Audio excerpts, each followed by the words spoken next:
Leonie of the Jungle by Joan Conquest. Author of Desert Love. New York: The Macaulay Company. Copyright 1921 by The Macaulay Company, printed in the U.S.A. To the splendid native of India, the living Madhu Krishnagar. Transcriber's note: the name, Madhu, appears throughout this book. The U in it can be correctly rendered only in Unicode, as Umacron, uppercase U plus 016A, lowercase u plus 016B. Book I the West, Book to the East. And never the twain shall meet. Book I the West, Leonie of the Jungle, Chapter 1. To deliver thee from the strange woman. The Bible. Who found the kitten?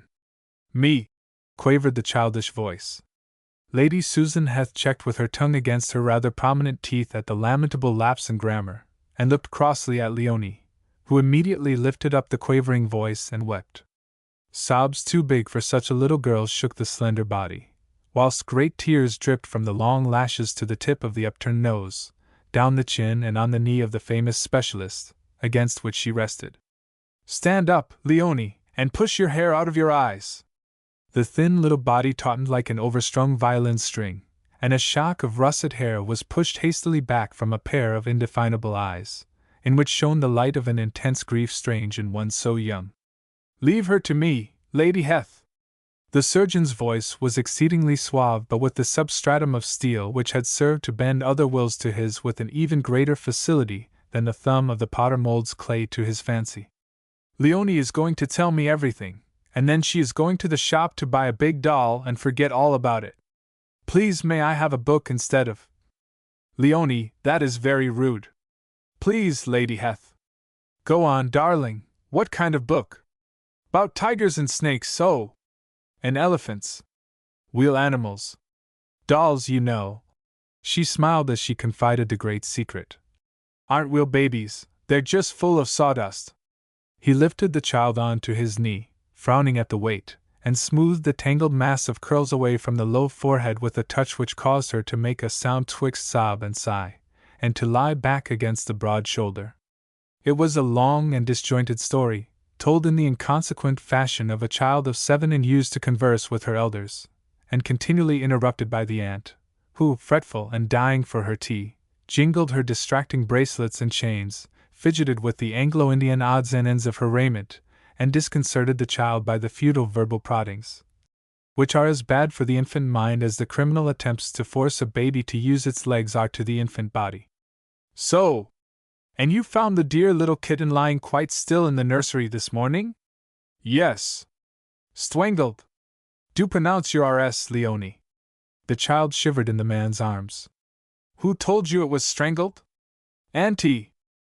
The man's hand closed for a moment on a heavy paperweight as he looked across the room at the woman who was waggling her foot and knitting her scanty brows at the sound of the rending sobs. Auntie was mistaken, darling.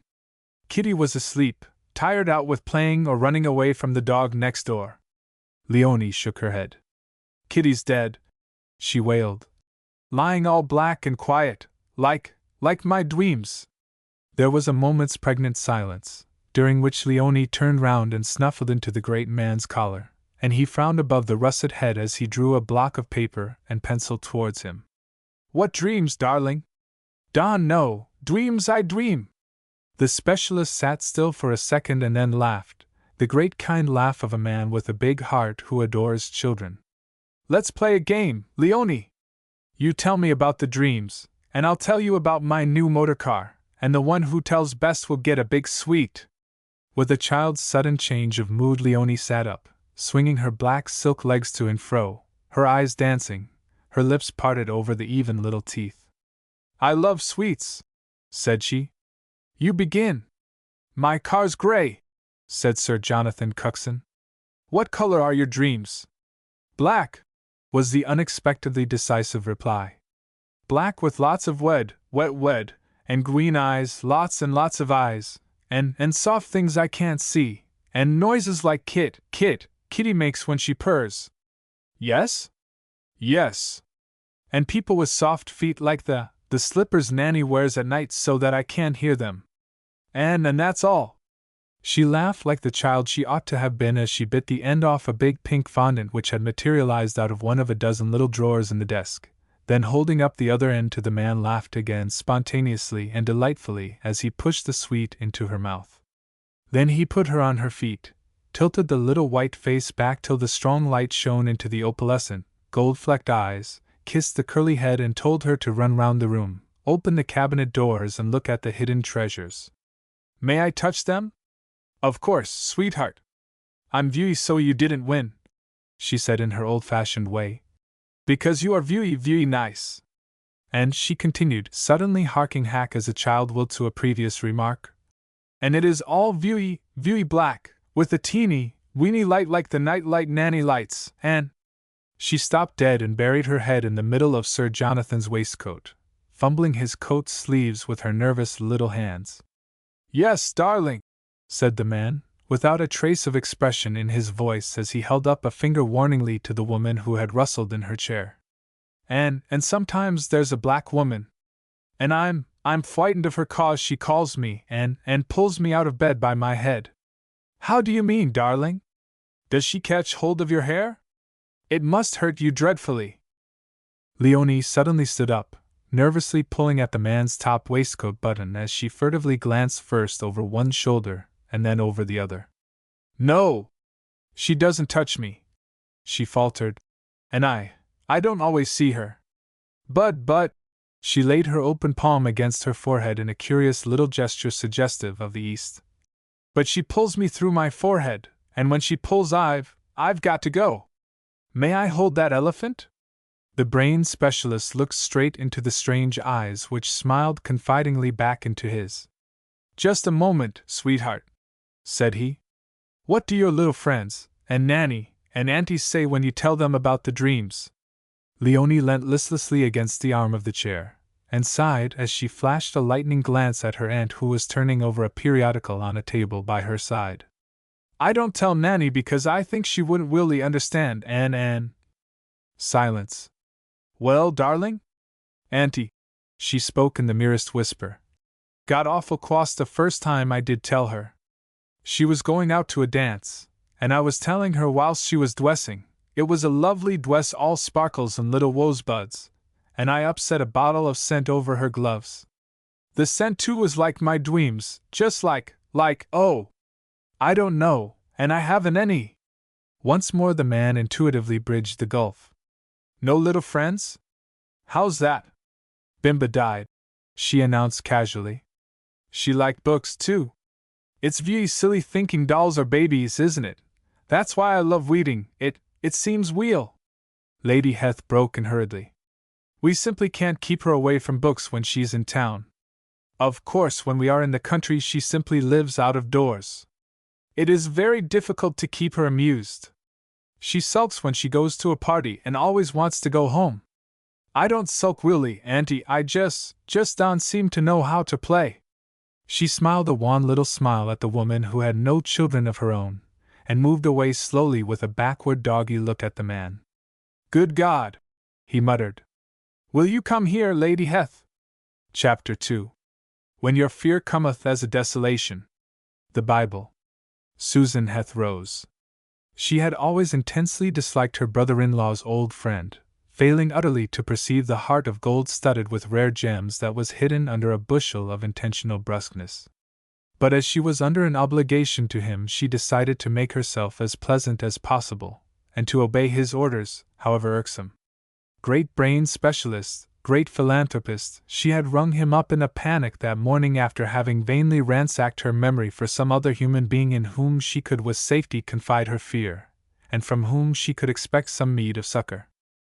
She knew, as everybody knew, that years ago he had given up the hours of consultation which had seen his Harley Street waiting room filled to overflowing, that little by little, bit by bit, indeed, he had given himself up entirely to research work, traveling in every quarter of the globe in his quest for the knowledge necessary to the alleviation of the mental troubles of his fellow beings.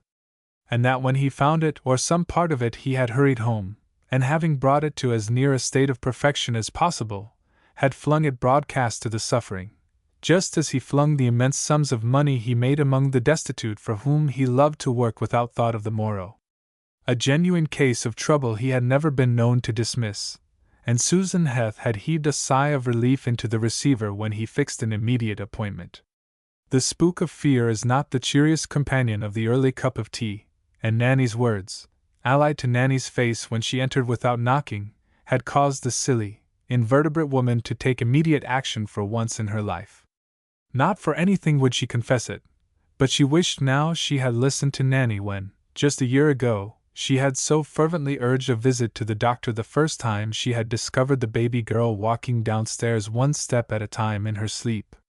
She remembered the way the ever-changing house parlour-maids had furtively looked at the child when she came in to dessert, how one after the other they had given notice, declaring that although they really loved the child their nerves would not stand the ever-recurring shock of finding her sitting in some corner in the dark, or the pattering of her little feet on the stairs when she occasionally evaded the nurse and walked about the house in her sleep. And she remembered how other nurses who brought baby visitors to tea had watched the child, surreptitiously touching their foreheads and wagging their heads at each other. But, as is the way of the supine, she had put it off until her negligence had culminated in the frightful scene of this same very early morning, when Leonie, waking in the day nursery to find her kitten dead, had screamed and shrieked hour after hour until the house parlour-maid had rushed in and given instant notice, with the unsolicited information that the servants thought, and the neighbors said, the child was mad and ought to be sent to a home. Then, indeed, had terror suddenly tweaked Susan Heth's heart, the social one, the maternal one having long since atrophied through want of use. For the shadow of lunacy is about the blackest of all the shadows that can fall across a butterfly's sunny, heedless path. 10 years ago she had lost her husband, in the year following most of her capital had gone in a mad cat speculation, and 3 years later her gallant brother-in-law died, leaving her a yearly income sufficient for expenses and education if she would undertake to mother his little daughter. Since then she had led the usual abortive life of the woman who lives on the past glamour of her husband's success and a limited income, upon which she tries ineffectually to dovetail herself into a society to which she does not rightly belong. Having noticed an increasing plenitude of silver among the ash gold of her hair, a deepening of the lines of discord between her brows, and the threads of discontent which were daily being hemstitched into her face by the sharp needles of make-believe, covetousness, and a precarious banking account, she had recently decided to try and annex, or rather try and graft herself onto a certain unsuspecting male being en secondes noces. And that simply cannot be done if there is the slightest shadow upon one's appendages. So she sat down in the chair with as good a grace as she could muster, and arranged her big picture hat so that the spring sun should not draw Sir Jonathan's attention to the methods she employed to combat the rapidity with which what remained of her prettiness, prematurely faded by the Indian sun, was vanishing. For a long and trying moment he sat silently staring at her, wondering as he had always wondered what had induced his old friend to place his little girl in such inadequate, feeble hands. To break the tension Lady Heth clanked a silver Indian bracelet bought at Liberty's against an Egyptian chain sold by Swan and Edgar's, and the man frowned as he drew a series of cats on his blotting paper. Chapter 3. Against stupidity the very gods themselves contend in vain. Schiller. Let me see, he said slowly. You have been in India, I believe. I wonder if you know anything about it. I lived 10 years in the Punjab. This information was given with the intense self-satisfaction peculiar to the feminine Anglo-Indian.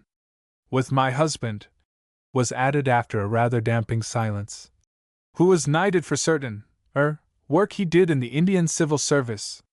That doesn't mean that you know anything about the country, ma'am. Leonie has been with you almost 7 years, please correct me if I make any mistake.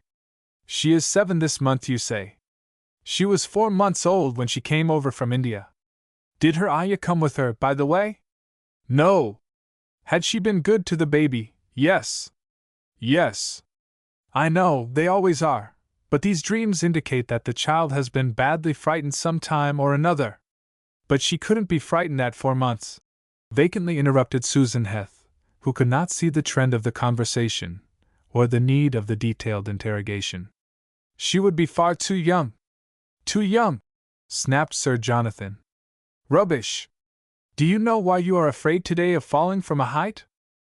No, replied Susan Heth, cordially loathing the man, his methods, and his manners. Because, he answered roughly, you were frightened of falling from your mother's or your nurse's arms when you were a few months old, and the impression of height and fear made upon your baby mind is still with you, that's why. The brute! She thought, as she smiled the propitiatory smile of one who is afraid, and murmured, how very interesting! Is there anything else you can tell me about your little niece? No matter how trivial a detail. Has she ever screamed for hours as she screamed this morning? Does she get angry? I mean mad angry. No, replied the aunt. From what her nurse and daily governess tell me, she seems to be remarkably sweet-tempered. You see, I don't see much of her. You see, I have so many friends over here. The man snorted. I must say, she continued, I have never met a child so averse from being kissed or being made a fuss of. She hates anyone to touch her, even me, her mother, as you might say, but they say she is tractable, and has never been known to lose her temper, or slap, or scratch, as some children do. No! There is really nothing to tell about her. Of course she walks a bit in her sleep, at least so her nanny says. The specialist's hand crashed on the table. Good God, woman! He flung at her. What in heaven's name are you modern women made of? How long has she been walking in her sleep? Tell me all you know at once, and remember it's your niece's brain and her future you are talking about, so try and describe this sleepwalking with as much interest and regard to detail as you would if you were talking about a new dress. Why in heaven's name didn't you send her with the nurse, the servant, instead of coming yourself? I might have learned something about the child then. It seemed that Leonie, while still quite a baby, had walked about the night nursery in her sleep, that she had been found in the day nursery and on the lower landing, but had always gone back to bed without waking, that she muttered a lot of rubbish which the nurse could not understand, and was always very tired next day. That now that she was older she slept in a room by herself, as she became unaccountably restless, and wide awake if anyone slept in the room with her. No! The nurse had never noticed the hour or the date, or anything, and that was really all. And couldn't you give the child a dose of bromide? Which sentence served to finish the history and to bring Sir Jonathan with a bound from his chair. Bromide! He snarled. Bromide! Now, Lady Heth, listen to me. There is something more than nerves and a highly strung temperament in this. Next week I want Nanny, not you, to bring the child here on a visit. I know India and her religions as far as any Englishman dare say he knows anything about that unfathomable country. Yes, ma'am. Religions, Hinduism, Brahmanism, Buddhism. Why, I've passed the best part of my life trying to unravel certain physical and psychical threads knotted up in India. But the years are slipping by, and time is getting shorter and shorter, and but a tide done out of all there is to do. But thanks be, my boy has inherited my love for this work, and will carry on here when I have crossed the threshold and found the solutions to my problems on the other side. Though I'm sure I don't know why I'm telling you all this. He finished brusquely. We will return to India. Yes. India is very, very interesting, piped Lady Heth, rising and standing on one foot so as to rest the other, suffering from an over-small shoe. Very, very interesting, she continued unctuously and with the enthusiasm she reserved as a rule for the S.P.C.K.I, which letters stand for an attempt to graft a new creed onto the tree of religion in India, which was bearing fruit at a period when we were hobnobbing in caves, with a boulder or good stout club as reasons for existence. I'll write and tell you when to send the child and her nurse, and between us we'll manage to keep her amused. And in the meantime stop all lessons and let her do exactly as she likes, and feed her up, ma'am, feed her up. Her bones are simply coming through her skin. Again he laughed a great rumbling laugh, as lifting the child from the ground he felt the little hands in his mane of white hair. You're nice, she decided. Very nice. Like to come and stay with me? Oh, yes. If you won't make me. She stopped short. Well, what, won't make you what? Nothing, Auntie pulled my dress. The door closed softly. Chapter 4. The kindest man, The best conditioned and unwearied spirit in doing courtesies. Shakespeare. They met on the threshold. Swinging back the door to let Leonie and her aunt out, Ellen, the middle-aged maid, almost an heirloom in the family of Cuxon, bristling in starched cap and apron, led in the erstwhile plague of her life, but now as ever the light of her eyes, Jonathan Cuxon, Jr. He took Lady Hetha's hand in a mighty and painful grip when after a moment's hesitation she introduced herself. Why, of course. You must be Jan. Except for being bigger you haven't changed a bit since I saw you years ago one speech day at Harrow. She looked with open admiration at the very personable young man before her who loomed large in the hall with his height of 6 feet 2 and a tremendous width of shoulder. His eyes were gray, and as honest as a genuine fine day. The jaw was just saved from a shadow of brutality in its strength by a remarkably fine mouth. The ears were splendid from an intellectual point of view, and the set of the head on the neck, and the neck on the shoulders, perfect. The nose was a good nose, rather broad at the top, with those delicate sensitive nostrils which usually spell trouble for the owner. I don't believe you remember me. Happily the reply, which must have been untrue or given in the negative, was averted by the hilarious arrival of a puppy. Having heard the deep voice associated in its canine mind with bits of cake and joyous roughs and tumbles, it had forsaken the happy though forbidden hunting ground of the upper stories and negotiated the stairs in a series of bumps and misses. Arrived in the hall, it hurled itself blindly against Leonie's ankles, and ricocheted onto its master's boots, where it essayed a pas seul on its hind legs in its efforts to reach the strong brown hand. Oh, said Leonie, as she fell on her knees with her arms outstretched to the rampaging ball of white fluff and high spirits, the which, thinking it some new game, squatted back on its hind legs with the front ones wide apart, gave an infantile squeak, and whizzed round 3 times apparently for luck, as tears welled up in the child's large eyes and trickled down the white face. Hello, Kitty! You're crying, said Jan Cuxon, who like his father had a positive mania for protecting and helping those in trouble, which mania got him into an infinite and varied amount of trouble himself, and led him into unexpected bowls and corners of the earth. I'm not crying, Willie, choked Leonie. It's my kitten. Oh. Do stop, Leonie, said her aunt, leaning down to catch the child's hand and pull her to her feet. She's coming to stay with you, she added, as Leonie stood quite still with that piteous jerk of the chin which comes from suppressed and overwhelming grief, as she watched the puppy play a one-sided game of bumblefoot in the corner. That's jolly, said the young man. Oh, she's coming as a case. She walks a good deal in her sleep, and as my brother-in-law, Colonel Heth, if you remember, was such a. But Jan Cuxon was not listening. He too had put his hand on the curly head and tilted it back gently so that the light shone into the sorrow-laden eyes encircled by shadows. Then he smiled suddenly down at the mite, and she, perceiving that a ray of light had suddenly pierced the all-pervading gloom, smiled back, and catching his left hand in both of hers pressed it to her forehead. Good Lord! He muttered, as a thrill ran through him at the unexpected and oriental action.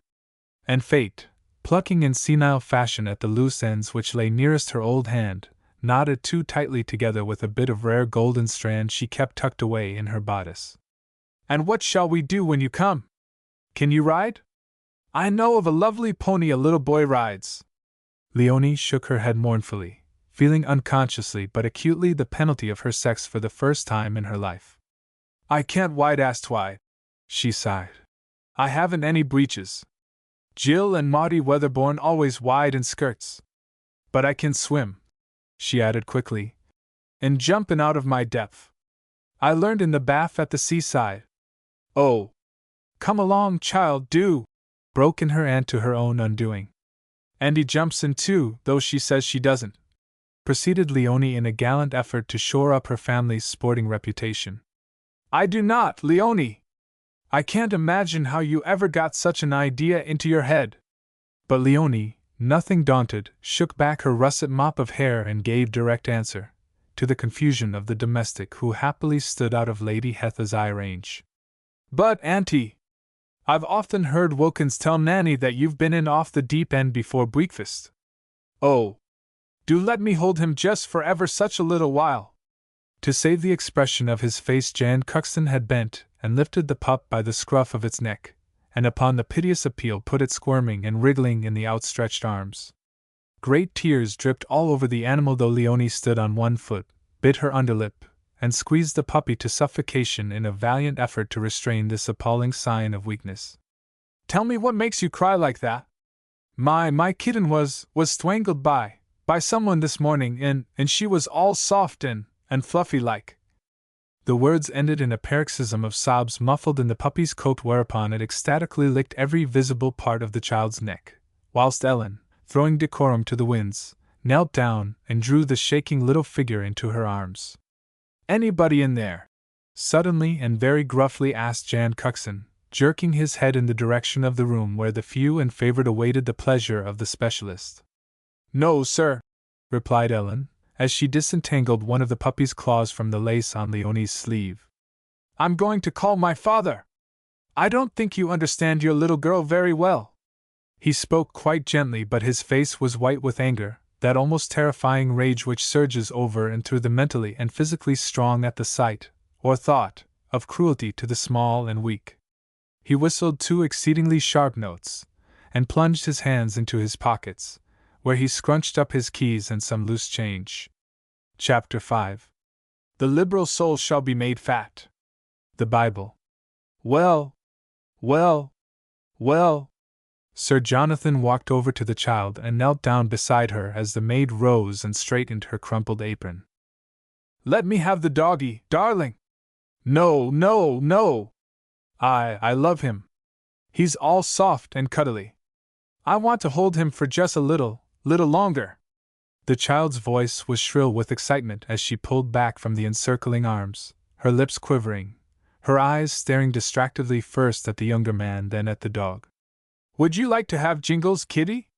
The change in the child's face was electrifying, and Sir Jonathan, rising with his eyes fixed upon her, touched his son's arm to draw his attention to it.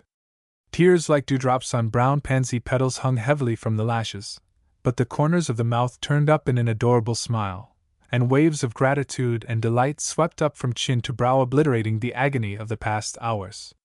"For me to keep?"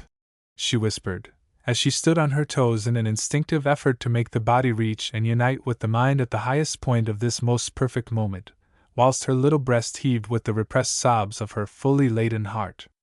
"Yes. For keeps, little one." The 3 elders stood silently, the specialist watching intently the light which kindled in the child's eyes as she looked from one to the other before she bent her head over the dog she had completely surrounded with her arms. Jan Cuxton made a movement to end a situation which was bordering on cruelty when Lady Heth anticipated him with her customary dire tactlessness. "There now, Leonie! Now perhaps you'll be satisfied. Give Mr. Cuxton a kiss and say thank you nicely." Leonie would have cheerfully put her hand in the fire to serve this wonderful being who royally distributed gifts, and live ones at that, and only hesitated for the barest fraction of a second before, her face suffused with crimson, she walked up to him. "Of course if you want me to, I'll kiss you," she said heroically, unconsciously squeezing the puppy under the stress of the awful moment until it yelped. "But I'd wather." She stopped and looked up hurriedly into the understanding face of the elder man. He nodded as he caught her eye, so that she finished all in a hopeful burst. "But I'd wather not if you don't mind." Lady Heth frowned and put out her hand, murmuring something about really having to go. "I'll send for her and Nanny, Lady Heth. And keep her out of doors as much as possible. Why don't you take her to the zoo this afternoon?" "I couldn't possibly," came the prompt and irritable reply. "What about me?" interrupted Jan Cuxton. Kitty? You and I riding big, fat elephants at the zoo. You and Jingles, and me," said Leonie, disengaging her hand from her aunt's. "And you," she said sweetly, laying it on the elder man's coat sleeve.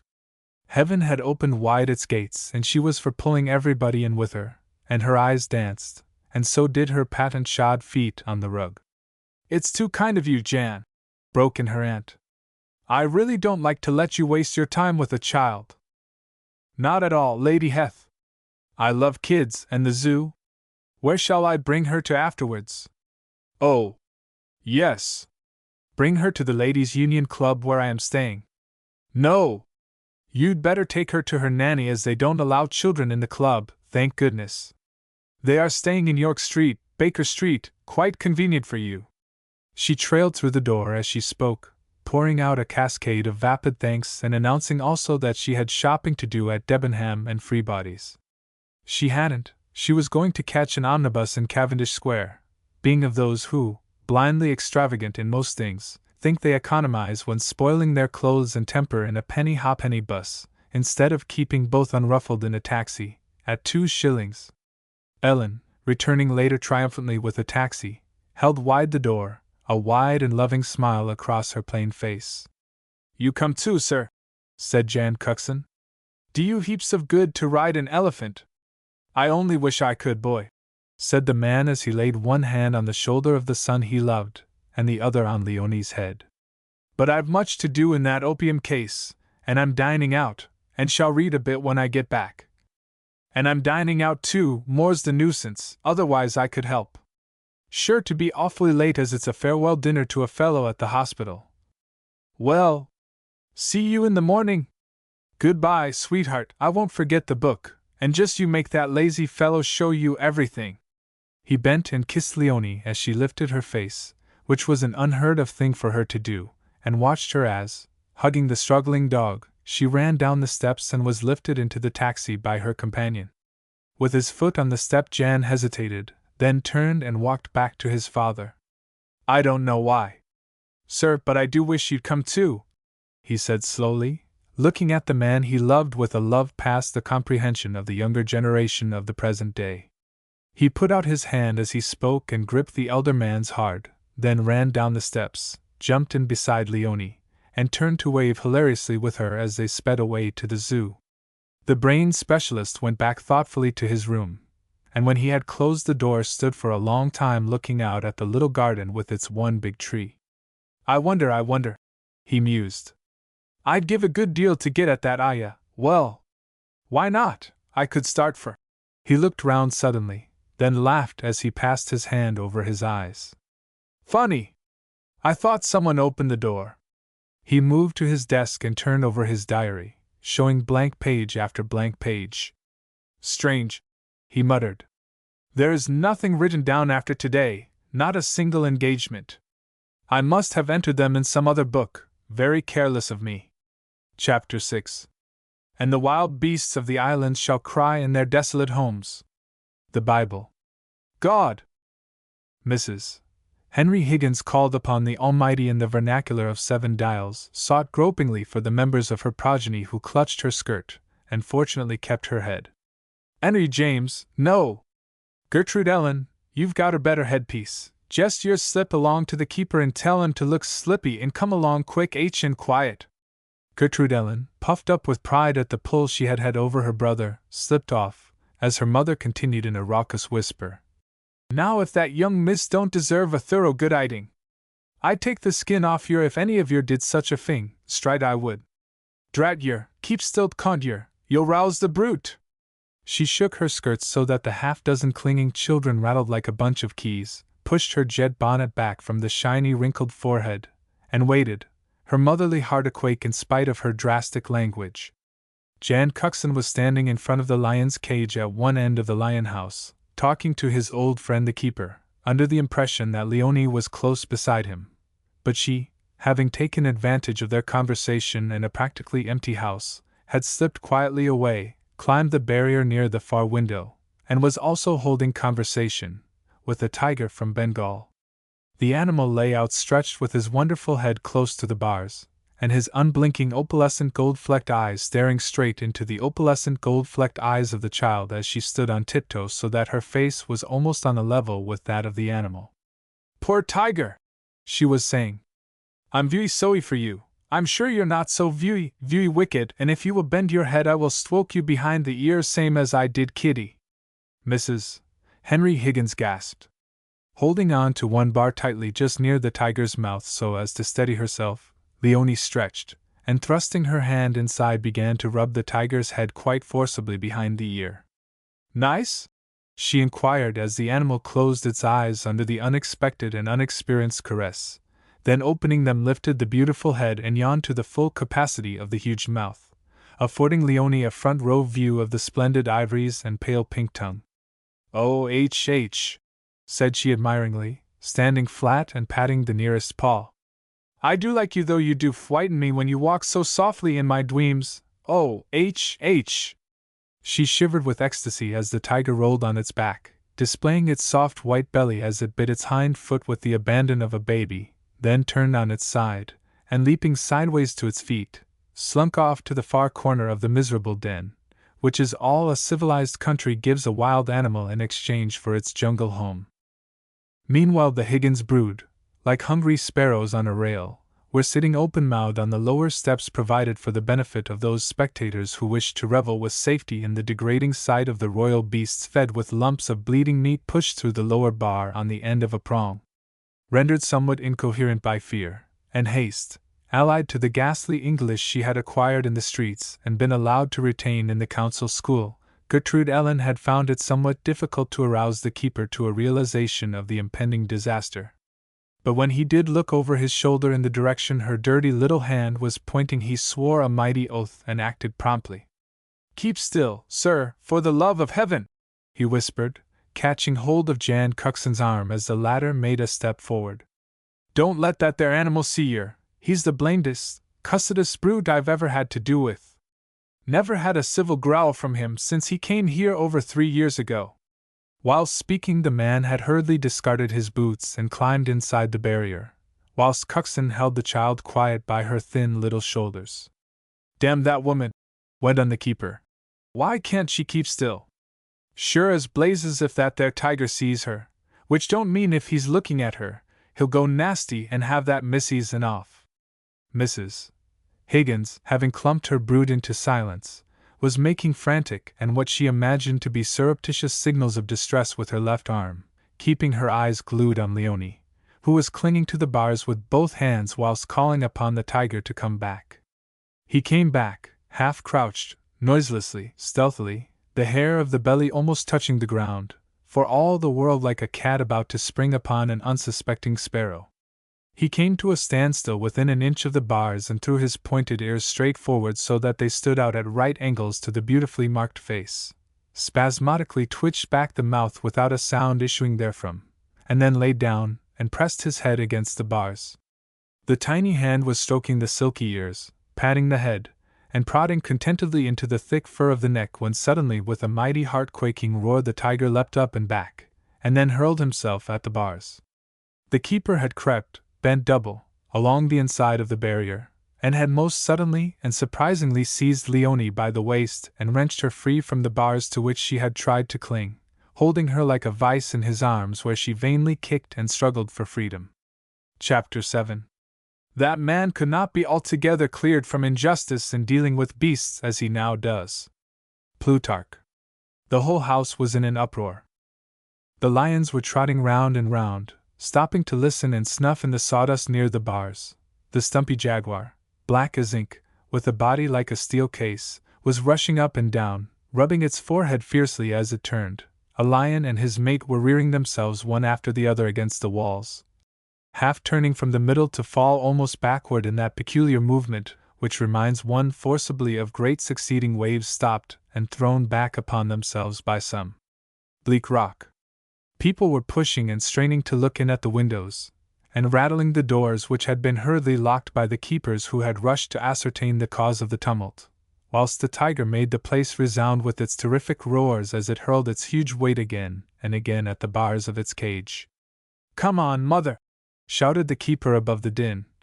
"Bring all those children and let's get out. They'll quieten down when we've gone.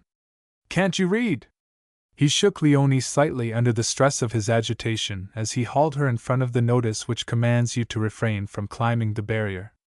"Of course I can weed," she replied with dignity. "I'm weeding the little."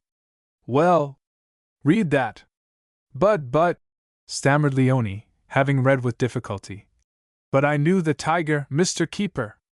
"Oh, yes. Of course. You were tiger hunting and brought him from the Sunderbunds about 4 years ago, It wasn't the gentleman, of course not. But Willie, pleaded Leonie with the tears very near. Willie, I've dreamed lots about him, and. Take her away, sir, she makes me see red, she does. No, thank you. Sir, very much obliged, but it's part of my duty to see that people don't climb the barrier, and I kind of failed. Perhaps the little girl what came in. They were outside by this time and the center of an interested, admiring crowd. It is only bleeding meat at 3 o'clock as a rule which can rouse the inhabitants of the Lion House from their prison apathy. Taking the dirty little paw, Cuxon, crumpling up a note, put it into the dirty little palm and closed the fingers tightly over it. Whereupon Gertrude Ellen blushed furiously, and went to her mother with her clenched fist behind her back, where she kept it stiffly until tea time, when she held out the bit of paper without a word, to the tune of "Lawks a mercy me!" from her mother, who immediately ordered more buns on the strength of it. "Lord bless your lovey!"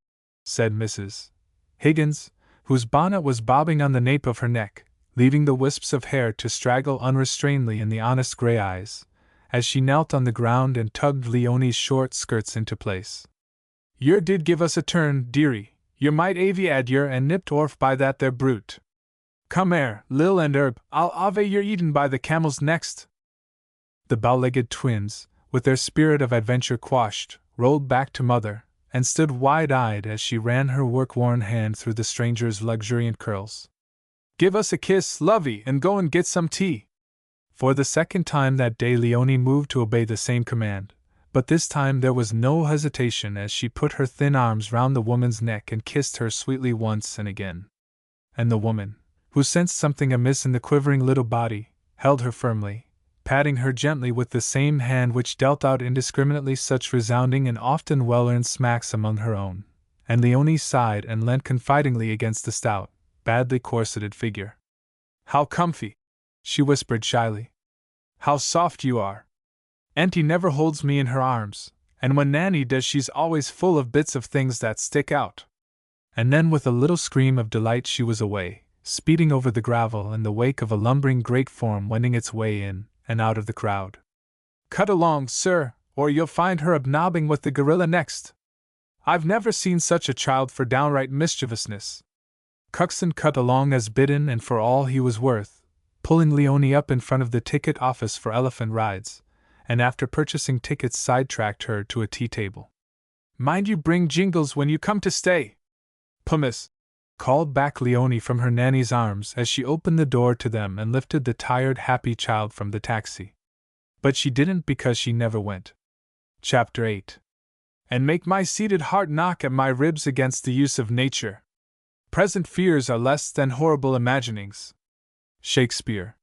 Big Ben announced the approaching hour of midnight, throwing the sonorous notes to the soft spring wind which wafted them up to Harley Street. Save for the light thrown by the dancing flames of a log fire, and the orange disk made on the desk by the light of a heavily shaded lamp, the room was dark, the silence broken only by the occasional crackle of the wood fire and the faint rustle as Sir Jonathan turned a page. "Notes" was written in letters of brass across the thick book heavily bound in leather, and of which the small key to the massive Brahma lock was kept in a pocket especially made in every waistcoat Sir Jonathan possessed. Slowly he read through the page he had just written, crossing a T, dotting an I, adding or scratching out a word of the writing which was in no way more legible than that of any other surgeon. And when he had read he ran his hand through the mass of snow-white hair, sighed, and pushed the book further back onto the desk. It is an eerie sound that of someone speaking aloud to himself, and still more eerie when it occurs in the middle of the night when the only part of the speaker to be clearly seen is the strong white hands moving in the orange disk thrown on the desk by the heavily shaded lamp. And it is a strange habit this talking aloud of the solitary soul. Mad? Not a bit. Dumb in the babble and din of chaotic midday, unresponsive to the uncongenial matter around, it will talk on subjects gay and grave, and even laugh with the silent sympathetic shades of midnight. Nevertheless, it is mighty eerie to hear it unawares. For the 20th time the famous specialist picked up a letter and read it from beginning to end. "Strange, Jim, old fellow," said he as he laid it down. "Strange how I think of you tonight. Seeing your little one, I suppose?" But somehow tonight more than ever I feel the blank you made in my life when you left. How you'd have loved the kitty, Jim. Strange wee soul with a shadow already on her life. A big black shadow, Jim, which I am going. He turned his head and looked over his shoulder. Ugh, he said, as he turned back to the desk and drew the book towards him. Leonie Heth, age 7, walks in her sleep and dreams. Dreams are evidently of India, things that walk softly and purr, a small light, and wet red which may mean blood, green eyes and a black woman who. Once more he ran his hand through his hair, but time irritably, then shook his head from side to side, rubbed his hand across his eyes. I've been sitting up too late these last few nights over that opium case. Don't seem to be able to collect or hold my thoughts. Jim, old fellow, I wonder what made you leave Leonie in the care of that damn silly, shallow woman, and I wonder how you could ever have produced anything so highly strung and temperamental as your little daughter. I sup. He stopped quite suddenly and rose, standing with his head bent forward. There was not a sound. Feeling for the arm of his chair with his face still turned to the curtained window, he sank back, only to spring upright with a bound.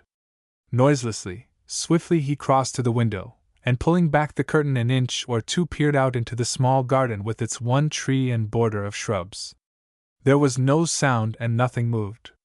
Strange, he muttered. I could have sworn someone knocked. He jerked back the curtains so that they rasped on the brass rod, letting in the almost blinding glare of the full moon, which drew a nimbus from the silvery head and threw shadows which danced and gibbered by the aid of the log fire over the walls and ceiling, and in and out of the open safe. He turned, but stopped abruptly when halfway across the room, standing stock still with his back to the window. There was a faint distinct tapping as though slender fingers were beating a ghastly, distant drum. It stopped, it continued, it stopped. Then fell one little solitary rap like a drop of water falling on a metal plate, and it died away into silence. And Sir Jonathan threw up his fine old head and laughed. Surely I've got India on the brain tonight, and as surely I want a good long holiday, he said, as he sat down at his desk and picked up his pen. And I must remember to tell the gardener to clip that tree tomorrow. How Jan will laugh when I tell him that I was absolutely scared by a branch rubbing against the window. For 5 long minutes he sat frowning down at the pen in his hand. 3 times he commenced to write, and 3 times he stopped. Twice he lit a cigarette and let it go out, and deeper grew the lines between the brows and round the mouth, until he shivered and turned quickly in his chair.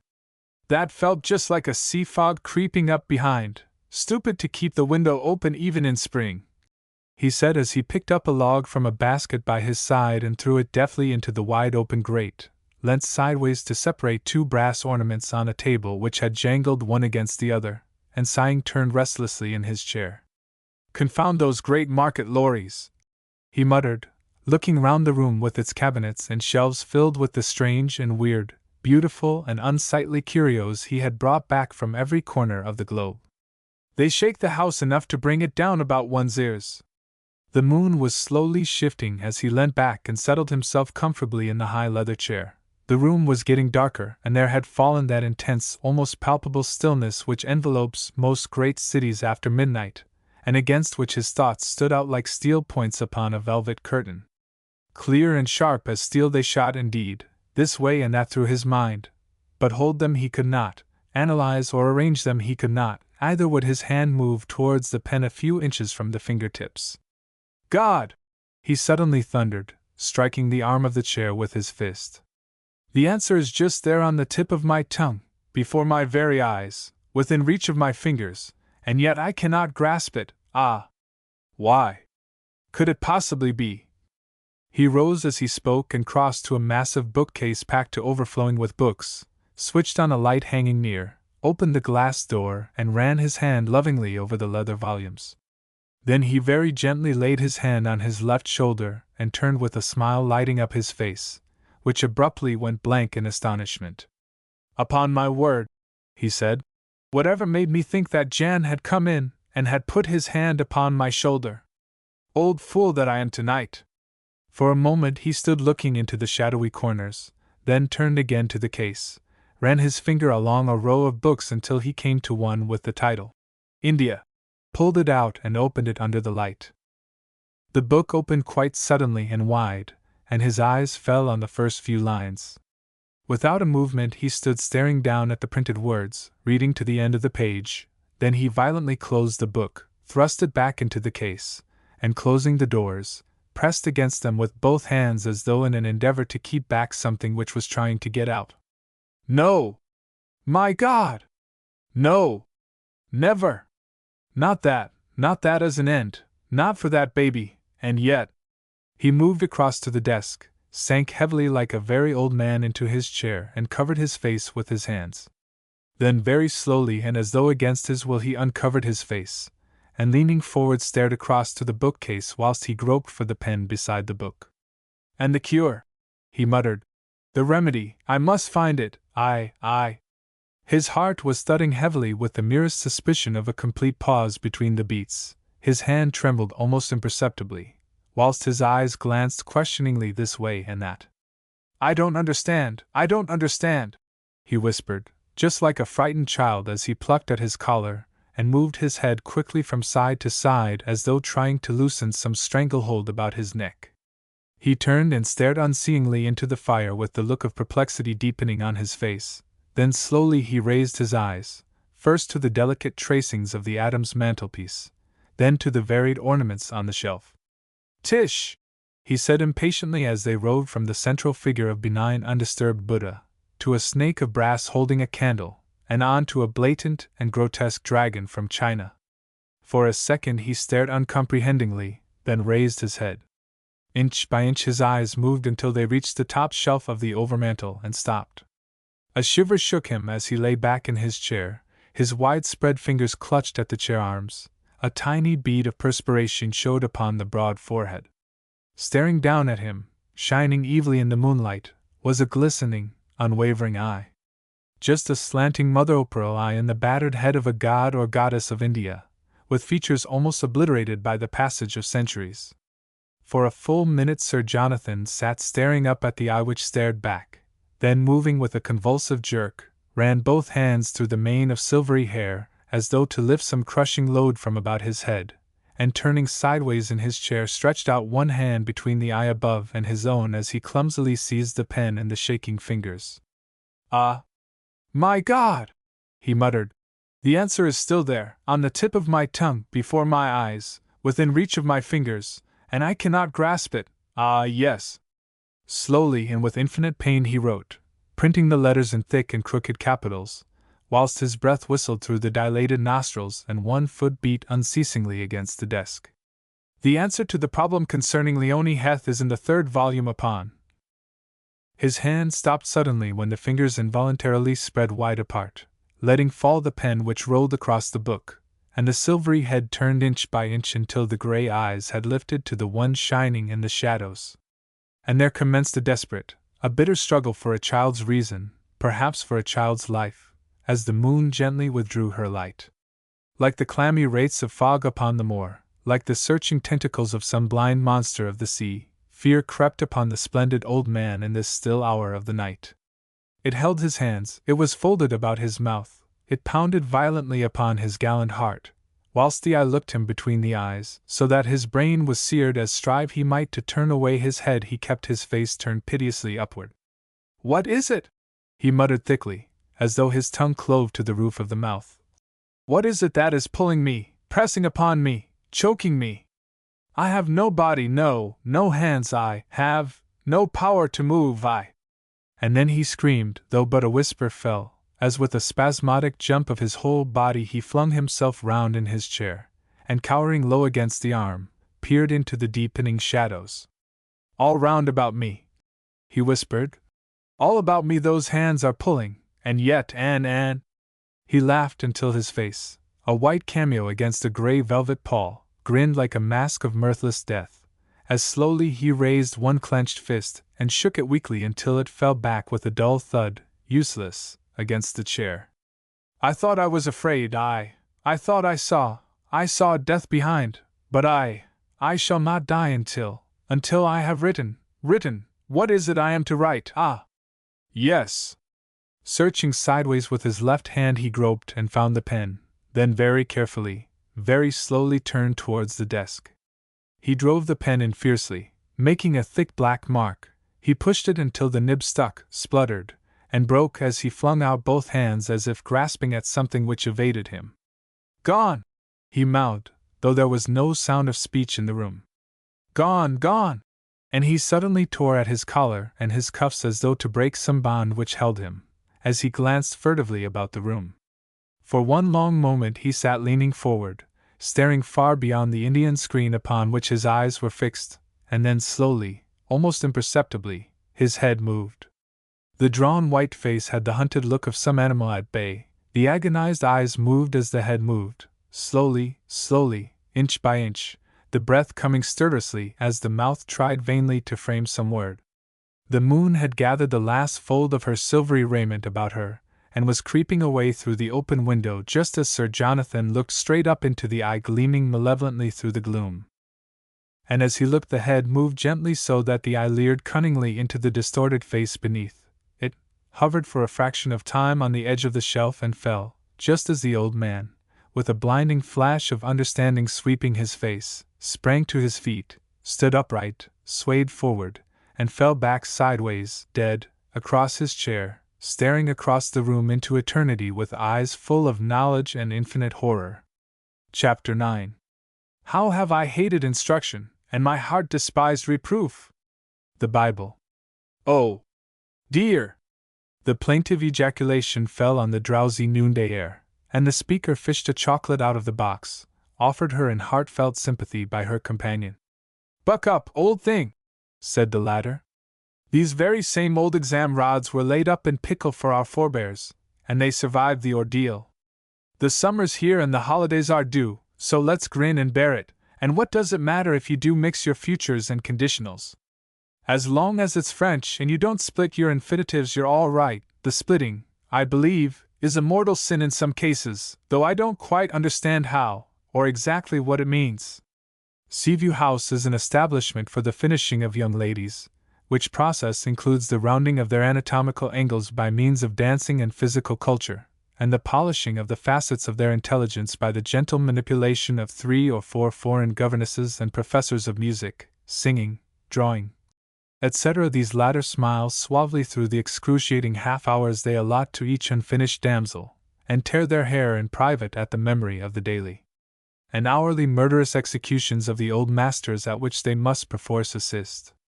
And as much, and even more, attention is paid to the repoussé work on the outside of the platter.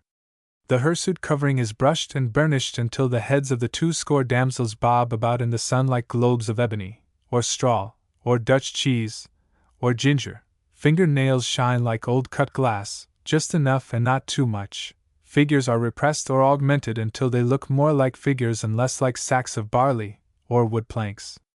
They are taught to sit down and stand up, and to cross, enter or leave a room like humans instead of colts, to pitch the voice in a low and gracious key, and to look upon slang as a luxury only to be enjoyed in the absence of those in temporary power. In fact, the establishment is quite old-fashioned but infinitely charming, and has the reputation of having more old pupils to a score of years happily or advantageously married, and fewer ditto employed in a useful capacity than any other school in Eastbourne. Which is all as it should be. Yes. But, continued, let's call her Annie Smith. She does not appear in the book again, so that it really does not matter about her nomenclature. I could just see Leonie from my desk, and she was smiling all over her face and romping, simply romping through the French papers. Oh. But, sympathized, let us call her Susan Brown for the same reason that we christened Annie Smith. She has a brain. Nice Susan Brown hadn't, but balanced the lack by a wealthy parentage. Yes. Of course she has. And isn't she beautiful? Nice Annie Smith was as plain as a bun, but balanced her defect by a heart of gold, and found her ultimate and perfect joy in an overworked curate and 7 children by him, all of whom were destined to sit round the festive board like 7 plain little currantless buns on a plate. Yes. Isn't she? She's wonderful, I think, and oh, so very different to all of us. I found the very word to suit her in the dictionary. Rather importantly, added Susan Brown. Bizarre. Whatever does it mean? Inquired Annie Smith, who was destined never again to run up against a word, or its meaning during the rest of her neutral life. A kind of Jenny sais quoi in the temperament, not exactly a nonconformist, you know, but just a little, well, not quite like us. I see, contentedly replied mystified Annie Smith. But I do love her, she's such a dear. So gentle and so ready to help everybody, and so splendid at sports. What tremendous friends she and Jessica have become, haven't they, since the night of the scare? I often wonder what made her walk in her sleep like that. She's never done it since. Indigestion, I've always thought. Cookie was away on her holidays, if you remember, and her locum tenens, understudy, you know, made pastry like cement. I always thought, too, that Principal gave her that lovely little room right away from the rest of us on account of it. The sleepwalking, I mean. I'm sure I should have died if I'd found her standing over me in the moonlight in the middle of the night. It must be awfully jolly, though, having someone in India who writes to you every 3 months.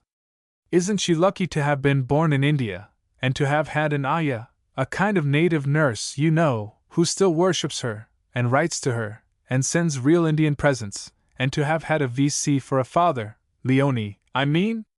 Annie Smith laughed that happy laugh which is the outcome of a perfectly contented mind. She deserves all the luck she gets, and what luck for us having her as head next term. What a favorite she is with everyone, even old Signer Valenti. Oh dear, I wish tomorrow's exams were over. My fingers feel just like blancmange when I think of that nocturne. Never say die, Anne. Have you heard Leonie play the Moonlight? No. What's it like? Simply awful, just like Mamselle when she thumps downstairs in her felt slippers. There fell a space of drowsy silence in which the girls lay back on the grass incline, and solemnly munched chocolates with youth's delightful dissociation from anything more perplexing than the passing of the actual hour. No, murmured Annie Smith, breaking the drowsy spell. She's not like us, couldn't be with a VC father and India as a birthright. But isn't it all wonderfully mysterious? Dear unsophisticated soul, whose wanderlust was yearly arrested, or rather satisfied, with the summer holiday by the sea, and whose rector father acted as a weekly soporific to his congregation. I wonder who gave her that perfectly horrible charm? She added sleepily. The ayah, I think, came in equally sleepy answer. Did I tell you that I found it in the bathroom the other night? It's an eye, a cat's eye, you know, a perfect beast of a thing. I would swear it winked at me when I dropped it on the floor. Anyway, I left it there and simply flew out of the room to tell Leonie, and Jessica pinched, I beg Principal's pardon, took my bath. Ugh! And she wears it night and day, oh! Look, here she comes. Oh! Sighed plain Annie Smith. Isn't she beautiful? She was. Unaware that anyone was watching, Leonie stopped in front of a bush of red roses. She neither touched or sniffed them, she just flung out her arms, lifted her face to the blazing sun and laughed. The simple schoolfrock showed the wonder of her figure, with the beautiful rounded bust, the slender waist, and the molded limbs. The sun drew red and yellow lights out of the heavy russet hair, gold flecks out of the green eyes, and a flash of crimson from the rather full clear-cut mouth with its turned-up corners. Her skin was like ivory with the faintest tinge of pink just on the very tip of the rather pronounced cheekbones. Her hands were small and fine, and the fingers were like pea pods, long and slender and slightly dimpled. And when she moved away towards the summer house where she could see the sea, she moved not at all from her waist upwards. She held her head and shoulders as though she had carried baskets of fruit or washing upon the crown of her pate since her youth. Her glorious bosom was like a bed of lotus buds in the southern wind. She moved like a deer, or a snake, or a bacchanalian dancer, as you will, but in any case in a way which in the present tense caused the Principal to mourn in secret, and in the future brought the condemnation of women and the eyes of men full upon her. And behind the summer house she leant against the wall. One more term, she said. Only one more term, and then I shall be free, free to go, free to wander, free to follow the voice which is calling, calling. Only one more little term! And fate, grinning, pinched that one more little term between her knotted old thumb and finger so that it was stillborn. Chapter 10. and hath gone and served other gods. The Bible. Shriek upon shriek tore the peaceful stillness of the night, and in 1 second the sleeping house was transformed from a place of rest and quiet to the semblance of a disturbed rookery. Deathly silence followed the horrible screams of fear and the sound of the girls calling one to the other, during which mistresses extricated themselves from the encumbering bedclothes to rush on to their respective landings. Elder girls peered in terror from their bedroom doors, and younger ones clung to each other or the bedpost, or the doorknob, anything in fact which would help to support their quaking little knees. Once again the terrible screams rent the air, whipping everyone out of the stunned apathy which great fear brings to some folk, just as the principal came out onto her landing and looked up to the second story. "Miss Primston," she called, and her voice showed no sign of the thudding of her heart.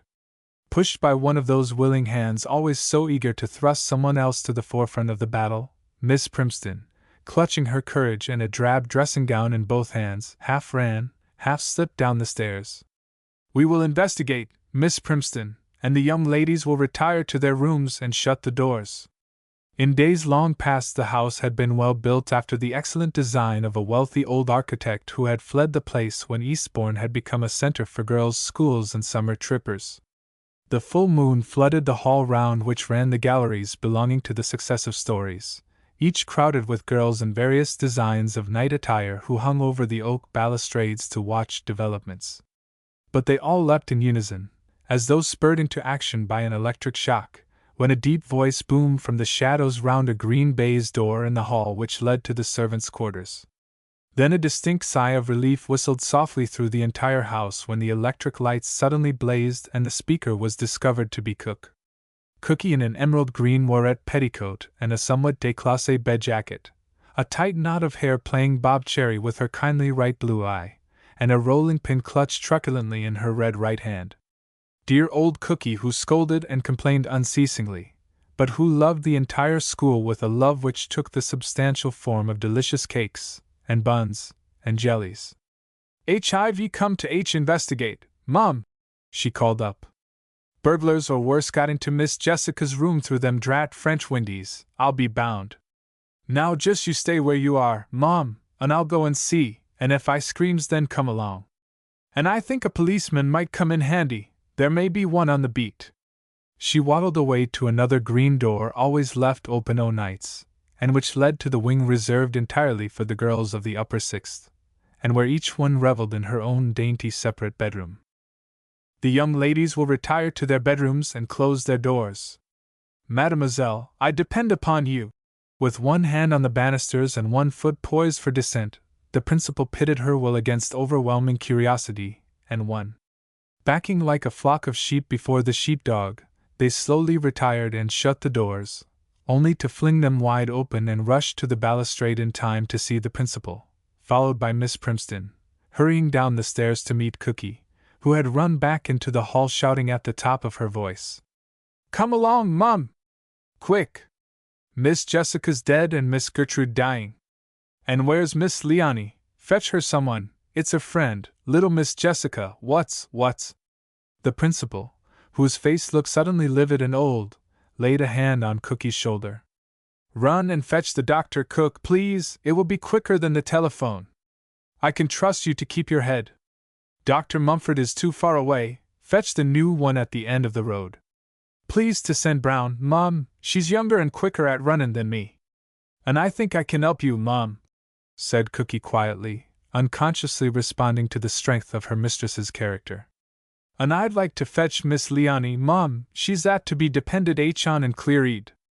The principal sighed under the sudden inrush of relief which had come to her at the mention of her favorite pupil. She loved Leonie with a love quite separate from her affection for all the young souls in her charge, and secretly admired the strength of will which more than once had been pitted against her own. Moreover, accustomed to the quiet monotonous passage of time, she suddenly realized that she needed someone young and energetic in this emergency.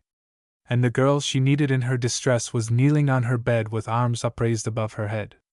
The dying moon was slowly withdrawing her waning silvery light from the billowing mass of tawny hair, tumbling in lavender-scented masses around the girl, lingering for a moment on the eyes staring from under the unblinking eyelids, and for a second upon the glint of even teeth showing through the lips moving in prayer. And then she spoke, in the eerie tones of those who talk in their sleep, and the words were even those of India's most holy writ, sonorous and full of a surpassing dignity, rising and falling as she knelt motionless, her eyelids slowly closing upon the terrible staring eyes. "The sacrifice," she chanted monotonously. "With voice, hearing, mind, I make oblation. To this sacrifice, let the gods come well willing." And as the moon sank to rest, there was no sound save for a little sigh as Leonie, with closed eyes and white hands clasped upon her breast, stretched herself upon the bed, then with a violent movement sat up, and wide awake stared about the room. "Yes?" she whispered. "Yes?"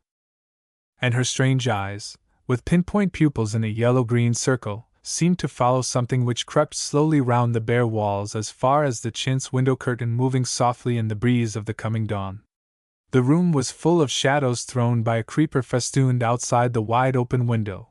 Soft whisperings brought from the distant corners of the earth by the restless ocean filled the air, as she hastily twisted her hair into two great plaits with steady hands.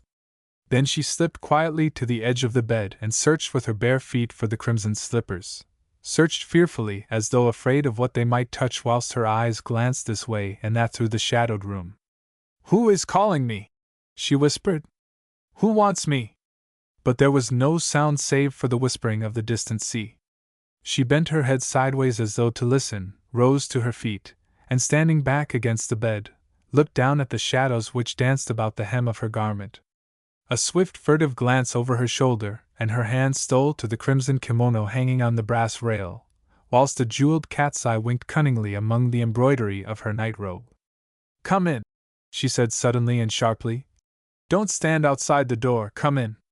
And when there came no answer, she thrust her arms swiftly into the sleeves of the crimson kimono, and running across the room flung open the door, and finding the corridor empty passed hurriedly on, leaving the door wide so that the shadows skipped freakishly about the room in tune to the rhythmical whisperings which the sea bore from the distant corners of the earth.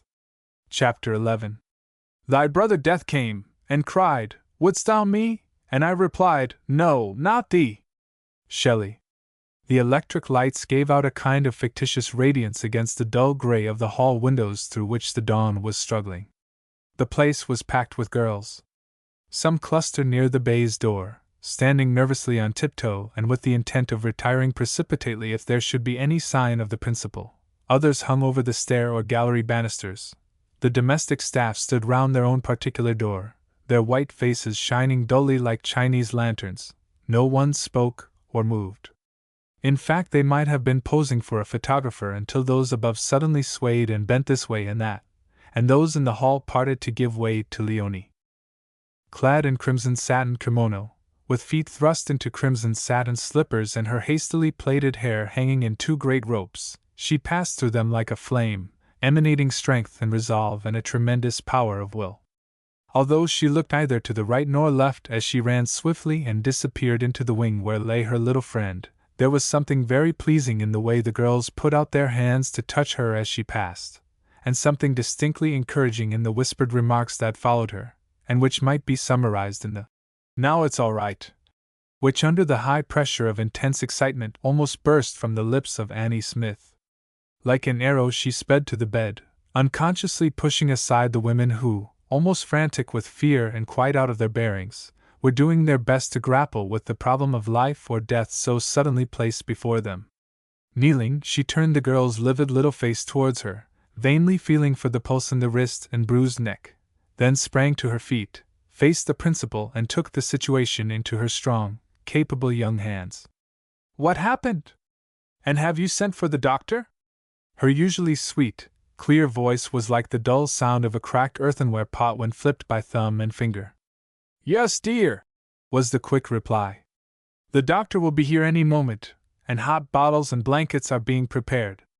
Gertrude could not sleep and crept into Jessica's room to look for a German grammar for the examination today, and found Jessica in this faint. And the elder woman suddenly laid a hand on the girl's arm and looked up at her with the confidence she always inspired. "Help me, dear," she whispered, with the dread of disgrace and an untimely ending to an honorable career in her old gray eyes. And Leonie smiled, answering with the superb confidence of youth, and a slight ray of hope pierced the suffocating fog of fear, and brought Cookie from the head of the bed where she had been standing in the shade of a screen. "Can I help Miss Leonie?" "Cookie, dear, you and Miss Primston, Miss Linto, and yes, and Ellen, none of the girls, and quickly, there's not a moment to lose." "The doctor's coming, Mom," said a voice from the half-open door. "The doctor is coming, dear," repeated the principal. Leonie answered with a strange authority in her words. "We will not wait for the doctor." She passed the tips of her fingers slowly across her forehead and down her cheek to the back of her neck, as was her habit when trying to solve some problem. "No, we will not wait, because I know."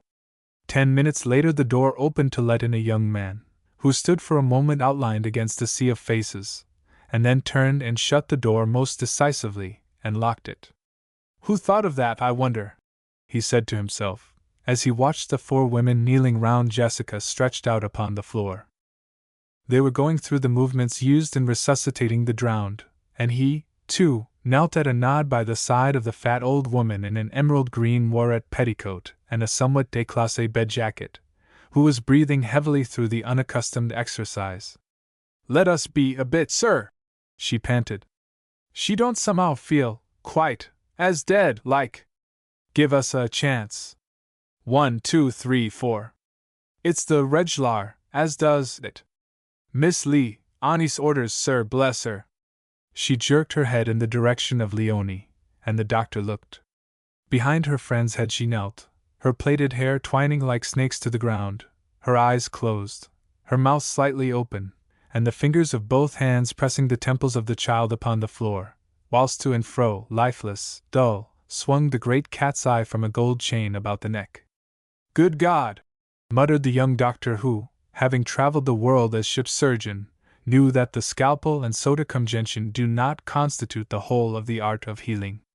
As he looked, a great bead of perspiration dropped from Leonie's forehead, between the taut arms, onto her knees, and a sudden shiver shook her from head to foot, and he heaved his overcoat into a chair, and edged very quietly until he knelt between her and Cookie. "It's horrible, sir," the latter whispered, as she glanced at the pupil she loved most. And it was. By now the perspiration was pouring in streams from the girl's face, whilst the slim body shook and shook like a young tree in a storm. Her teeth chattered like castanets, her closed eyes were sunk in purple-black orbits, the cheeks were drawn and gray, and the nostrils were dilating like those of a far-spent horse. "For God's sake, stop! Sir, she's a killing of herself." The doctor shook his head, took out a brandy flask and a metal box from a leather case beside him on the floor. He held up the ready-filled glass syringe to the light, and sent a squirt of what looked like water through the gleaming needle. "If the young lady shows signs of life, I want you to get this brandy down her throat at once, and begin to massage her heart." "Massage? That's same as kneading dough, ain't it, sir?" "That's it. Miss, oh. Leonie will want the most attention, she is only just alive.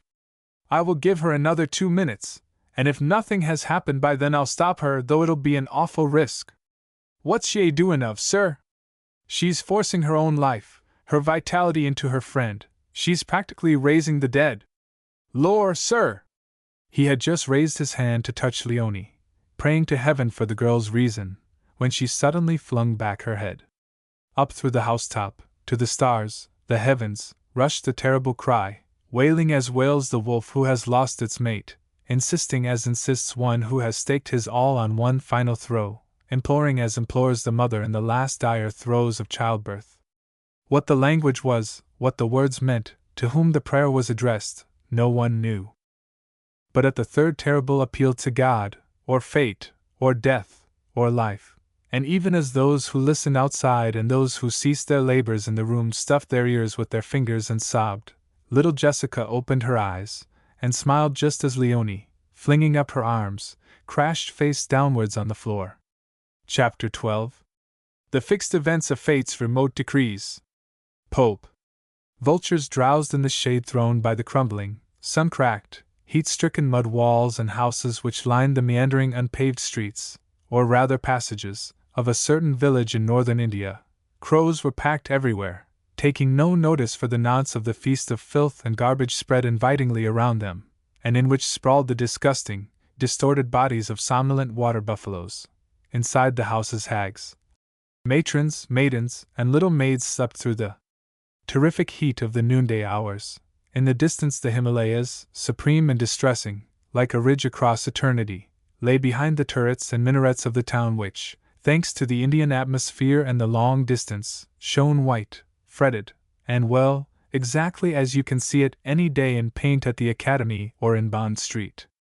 Perfectly motionless upon the high khaki-colored wall, which entirely surrounds the village, with dust upon his aged feet and raiment, and once white turban, oblivious of the heat, the flies, and everything that slept, sat a man with age written upon every gnarled joint, and in every crack and fissure of the parchment-like skin. So old, and yet with life, and hope, and youth eternal in the dark hawk eye which gazed unseeingly through the outer world straight towards the mountains. And the old body made no sign of life, even when the vultures without sound soared majestically heavenwards, whilst the crows rose in shrieking disordered squads, and a kite whistling melodiously swooped from nowhere downwards across his head to the filth of the streets. Neither did he turn his head or his eyes when a coal-black stallion, guided only by the pressure of its rider's knees, came to a stand directly beneath him in the shadow of the wall, having scrambled and slithered, jumping like a deer, climbing like a goat down the rock-strewn road which leads to the village from the great house at its rear, one of those abominable roads allotted to the callous native foot, honored for the first time in this instance by the passage of the prince's son and heir. An arresting picture the rider and his horse made as the man bent low in the saddle and salaamed, then raised his turbaned head and sat motionless, gazing at the holy man.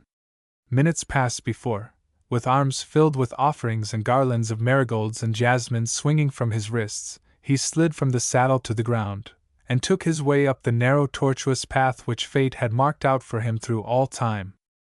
High caste, high born, as slender and delicate, and as pressed with life as a budding branch in spring, Madhu Krishnagar stood beside the priest in the incongruous setting of the mud walls. A coat of fine white linen with broad orange waistband came to just below the knees. White trousers fastened tight about the ankle fitted almost like a stocking from ankle to knee.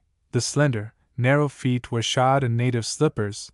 The white turban with its regulation folds outlined the pale bronze face with the sign of the man's religion traced between the eyebrows. Diamond solitaires sparkled in the ears, and one necklace of great pearls hung about his neck. Usual large gentle eye, hawk nose, mobile mouth and small-boned oval face would doubtlessly have been the flippant comment of any Occidental passer-by. Meet 'em everywhere, gambling at the street corner, or squatting in the bazaar, or riding elephants. Yes. But, is not India's future history writ large upon that small-boned oval face for those who, having the vision, read as they walk warily? For those who run hastily past life's signposts cannot, and will not see that, like the fresh green grass which hides the dug pit, those gentle luminous eyes draw attention from the subtle cruelty of the mouth, through which gleam the pitiless perfect teeth. Glorying in his bull neck and massive chin, and blinded by his insular, inherited upbringing, the European will exclaim, "Pah!" at sight of the thin cheek and delicate oval face, failing utterly to notice the set of the ears on the head, just as, muscle-bound through worship at the shrine of sport, he will mistake the Eastern courtesy and poetry of movement for obsequiousness and humility, ignoring the terrible root from which these delicate flowers spring, the root of patience, with its tentacles ever twining and twisting through the Eastern mind, causing the very old to die placidly with a smile on their shriveled lips, and the young to envisage plague, pestilence, and famine with a mere lifting of the shoulder. Patience! The card which India does not hold up her sleeve in the game of life she is playing, the dull-colored drab little bit of cardboard which she throws on the table openly, but which we ignore amongst the highly colored, bejeweled pictures she places before us, smiling with the tender luminous eyes so that we shall forget the subtle cruelty of the mouth.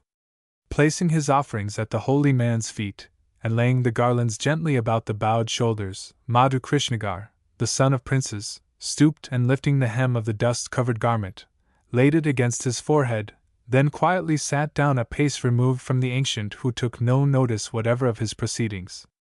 And time passed, linking one hour of noon to its neighbor and the next, until the hags, matrons, maidens, and little maids awoke to the freshness of the evening and the monotony of its tasks.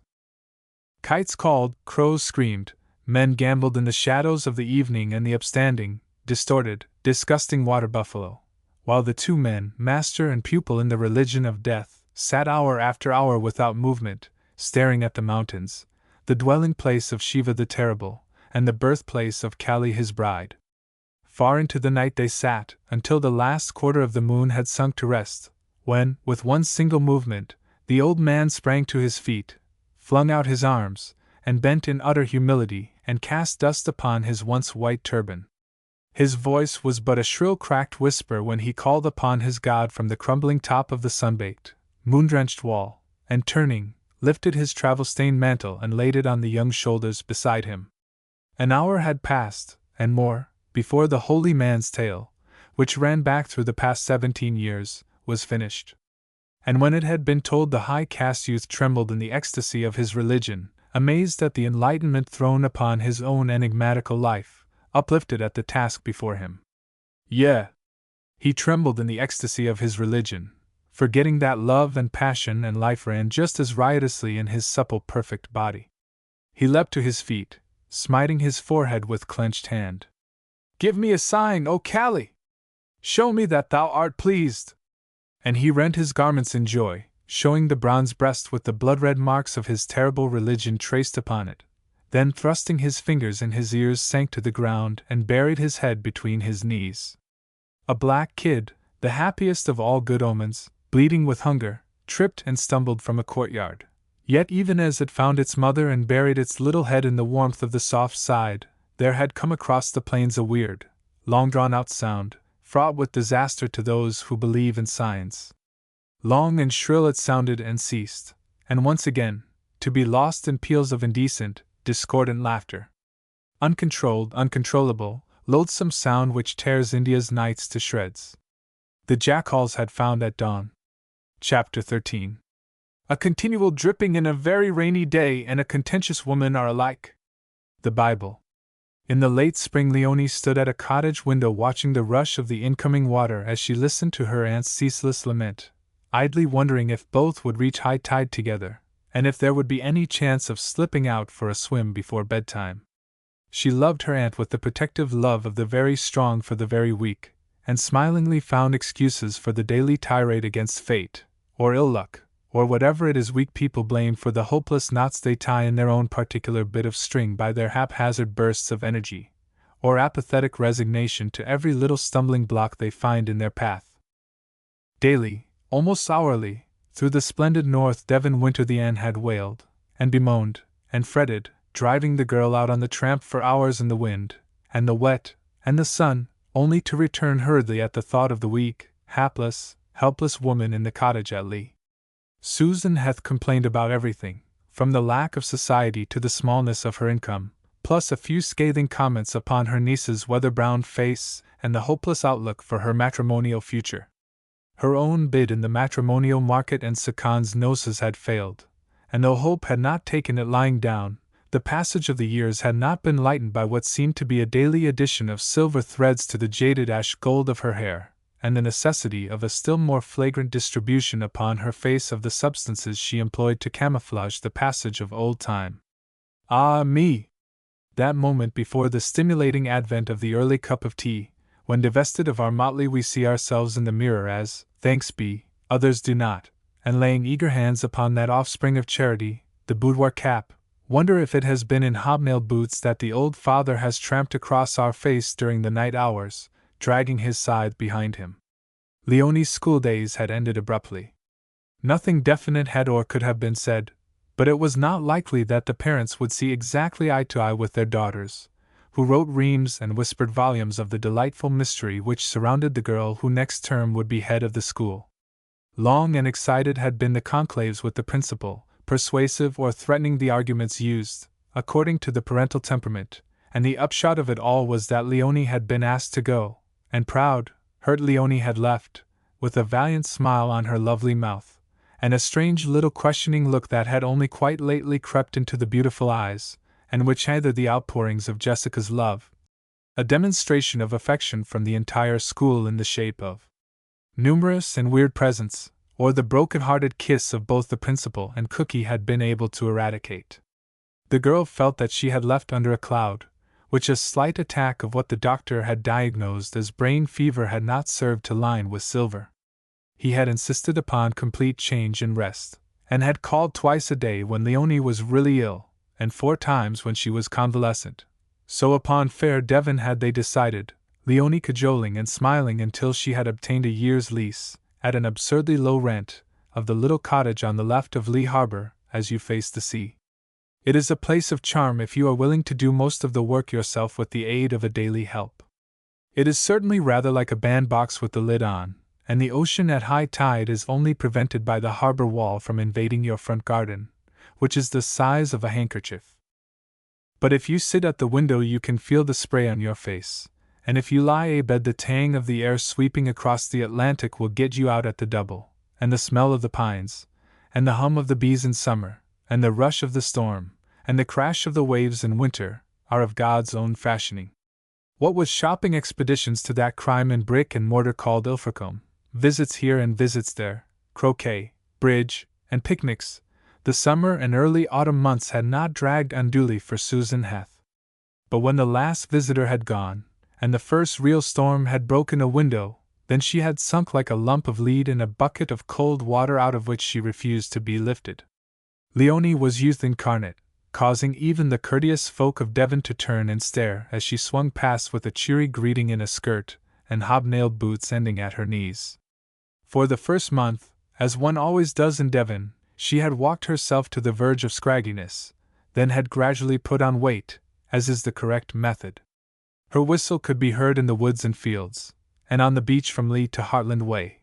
All the country folk loved her, and scolded her for the risks she took in swimming, and she seemingly had no care in the world. But the great heat of summer, the shriek of the wind, and the scream of the birds in autumn would bring a little pucker between her brows. The storm would drive her spirits up to breaking point, the calm would leave her eyes full of trouble. In the woods she would stop and turn to listen, then frown and trudge along between the trees. She was not at rest, for an unconfessed fear, a spook without name or shape, was plucking at her willpower and her heart, a phantom of which she would rather have died than have said one word. So she stood twisting the blind cord and watching the rocks as they gradually disappeared under the swirling waters. Susan had sat near the fire, which is oft-times necessary in the spring at Lee, and tapped in irritation, and most irritatingly, with her foot against the low fender. She was worried. She was not by birth or heredity a bad-tempered woman, merely one of straw, who after the first 2 months of every quarter invariably found herself in a corner which one injudicious move might render uncomfortably tight. Her financial situation, in fact, had become so critical, and the bank manager's demeanor so unpropitious, that in the previous year more than once the dawn had found her trying to decide between the Scylla of the thankless post of lady companion to some wealthy parvenu on the Riviera, and the Charybdis of raising money enough to allow her to harbor paying guests in the no-man's land of Earl's Court. Then fate crossed her knees, and out of her lap had tumbled a widower possessed of a substantial banking account and 4 children. A few more days, a little more encouragement, and he would most certainly have offered her his name and the half of his worldly goods in return for her help in quelling the riotous behavior of his motherless brood. But there had supervened the crisis at school, and grasping for once in her life the necessity of immediate action if she wished to prevent an embellished account of her niece's untoward behavior from reaching the man's ears, she had fled to Devon, leaving behind a trail of dainty scented notes explaining that it was all on account of a slight nervous breakdown from overstudy on the part of her niece. Who, she added casually, as I think I told you, is the only daughter of my dear brother, Colonel Heth V.C. Snobbish, but quite effective as bait for a person who has not complete control over the 8th letter of the alphabet.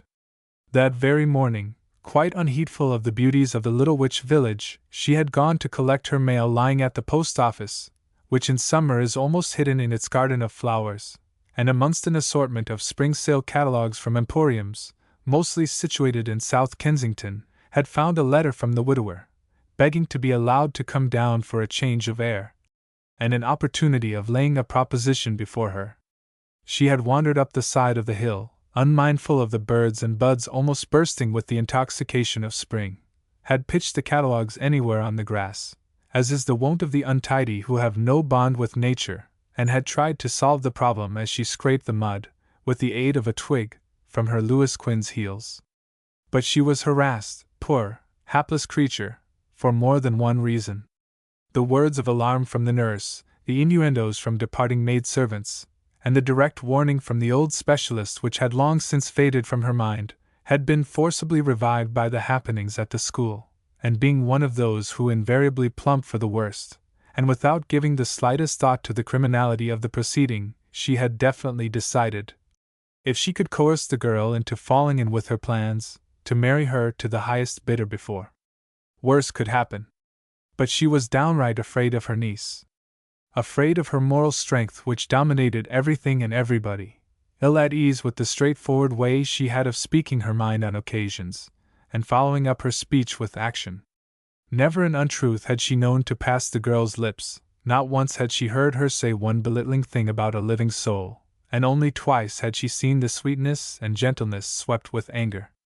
Cruelty to anything small or weak could transform the girl into a flame of wrath, and her weakest spot was her overpowering sympathy with anyone in distress, without any inquiries into the direct cause of the adversity, which spot caused her to be considerably taken in by many of those who had discerned it.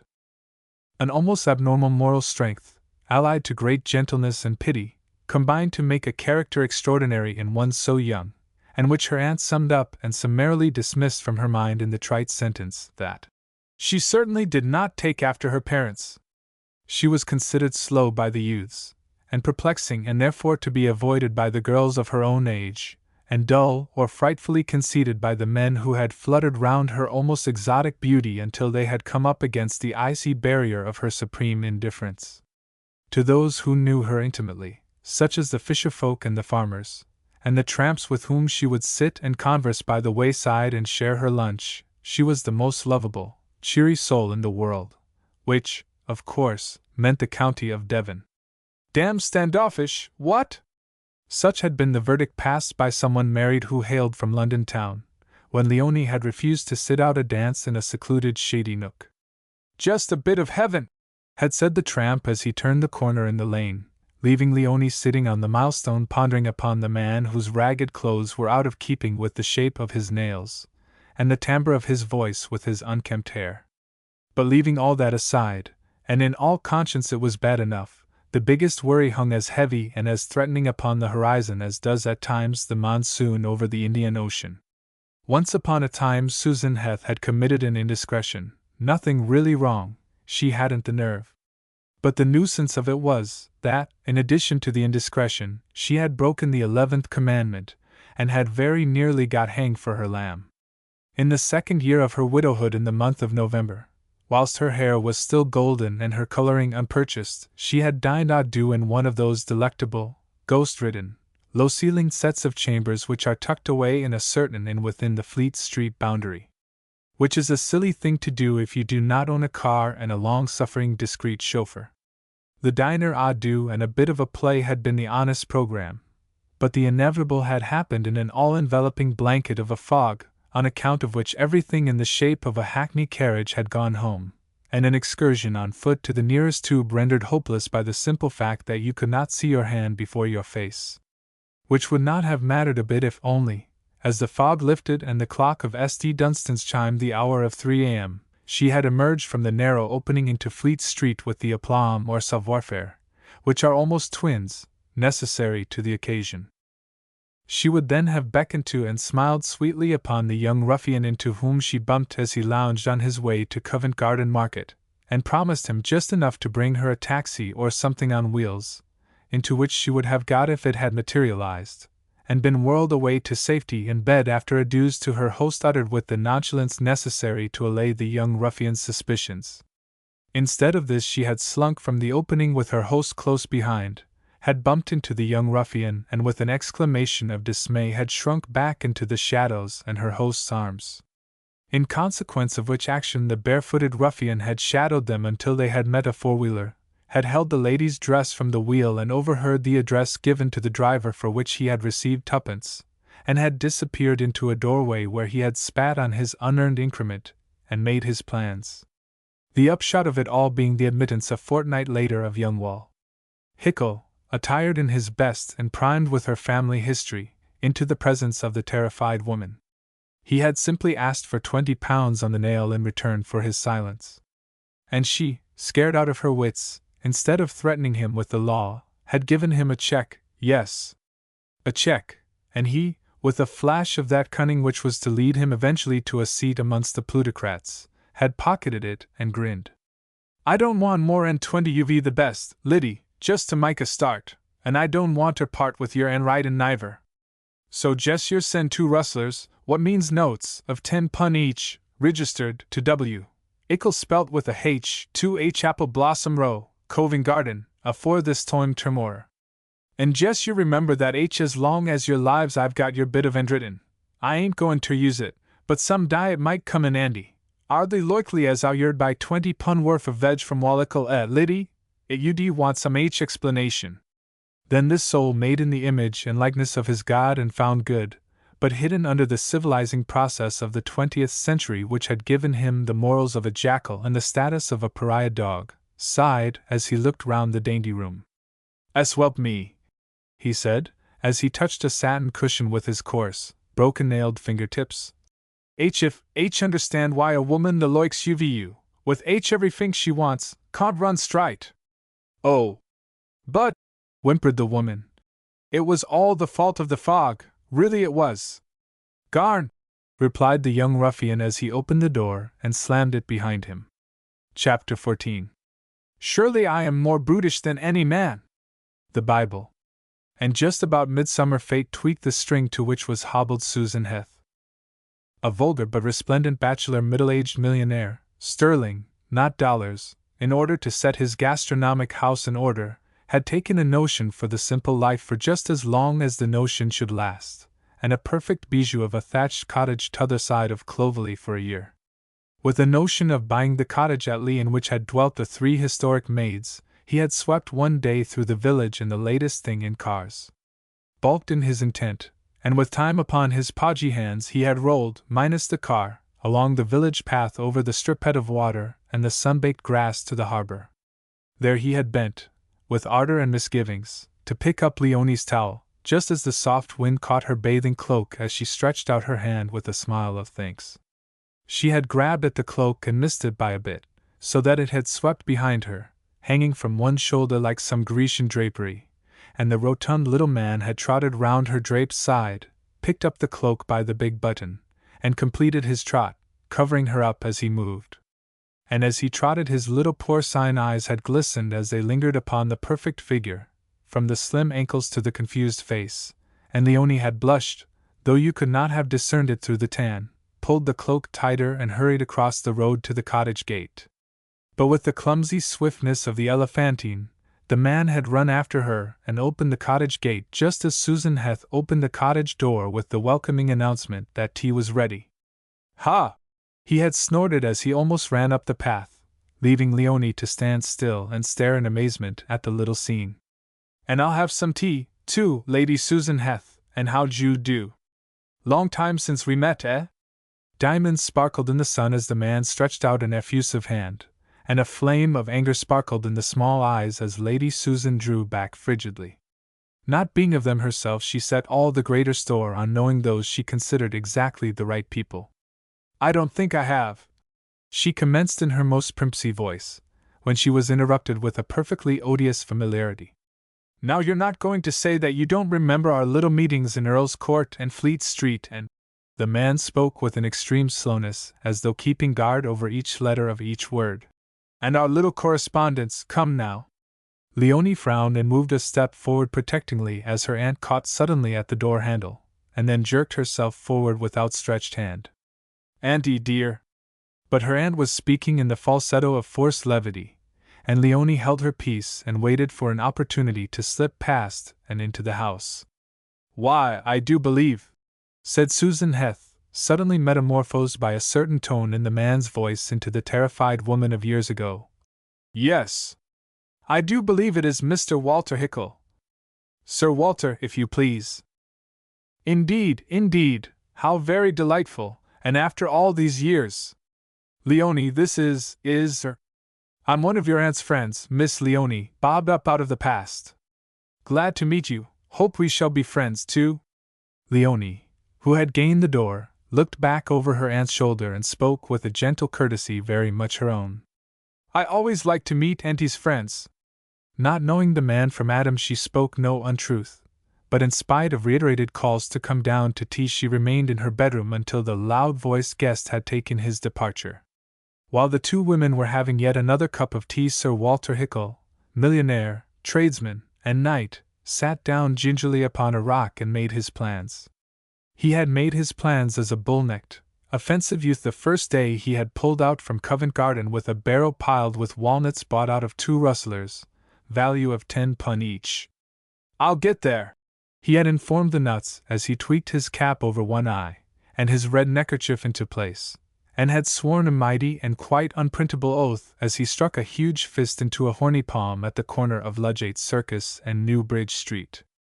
I'll get there, he informed the seaweed as he lifted the soft grey hat from his bald head and adjusted the enormous pearl pin in the pale pink satin tie, and he sighed stertorously as he complacently patted his knee with a podgy hand, upon the manicured plebeian fingers of which shone two magnificent diamond rings. And if you cannot penetrate the strongholds of Devon County, it is not difficult to make acquaintance with her visitors, especially if your visiting card is a gilt-edged security for future excursions and diversions done in top-hole style. Unsuspecting Leonie, who never kept a grudge, after a week or so of astonishment and aversion, thinking in her innocence of heart that she perceived the trend of events, made up her mind to meet the rotund old knight with the simple graciousness due to her aunt's would-be husband. True, the elasticity of her graciousness did not stretch enough to allow her to accept the never-ending invitations which poured into the cottage, but she would tuck her remonstrating aunt into the car which was ever at the gate, and smile delightfully upon the infatuated old fellow who put her aloofness down to mere girlish waywardness. Although the corporeal part of the old vulgarian grated on her susceptibilities, she was quite willing to believe that if one chose to dig deep enough it would prove to be only the rough earth covering a positive mine of rare temperamental gems, and in her blindness whistled cheerily as she thought of the joy her aunt would feel at not having to drop her title when she changed her name, and at being able to retain the same initials for her monogram. Chapter 15. To sell a bargain well is as cunning as fast and loose. Shakespeare. Now I want you to listen to me, Leonie. I am Auntie. I mean seriously. I want to talk about myself for one thing, and our very straitened means, which do not permit us to go on living even like this, and oh, lots of other things. Right, darling, said her niece, moving across the room to sit on a broad stool at her relation's feet, but twisting her head to one side with a quick movement, when her aunt laid her hand dramatically upon the tawny hair. Please, Auntie, don't. I can't bear to have my head touched. Just what I want to talk about, vaguely said Susan Heth as she tried to disentangle an old-fashioned ring which had unfortunately caught a few shining hairs in its loose setting. Please don't touch my head, Auntie, repeated Leonie as she sat back. Let my hair go, please. I'm not touching your hair, child, impatiently replied the elder woman. It's got caught in one of my rings. Leonie's eyes were almost closed in a strange kind of psychological agony. Then, just as though she acted unconsciously, she seized her aunt's hands and pulled them quickly from her head, tearing out the hair entangled in the ring by the roots. I can't stand it, Auntie. I have never been able to bear anyone touching my head, she said very quietly. I think you're insane at times, Leonie, really I do. The terrible words were out, and for one long moment the two women stared into each other's eyes. You think I am insane at times, whispered Leonie. You, Auntie, you think I am insane? And the elder woman, floundering in dismay at the awful effect of her unconsidered words, sank to her neck in a bog of explanation. No, Leonie, no, of course not. I wasn't thinking. Of course you're not mad. Insane, I mean. What an idea! Only I am worried about you, you know that, don't you, dear? Do be sensible, dear. Of course your brain is not quite normal.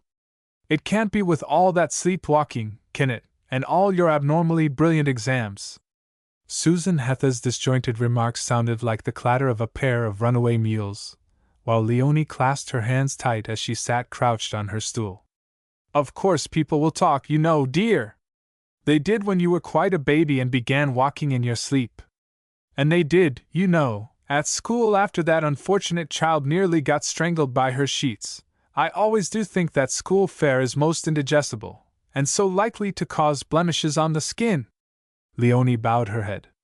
Most unfortunate that you should have snubbed young Mr. What's his name so severely, and that his sister should have been at school with you. Out of revenge she has been talking about you and your sleepwalking. People are most unkind and most unjust, and you are far too pretty to receive any consideration from your own sex, how ever much attention you may receive from the opposition, I mean sex, opposite sex I mean. Leonie sat absolutely still. Anyway, my child, we need not worry, there is a way out of our little difficulties. Sensing that something was coming, Leonie sat back with the light of the oil lamp full on her face as she stared at the clutter on the mantelpiece. I do so want you to do something for me, darling.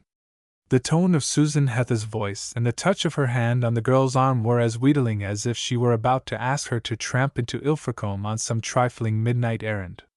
Leonie answered quite mechanically. What is it, dear? She said. Say the word and I'll do it. Is that a promise? Aretha. Anything to please you, Auntykins. Susan Heth took her fence in a rush.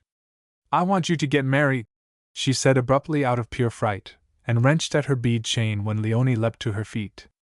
The girl stood quite still, outlined in her simple low-cut, short-sleeved dress by the wall, her hands pressed back against it. There was no sound except the soft gurgle and murmur of the water until she spoke, quietly, but with a world of horror in her low-pitched voice. You want me to marry you, when a moment ago you said that you thought I was mad. You want me to marry some honest, unsuspecting man, and bear him children. Susan Heth, shocked to the limit of her Pecksniffian soul, made a nerveless, fluttering gesture of protest with her hands. Don't speak, said Leonie quickly. Please don't speak until I have done. Marriage! I will tell you what I have thought about it while I have been waiting for my mate. Oh! Exploded Susan Heth vehemently. My dear!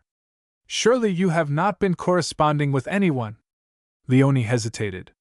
How was she to make her aunt, this shallow, unbalanced being, understand the joyous expectancy with which she had awaited the moment when she should meet the man born for her? How was she to take the exquisite longings, the veiled desires, the beautiful virgin thoughts, from her heart and lay them before this woman who had taught her nothing but the 23rd Psalm without its real interpretation, plus the correct Sunday collect and daily prayers? How explain that to her the little golden ring would not represent a key opening the door to the so-called freedom from which 50% of women descend, via the shallow flight of steps marked a good time, to the plane of discontent? Or that to her the word love was sufficient, and that for her it included those of honor and obey, without any separate declaration in public? When she spoke hurriedly, flushing from chin to brow. Auntie, I correspond with no man, but my mate is waiting for me somewhere, calling me all the time ever since I can remember, and I should have married him when I had met him if. In anger at this fresh complication, piled upon her appalling want of tact of a few moments ago, Susan Hess struck her hands on the arms of her chair. I think you absolutely indecent, Leonie, to go on like this about someone you have never even seen. Now listen to me, and don't be so theatrical. I have had an offer of marriage for you by someone who knows all about you, and who, after my assurance that there is nothing hereditary in your family on either side to account for the strangeness of your actions at times, is perfectly willing, even anxious, to marry you. To take the risk, you mean? Broke in Leonie. Oh, well, go on. Aunt Susan, somewhat out of breath from the rapidity and unaccustomed lucidity of her words, inhaled deeply and continued. He will make you an astounding marriage settlement, give you everything you want, and swears to make you perfectly happy. And his name? Oh! Don't be stupid, Leonie, of course you know whom I mean. Leonie leant forward, stretching out her hands, her face dead white in the light of the lamp. Tell me his name, and don't drive me beyond breaking point, Aunt Susan. Tosh! Contemptuously remarked her aunt. Don't be so childish. I mean Sir Walter Hickle, of course. Expecting some violent words of protest, the elder woman half rose from her chair, but appalled by the deathly silence and the look on the girl's face, sank back, cowering in her seat, and stared in the direction her niece's hand was pointing. Look, Auntie, look! Leonie stood with one hand pointing at the mantelpiece, and the other pressed against her throat as she tried to speak coherently. The pupils of her eyes were pinpoints as she gazed at a wooden frame which, adorned with edelweiss and the Lucerne lion, held the snapshot of a complacent individual leaning over the harbor wall, attired in a well-fitting but ill-placed yachting suit. Old pickled walnuts! You want me to marry him, no! When I thought he wanted to marry you! She laughed, a laugh which sounded like the jangling of broken glass, and died almost before it was born, and her aunt, terrified at the sound and the expression on the girl's face, seized the outstretched arm and shook it violently. What are you talking about, Leonie? Leonie freed her arm with a shudder. Please don't touch me. Then, making a desperate effort, she continued quietly, so quietly indeed that Susan Heth looked anxiously over her shoulder towards the door. Don't you know that's his nickname? Oh, of course you do. You know he made his fortune by pickling walnuts too rotten to sell. Sir Walter Hickle, twist the name a bit, and it's all in a nutshell, a pickled walnut shell. The little unnatural laugh broke across the words. And you want me to marry him, Auntie? Auntie! He's awful enough, heaven knows, but not bad enough, nobody could be, to have a mad wife foisted on him. No! Never! I'll go out and work. There was something very decisive in the last words, but Susan Heth, like most weak people, found her strength suddenly in a mulish obstinacy, which is a quite good equivalent for, and often more efficacious than mere strength of will. This obstinacy, backed by the knowledge that people were beginning to gossip about the girl's aloofness and love of solitude, that the cashing of another check would see her overdrawn at the bank, and that until the girl was settled and off her hands she would not be able to solve her own matrimonial problem, drove her to a show of mental energy of which she would not have been capable in an everyday argument. Work! She cried. Work! What can you do? Nothing, except go out as a companion or nursery governess. And who would take you without a reference? And who would give you one? Tell me! Leonie remained silent, stunned. As I have told you, we simply cannot afford to live even like this. I'm overdrawn as it is, and... But, broke in Leonie with a gleam of hope. But I have Father's money coming to me. I'm not quite sure how much it is, but you can have it, all. It's £2,000 down for yourself, and $250 a year in trust for your children, to be given you on your wedding day. Oh! It was just a little pitiful exclamation as the girl realized the net which was closing about her feet, but from the meshes of which she made a last desperate effort to extricate herself. I think I see a way, she said slowly. Yes, listen, this terrible mystery that surrounds me, this curse which seems to bring disaster or pain to everyone I love, simply makes life not worth living. So if I make a will in your favor, Auntie dear, and go for a swim at Mort Point where the cross currents are, it will. But Susan Heth interrupted violently, horror-stricken at the suggestion made indifferently by the girl she loved as far as she was capable of loving.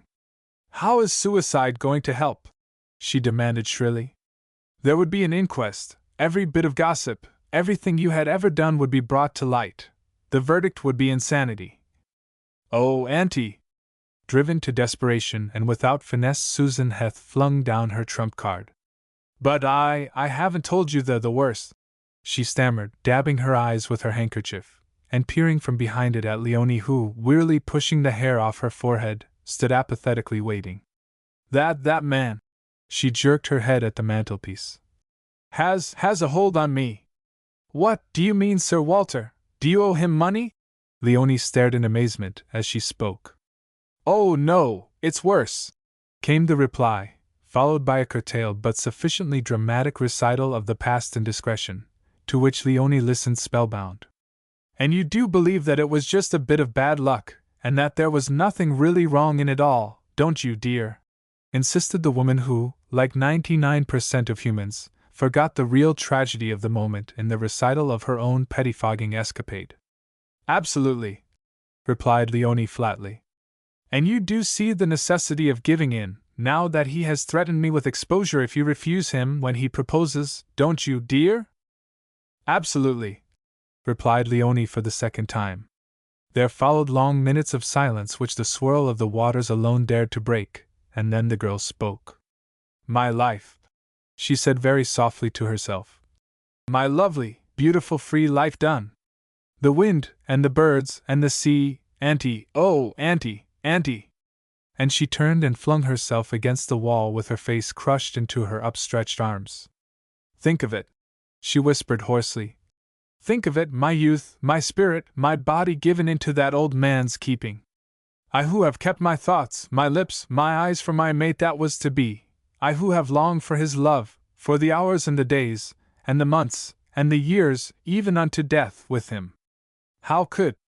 There was a click of the gate, and she flung round from the wall, dry-eyed, dry-lipped, desperate, as her Aunt hurriedly rose. It's him, Sir Walter Leonie. Are you going to accept him? Of course, came the steady reply, and Leonie looked the elder woman straight in the eyes, which darted this, that, and every way. Will you go upstairs, please? Just before dawn Leonie slid in through the window, and the water, trickling from the bathing dress which clung to the wonderful figure, formed little pools on the faded carpet. Nothing will ever make me clean, she whispered. Nothing, nothing, nothing. There is no ocean big or wide or deep enough for that. Oh! God, my God! For 5 long minutes she stood absolutely still, looking straight and unseeingly at the mantelpiece. Then, as a rooster somewhere shrilly heralded the coming day, she awoke to her surroundings and moved. Like a beaten dog she crept to her bedroom, and stood staring at the reflection of her haggard face in the mirror. A bird suddenly burst into a song of welcome to the dawn which was dyeing the sky rose pink, and she crossed to the window seat, dropped to her knees, and buried her lovely head in her outstretched arms, amid the ruins of her beautiful castle of dreams. Chapter 16. For fate has wove the thread of life with pain. Pope. When empty Raham is a haven of delight, whether the little connecting coves be awash with the tide, or the limpets, in an unglued state, are airing themselves awaiting the return of the water. You can wander at will, if you have the right boots on, over the never-ending sharp ridges of the rocks. You can pass hours gathering laver though it is not at its best just there, and you can find sea anemones and such treasure trove as pit props, and boxes of butter, and even casks of wine after a storm if the gods be kind to you. Also you can don your bathing dress in comfort behind the wreck, one of many, which has remained as witness to the force of the terrific gales and the ripping propensities of the saw-teethed rocks. Walk in from Lee or Morto, Woolacombe or Croyd, over fields in which lambs stand on their front feet in exuberance of youth, or caper on their back ones until called to order by their maternal parent, or through lanes lined with primroses and violets, or roses, or nuts, or berries, according to the season, whilst on the top twig of the high hedges yellowhammers, chaffinches, robins and the like gossip to you about the hawk hovering in the distance. Arrive there, pause on the edge of the incline. Don't go down if you see a paper bag fluttering in the breeze, because a paper bag is but a forerunner of lanky locks dripping on a towel-covered shoulder, and bare and uncomely feet fiddling in the warm sand, whilst adjacent is the rock over which the faded blue bathing dress hangs out to dry. Wait for the empty hour and then fly into the second cove, and the next, but don't forget the tide. The sand-covered rough-haired terrier stood with his head cocked on one side, looking at the wonderful, waving, glistening mass in front of him. It certainly looked like seaweed, but it didn't smell like it, and long bits of it floated in the air just like golden threads. Besides, there was something uncanny about it which sent thrills into the roots of his rough hair, causing it to rise in clumps along his spine. It looked as if there was something dead underneath, too, and yet it didn't. Anyway, it certainly did not look as though it were meant to be played with or barked at, and he hastened back along the treacherous narrow passage, which connects the 2 last coves, in search of him who knew all and was never afraid. "No, old fellow," was the only response he got to his invitation to come and see. "I've already been fooled over anemones, and rooks, and passing cloud shadows, and very dead starfish. Nothing doing, so calm yourself." But the dog backed into a pool, emitting barks which were strangled at birth, snapped at a bit of rock which caught him unawares upon his unprotected flank, trotted forward, backed again into the pool, and turning, ran down the passage, came back and did it all over again. Talk about waterdrops wearing away a stone, why they are simply not in it when compared with a dog's method of wearing down your resistance. After the 5th repetition of the above tactics, the man rose, stretched, put his pipe in his pocket, and hurling a pebble at the delighted quadruped, followed in its wake. "Just look at that, and don't say I brought you here for nothing," said the terrier, as plainly as he could with eyes and quivering body and tail. The man looked and held up a finger, which caused the dog to sit up and beg, and walked as softly as possible up to Leonie, who, tired out with worry, heartache, and a long swim, was sitting fast asleep on that one slanting, delightfully comfortable rock seat, with her hair spread out over her face, and down to her knees, mantle-wise, to dry. It is a somewhat ticklish job to lift an unknown lady's hair and tell her abruptly that you think the tide is on the turn, and the man stood in perplexity, while his brain refused obstinately to register anything more practical than an overwhelming admiration for the picture before him. However, with the attempt to unravel the problem, his hand went instinctively to the pocket which held his pipe, and the slight movement simultaneously upset his balance and solved the problem. He slipped with a rasp of nails on rock, waved his arms in a manner likely to cause envy in any mere flagwagger, and recovered himself with all the clatter and confusion inseparable, under such circumstances, from the saving of self-respect and the knees of skirt or breeches. Quite unconscious that her stockings and high boots were upon another rock, her skirt only reached just below the knee and her legs and beautiful feet were bare, Leonie sat up as straight as she could and peered from between her masses of hair, upon which the dog, thinking that he alone was responsible for the discovery of this wild beast, yelped and barked and growled as he slid in and out of the pools. Pushing her hair back, and shielding her eyes from the sun and her face from the man, she flashed one swift glance from his shoes to his hair, that non-looking, all-seeing glance of woman which leaves fork lightning at the post, and causes you to wish you had spent a little more time upon your toilet. Although she had barely looked at him, Leonie could have described the man before her down to the minutest detail. No doubt about it, he was good to look upon, with his steady eyes, the straight ultra-refined nose with slightly distended nostrils, and a jaw which, in shape and strength, belied the almost feminine beauty of the mouth. He stood well over 6 feet, though you would hardly have thought so because of the massive shoulders which seemed to have been created to carry the troubles of the entire world.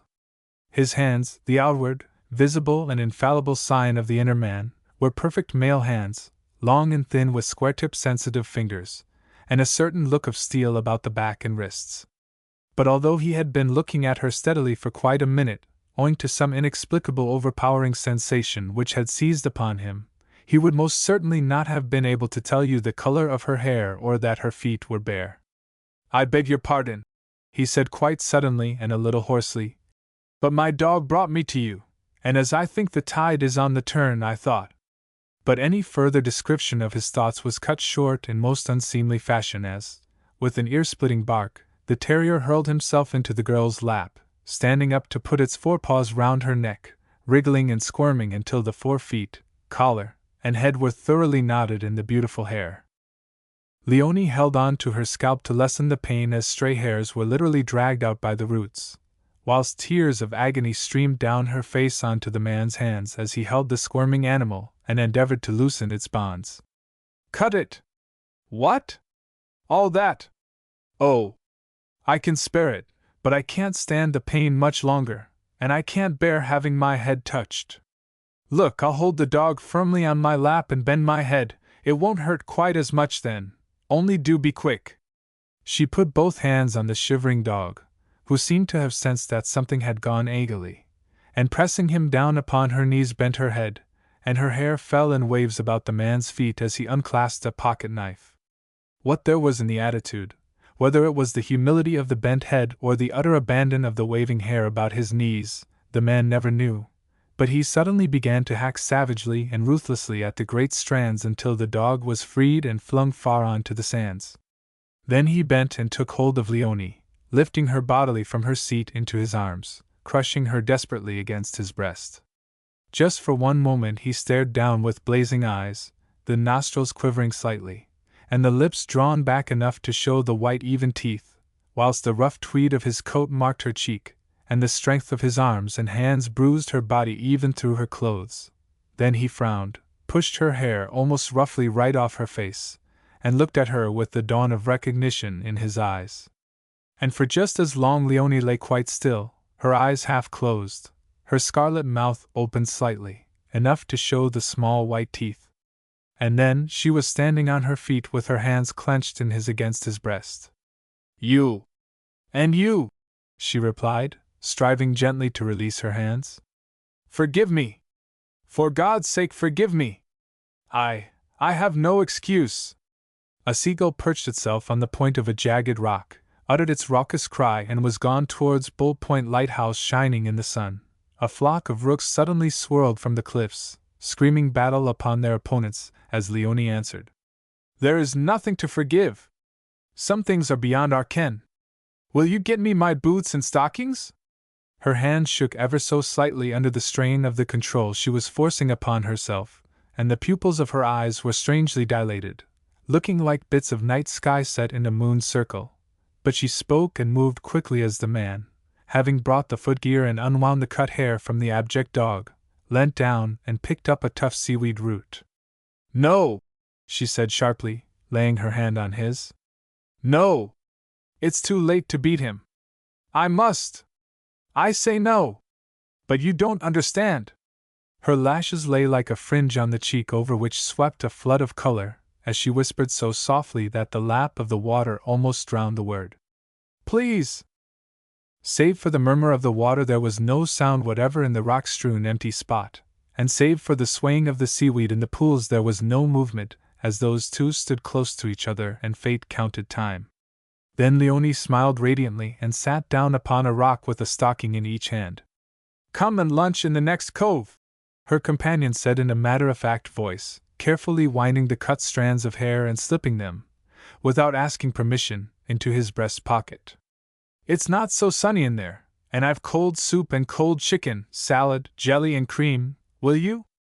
"Aretha," said she, beginning to lace her boots.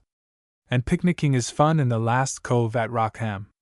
The air smells so heavenly, the wind is so soft, the clouds so lumpy and white, and there are little caves in which to dress and undress for the purpose of bathing, to boil the kettle, or hunt for those little bits of over-dried wood which go off with the report of a pistol and plop out to singe your garments. And so very few get as far. Somehow the tide is generally on the turn, and if by chance it is not, the tortuous and narrow passages between the coves, with their rocking rocks and hidden pools, are enough to twist the ankles and temper of anyone who is not Devon-born or bred. "Yes, I am due to sail for India about this day month," said Jonathan Cuxon, Jan for short, a little later, as he drove the cold drumstick of a Devon chicken into the paper bag containing salt, while Leonie, holding the fellow leg in both hands, or at least the fingers of both hands, gnawed right heartily at the middle thereof, and the pardoned dog sat quivering with hope deferred. "Isn't this perfectly wonderful?" he went on, and Leonie mumbled, "Wum-wum," as interestedly and politely as her bone would allow. "I mean our meeting like this." She smiled and sat forward, resting one hand upon the rocks, and the puppy, with a lamentable slump in manners, crawled up from behind and gently relieved her of the bone which still had luscious scraps of white flesh adhering to it, and a dream of a shining gristly knob at the end. "Your idea of picnicking is somewhat luxurious," she said, taking a cardboard plate full of jelly which he had smothered in cream. "Tell me what you are going to make of your life. You must blame or thank Mrs.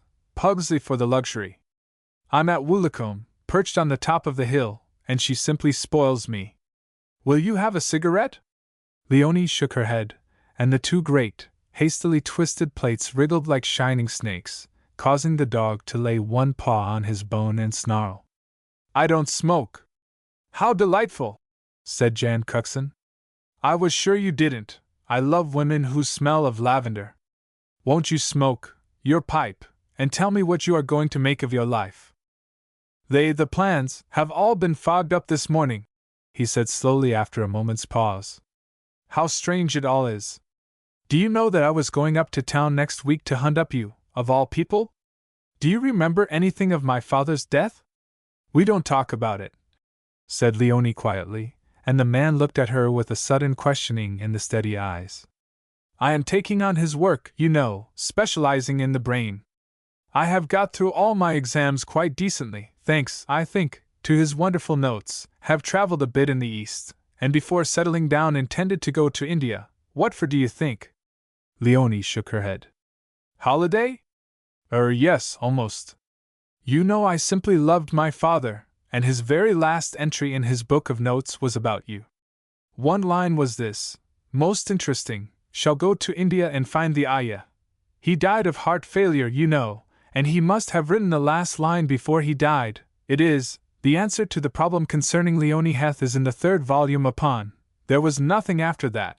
I thought he would be awfully pleased if I carried out his last wishes, and meant to hunt you up and see if you were still, or bothered with dreams, and then.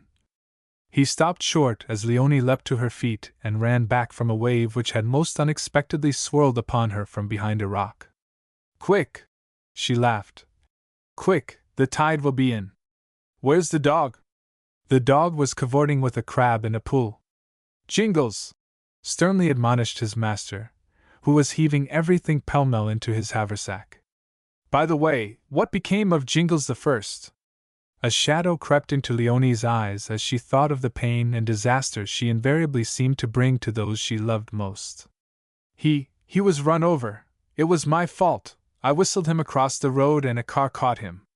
If we hurry, she continued, we shall be in time for tea. Auntie will love to see you again. Oh, of course, I'd almost forgotten her, will she? Chapter 17. He that rebuketh a wicked man getteth himself a blot. The Bible.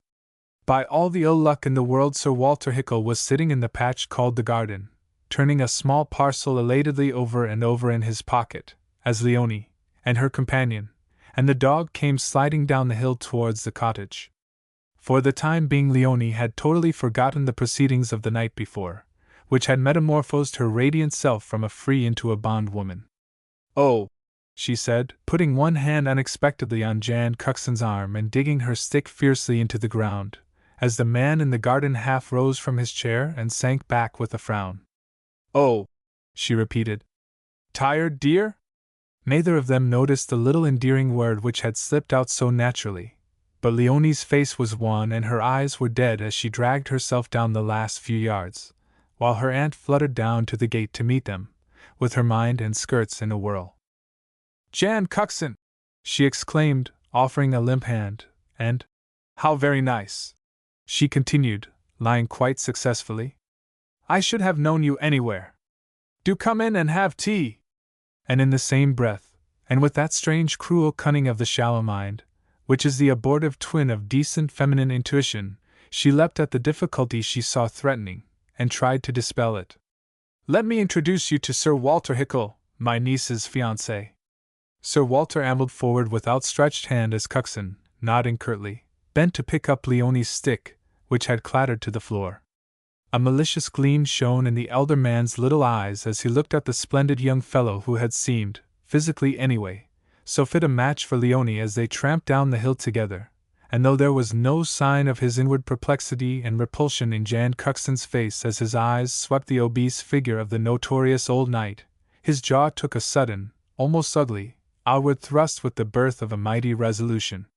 Leonie walked to the gate with him when he took his departure, having refused tea from a certain undefined feeling that he could not even sit in the same room as the man whom he intended to do out of the odd trick.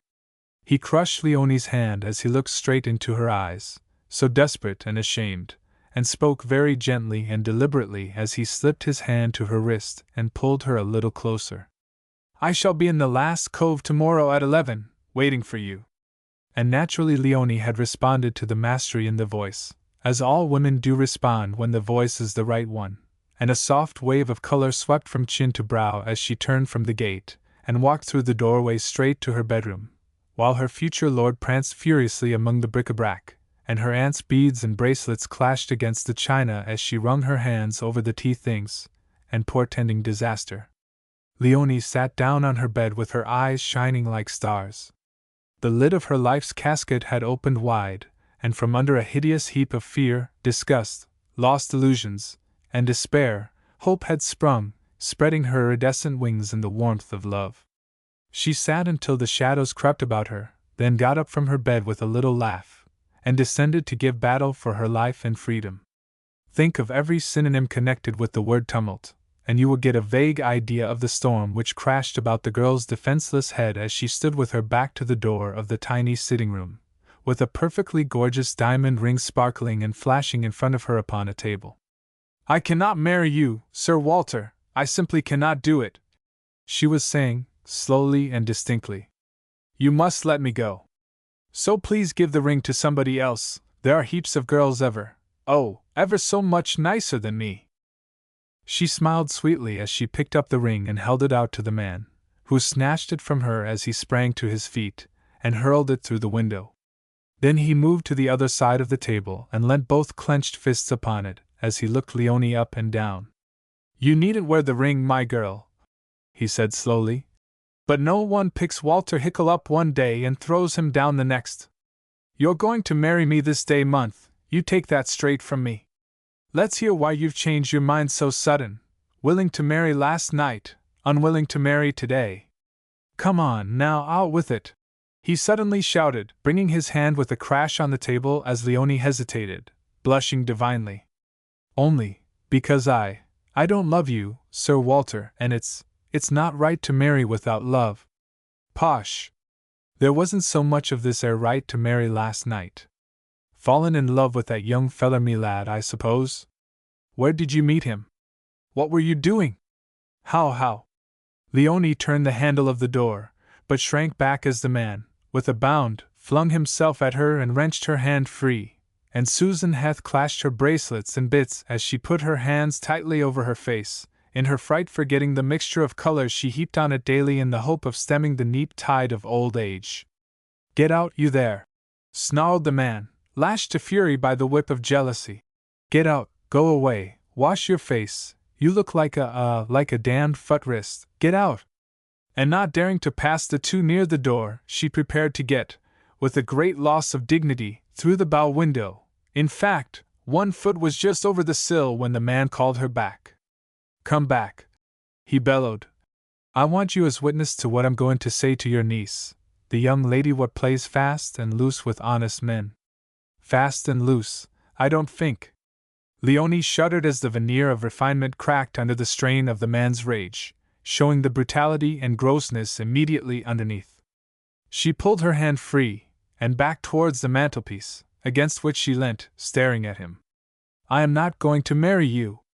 The voice was low but positive, and the quiet in the room was intense as Sir Walter bounced up within a foot of her and shook a fat forefinger in her face. "Aren't you?" he said. "Aren't you? And I'll just tell you 3 things what'll make you change your tune, my girl. 1. He placed the fat forefinger on the ill-bred thumb. "And the least important, you'll marry me 'cause you're an Heth, daughter of Colonel Bob Heth, V.C., and your futrist aunt hasn't half rubbed it in about the Heths never breaking their word. I give you mine." "Please leave my father's name out of this," quietly replied Leonie, her face dead white from the sickening thudding of her heart.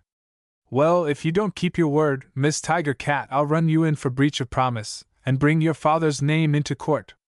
"You couldn't." Couldn't what?" stormed the man. "Run," said Leonie gently, and added sweetly, and with great vulgarity, "You're too fat." "Too," continued Sir Walter, purple in the face, but wisely ignoring the insult to his person. "You'll marry me 'cause no one else'll have you. You're batty, my gel, gone in the top story, can't even go out to work for your living 'cause you ain't always to be trusted. I know all about yer, but I'm willin' to take the risk. There won't be any person round the ooze after dark once you're married to me, I give you my word.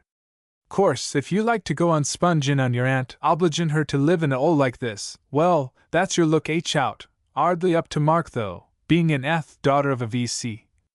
His small eyes gleamed as they rested on Leonie's stricken face. Stop, please, she said hurriedly. I can't stand any more just now. I couldn't really. Will you give me a week to think it over? The man laughed contemptuously. A few days, a few hours, then? There was something horrible in the humiliation of the girl's pleading, but it made not the slightest impression on the ex-costermonger, who had at one time been accustomed to enforcing his commands with the buckle end of his waist belt. Not a minute, not a second, he chortled, seeing the end of the chase in sight. Think of the old I have on your aunt. Lady Susan Heth, sister of Colonel Bob Eth, V.C., creeping out of a gentleman's rooms at 3 o'clock of the mornin' and payin' me money. Think of it. Now what have you got to say? Why don't you be sensible and quiet, gal? I've got it ain't no use kickin'. Be sensible and I'll smother you in demons, give your 2 Rolls-Royce, yacht, Monte Carlo any time, Park Lane, make every other woman want her scratch your eyes out. What more could you want? Now what have you got to say? What was there to say? Aunt Susan tried to obliterate herself behind the window curtain. Sir Walter, thumbs in armholes, tilted himself backwards and forwards on toe and heel as Leonie came forward and leant with both hands the table, as she looked from one to the other without speaking. In fact, the silence became intolerable to Sir Walter, who had expected, and would have thoroughly enjoyed a heated altercation, in which he would have known exactly where he was. Well, what have you got to say, my gel? Leonie looked from one to the other. I will marry you this day month, Sir Walter. She threw up her hand as he laughed triumphantly. Wait one moment. But until that day I will have nothing to do with you, nothing. I will not meet you nor go out with you, nor bother about a trousseau, nor the future in any way. I shall go out and come in when I like, and go where and how I like. I shall meet whom I like. I won't deceive you, I shall meet Jan Cuxon just as often as I like. And I should advise you not to interfere with me in any way. He is young and strong, and, as an old friend of the family, might resent it. You can trust him, he is a gentleman, which means, oh, well, you will find the exact meaning in a French dictionary. She crossed to the door, turned, and looked slowly from one to the other. Is the bargain concluded? Yes, I'll take you on those terms. But you'll pay 100% interest on the month I've lent you, and then some I give you my word. The door shut quietly as the man sank into a chair. Batty, he said as he mopped his bald head. Absolutely balmy. But it's worthwhile, let her have her month, let her, I shall have a whole lifetime to break her in. Chapter 18. Why fret about them if today be sweet? Omar Khayyam. The great grey breakers heaved themselves skywards, paused for half a second, split, and crashed down upon the rocks the next morning as Leonie and Jan Cuxon sat on the sands under the lowering sky. They had argued, analyzed, plotted, and planned, only to find that each road they launched out upon full of hope terminated in the blind alley of the old man's power over the girl. I've just got to go through with it, said Leonie. There is simply no way out. The man caught both hands in his. Dear heaven, how I love you, child! How I long to pick you up, as I did all those years ago, and carry you out of all this to happiness. Leonie! Leonie! You must marry me, I love you so. And she had sat quite still, not daring to move for fear of the mighty passion which surged about her. Yes. Quite true. They had only met twice. But there is a certain kind of love, exceeding rare it's true in Europe, which from an infinitesimal seed is capable in 1 second of blossoming into a tree, fruit and all, in the shade of which you can sit content until your life's end. It simply sprouts all over the East. Wishing to prevent a conflagration, Leonie spoke quite calmly as she withdrew her hands. And I couldn't marry you, even if I were free, because, at times, as I have just told you, they say that I am not responsible for my actions. I'm supposed to be. Be quiet! Cuxon pulled her fiercely into his arms, crushing her cheek against his. Tell me all, every detail. They sat there as the tide went out, and the man registered the facts of the tragic tale in his mind, eager to be out on the trail of the mystery overshadowing the girl he loved. Mad! He laughed when she had finished. Mad, no more than I am, and I'm sane enough in all conscience except in my love for you. I shall go to India, and wring or bribe the truth out of that ayah. But we needn't worry about the date of starting yet a while, and between then and now we shall have found a way out of this seeming impasse. What is it? Leonie had twisted herself suddenly out of his arms, looked over her shoulders and shivered. It is what I was telling you about, a sensation of someone standing close behind me. It's nothing, Leonie, just imagination, said Jan Cuxon. For how could he see a certain high-caste native of India walking slowly down the gangway from the great ship just docked at Tilbury, and smiling inscrutably as he placed his foot in the country which held the white woman he sought? Leonie turned her head quickly, and shivered again, violently.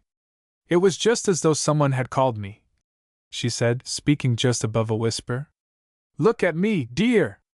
Leonie looked straight into the honest gray eyes, and the fear died out of her own as she met the steady gaze. I'm slow, dear, dead slow, plodding I suppose they'd call me, but once I'm on to something I never let go until I've won. Things are black, sweetheart, but something is telling me that I shall find a way out. When is? Leonie lied. It was beyond her power of will to place a limit to her sudden newborn happiness. She would not give a definite date, and relying on the certainty that the man would never allow anyone to gossip to him about the wedding, she lied, deliberately. Oh! There's plenty of time, don't let's talk about it. She sprang to her feet and flung out her arms to the sea. Let's forget, Jan, let's forget. Let's steal something from fate and be happy. Let's be friends, pals, we can't be anything else, because I am in honor bound. And I'm so hungry. She turned her radiant, laughing face to him. I'll race you to Barricane for tea. She was off as she spoke, with Cuxon close behind. They jumped from rock to rock, they slipped, they slithered, they splashed up to their knees in pools and out again. The man did not break the compact when he caught her in the shadow of the wreck and drew her into the shelter of his arms. Pal! He whispered. Little pal! And she lay quite still until the thud of their hearts, caused by the strenuous exercise, had given place to the stronger, steadier beat of steadfast love. Then she slipped down, ducked under his arms and was away, and her laugh was caught by the wind and blown back to him as he ran in hot pursuit. Chapter 19. Write them upon the table of thine heart. The Bible. Leonie's wrist watch very softly chimed midnight, announcing in gentle tones the birth of her wedding day, as she sat with her chin in her hands staring out to sea. She frowned and pulled savagely at the band until it broke. There was a faint crash, and a faint splash, as the watch, hurtling through the air, ricocheted from a rock into a pool as the girl stretched her arms above her head, leant back, and closed her eyes. Her last midnight swim, the last time she would slip the bathing dress over her beautiful virgin body, the last time she would revel in freedom, oh! The last time of anything decent, and pure, and sweet. She had not lost her heart or her head. In fact, she had gone through none of those amorous gymnastics which seem necessary to the cardiac state of being in love. She loved, and she knew it, and confessed it on her knees at night, and when she walked, or swam, or rode, or carried her food on her back, or braided her hair in the day. She was loved and she knew it, and thanked her God when she lay down to sleep at night, and when she shopped, or placated her petulant relation, or played bridge or the piano equally badly, or got wet through in the storm, and tanned by the wind. Many times Sir Walter had almost been on the verge of giving her her desire. Almost. Because it only needed two things to make him toe the line of sensual infatuation, the first being the graciousness of every line of her beautiful person when she met him by chance, and the second, the ungraciousness of her distinctly unpleasant manner upon the same occasion, over both of which he promised himself, as he inwardly raged at her frequent, prolonged and unexplained absences, he would shortly have full control. The month had slipped by so quickly, the month in which she had indifferently left to her aunt and fiancé the choosing of her trousseau, and the arrangement of the ceremony, also the honeymoon, that subsequent insight into purgatory which she was to endure as best she could in an isolated, thatched cottage t'other side of Hartland Point. A month during which she had walked, and talked, and walked again with Jan Cuxon, who caused her heart to thud heavily even though he did not touch her hand in greeting, or parting, or at any other time. They had gathered laver, that most delectable vegetable seaweed, at the base of the Woolacombe rocks, dug and scratched for the elusive cowr's shell in the sands of Barricane Beach, devoured Mrs. Parker's teas of bread and butter and cream, jam and cake, laid on snow-white cloth upon trestle table, and watched their flat-pebbled ducks and drakes skip more or less successfully across the waters.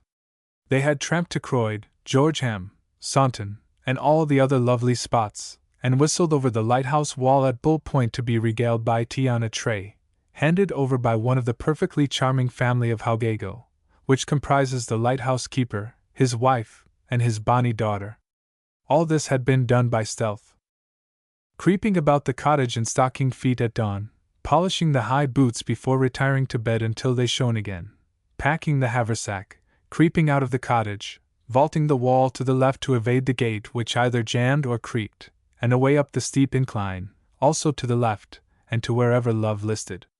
Upbraidings at night are quite bearable when the heart is aglow, and the future dimmed by present happiness. But upbraidings in the early morning are quite intolerable when the outlook into the future shows a black abyss through the medium of an empty stomach. She had seized upon every passing moment, wringing the uttermost out of it that she might have something put by with which to fill in the blanks of the drear future, the vacuum where should have been a tumultuously throbbing heart of love, and a pulse of life and passion.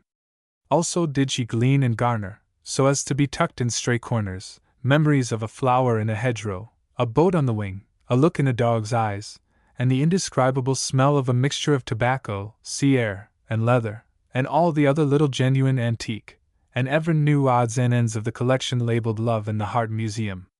Not a word had she said about the wedding. Cowardly? Yes, indeed. But if a prisoner were given a bottle of champagne to drink just before his death by hanging, it's odds on that instead of merely tasting a few drops he would drink the whole bottle, and go to his doom with the exultant thought of something nice, anyway, having happened to cheer him on his final exit. She simply radiated love, and allowed neither the frequent upbraidings of her distracted aunt, nor the hourly approach of the fatal day to dim the sunlight of the hour in hand. "Never you worry," she said one day, when her aunt had waylaid and implored her to have her wedding dress fitted. "We'll pin it with safety pins if it doesn't hang right, and as long as I'm at the church door on time, nothing else really matters. And I've given you my word on that." And she had vaulted the wall and taken a short cut through the golf course until she had come up behind the man who loved her, and he, reading the trouble in her strange eyes, had drawn her hands to his heart and held them tight. How often had they stood in the shade of the fir trees in the heat of the day, with the intoxicating smell of the pines in their nostrils, and the soothing sound of the humming of many bees in their ears. They had stood so still, so close, and so very much alone. Oh! He loved her and her ways. Loved the rarity of her beauty, and the vitality of her body, loved the extreme care she took not to allow her fingers to touch his when passing a cup or a hefty sandwich. Reveled in the surge of color which swept her face when sometimes he caught and steadied her on a rock, and the way in which, when sitting on the sand, she would suddenly scrunch up her knees with her arms for no apparent reason, and bury her scarlet mouth, and the eyes which betrayed her, in the rough tweed of her skirt. He exulted in the little half-catch of her breath, the little happy laugh, the extra polish he knew she put on her boots just for his sake, and above all, that perfect sense of virgin woman which emanated from her, allied to the promise of a passion which most inhabitants of a northern clime would have utterly misconstrued and misunderstood. Yes. He reveled and he exulted in every minute of every hour spent with her, blinded with love, led astray by the thought of months ahead in which he felt that fate surely would find a way out for them. He let the time slip by, up to the moment when Leonie said goodbye quite gravely, shaking her head without a smile at the usual invitation to meet on the morrow. Chapter 20. Working spells upon a mind o'erwrought. Thomas Hardy. Secure in the solitude of her last few hours of freedom, oblivious of the fact that her aunt, enraged and alarmed at the unseemly and most untimely absence of the morrow's bride, was idiotically wringing her hands as she ran up and down in front of the cottage. Worn out and weary with despair, Leonie, in her bathing dress, had gone to sleep with the full moon shining down upon the small, pale face, full of shadows. Jan Cuxon, uneasy at the girl's curt refusal to meet him during the last 24 hours, had started to walk to Woolacombe from Ilfracombe, where he had spent a wretched, restless, futile day. He had tramped through the sleeping village of Lee without a look at the historic cottage once inhabited by the 3 old maids, and along to the other little cottage on the sea front where the absence of light in Leonie's room caused him to guess that she was abroad.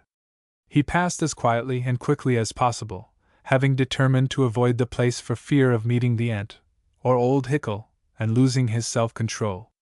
As long as you know exactly where to lay your hand on them, you don't worry overmuch about your gold cigarette case, or your favorite pipe, or the diamond brooch you pin haphazard into your laces, but must lay them for a moment, and see what a turmoil of inquietude you will be in. Never doubting the honesty of his beloved, tricked as it were by her happy, carefree attitude, the man had drifted contentedly in the sun of love, and the month of June. But tonight a bank of clouds was rising to meet the moon halfway upon her celestial journey, and the winds of doubt and uneasiness were lifting the corners of that warm, comforting mantle of serenity which we seldom have a chance to take down from its peg in the wardrobe of life.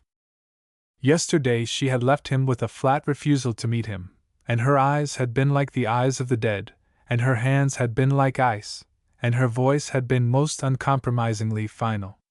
All day he had argued with himself, surmised and made excuses, sunned himself in the cove at Rapparee, assuring himself stubbornly that everything was quite all right, and at last, dinnerless, desperate, and afraid, had started off hot foot to find her, intending to crush the resistance out of her with the outpourings of his love, and force her to risk everything for the sake of a lifelong happiness. It was just about 1 o'clock when he scrunched past the rusty old wreck and clambered up and over the rocks and through the opening to the second cove, and his heart leapt as he steadied himself when his eyes found that which they had eagerly sought, then missed a beat as, for some unknown reason, he stood stock still, and drew back into the shadows. Leonie was standing knee-deep in a pool.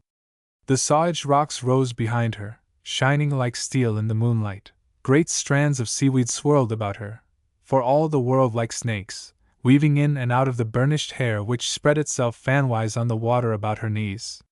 Save for the thinnest, finest silk bathing dress which clung to the perfect body, as does the soft, fragrant skin to the peach, she was nude, and so unaware of eyes upon her that the man held his breath, fearing she might spy him in the shade. He knew, as everyone knows, that through the criminal teaching of the girl-child in Europe, she would have had it instilled into her mind as soon as it was capable of understanding, that the slightly draped out ensemble of her glorious body was something to be thoroughly well ashamed of, though on other occasions, by means of slit skirts and excessive décolletage, she could expose in sections just as much as she liked to the eyes of any alien waiter who hung over her with the sauce, or any chauffeur who helped her into a car. Her eyes were wide and staring straight in his direction, and that she was asleep he had not the faintest idea. So clearly was she outlined against the rock that every line of the lovely limbs, every exquisite curve of the beautiful bosom showed as plainly as if she had been standing in the broad light of noon as she stepped out of the pool. With face upturned, and arms outstretched to the moon, she stood undulating slightly with the exquisite movements of the nautch girl, which has nothing to do with the danse de ventre and other such disgusting muscular exhibitions. Watch a spider's thread floating in the air at dawn, then you will get some idea of the gentle, supple, alluring movement. The wind, blowing up before the storm, blew against her hair, and it streamed out in front of her. Her arms, twining and twisting, slid in and out of the silky mass until she appeared to have at least 4. Her exquisite feet seemed to beat upon a human figure which was really nothing but the shadow of the rock behind her, and Jan Cuxon, in the shadows, suddenly smote his forehead as she lifted up her voice and cried, "Callie! Callie! Callie!" The word thrice repeated rose softly on the night air, but struck like a hammer upon the ears of the man who, in studying the brain, had found himself often and inextricably entangled in the religions and mysteries of the East. "My God!" he whispered. "My God, she is asleep and—" But he never moved as Leonie suddenly showed that she was aware of his presence. It was not that she saw him, or that she knew him. she was simply aware that a man was watching her. Not once did the eyelids close over the glaring eyes shining like two green phosphorescent stones. Not a sign of recognition showed in her face as she laughed the sweetest little laugh in the world and moved towards him. Jan Cuxton had traveled pretty widely in the last few years, and had seen almost every kind of dance in the various ports at which he had called, and the towns he had visited in the East. But for absolute voluptuousness, and the portrayal of physical passions, he had never seen anything to compare with this which he watched horror-stricken by the sea. What have they done to her? What have they done to her? What spell has been cast? What cruel thing have they done to her? Over and over again the questions raced unanswered through his brain. For at the thrice-repeated cry he had understood in a flash that fastidious, pure, innocent Leonie was unconsciously performing the preliminary rites customary to the worship of Kali, the goddess of death, the wife of Shiva, the daughter of the Himalayas, which rites might best be described as a prolonged and terrible orgy of every passion known to man. And well was it for Leonie Heth that Jan Cuxton was straight and thoroughbred, and that his love was pure, else might it have gone badly with her, bringing her perchance to the door of the madhouse. For there is but a hair's breadth between those who are wakened roughly from the sleep in which they walk, and act, and speak, and those who rave in padded cells. She held out her beautiful, bare arms in invitation, and as he remained quite motionless, glided ever so swiftly to him, so close that he felt the sweetness of her breath upon his cheek. "Behold!" she cried softly in perfect Hindustani. "Behold! O my beloved! Has the sweet one, the gentle one, the most blessed mother looked with graciousness upon her children? May our lips cling in worship, yea, and our bodies in worship. She looketh with soft eyes upon our love, blessed is she, O Durga! Most terrible, most fierce, most cruel." Jan Cuxton hesitated. If he put his arms about her she might waken at any moment, and then the shame and horror of it all. If he did not respond, might she not hurt herself in her wrath as do those who worship the Black One, and of whom he had heard in his travels in India? What on earth was he to do? And where was he to find the strength to resist the overpowering appeal of the sweet passion she offered him? He loved her, desired her, hungered for the touch of the sweet mouth, and there she stood in her youth, her innocence, her beauty, asking to be held against his heart, touching his hands gently with her fingertips, desirous of his mouth, his hands, his love. And even as he hesitated, wild anger swept over the beautiful face, making it terrible to behold as she raised it to the moon with a laugh that made the man shudder to his soul, and gasp as she suddenly tore her bathing suit from her and held it towards him in both hands. He unconsciously took it from her, whereupon she shook from head to foot with wild unseemly laughter, and her glorious hair swept about her, hiding her completely from the desperate eyes that watched her. "Behold, O Parvati! Who steppeth lightly upon the mountains? Behold! Has he chosen my raiment, therefore shalt thou be pleased? Yea, and even shall there be blood upon it." 1. And swinging her arm she struck it again and again against the rocks until the flesh was torn and the blood streamed, causing the man to move hurriedly with intent to waken the girl he loved, even at the risk of her reason and his ultimate happiness. But he stopped. Leonie was standing still with uplifted arms, dripping blood upon her face, whilst her sweet, clear voice rose sonorously in the Vega hymn known as the Love Spell. Jan Cuxton had studied Hindustani in preparation for his travels in India, but he frowned as he listened, for he did not understand one syllable. And then his eyes opened wide in astonishment as he caught the meaning of a word here and there, and "Sanskrit," he muttered in amazement.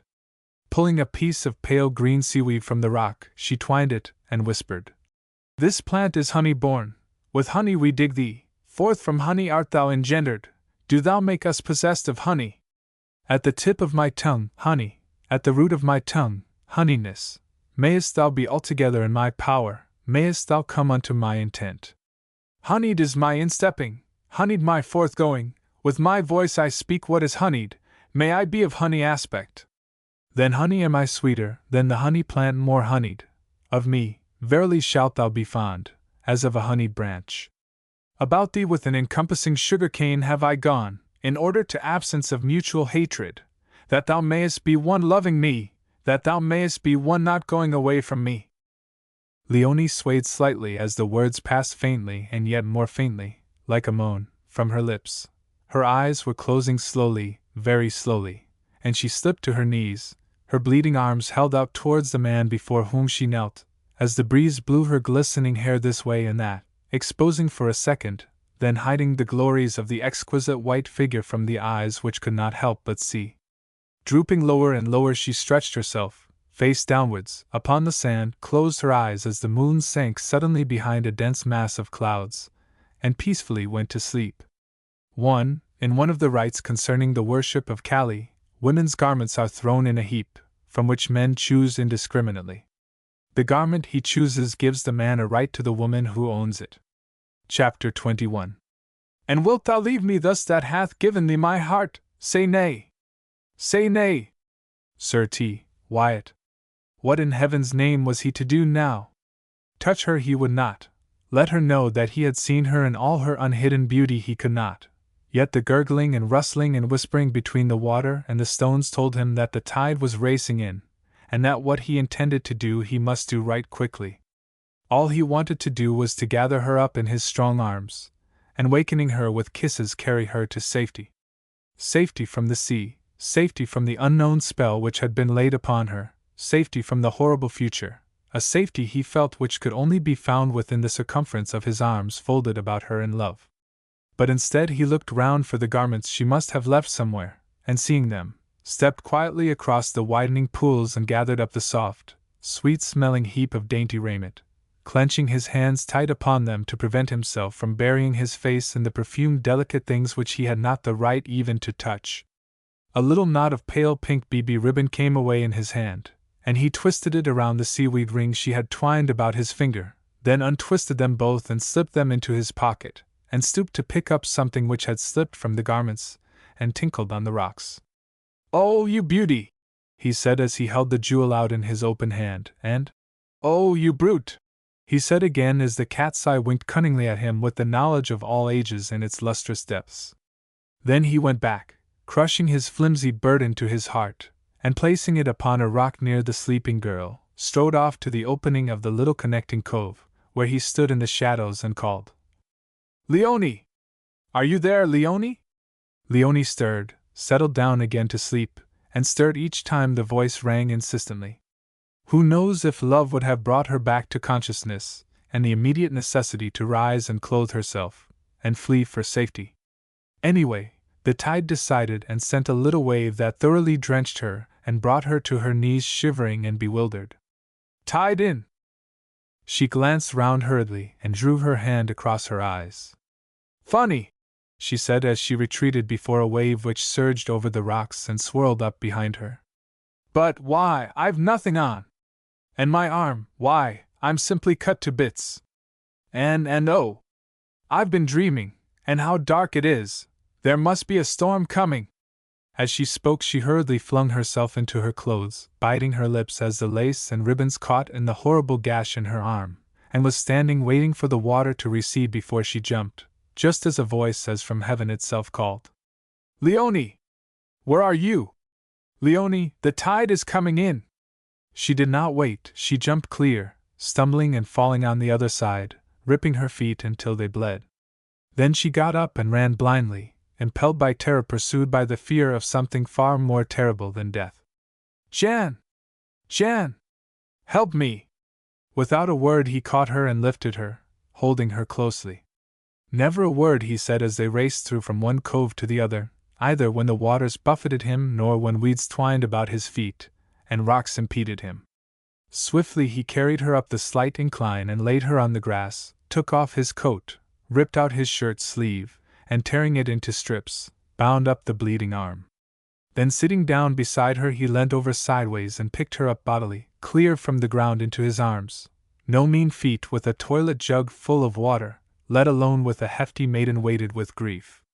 He held her in that heavenly, comforting clasp known and practiced by stout old nurses and some mothers, within which you feel that you can defy anything, even to the onslaughts of peevish fortune. His left arm was under and round her shoulders, His left hand gently pressed her head against his breast. His right arm was round her just above the knees, and he rocked her gently. Oh! The heavenly, comforting bliss! History was repeating itself, for Leonie, with great dry sobs shaking her from head to feet, was snuffling into Jan Cuxon's collar as she had snuffled into his father's years ago. Beloved! Sobs. Beloved! There is nothing to cry about, nothing! As I am holding you now, so shall I always hold you, and no harm can come to you from ocean, tempest, or life. Nothing can hurt you because I love you. Sobs. Leonie! She lay absolutely still, unconsciously counting the beats of his heart, which was thudding heavily against her right shoulder, and waiting for the moment when she would find the strength at last to turn down her empty glass. Leonie! You've got to listen to me now, and I am not going to ask you to decide because fate has decided for you. And oh! Beloved, beloved, thank heaven that there is still time, that you are still free, that heaven instead of hell is waiting for you. Yes. Dear heart. Fate has decided. He stroked her hair as he looked down into the little face crushed against his shoulder, and shifted her a wee bit that she might rest more comfortably. Leonie closed her eyes and trembled from head to foot as fate pinched the decision between claw-like thumb and finger so that it was stillborn. Dear, continued Jan Cuxon as he gently patted her shoulder with his left hand. Dear, oh! My dear, just as I hold you now, so I shall always hold you. I am going to keep you, marry you, and take you right away to India next week. I'll telegraph that my things are not to be put on board tomorrow. You must have a nervous breakdown today, you darling, just to think of that. And his laugh rang out against the sullen stillness of the dawn. Then we will slip away, and get married, and oh! Leonie, I love you. Leonie said no word, but from her head to her feet swept a thrill which the man felt from his feet to his head. He laughed again, laughed as a god might laugh with the world in his hand, and crushed her fiercely to him. Beloved! I love you! Love you! Love you! And you? Tell me you love me! Why, you dare not look me in the face and say no! You love me, dear! You are part of me, you are bone of my bone, flesh of my flesh! Sorrow shall not touch you when you are all mine, your joys shall be my joys. And, beloved, my children shall be your children. With a sudden movement Leonie wrenched herself from his arms and onto her feet, whilst a driving cloud surrounded them, and a growl of thunder came over from Lundy Island way. Love you! Cried the girl. Yes. I love you, if that is the right word to describe what it is I have in my heart for you. No! Don't touch me! Listen, I would live for you, die for you in love. Pain through you would be joy, joy through you would be heaven. She clasped her hands to her breast, then threw them out towards him, palm uppermost, in a wonderful gesture of passionate surrender, but her face was terrible to see, with eyes like burned-out fires, and great smears of blood across her mouth and cheek. All that I have for you and more, oh! Much more, but I cannot marry you! The glass went down with a little clatter upon the coldest of life's cold marble slabs as Jan Cuxon, grasping the girl's arms, pulled her roughly towards him. That he had caught the arm right on the lacerated wound he had no idea as he stood looking down into the eyes which were on a level with the top button of his coat. Beloved! Beloved! You are tired, distraught. You don't know what you are saying. You are to go straight home and sleep for hours, then come out refreshed and gloriously happy to meet me where and when you like. And we will fix everything down to the very smallest detail. Oh! Dear heart, think of it. And this day week we will sail for India. Chapter 22. That day is a day of wrath, a day of clouds and thick darkness. The Bible. India! Repeated Leonie. India! She flung round towards the sea, standing on the very edge of the cliff, the violence of the wind against her the only barrier between her and certain death. Tell me, she cried, pointing to the heaving, raging mass of waters with a hand above which shone dully a blood-soaked bandage. Tell me what I did to myself down there just now. I awoke in a different place from which I went to sleep. I am cut and bruised. Terrible things happen wherever I am, they follow me. I woke one night in a pitch-dark room and saw two green eyes staring at me from the wall. They were my eyes, reflected in a looking-glass, mine. They shine at night like a cat's, and there's a voice calling, often. Oh! I tell you I'm haunted, bewitched, cursed. Come to me, beloved. She turned and went like a child into the outstretched arms, and he, having wet his handkerchief on the mist-stamped grass, bent the weary head back against his shoulder, and wiped away the blood-stains from the despairing face.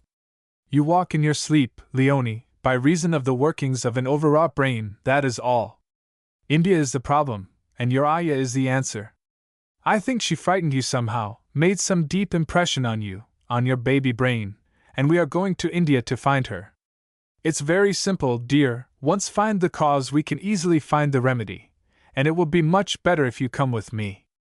By the way, who gave you that cat's eye? He had made a slip. When did you see it? Answered Leonie quickly. I never showed it to you. Were you down there near me, before you called? No, steadily lied the man. But the thing slipped through your blouse one day. It's a brute. Who gave it to you? My Aya. Do you know, I think you are quite wrong about her.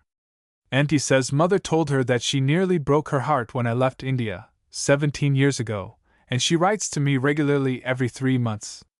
Only last week I had a letter from. Do you speak Hindustani?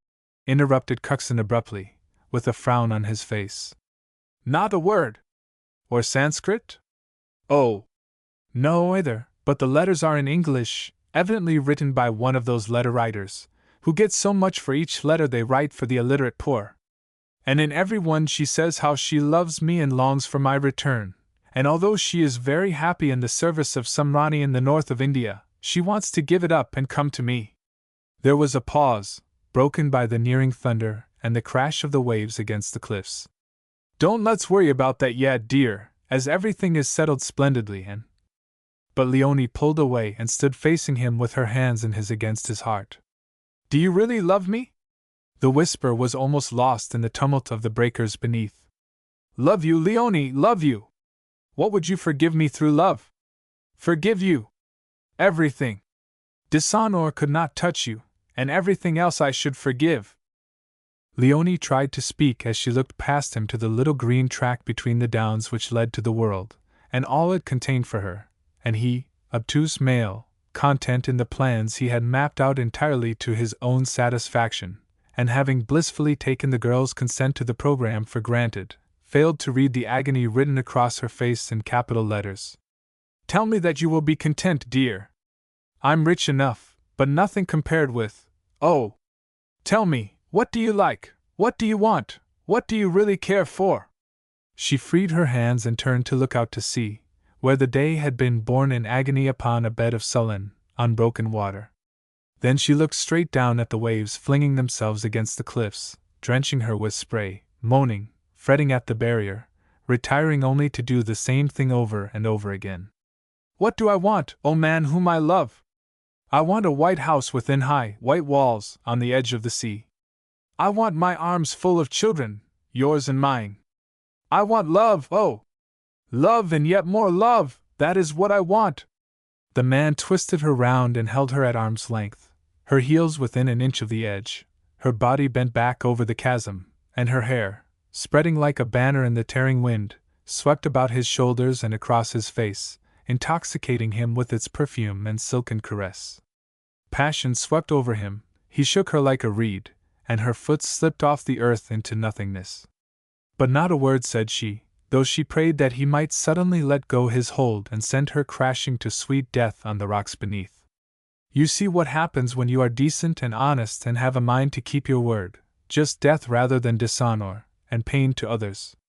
Whereas if only she had been dishonest, and therefore commonplace, she would either have chucked her given word to the devil, or the deep grey sea over which she stood, and cleared for her own happiness and a marriage license, or kept her word in one sense while making deedy little plans of triangular pattern for future reference. Is that what you want, oh! Heart of mine? Said Jan Cuxon, exulting in the sensation that his hands alone held her metaphorically and actually safe from the depths beneath. And that is what I am going to give you, beloved, and more, much more in exchange for the treasure you will put into my hands. Oh, Leonie, my love!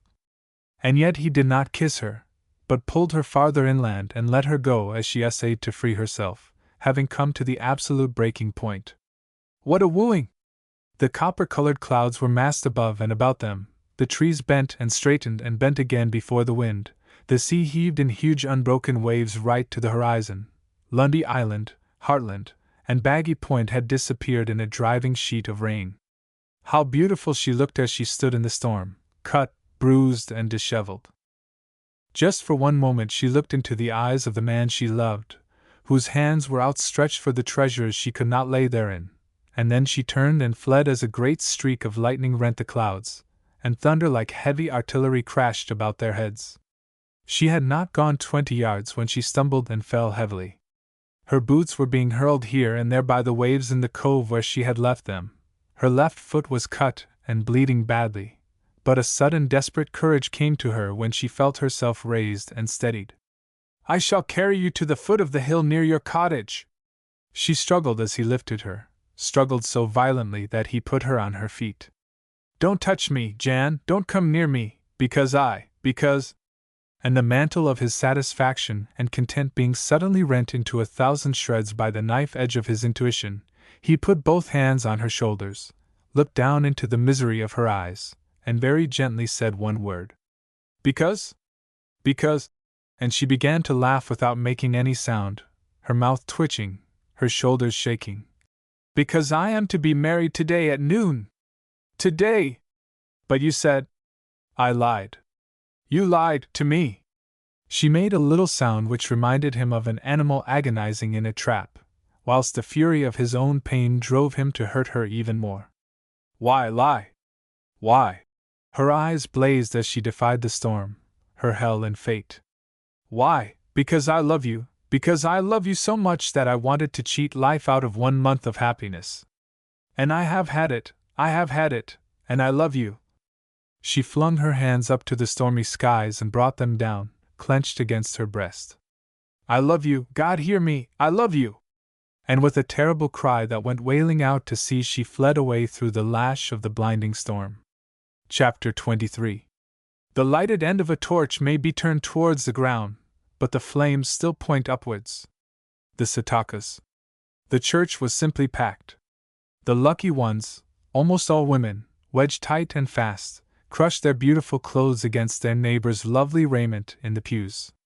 The unlucky ones stood in rows in the side aisles, just as their commoner sisters stand in rows upon the pavement edge to watch some passing show.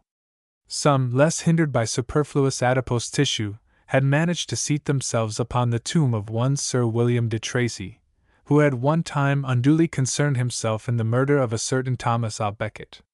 Indeed, he built this church in atonement for his unseemly conduct, though something seems to have gone aguely in the architectural penance, as the ghost of Sir William is to be met o' nights upon the sands of Woolacombe, so 'tis said.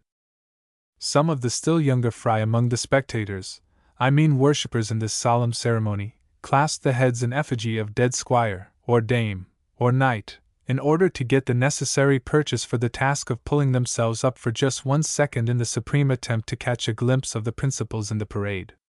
Except for the setting of this beautiful house of God, it might have been an entr'acte at some theatrical first night. Same comments upon actors and audience, same criticism upon dress and morals, same yawning and fidgeting. What had they not suffered and sacrificed to flatter the vulgar old millionaire? Anyway, they expected a good deal in return for the excruciating journey down by rail or car, the whole day lost out of the season in London town, and the wedding present.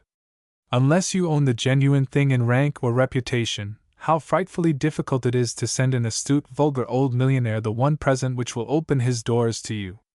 If you do own the genuine thing, an electro-plated toast rack will be all sufficient. If you don't, well, it's simply no good worrying around the bottom rung of the ladder which he has climbed, and from the top of which he sits making faces of derision at you. The principal performers had just disappeared into the vestry as the old clock chimed 12, and Jan Cuxon, swinging back the churchyard gate, strode up the narrow tomb-lined path to the church door. Every woman turned to look at him as he passed. "Look at 'ee now, Mrs. Ovie!" He be staying with me. Did he ever see such a beautiful face? Just like a picture. Sit ye still, young Gracie, and don't ye walk over tiki graves, now. I tell ye'd make a proper bridegroom, ye would.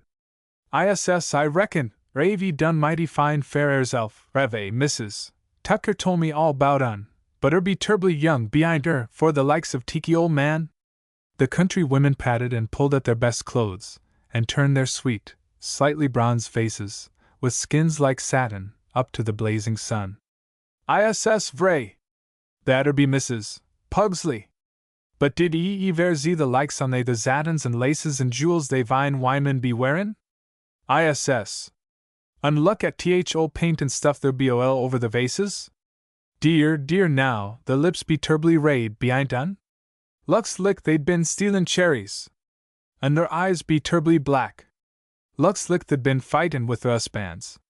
Silence fell, during which sweet music stole through the church windows to fall like a benison upon the charming simple folk who, by their courtesy and gentleness, make Devon such a blissful county to dwell in. Can't think now, suddenly remarked Mrs. Ovie. Tiki young lady Avie chose Morto church fair a weddin'. I've yeard tell that a vather be related to Zoom Lord o' up kill some old parson, years and years gone by. Gracie. Now what be old man's name now that Tyshare told ye bout? Tracy. ISS. I've yeard tell he be buried somewhere yerbouts, and old bridegroom be proper set to be married down yer. After weddin', continued Mrs. Ovie, supplying information. All fine volks be goin' on to lay hotel ver summit Arter that they too be goin' vor one mun over ta Ardland and Lila Oza. Per Lila lady, and Oza they be goin' to be so small there behind no room ver servants nor nothin'. My now, Mrs. Ovie, but that young feller be proper ansome, behind ye now. I reckon it be a pity that hadn't seen him before vixed up with old un.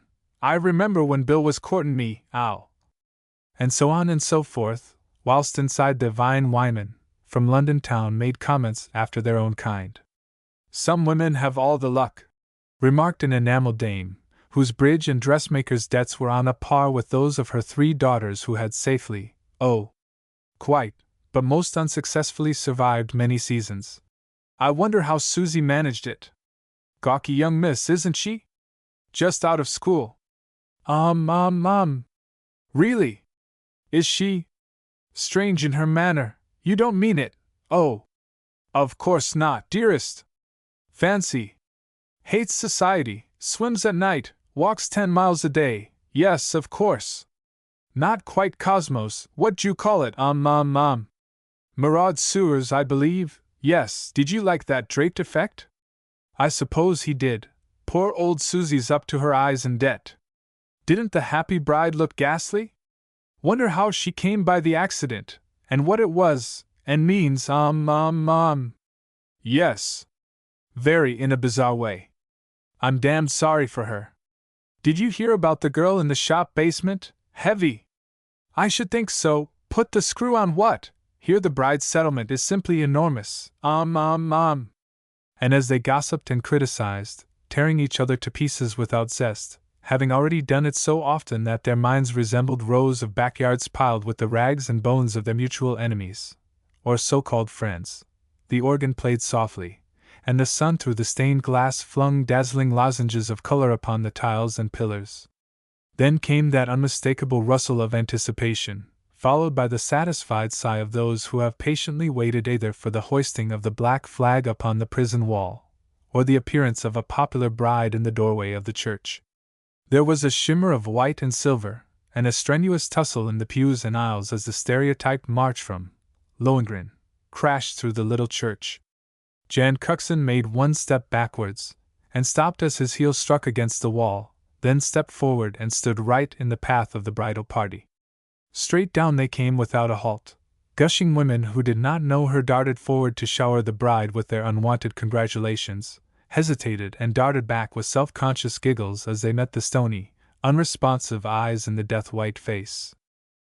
Very slowly she passed, with the fingers of one hand resting on the arm of the corpulent, self-satisfied man beside her, the other arm, bandaged from elbow to wrist, was held in a sling across her breast, the fingers nearly touching the one jewel she wore, a sleepy cat's eye hanging from a slender golden chain.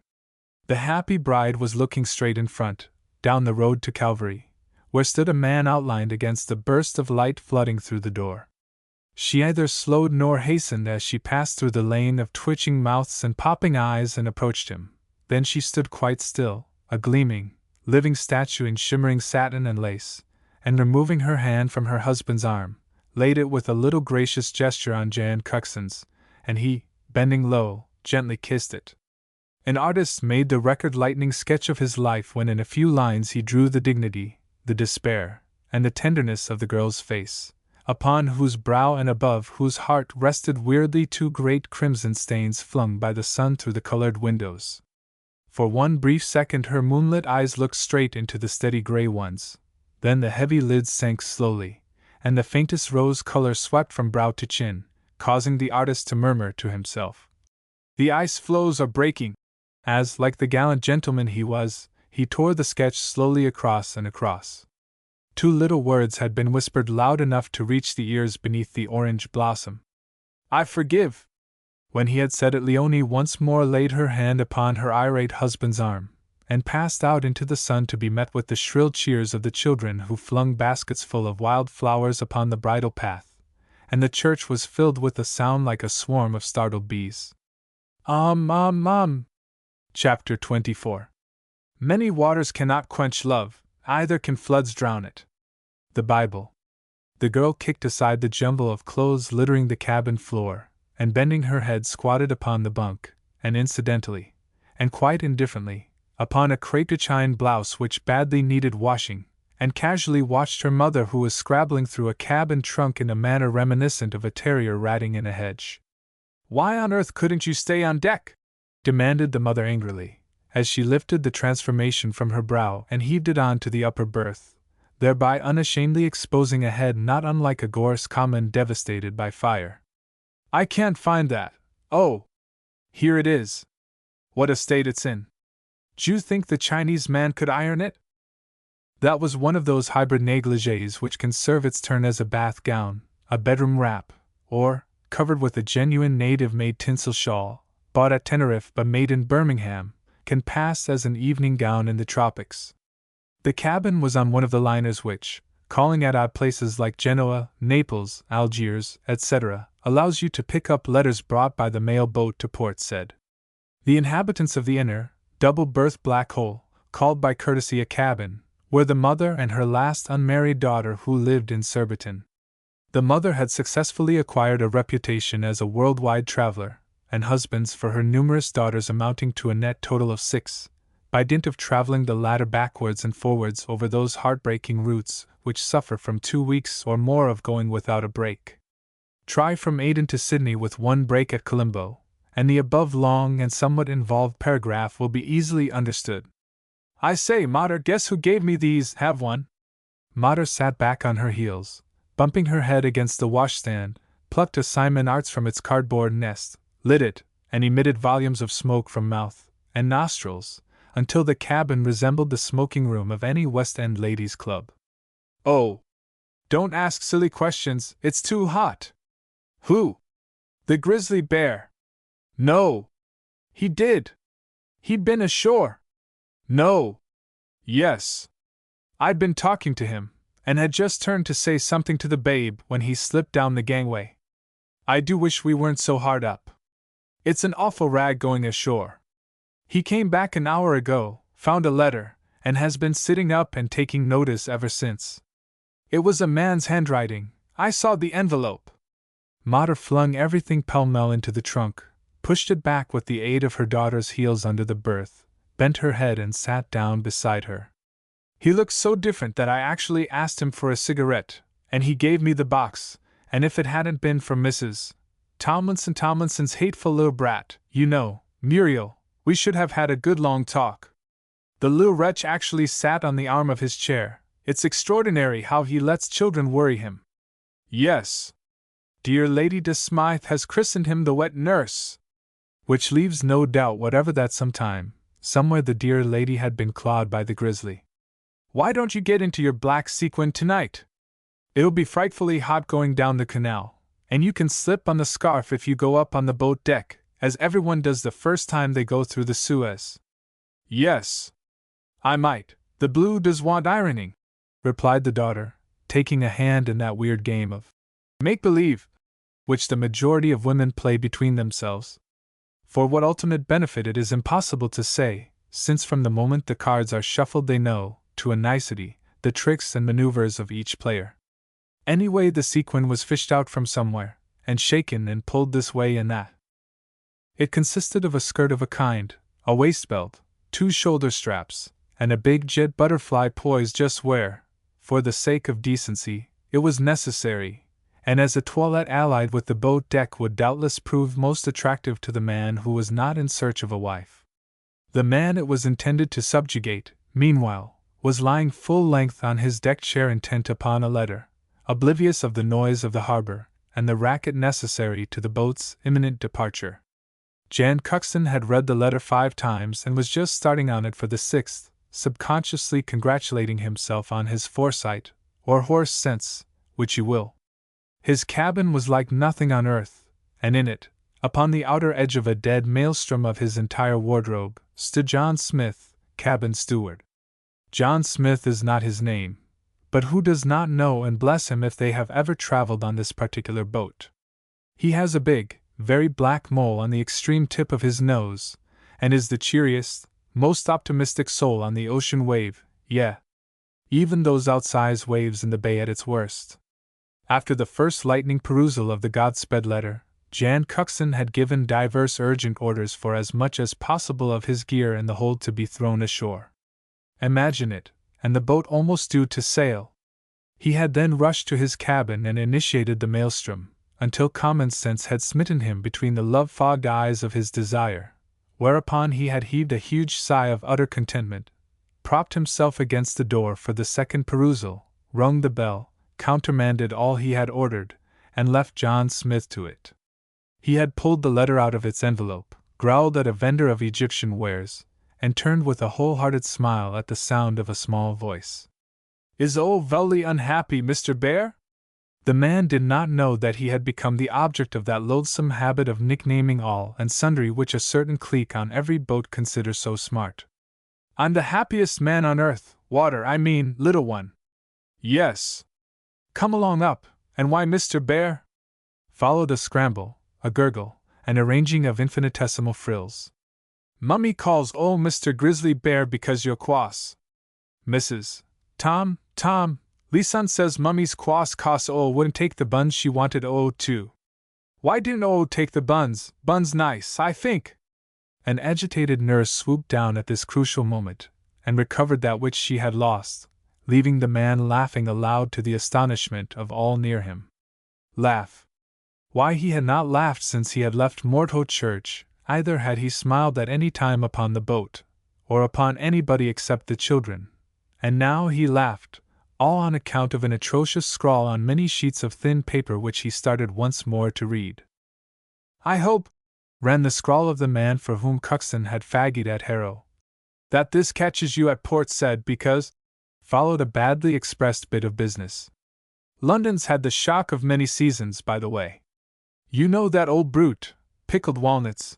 Well, I won't say anything about the old scalawag because he's dead. Well, he married the other day. You'd sailed, I think. I didn't go to the wedding.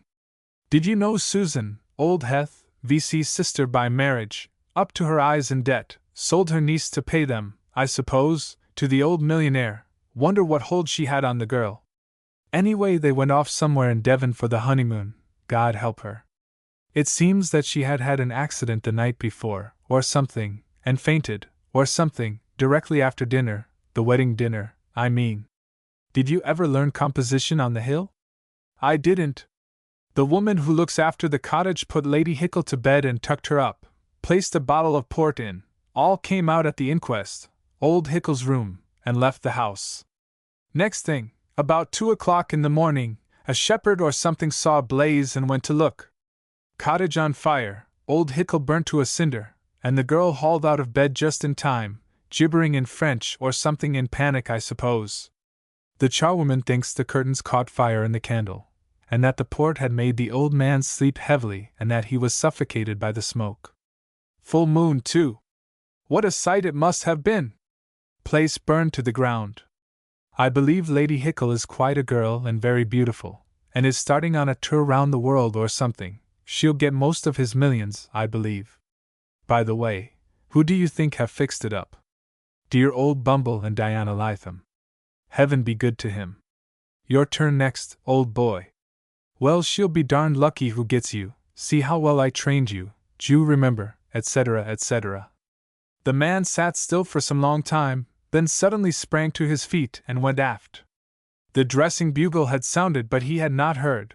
The dinner bugle had sounded, and still he had not heard, as he stood at the stern watching the swirling wash of the slow-moving boat. Full moon, too! She was hauled from her bed gibbering in French, or something. He quoted the words, and crushed the letter savagely in his hands, for even in the fullness of his joy he remembered Leonie's words. Terrible things happen wherever I am, they follow me.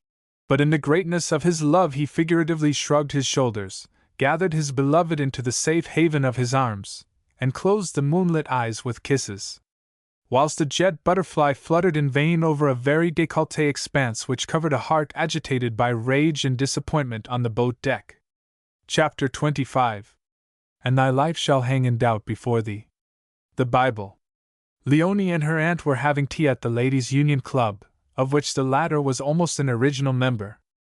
You know the place where, arriving on foot or with the trail of the omnibus upon you in the shape of a twopenny ticket grasped tightly in your right hand, you receive a stony stare as welcome from the hall porter, and one of dead fish glassiness from the rest of the staff.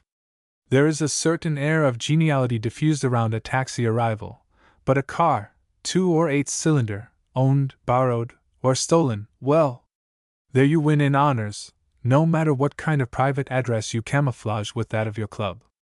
Having cleared a way across the tobacco-laden atmosphere, through which can be spied ladies, young and old, inhaling and exhaling with more vigor than grace, they had ensconced themselves in the seat for two which lies isolated from the jumble of chairs and couches. That seat having the advantage of isolation, your conversation does not gladden the ears of your neighbor, nor theirs yours.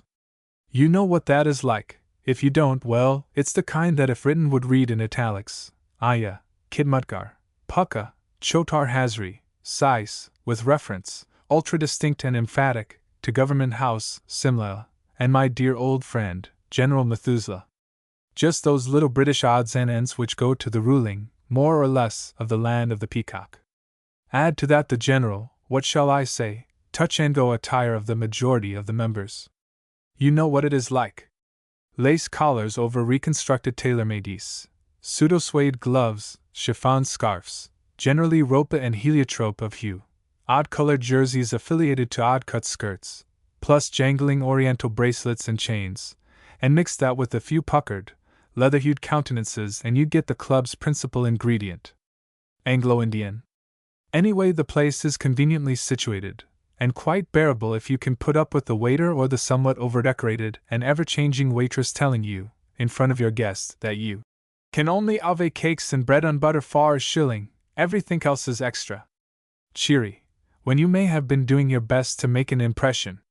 Of course, every member, if she ever gets as far as this, of every ladies' club will here draw her pharisaical skirts about her, and edge nearer to her neighbor. Did you read this? Quotes. Awfully good, isn't it? Of course it's meant for the Imperatrix, the toga, the 9th century, the spook. It isn't. It's just typical.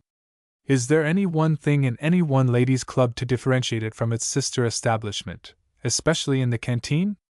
I will pay 1 year's town subscription to any woman knowing, of course, the difference between husks and food, who will honestly declare that her heart has not plumped to her boots after a spur-on-the-moment invitation to a man to lunch or dine at her club. By spur-on-the-moment I mean when she has not had the time to negotiate with the cook, via the head waiter. You do not need the menu to tell you that place is here your portion, or a lightning glance to ascertain that the exact number of your prunes is 6, and that of your guest half a dozen, or just a sip of your coffee. Well, There you begin to talk feverishly and to press liqueurs and cigarettes upon the suffering guest. But to come back to the club tea room. My dear, Susan Heth was saying, jangling with the best, and pitching her voice so that it literally, though slangily, beat the band. I really think, considering your position and recent bereavement, that you should wear.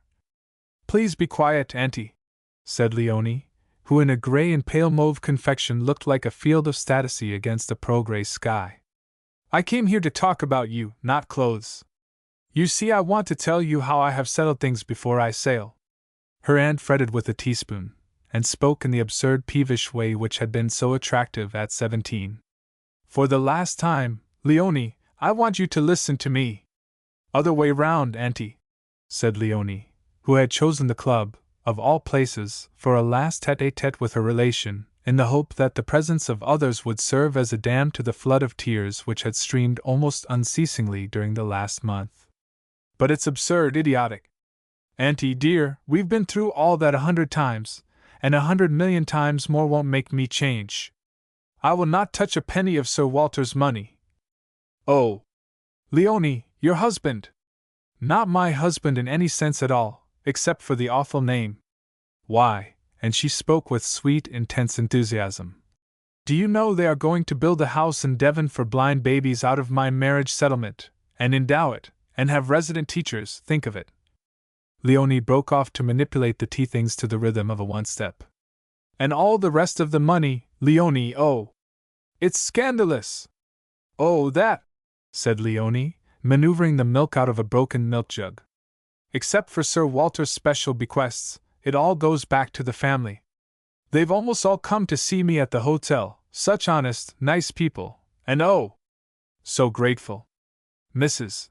Sam Hickle is moving to Balham from the Waterloo Road to open a fruit shop. She brought me a huge basket of vegetables, carried it into my room herself, and a young bird Hickle, who has a wheelbarrow in the Borough, brought me a whole turbot which had soaked through its newspaper wrapping. He gave it to the page boy to carry, and I do wish you had seen their faces when the tale suddenly burst through, just as the page boy was gingerly laying it down on a most appropriate resting place, a marble console. Leonie laughed just as the music stopped, a ringing, happy laugh which caused people to stare and then nudge, or kick each other surreptitiously as they recognized her. It's all settled about you, Auntiekins. I'm paying your debts, which aren't so terrific, only foolish, and giving you £500 to go on with. That, with your own income, will be all right if only you will live in the country instead of hanging on to the edge of a society which doesn't want you. Still, you do exactly as you like, dear, only remember that I shall only have just enough to live on when I've got through the £1,000, and don't run up any more debts. Why not invest 1,000, Leonie, sensibly? Susan Heth's voice was dull, choked doubtlessly by the dust of her castle ruins. I've got to go to India. Why, for goodness sake? I don't know, Auntie, I've simply got to go. How silly, said Auntie, as she forced a cigarette inartistically into a holder, adding abruptly, as her commonplace mind jumped at a commonplace loophole. Where is Jan Cuxon? I should think. Leonie answered quickly, breaking her aunt's words. I have no idea. I haven't heard from him since he left England. Huh, said Susan Heth, putting up an absolute smoke screen. And what will you do after the money is spent, pray? Leonie stared wide-eyed into the tobacco haze. That, she said slowly, is on the knees of the gods.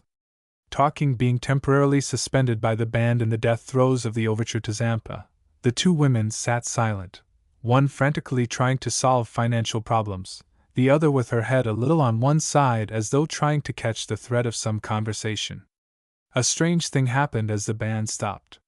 Leonie rose quite suddenly, with a half-eaten cake halfway to her mouth. I must go, she said quite flatly, placing the cake on a plate and looking at her aunt without seeing her. Go!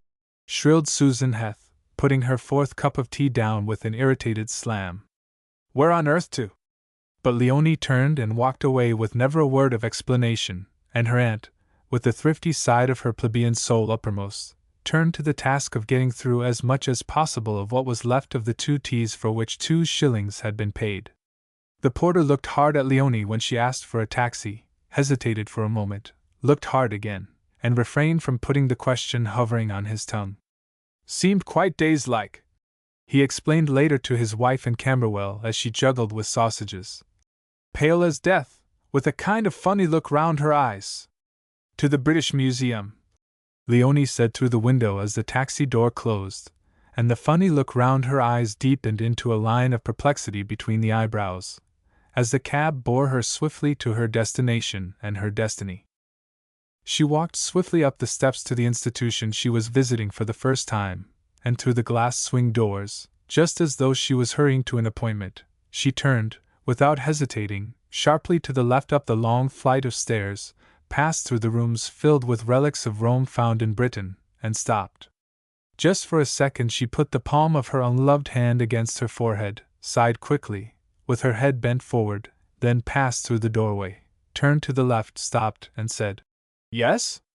And the man, in faultless Western clothes save for the white turban which with its regulation folds outlined the pale bronze face, with a look of satisfaction in the dark eyes, salaamed before the beautiful woman who had looked at him questioningly. "Allow me," he said simply, bending to pick up the glove she had dropped, the smile of satisfaction deepening as he looked at her again. She had turned from him, and stock still was staring into the glass case which lined the wall. Closer she pressed, until her nose, flattened against the glass, looked like a white cherry. "Kali," she read. "Kali, the goddess of death. I thought I—" Lower she leant to look at the square stone image numbered 37. High-breasted, squatting on her crossed legs, garlanded with skulls, with 5 hands, holding a sword, a thunderbolt, a skull, a snake, a cup, and the other 2 raised in blessing, the goddess leers at you like a very old woman from behind the glass. Leonie turned swiftly to find herself alone, and the hunted look in her gold-flecked eyes deepened to horror as she gathered her skirts about her, and fled blindly through the rooms, and down the stairs, and out of the building. Heading straight down Museum Street for Oxford Street, she ran across the road at the risk of her neck and the wrath of a taxi driver, gave one terrified backward glance at a law-abiding student from India, who was going to his cheery lodgings in Bloomsbury, and fled into the tea-rooms which lure you outside with the pretty apple-painted ware in the window, and where inside one beautiful little blonde head shines like a field of ripening wheat. Safe, she crouched down behind the window curtain with her eyes fixed unseeingly on the distorted figures of the Java frieze. Book 2 The East, Chapter 26. But when the desire cometh, it is a tree of life. The Bible.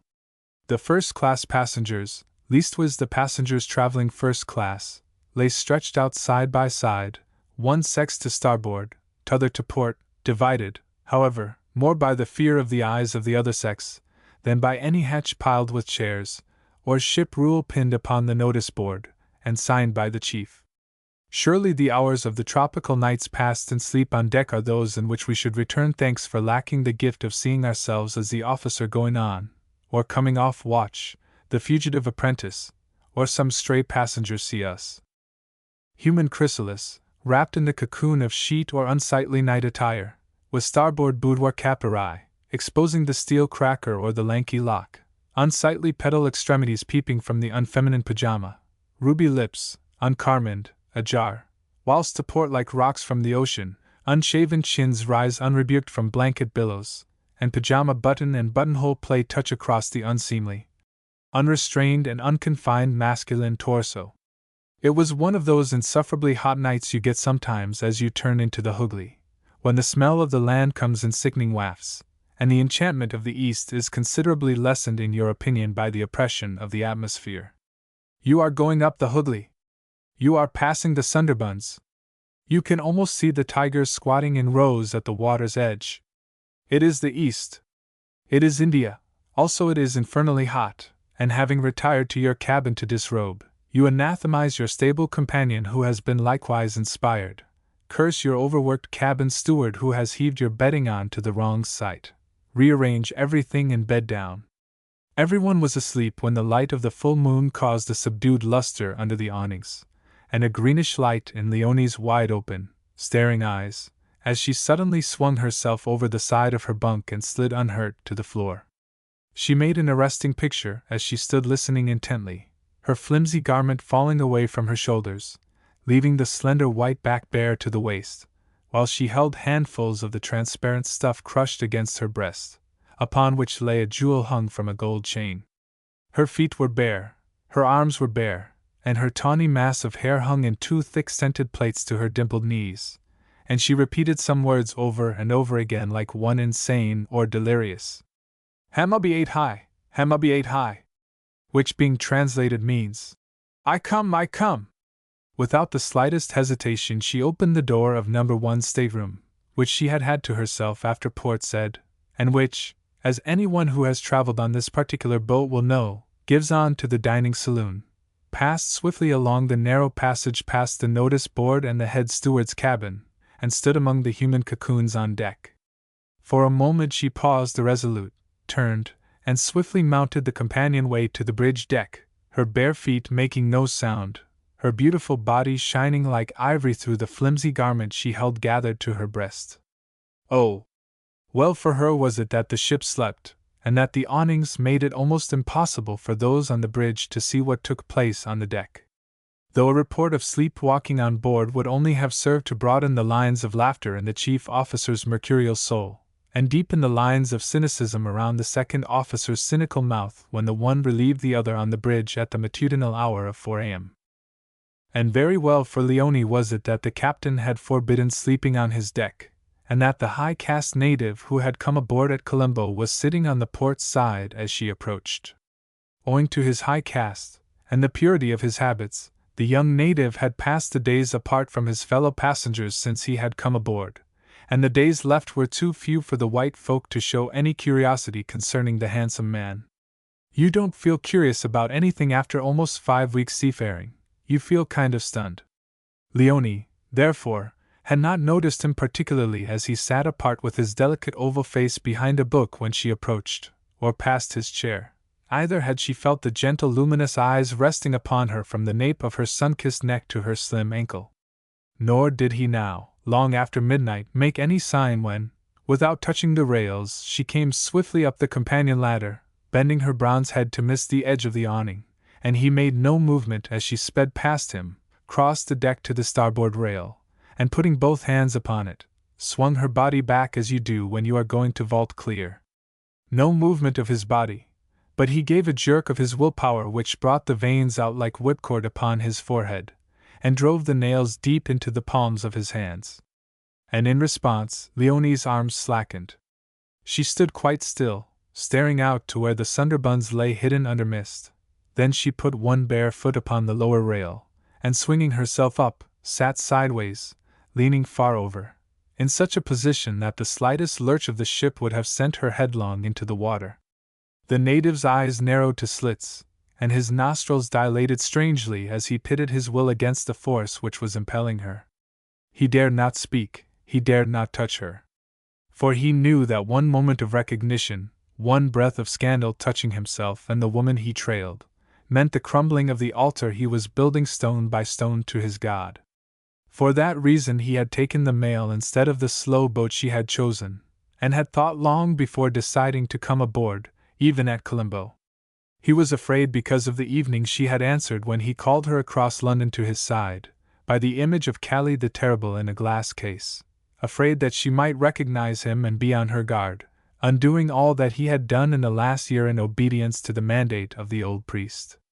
Sleeping Leonie, having descended from her perilous seat, stood for a moment with outflung arms, looking across the waters, then turned and walked swiftly and softly like a cat, straight up to the man who rose.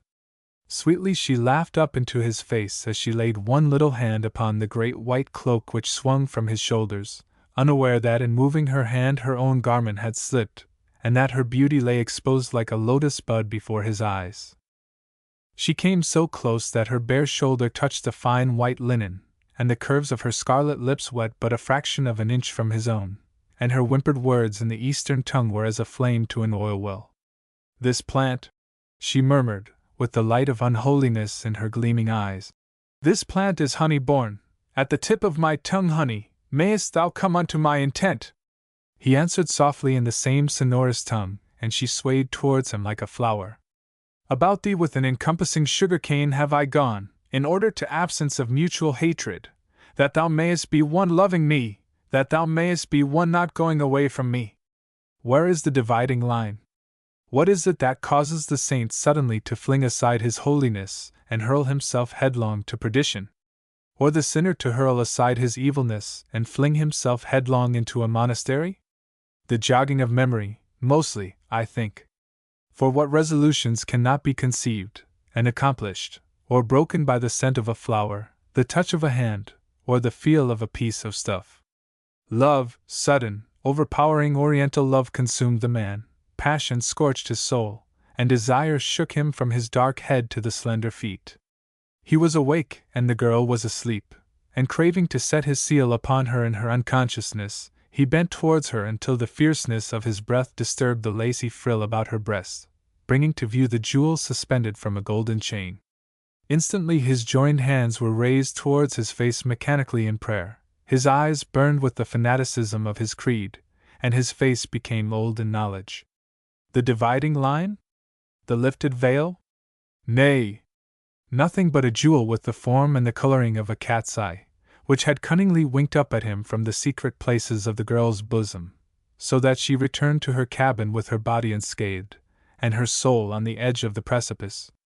And the most razor-tongued, detested Colonel Emiem Sahib of the line in India thanked her stars that the mosquitoes had roused her frantically, but just in time, to see the trailing edge of Leonie's indecorous night attire disappear through the door.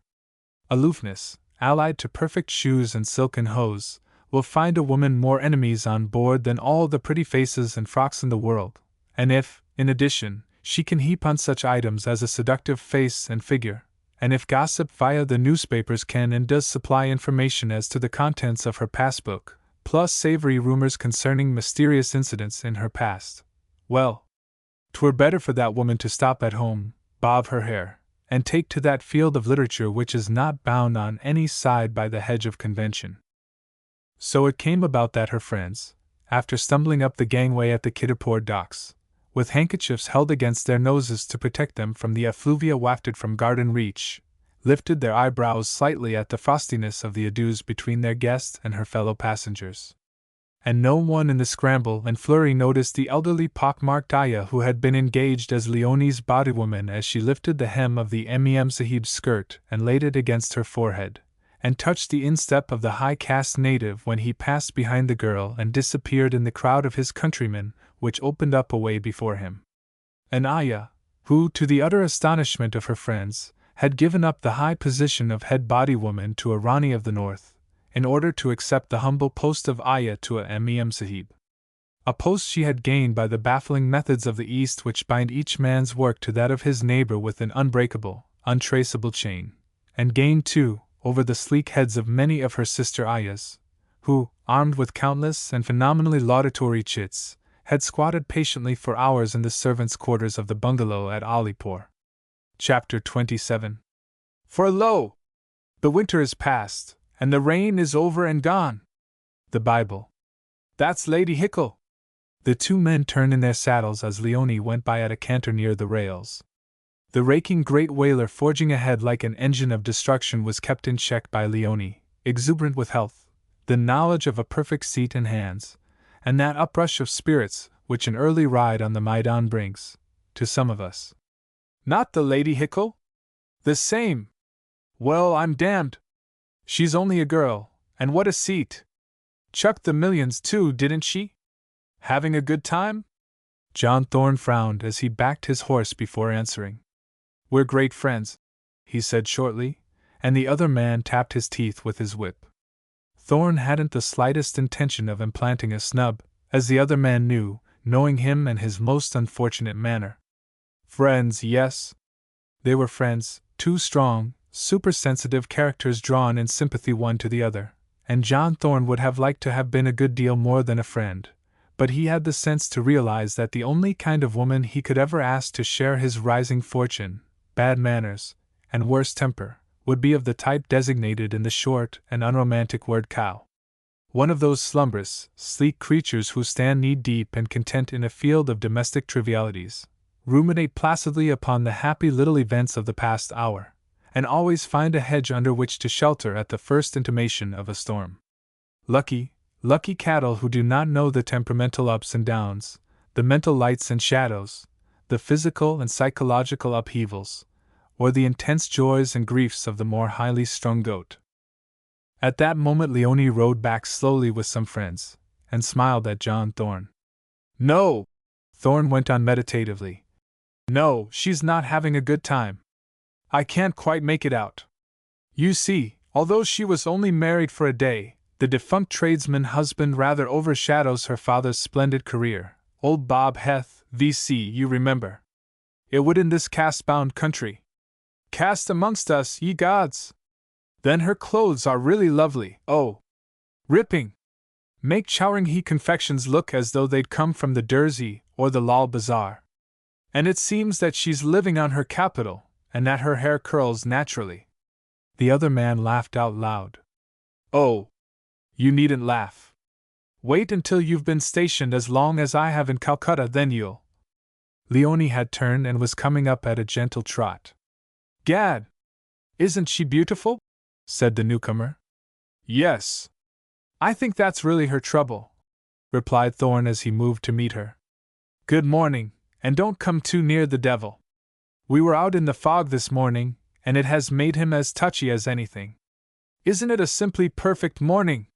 For a moment she sat and looked at the funnels and masts swarming the placid Hooghly, turned her head as a faraway siren announced the arrival of a liner, gave a little sigh as she looked up at a kite sailing carefree overhead, and came back to earth with a smile. "How'd you do?" she smiled, upon the introduction of the other man. "And don't come too near the devil, he's nervy. In fact, I think he will burst with suppressed energy if I keep him standing longer. Shall we canter as far? Oh! Hell!" finished Thorne after his kind, causing the corners of Leonie's beautiful mouth to lift as she raised a reproving finger. The razor-tongued, most feared and detested Colonel M.M. Sahib of the line, in the whole of India, rode up with a seat which would not have disgraced the sands of Margate.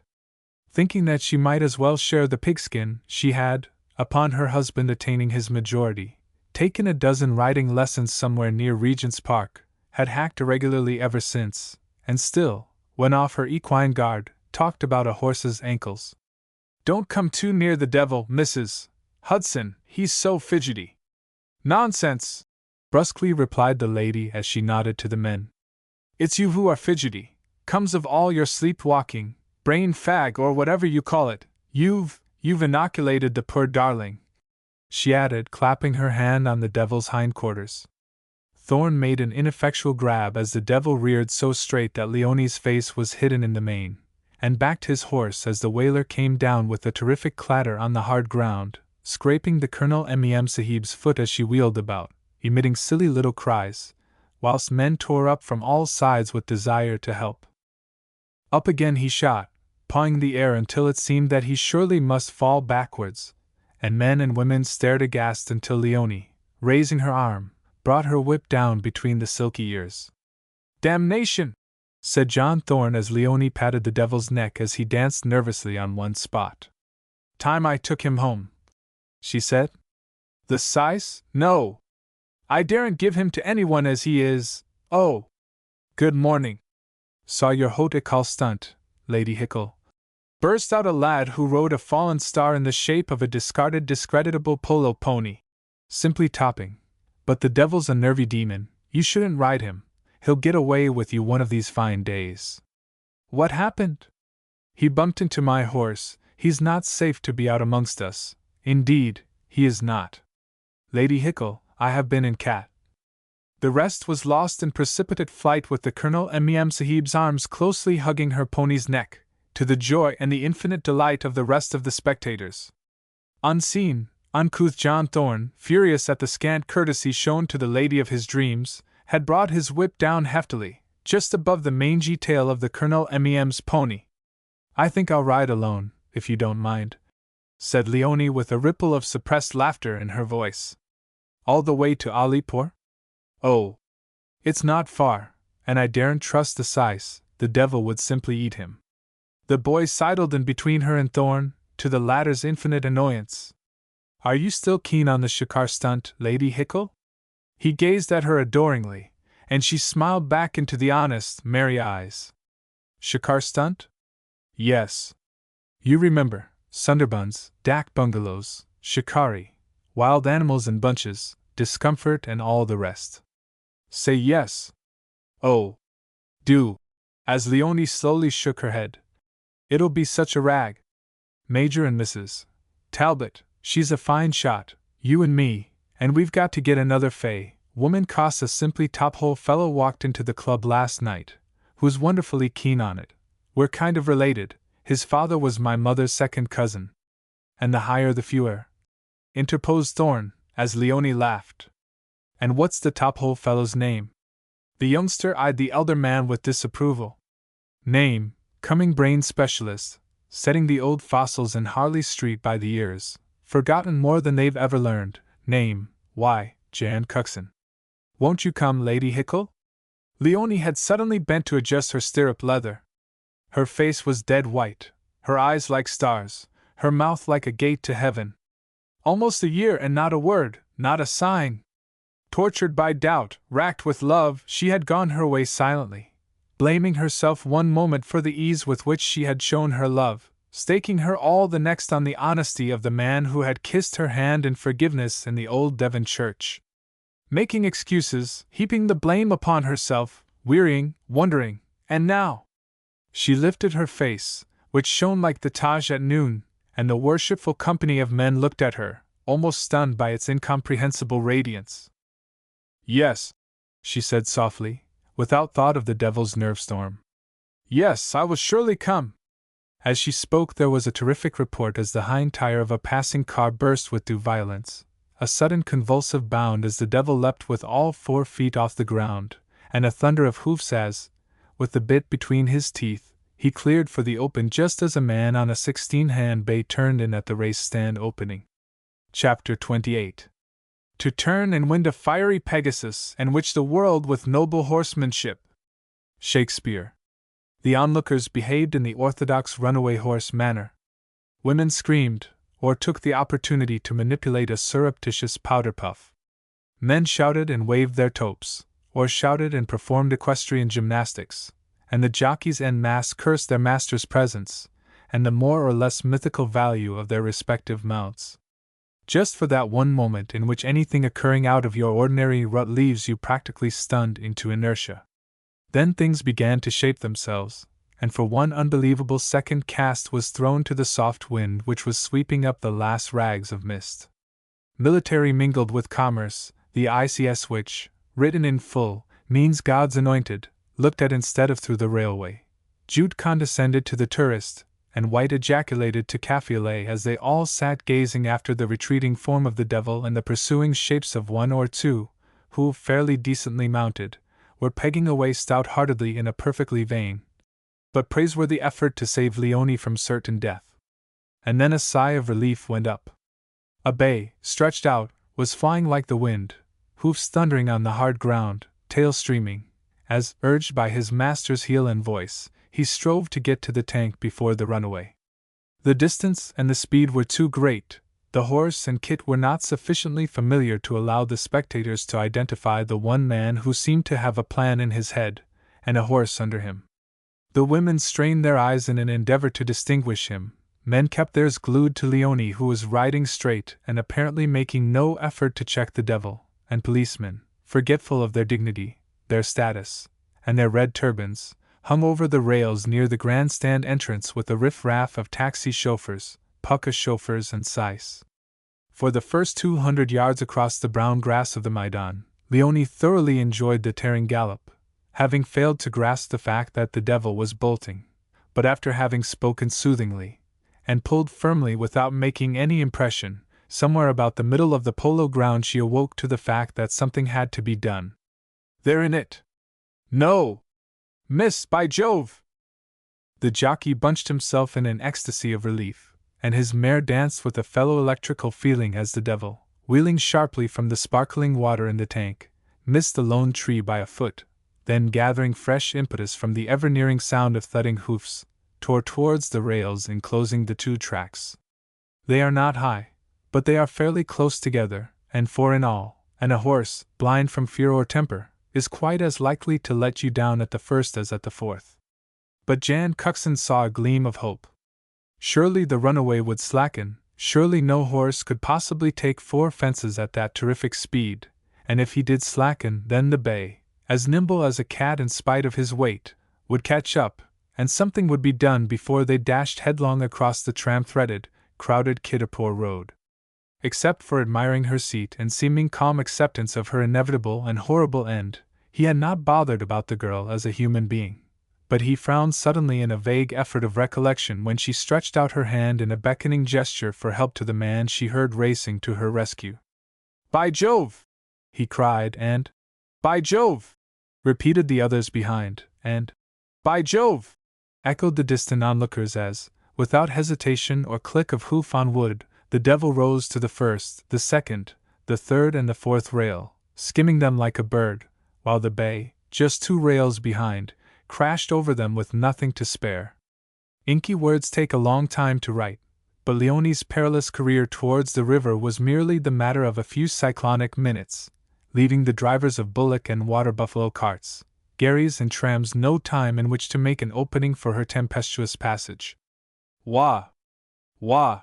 shouted a group of natives, draped in gaily colored shawls, who watched admiringly the woman's perfect seat, caring not an Anna that she might be thrown and break her neck or be crushed to death. In fact, the halo of death encircling the woman's head lent enchantment to the sport, causing some of the more wealthy to bet upon her end. A woman, white or brown, more or less in India of what account? Though it were a different matter in the case of the Sahib who rode in pursuit, with a mouth like a steel trap and eyes of fire. 2 women, with babes astraddle on the hip, turned to watch Leonie, then stuffing more betel nut into their already crimson mouths, moved lightly through the dust towards the bazaar. Crouched at the foot of a tree, inhaling the smoke from the bowl of his rude native pipe, an old man under the benign influence of the drug, lost in dreams, took no notice whatever of the disturbance around him. But the drivers, with raucous cries, twisted the tails of their kind to port or starboard, or beat them forcibly, and the tram driver, roused from the lethargy engendered by the cool of the early morning, by the shouts and cries, put on his brake, bringing his tram to a standstill just as, with a terrific clatter of hoofs, Leonie dashed past the front of it with Cuxon at her heels. There was a moment's uproar when, wishing for a better view, the driver of a tawdry ekka urged his half-starved pony forward. The bay caught the side of the pony's bleeding mouth, causing the wretched animal to rear from pain and twist sideways into a bullock cart.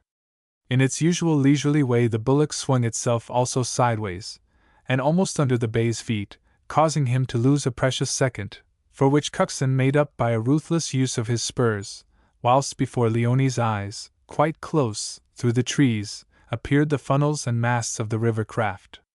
"Oh!" she said involuntarily, having retained no impression during her motor drives of the road to Kiddapore, as the devil tore with her across the old polo ground and the old Ellenborough course, straight to the crowded Strand road. And then she sighed a little sigh of relief, for the bay heaved alongside and a hand stretched for her bridle. Side by side they clattered across the Strand towards the Princeps Ghat, standing just as ostracized and white as the Marble Arch. Would the 2 horses crash headlong into the columns? Or would the devil yield in time to the strong hand pulling on the bit? Mather, terrified by the shouts of the populace, and the shrill whistling from the river, he raced along so close to the left side of the monument that Cuxon's boot scratched against the stone. But as they crashed across the Strand and the sharp incline on the other side of the railway lines appeared, Cuxon, knowing that the moment had arrived, dropped his reins, and gripping the bay with his knees, leant over towards Leonie as she dropped her reins, and loosening her grip on the pommel, prepared to break her neck or her back or both as she slipped from the saddle. Then she felt an arm round her waist. She knew intuitively her rescuer's intention, but would a man's left arm be strong enough to lift her across her horse's hindquarters at the terrific speed they were going, combined with her weight? Would he be able to hold her until his horse slackened speed, or would they both overbalance and hurtle to the ground together? Would there be time to stop the horse, or would they all be hurled into the water? The questions had hardly flashed through her mind when she felt herself lifted and swung.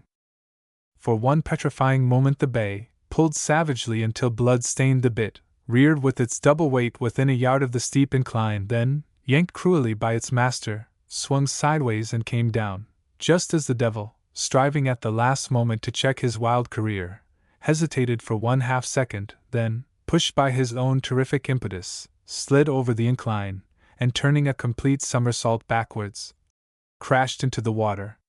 Leonie's scarlet mouth trembled, and her yellow-green eyes gleamed as the man she loved pressed both her hands in his against his coat, until the high relief of the button was marked upon her skin, even through her glove. "You," she said, so softly that the one note sounded like the chime of a temple bell. "You," he said, giving her arms a little savage wrench, then letting her go as the sound of approaching hoofs heralded the arrival of the first of the hunt to be in at the averted death. A score or more of natives in their vivid colors, which seemed so attuned with all that has to do with love, mattered not at all, but Leonie turned and pointed casually to the devil, enjoying his matutinal bath, as the boy flung himself from the discredited polo pony on which he had done his best. He seized both her hands and held them very tightly, then catching sight of Cuxon, let them go suddenly. "Of course," he said. "Of course you would, you lucky beggar!" Then added triumphantly, "But anyway, I told her so." Chapter 29. A merry heart doeth good like a medicine. The Bible. Guy Dean, the cheery, optimistic lad who worshipped openly at Leonie's beautiful feet, and who was seeing the world at the behest of his wealthy old father, had been as good as his word. Bursting with excitement, he hurled himself into his racing car one Sunday morning, about a fortnight after Leonie's hasty ride riverwards, and passed like a whirlwind through the fairly empty streets of Calcutta and the suburb of Ballygunge to the Jodhpur Club. She was waiting for breakfast under the trees with some friends, discussing the foursome they had just finished, and watching the arrival of various cars which were parked, with some difficulty, with the others which had arrived earlier. "Sounds all right," said Cuxon, as he looked with disfavor upon the club's breakfast piece de resistance, namely fatty sausages and mashed of all things. "I am beginning to feel quite thrilled. Let's see, it will take us about a day to get to Tiger's Point by launch from Khulna, and there we find monkeys, adjutant birds, spotted deer, and tigers already." "Don't rot," said young Dean. "I bribed the finest shikari in the whole of Bengal to stage manage the whole thing. He did seem rather contemptuous over the chotar shikar, as he called it, I must say, until I began to juggle with baksheesh, and then he bucked up considerably and said he would do his very best to provide sport for the mems. The program includes a ruined temple but not a tiger, 'cause he says it would be too risky a job at such short notice. Also, and the real reason I should say, there hasn't been a tiger seen, anyway killed, since one was wounded and caught near that same Hindu temple umpteen years ago." Leonie wrinkled her forehead at the last sentence, and looking up caught Jan Cuxton's eyes upon her. "That sounds so familiar," she said perplexedly. The tiger at the zoo which we knew all those years ago was trapped near a ruined Hindu temple in the Sundarbans, Lady Hickle," he said quietly, watching the curious dilation of the pupils in the greenish eyes as he spoke. "The very one!" broke in young Dean, as he suspiciously eyed a proffered curry. "How did you come to think of the stunt?" "I ran up against a perfectly top-hole native prince at Pola last month. Amongst other things we started talking elephant and bog, tiger, you know," laughed the lad, who always seemed to be on the point of bursting with high infectious spirits. "No, take it away, I will not eat a cold shoe patty of the consistency of a bicycle tire. As I was saying, we talked tiger, and somehow or other he suggested a few days' pursuit through the Sundarbans of the spotted deer, muntjac or sambar. Mather. Well, they're spotted. Dogs, perhaps." Ignoring the execrable repartee, the boy turned completely round to Leonie. "By the way, Lady Hickle, if you ever go to Benares, don't forget to get off en route and visit the tomb of what's its name, it's quite near. Oh, I forget, but it's on one of this fellow's father's estates. They don't let many people go and see it, afraid, I expect, of paper bags, but if you do go you'll find an elephant or two hanging about to take you to the place in state. He's, the native prince, got some of the finest elephants in the whole of this mosquito-ridden land, makes a hobby of them.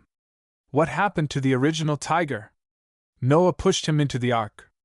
The lad grinned, and offered his cigarette to Leonie, who shook her head. Oh! Stop fooling, Dean. Did a sahib manage to trap the brute, or what? Yes. And sent it across to Blighty and shoved it into the zoo. They're frightfully sick about that tiger being in a cage. They wouldn't have minded a sahib killing it for the good of mankind, it seems, but putting it behind bars is an insult to some god, or something like that. Are you any good as a gun, dear lady? Leonie smiled at the tardiness of such an important question. Fair, she said, refusing an unkempt pot of marmalade as she turned to Cuxon. I used to pass most of my holidays with the Weatherbournes, you know them, don't you? They were awfully keen on sports, and had a rifle range, but I could beat them any day with a revolver. That doesn't matter, Lady Hickle, said the lad blithely. All you'll have to do'll be to bob up and down in the tiger grass in the approved style, keep your trigger away from the bush, and so as to feel thoroughly creepy, your eye out for pugs, which, in case some of you don't know, means tiger tracks, not the dog with the beastly curly tail, and oh, jolly, here come the Talbots, just in time for the cover, which means tiger news for those whose Hindustani is not as perfect as mine. Mrs. Talbot, don't pass us by. We have plenty of room and some superb sausages. Edna Talbot laughingly sank into a chair next Leonie, whom she liked, and immediately became enthralled in the discussion. Honest, sweet little woman, with an honest plodding husband in a native regiment, inhabiting the dreary crumbling fort, without a murmur, whilst living in hopes of better things to come. Soft-voiced, considerate towards her native servants who worshipped her, one of the finest shots in India, and a true upholder of the British Raj in word, action, and clothes. A perfect oasis, in fact, among the desert of her sisters, who storm in season and out at their native staff, before whom they likewise show themselves in ill-considered negligee, with their unbrushed hair down their backs, and their bare feet thrust into the evening shoes of last night's dance. So it came about without any undue fuss that, after surviving the excruciating heat of the railway journey, 3 sahibs, 2 sahibs, and their servants steamed out of Khulna in 2 launches to Tiger's Point, where awaited them the finest shikari in all Bengal, with an adequate retinue in which was included a chuckler or skin dresser. And who would notice the look in an ayah's eyes as she wiped her beloved sahib's end-ridden bunk with cotton waste soaked in kerosene, and who on earth would connect the Jungle Guide with the British Museum? Chapter 30. A mighty hunter, and his prey was man! Pope. It was the second evening, and they were nearing the ruined temple. Walking silently and in single file along a faintly discernible track is an eerie proceeding if you are not used to the Sundarbans. True, in this jungle there are no serpent-like creepers festooned from tree to tree to impede your progress, or luxuriant and rank vegetation to hide snakes and other poisonous reptiles. Either is there a canopy of thick dark leaves above to obliterate the light of day, or the stars at night. But the space between the crowding sundry trees which predominate is packed with an undergrowth of light shrubs through which you have to force and tear your way if you lose the track, and you trip and twist your ankle at every step on the abominable sundry breathers which thrust themselves through the soil at every inch, and vary in thickness from a stick of vermicelli to a good stout bough. Look! Will whisper your shikari as he sinks silently to the ground, and look you do with all your eye power, and yet fail to see the spotted deer gazing at you, motionless from sheer fright, only a few yards away in the undergrowth, so at one is the animal's coloring with the dappled shadows on the leaves. What depths of humiliation you plumb when the deer flees to safety through the trees and your shikari sighs. Leonie as a gun had proved a dire, undiluted failure. As a companion no one could beat her. Nothing tired her, nothing dismayed her. The terrific heat, the untoward hours and meals, the sting of mosquito, and the rip of the thorn left her unmoved. She and Edna Talbot had gleefully climbed the ladder up to one of the 2 swapada huts, which are a kind of shelter of leaves built for the sundry wood collector upon high platforms near the water, and in which they had passed their first vermin-stricken night. They had climbed cheerfully down the next morning without a word of complaint about the hours of torture they had endured as they sat at the hut door in the light of the moon, whiling away the time until the jungle cocks should crow by watching various shapes come down to the creek to drink. But the first time a deer, hypnotized by fear or curiosity, had stood stock-still before her, simply asking for death, Leonie put her gun down and shook her head. "I can't," she said sturdily. "I simply could not kill except in self-defense." And although young Dean sighed lugubriously over his lady's defalcation, Jan Cuxon adored her utterly for her womanliness, and translated the remark the head shikari made as he handed back to the Mem Sahib the rifle he had examined. "He says he knows that in time of need you would be brave, and would have no fear even of a man-eater. But he says that you must carry your rifle because you can never tell in the jungle what may be awaiting you round the next corner."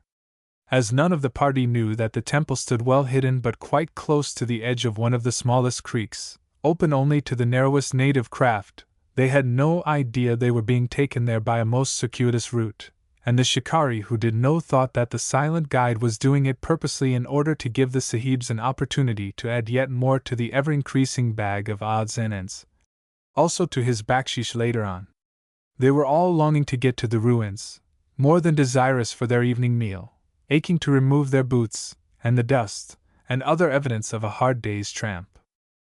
"We are almost there, Mem Sahib," said the very fine old shikari who, by the way, is a real personage, as he noticed a certain lack of elasticity in Leonie's movements. "Let us hasten, because at the fall of the shadows, all that is evil will come down to the waters, and behold! As this jungle is cut across and yet across with waterways, the evil ones may even cross the Sahib's path." "How much farther is it?" "Another half-mile of this path, Sahib, then through a glade without trees, then another mile and we find the outer wall of the temple." The perfect English came from a small knot of natives difficult to distinguish in the shadows. Leonie swung round and stared, and turning to Jan Cuxon put her hand on his arm. "Funny, isn't it?" she said softly. "But do you know I am sure I have heard that voice before, and all this," and she waved a hand vaguely, "seems so very, very familiar." The headman halted them once more at the edge of the clearing. Strange bare spots these clearings which occur now and again in the Sundarbans, looking for all the world as though they had been cleared by man some time or another for building purposes. Well, who knows if that doughty adventurer Khan Jahan did not prospect thereabouts centuries back. "We will now place the Mem Sahibs in the center of a widening circle," said the shikari patiently, showing no sign of the detestation in which he held all sportswomen, and the amount of trouble and anxiety their presence always entailed in a shikar, however insignificant. To lose a Sahib would be bad enough, but to see a Mem Sahib seized and carried off before your very eyes, well, by the power of all the gods, that would mean ruin if not death, for, being a very wise old man, however good the news, he always prepared for the worst. "I dislike these clearings at the setting of the sun, O defender of the poor," he explained to the major, who kept his wife close and was beginning to wish he had not brought her, even if she were far and away the better shot of the two. "The trouble is upon one without even the warning of a cracking twig. Neither have I any love for the temple, for behold, one, even a great guru up to within a few moons of this day, lived there in worship, making sacrifice to the Black One. Yet is he not there to welcome us. Maybe he has fallen victim to the butt of the great cat whom he once fed." Luckily for their peace of mind, the Sahib Log only understood a quarter of a man's lament, and did not trouble their heads about ghosts. "Aye, verily am I bewitched to allow of such tarrying, likewise to let such fear enter my head," he muttered to himself, and as a cloak to his misgivings sharply ordered 10 men to proceed to the center of the clearing in a semicircle, and there await further orders. They did as they were ordered, and were standing motionless when suddenly without a sound a great striped body leapt straight from the shadows of the surrounding trees upon a boy who had outdistanced his companions. The instant double report of Jan Cuxon's rifle deadened the lad's horrible screaming and the growling of the wounded beast as it crouched flat, almost hidden behind the human body in the undergrowth, with tail lashing, and great claws tearing the boy's shoulder, as the rest of the terrified coolies ran shouting back to the party. "Fire, Sahib!" commanded the shikari. "Can't," tersely replied Major Talbot. "I shall kill the boy if I do, the brute's making a shield of his body. I'll creep round to the flank and—" "Fire, Sahib!" urged the native. "Better to kill the lad as he is badly wounded, then added, Tesh, as Talbot shook his head. Stay here, Sahib, to protect the Sahibs, I will creep too. God!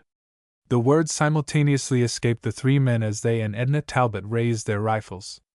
Leonie was walking across the space, either hastening nor hesitating, towards the tiger which crouched, growling softly, with its tail sweeping the ground. Did she hypnotize the brute, or did her supreme courage build an invisible barrier between the two? Who knows? Anyway, she calmly approached within 5 yards, raised her rifle, took deliberate aim, and fired just as, with a hoarse coughing roar, the tiger sprang. There was the dull thud of a bullet, a snarl, and the animal fell back across the boy's body, twitching convulsively. Without one moment's hesitation, while the rest of the party stood helpless owing to her position, Leonie, letting fall her rifle and drawing her revolver, walked right up to the writhing brute and fired straight into the terrible mouth. With one supreme effort, the tiger reared itself on its hind legs, gave a choking, strangled cough ending in a spurt of blood and froth which drenched Leonie, and fell back dead, and the entire native staff, shouting in wonder and joy, tore across the clearing and prostrated themselves, in grateful layers around the girl's heavily booted feet. Chapter 31. For her house inclineth unto death. The Bible. We lie beneath the mosquito net, we undress behind the purdah, we sit on the veranda, or stroll in the compound, we dance, we ride, we eat, we sleep, ever heedless of the eyes watching, and of the hidden form, but above all of that relentless will which causes some of us uncontrollably to do odd things at odd moments under the Indian stars, to our subsequent disgust and wonderment. Leonie, with Jan Cuxon behind her, stopped outside the temple door, which, hanging upon one hinge, moved slowly to and fro in the night breeze. And at the side of the altar, in the black shadows of the doorway which led to the secret places of the temple, a pock-marked native woman, draped in an orange-colored sari embroidered in silver, laid one hand upon the priest's arm and pointed with the other. Behold the Sahib! She whispered with a snarl of hate at the corners of her mouth, stained crimson with betel juice. He who seeks her in wife. She continued, pushing the sari back from about her head so that the 13 silver rings she wore in her crumpled left ear tinkled faintly, and her nose ring of gold set with small but real turquoise gleamed dully.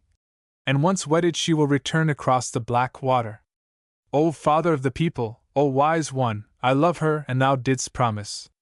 She suddenly beat her breast, and the heavy silver bracelets jingled faintly, then shrank back against the painted wall as a young man, even the jungle guide, and beautiful to the verge of unseemliness, stealing from the shadows, smote her fiercely across the mouth, and pulled the sari roughly over her head. Hold thy peace and watch, he whispered, with a swift movement of the arm, most suggestive of a cobra uncoiling itself with intent to strike, as Leonie turned away from the doorway with a shudder. She took 2 steps and stopped irresolute, with the rays of the full moon shining upon her upturned perplexed face. Then she stared down at the myriad things which crawled and hopped in and out of the gleaming bones which lay about in little heaps, or scattered in ones and twos, even up to the door and into the dim interior. Too absorbed, either Jan nor Leonie noticed the murmur of voices from the far end of the court, nor the reek of the tiger's blood which came from her stained dress and the carcass of the dead beast which was in the process of being skinned, and around which hovered the native staff awaiting the distribution of the coveted tiger's fat, which more by faith than any medicinal property it contains is supposed to work miracles in stressful times of rheumatism and cattle sickness. Jan Cuxon, trying to grasp and knot together the tag ends of a dawning knowledge, stood behind his beloved, patiently awaiting her next desire, instead of picking her up in his arms as he should have done, and carrying her off to safety, a good wash and a better dinner at the other end of the court. He was surprised when she spoke quickly and below her breath. Take me away, she whispered hoarsely as he caught her outstretched hands and pulled her fiercely into his arms. Take me away, the place is evil, evil I tell you, and… She raised her hand and passed it across his face, laughing softly. I think I am bewitched, something is pulling. She looked back over her shoulder, stared hard for a moment, and then, tearing herself free, ran like a hunted deer through the crumbling doorway into the blackness of the temple. Who fears, O woman? Whispered the man, whose beauty touched the unseemly as he sank to the ground. Who fears? Halfway up the temple Leonie stopped, standing in a silver pool of moonshine which blazed like the blade of a knife through a hole in the roof, lighting up the ruined altar, the grass-grown stones, and the image of a female deity carved in bas-relief upon a huge block of granite. Nude was the woman carved out of stone, and of so dark a blue as to be almost black, with tongue protruding and hair in waving masses, through which were thrust 4 arms. Garlanded with skulls she danced wantonly upon the body of a man, with 2 hands raised in blessing, in the third a knife, in the fourth a bleeding head. Callie! Callie! Callie! If only Jan Cuxon had been able to do something, anything, what a mint of trouble he would have saved himself and others, but instead, he stood rooted to a spot just inside the door, incapable of moving hand or foot, held by a force he did not even guess at, and therefore could not fight, watching Leonie as she moved slowly forward, as though she were walking in her sleep towards the blood-stained altar. "So will she always come?" murmured the old priest as he laid his hand caressingly upon his well-beloved pupil. "So will she always come? Love? Pah! Who fears the love of man in the Black One's temple? Who?" And there was no answer from the shrouded future. Leonie stood still, quite still, unconscious of the eyes about her, and everything save the terrible problem she was trying to solve. Then suddenly she cried aloud, and the words, like wings, beat against the roof and walls. "I know!" she cried. "I know! I know!" And whirling round towards the spellbound man, she turned her hands, palm downwards, with a wonderful Eastern gesture of renunciation, and crumpled into a heap before the altar, and the 3 watching figures stole noiselessly back into the secret places of the temple as Cuxon, freed, strode hastily up to his beloved.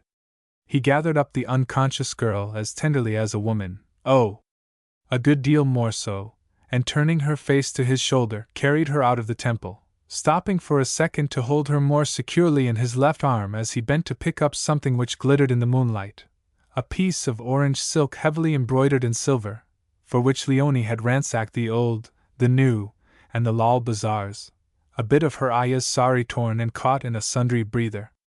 "And she stayed behind on the boat," said Jan to himself, with a flash of inspiration as he turned the thing over in his hand, and slipped it into his pocket.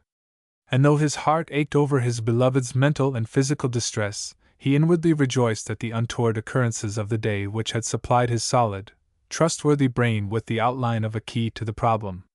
Dear, stolid old Jan, who, given the time, could beat anyone at unraveling the hardest, hard-tied, knotted problem. With a tale of sudden faintness he gave her into the care of Edna Talbot, who cooed and fluttered over her like the woman she was, in spite of her workmanlike appearance and her outrageous craving for a big meal. And she herded the sahibs to the far end of the court, where lay the sick man, after the big meal in which Leonie had joined right heartily, a little white about the face, truly, and shadowed about the eyes, but normal and content, with not the vaguest recollection of what had happened after the killing of the tiger. "Oh, don't be dense," Edna Talbot said quite brusquely when Guy Dean, having brutally ignored the suffering native, suggested returning to the others. "You surely don't want to make a triangle." "Triangle? What?" "Well, you know the old saying about 2 being company, don't you?" "Of course I do, that's where it comes in," replied the lad not over lucidly. "I want to make the 2. The Major laughed at the rueful countenance, as he clapped the boy on the shoulder. "You'll get over it all right, old fellow. It's just like inoculation, a feeble taste of something which might have been ever so much worse. Trust me, you'll get over it." "Never!" stoutly maintained young Dean as he heaved a stone at something which fled across the court, his mental vision failing to register a picture of the future in which Jill Weatherbourne, daughter of Molly and Jack, occupied the principal position. Later, Leonie, sitting with Jan Cuxon on a block of fallen masonry, smiled sweetly upon the head shikari, who, salaaming, prayed her to honor him by accepting a little memento of the shikar which had terminated so successfully upon the slaying of the tiger. In his open palm he held 2 small bones about 2½ inches in length, 2 little superstitious tokens which ensure sons to the woman who treasures them, and which, he told her in his broken English, were only found in the tiger, one on each side of the chest, unconnected with any other bone at all. It is a charm, oh! Emyam Sahib, defender of the poor, which will assuredly bring you happiness. And may the sons of the Sahib grow straight as the pine tree. He added slowly in his own tongue, as he felt the Sahib's eyes fixed steadily upon him. What did he say to you, Jan? As the shikari turned away, Coxon caught the girl's hands and crushed them up against his heart. I will tell you some day. Tell me now. No! Not now! It is of love that I should have to speak, and in all these past weeks you have not let me touch your hand or speak to you of love. You have put a barrier between us, a barrier of a misplaced fear, which has grown higher and stronger since I have had to confess to failure in finding any trace of your old servant. India is wide, dear, and its villages uncountable, and I am not distressed over the empty return of these last months. All that worries me is that while prowling about the Himalayas out of reach of the post, I never knew what had happened to you, or that you were in India. Leonie sighed as she opened her hand and looked at the small bones. Tell me now, Jan, she insisted. No! Leonie, I cannot. There will be no one near us when I do tell you, and except as a souvenir of that very fine old man, you need not keep them, because my love is a still greater and surer charm to bring you the great happiness they promise. Chapter 32. And thou shalt become an astonishment, a proverb, a byword. The Bible. When Leonie returned to Calcutta, she found that the tale of her courageous act which had preceded her, and of which home and local papers had exhausted themselves in praise, had not served to endear her to that little white community, which suffers from social myopia, and the self-adjusted chains of what it most mistakenly calls caste. Not likely that the feminine members of jute, military, railway, or law circles would open their arms any wider to this young and beautiful, widowed creature with the mop of naturally curling hair, now that, if so minded, she could verbally and positively flap one of the finest tiger skins that had ever come out of Bengal in their heat-stricken faces. In fact, some of the young ones, as they wrestled with the nightly problem of their own dank, straight particular bit of woman's glory, would doubtless, if questioned, have upheld the Hindu custom of completely shaving the widowed head. Many, in fact, had been the meetings of these younger Emyam Sahibs in bungalows, or flats, at firpos, or in clubs, where, under the pretext of criticizing the latest fashions from overseas, they discussed the pros and cons of accepting this person into the haven of their Anglo-Indian bosom. The elder ones kept out of the clatter, having suffered and fought in similar crises in their own day as had their mothers, and their mothers' mothers before them since the days before the mutiny, being moreover resigned to the corrugated appearance of their faces, and the, in consequence, perambulatory instincts of their lords. Her undies, said a woman who, with the excuse of borrowing a book, had essayed to spy out the land of Leonie's cabin. I saw her running ribbons in them, the most exquisite crepe de chine, hand-embroidered and trimmed with real lace. How de trop! Had answered a matron, whose household ling and personal lingerie showed complete only in the sections of finger napkins and undervests, as is the way of a careless, untidy woman's linen stock. Well, that's easily understood, chimed in a third. After all, she is trade. And the nose had carried it. Wherefore, although in ignorance of the verdict, she did exactly what every other woman did, and went where they went, she most certainly did not have what one would call a good time. She loved the Maidan and golf at the Jaipur Club, or Taligang, before breakfast. She cordially loathed shopping and duty calls, grudged the hours lost out of life in the daily afternoon siesta, and took part in dances, bridge, dinners, and all the usual monotonous effort to kill time, with the air of an indifferent, disgruntled statue. Gossip was no joy to her, scandal she would not tolerate, and the women commenced the task of ostracism by means of half-uttered phrases and little invidious smiles, and most men voted her odd owing to a certain indescribable barrier which they invariably encountered when they approached her over impulsively, and which really did not tally with her enticing, bizarre beauty. Yes, they voted her odd, certainly, but in the secret places of their hearts and bungalows some of them would ponder. Had not the Major Sahib's bearer curled himself up on the mat beneath the bed and gone to sleep, while the Major Sahib, after the ball, had sat in his shirt sleeves upon that bed until 3 in the morning, and over again mentally slid up and down the room with supple, slender Leonie in his arms, where, in the earlier hours of the night, she had rested seemingly content for 1/2 second before he had let her go under the palms. And, damn it all, she's not a flirt! Did not a certain youthful sahib who worshipped openly at her shrine exclaim, as he thought, in the unpleasantly heated watches of the night, of that moment when she had smiled down sweetly into his adoring eyes as his cheek brushed her hand while she was arranging her habit, and he her stirrup leather? How were they to know that, distracted by an ever-increasing fear, and lost in an overwhelming love, Leonie had no more remembrance than the man in the moon of the fact that she had danced with the one, and smiled upon the other?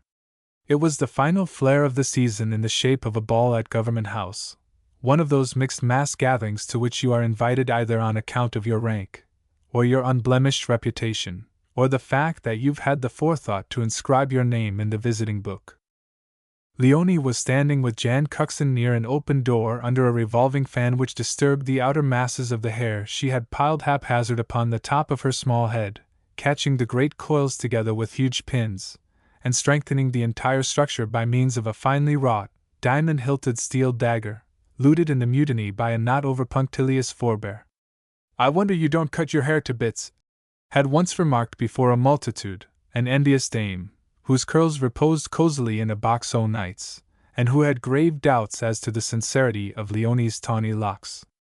"I run it through in its sheath," Leonie had replied, pulling the sheathed dagger out as she spoke, so that her hair had fallen in a jumbled scented mantle all over her, causing the men to put their hands in their pockets, or behind their backs, and the women to mechanically pat their heads, just as you fidget unconsciously with your veil, or the curls above your ear, when someone of your own sex, and far better turn out, happens upon your horizon.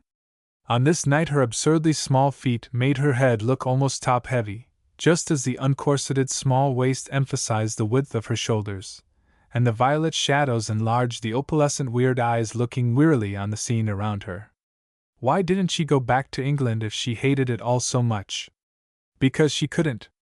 Because India held her, and she waited upon fate as patiently as ever did Mr. Micawber. "Lady Hickle ought to go to the hills, she's looking absolutely faggied." The male voice drifted in through the window upon a pause in the music.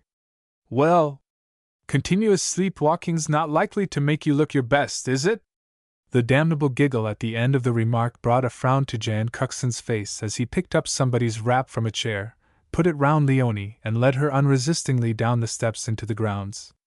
It sounds better to say grounds rather than compound when speaking of Government House. I hate all this," Leonie said impulsively as she sat down on a marble seat. "I hate India, I. She flung her head back, and it came to rest upon the man's shoulder, and she shivered ever so lightly when he pressed it still further back, pinioning her arms so that she could not move. "Leonie!" The sudden authority in the voice brought a light to the eyes on a level with his mouth. She moved unconsciously, and Cuxton, suddenly letting her go, caught both her hands in one of his, pulled her round sideways, and jerked them up to his chin, and she laughed softly as she fell slightly forward, and laughed even more softly when he crushed her back again against him with his hands upon her breast. Both heedless in their love of the eyes watching, of the hidden form, and above all of that relentless will which causes some of us uncontrollably to do odd things at odd moments under the Indian stars. If only he had not hesitated, if only he had turned the face to him then and there and closed the gold-flecked eyes with kisses. But instead he held her crushed to the point of agony against him with his mouth upon the sweetness of her neck, leaving the gold-flecked eyes to open wider, and still wider as they stared straight into the shrubbery around, where the flaming poinsettia flowers looked black under the stars. "Beloved! Leonie, listen! Don't! Please don't!" She pulled herself free and knelt on one knee upon the bench, with both hands outstretched against him, and he, not grasping the psychological points of the moment, sat down dumbly beside her, instead of mastering her physically or mentally on the spot as it behoved him to do. Heavens! What fools some men can be with that jungle animal woman within their hands! "Leonie, listen, dear, I want you to marry me, dear, soon. The words fell upon Leonie's clamoring soul as dismally as the raindrops of your childhood fell upon the windowpane when you were waiting to start for a picnic. "You don't know what you are saying," she replied. "It is criminal even to think of such a thing, mad as I believe I am, mad as I shall be when I end in a padded room." Her voice was barely a whisper, but it cut like slate on slate, and her eyes stared straight ahead as she continued speaking rapidly, almost uncontrollably, and yet with a certain air of relief as though glad to give vent in words to the horror which pressed upon her brain. "Although you pretend it is only sleepwalking," she went on, heedless of his efforts to interrupt her, "you know perfectly well there is something wrong with me. You know it, so did your father, so does Auntie, people here are whispering it." "Yes. They are," she reiterated. "And they are right. Something more than just being frightened by my ayah happened to me in India all those years ago. Oh! You know it did. I'm under a spell or bewitched. Sometimes I have a—" She struck her forehead with her open hand as she crouched back upon the bench like some animal at bay. "Oh! My God! You see, I cannot even say what it is. Can't you tell me, Jan? Can't you help me? You say you love me, you say you have found a clue, for pity's sake follow it and save me, you. Leonie, look at me!"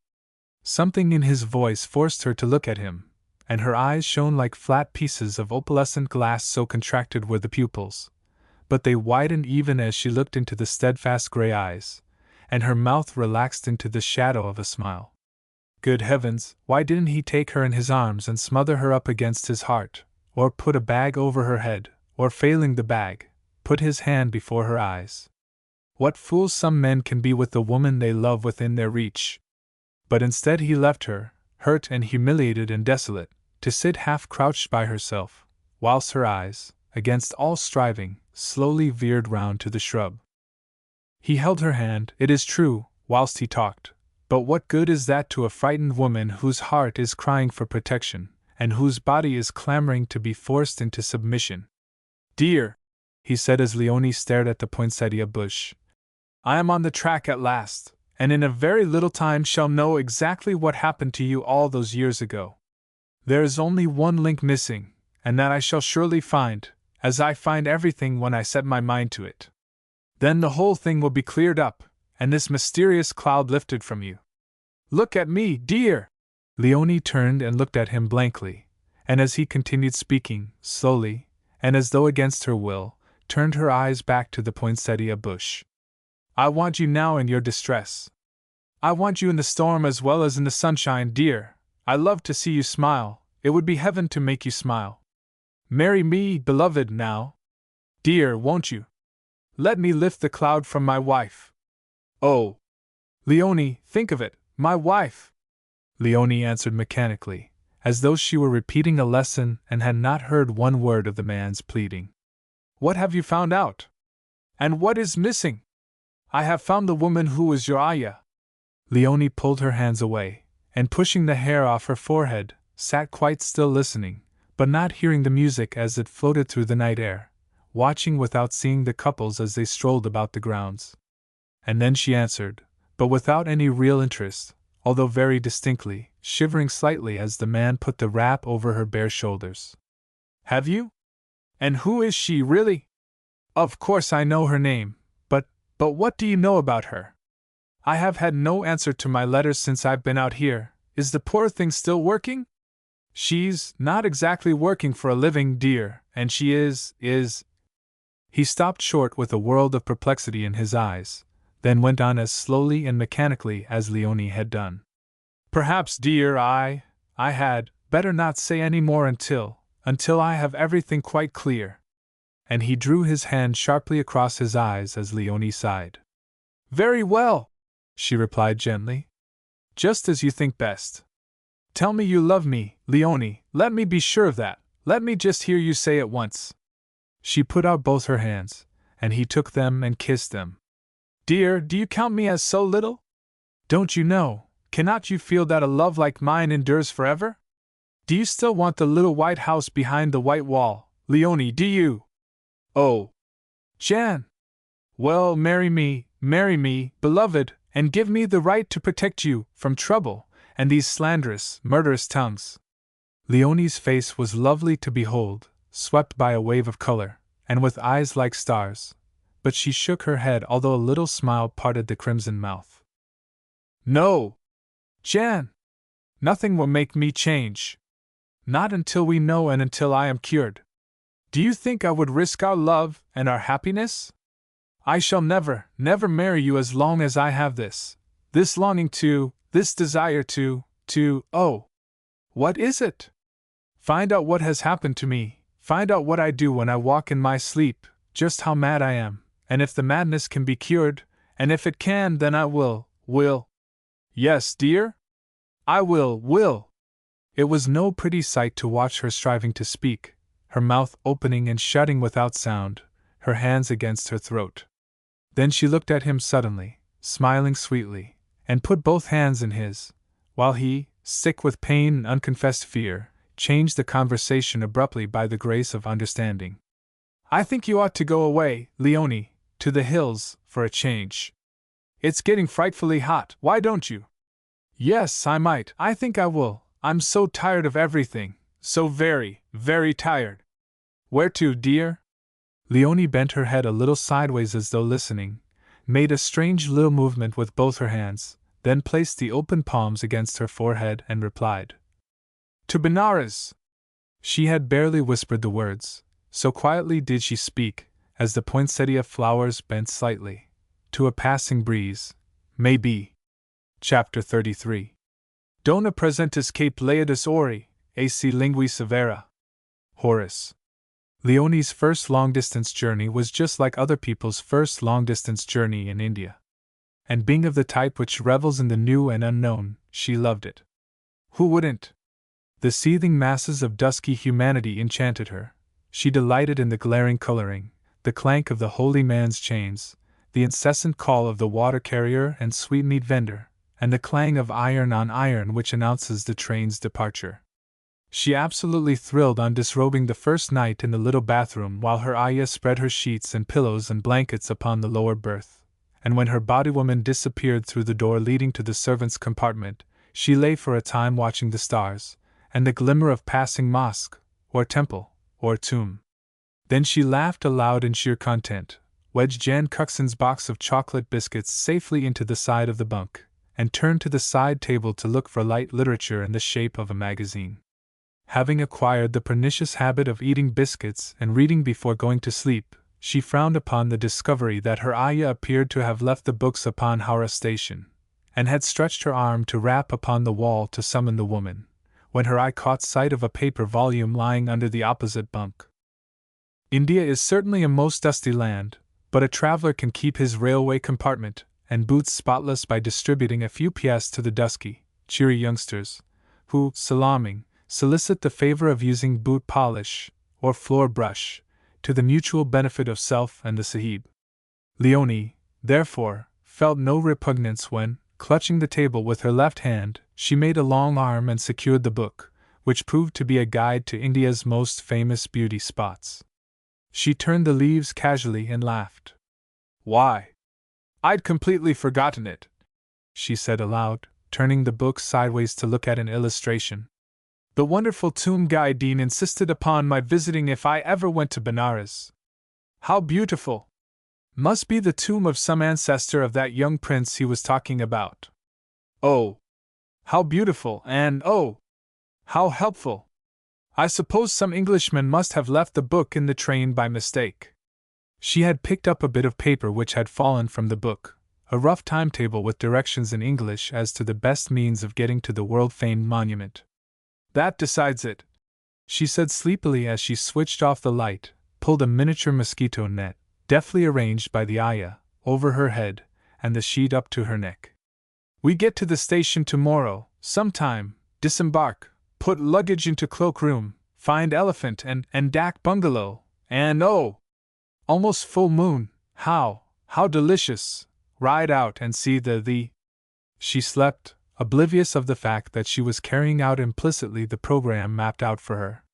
Traveling in India is real sport when the train doors are likely to swing open at no given spot, soft-footed natives to enter surreptitiously and disappear as quietly upon sight of your open eyes, and guards to clamor for your ticket, while a mob collects outside your door at the junction to look at the pretty unveiled Mem Sahib awakened from her slumber by a dignified bearer with his offering of chotar hazri, which means the thrice-blessed early tea tray. Her restless spirit was soothed by the rush of the train through the endless plain. Strange scenes, strange sights wrenched her mind from the terrible question everlastingly throbbing in her brain, and her eye was not quick enough to distinguish one delicate oval face from another, or to notice that at each stopping place her eye meandered down the length of the train to a compartment where, in consequence of his high caste and rank, a man sat utterly alone, unconcerned and totally oblivious of the screaming, chattering crowd upon the platform, of beggars, pilgrims, and bona fide native travelers. True, for one moment at the station where she alighted for the world-famed tomb, she glanced back hurriedly at a native who placed himself between her and an unsightly epileptic, and she looked back once again as her intuition rapped out a message she did not grasp, and her ayah suddenly besought her help with the coolies. A dilapidated tonga, drawn by a pony of the same description, took her and her servant to the dak bungalow, built on a concrete platform in a jungle clearing about 2 miles outside the village. There she gave carte blanche for the arrangement of the evening trip to the guide, who materialized serenely, all smiles and extreme deference. Bathed and fed, she had her hair brushed for half an hour by her ayah, refused the offer of massage, which process she abhorred, and turned in and slept the afternoon away upon her own bedding spread on a charpoy. Later she bathed again, attired herself in a simple low-cut, white silk dress, dined, and wrapping herself in a heavy white Bedouin cloak, wedding present from Jill Weatherbourne, who had got it from her godmother in Egypt, seated herself on the veranda to await the arrival of whatever means of locomotion the guide had chosen to take her to the tomb. And down the jungle path loomed the shape of a great elephant, moving at a gentle shuffle but an almost incredible speed. Without audible instructions it stopped in front of the veranda, threw back its trunk, twined it gently about the middle of the mahout or driver, lifted him from his seat behind its ears and placed him on the ground, then on a word, trumpeted shrilly in greeting to Leonie. "Oh!" said she as she almost sprang from her chair in delight. "Oh!" The mahout salaamed, standing in the moonlight at the animal's head. He made a vivid Eastern picture, dressed as he was from head to foot in white, with 2 pleated side pieces to the turban, hanging in such wise as to conceal half the face, and the guide, who had been squatting on the edge of the path, also salaamed, smiling in glee at the Mem Sahib's delight. "Behold, Mem Sahib," he said. "Is the elephant even Rama, the pearl of the prince's stables?" His English was not quite as intelligible as these printed words, but Leonie made shift to understand. "I have never seen such a beautiful elephant," she said, walking up to the great beast, followed by the guide, the ayah and the bungalow factotum. The Mem statement was quite within the range of possibility, seeing that her elephant lore had been gathered from the zoo and other low-caste specimens with their straight backs, mean tails, and long stringy legs. "Does the mahout speak English? Because my Hindustani is not very good. I would like to have the beauty of the animal explained to me, and why it has its face and body painted, and why does he, the mahout, I mean, wear those side pieces to the turban? They are very unusual."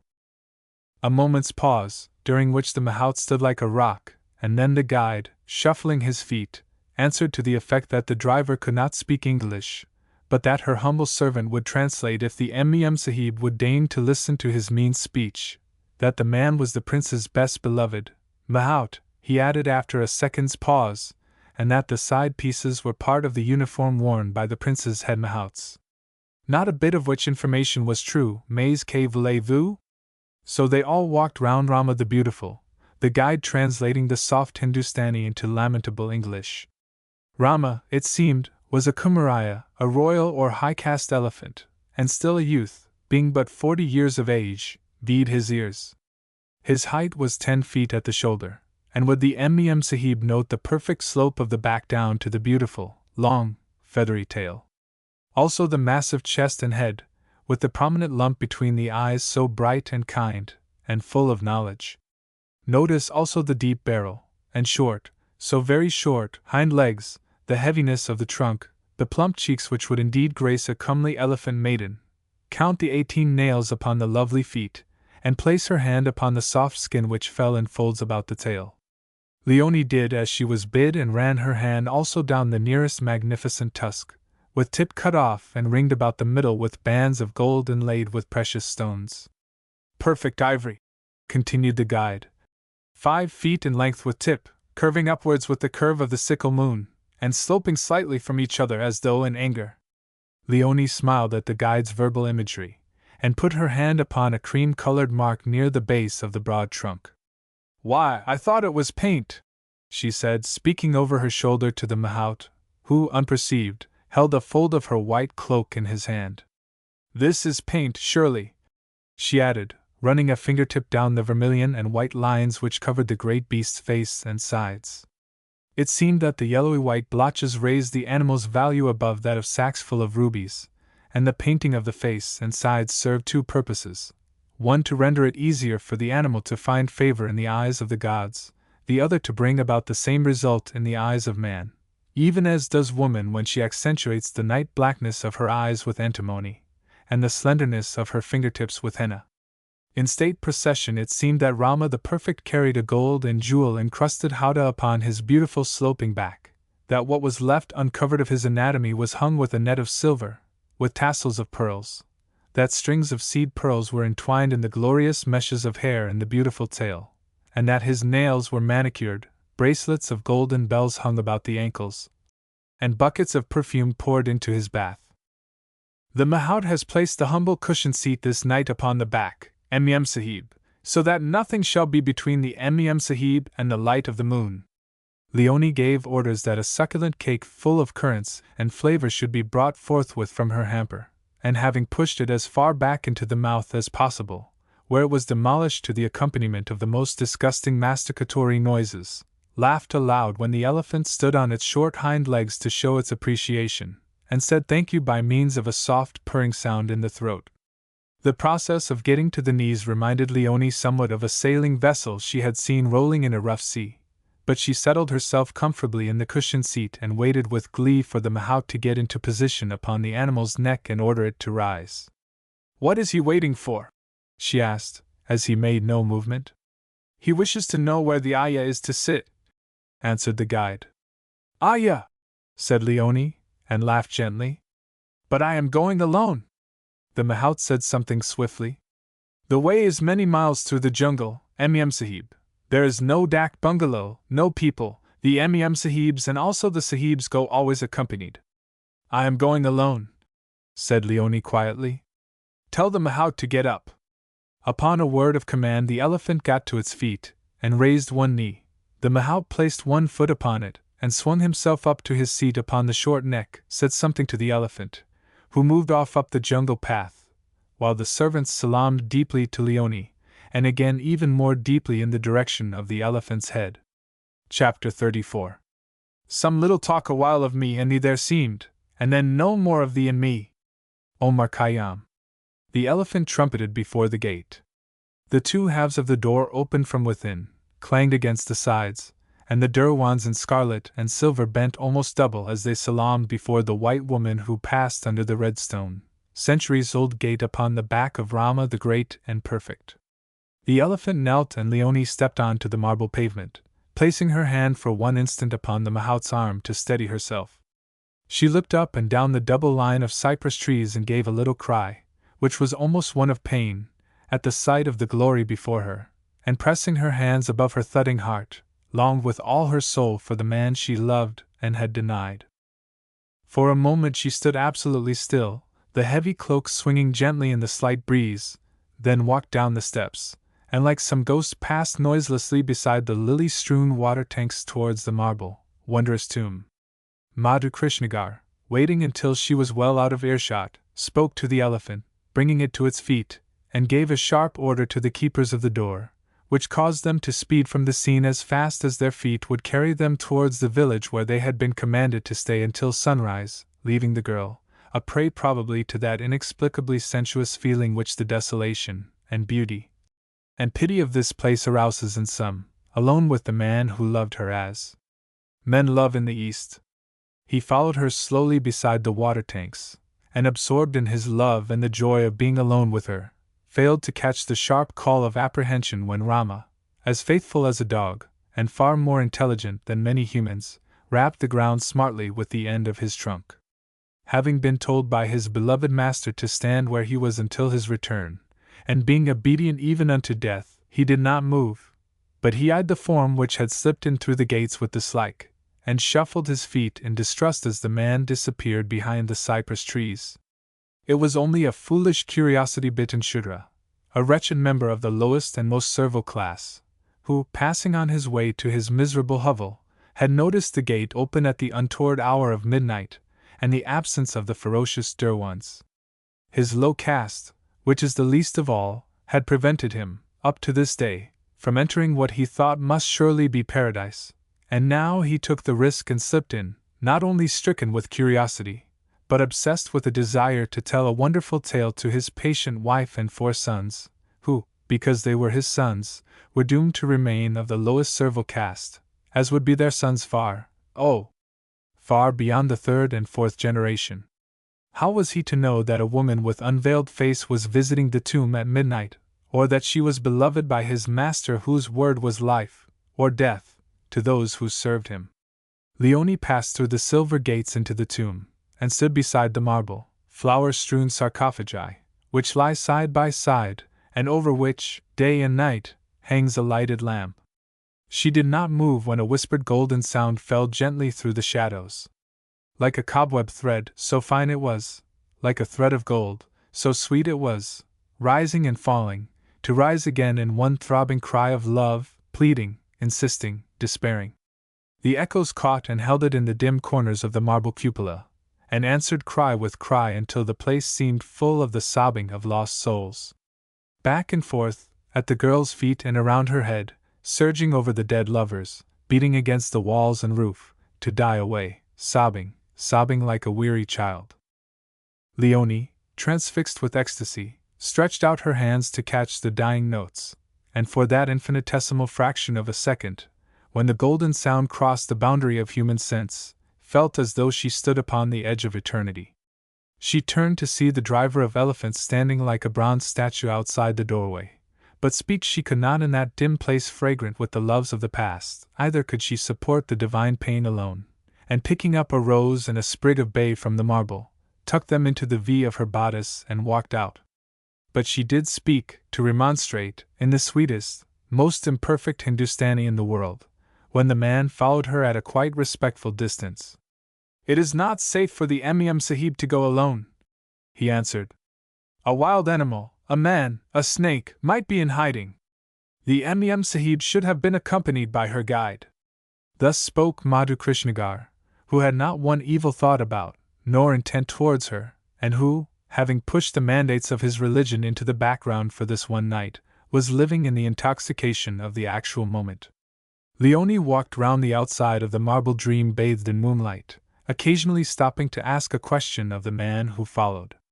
"Is it the tomb of an ancestor of the present prince?" she inquired haltingly. "No. Emim Sahib. Look at the lettering in black marble inset in the white. Right round the tomb run those verses from the Quran. A Mohammedan emperor built it. I am a Hindu." The pause was scarcely noticeable as he added quietly, "As is everyone upon the prince's estates." She stopped in front of one of the 4 towers which stand at each corner of the marble terrace, and looked upwards. "I am going up," she said. "Nay, Emim Sahib. These towers are climbed only with a guide and a lamp. They are not clean, they are not safe. A snake, a pariah dog, a man might be on the stairs which wind round and round, and are as black as a night of storm." Leonie had climbed the few outer steps and was standing inside the door.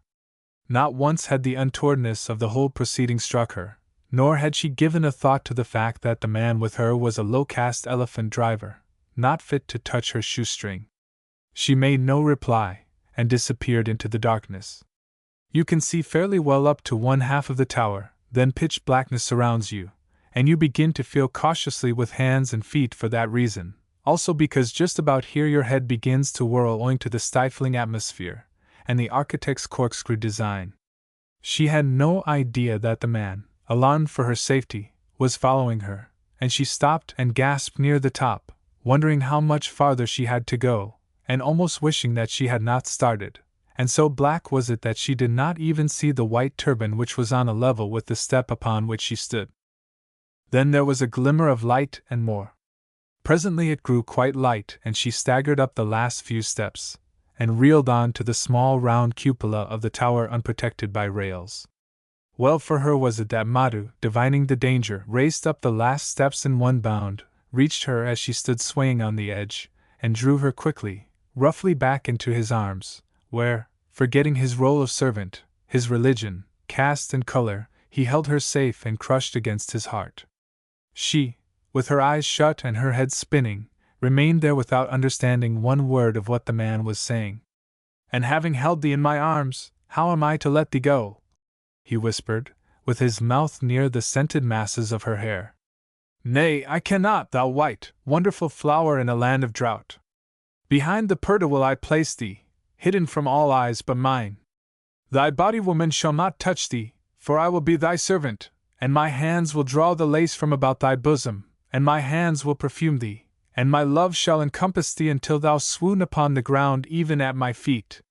Waiting for thee I have known no woman, and I will have no wife but thee, and many sons shalt thou bear me. Yea, each year shall see thee bowed beneath the fruit of love, for I will not spare thee.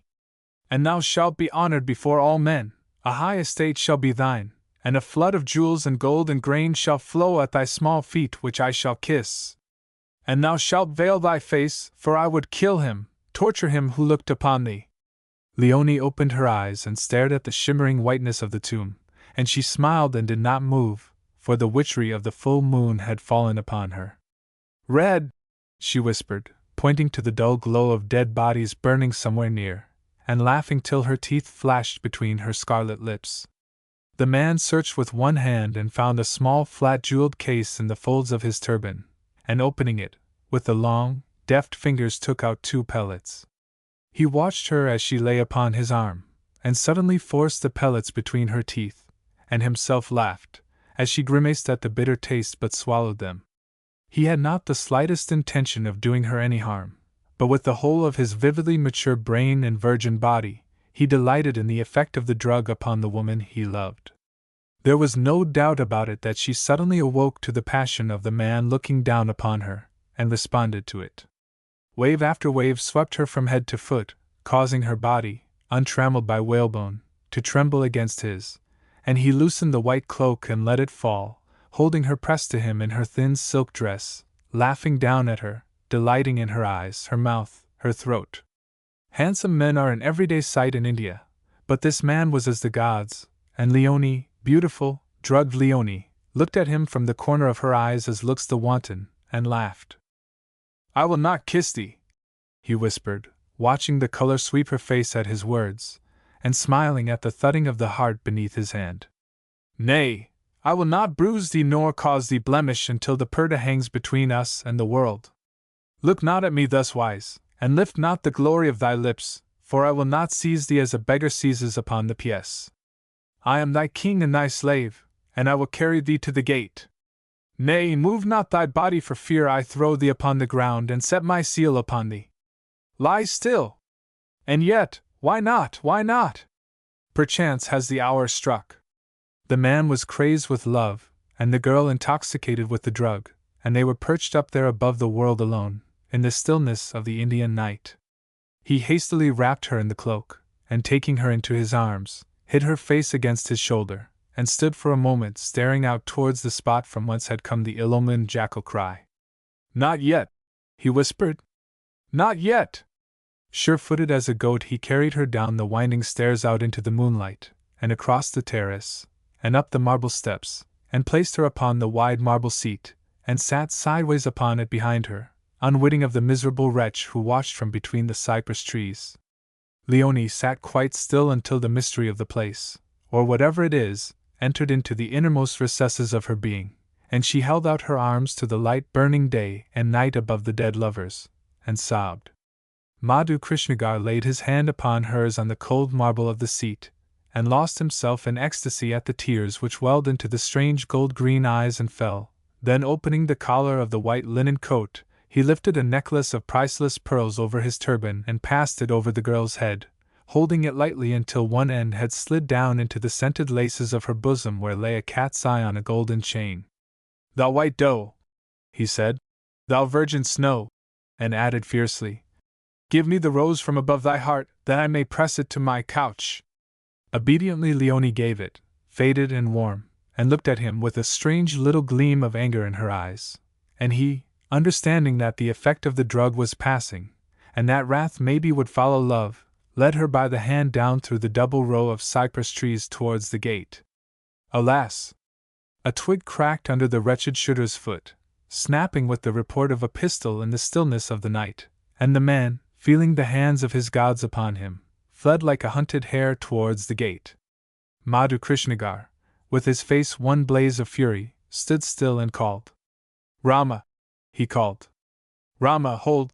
And as the wretched creature, forgetting the animal in his fear, sped past him, Rama curled his trunk swiftly about him and jerked him to a standstill. Useless to strive against that strength, useless to fight against the gods or raise his voice in shrieking prayer. For had he not looked upon the unveiled face of his master's woman? Slowly Madhu Krishnagar led Leonie up the marble steps and stopped. "Thou dog!" he said gently. "Thou low-caste dog!" Then he drew Leonie into his arms and covered her completely with the heavy coat. But the man, submitting to fate with the terrible resignation of the East, let fly one last poisoned arrow. "The dog goes to his death," he cried.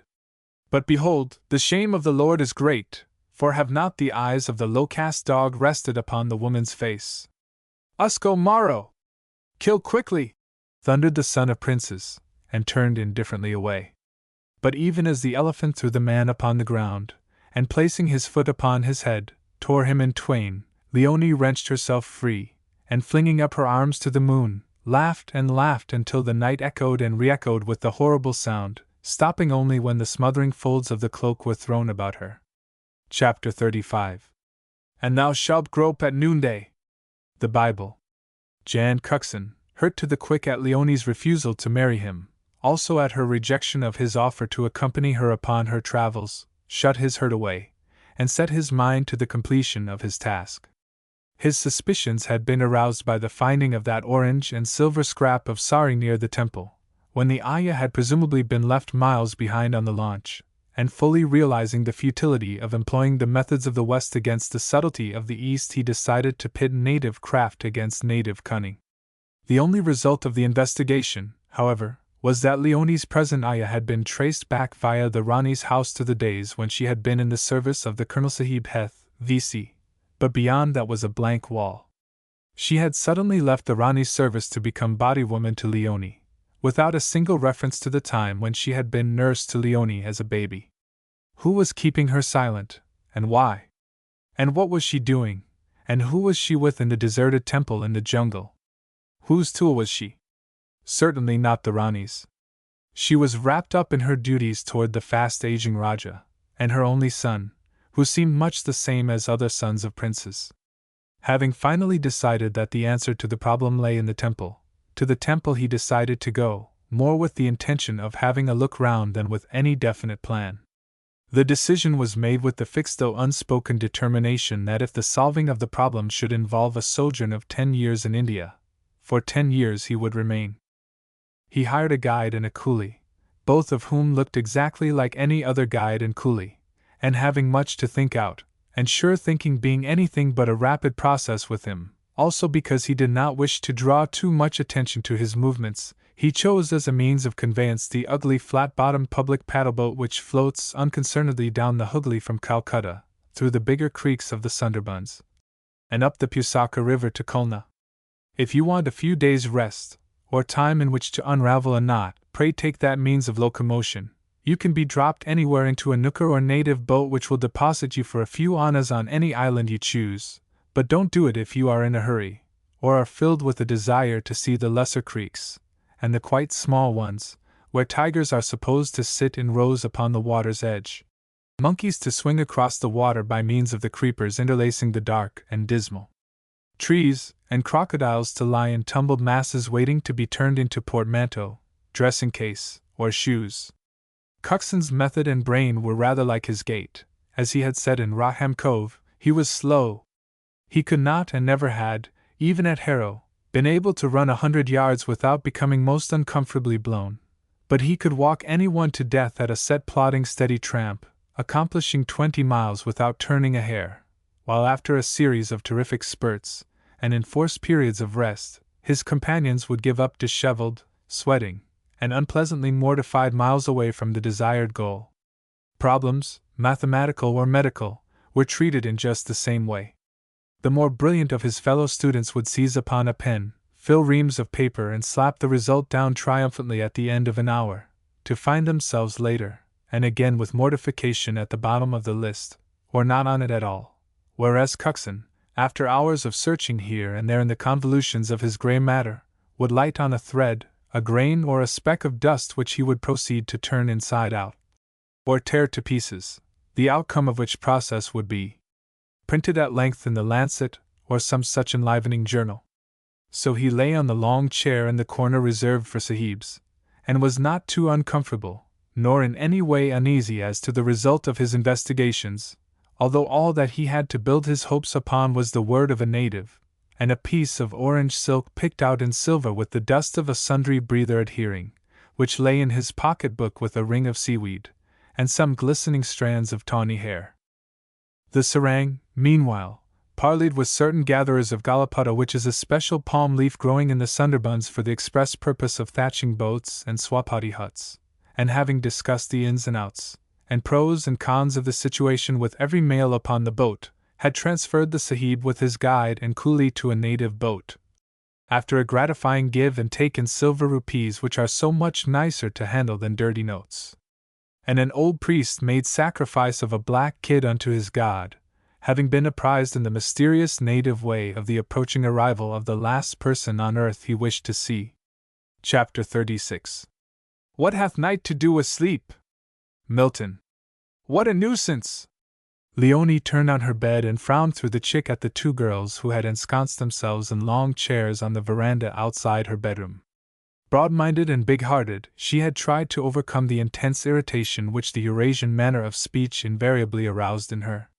Some get accustomed in time to the parrot-like monotony, some don't, and to the end of his days the young, immaculately groomed and turned-out assistant in Hamilton's will wonder why the beautiful girl with gold-flecked eyes had suddenly frowned, and placing the trifle intended for a wedding present upon the glass counter, had left the shop with an appallingly inadequate excuse.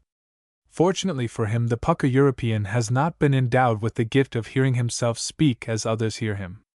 Like the broken flight of maimed birds over a lawn in the process of being mown is the Eurasian speech and intonation, with the inevitable dip in the middle, the rise at the end of each sentence, and the ceaseless clipping of syllables.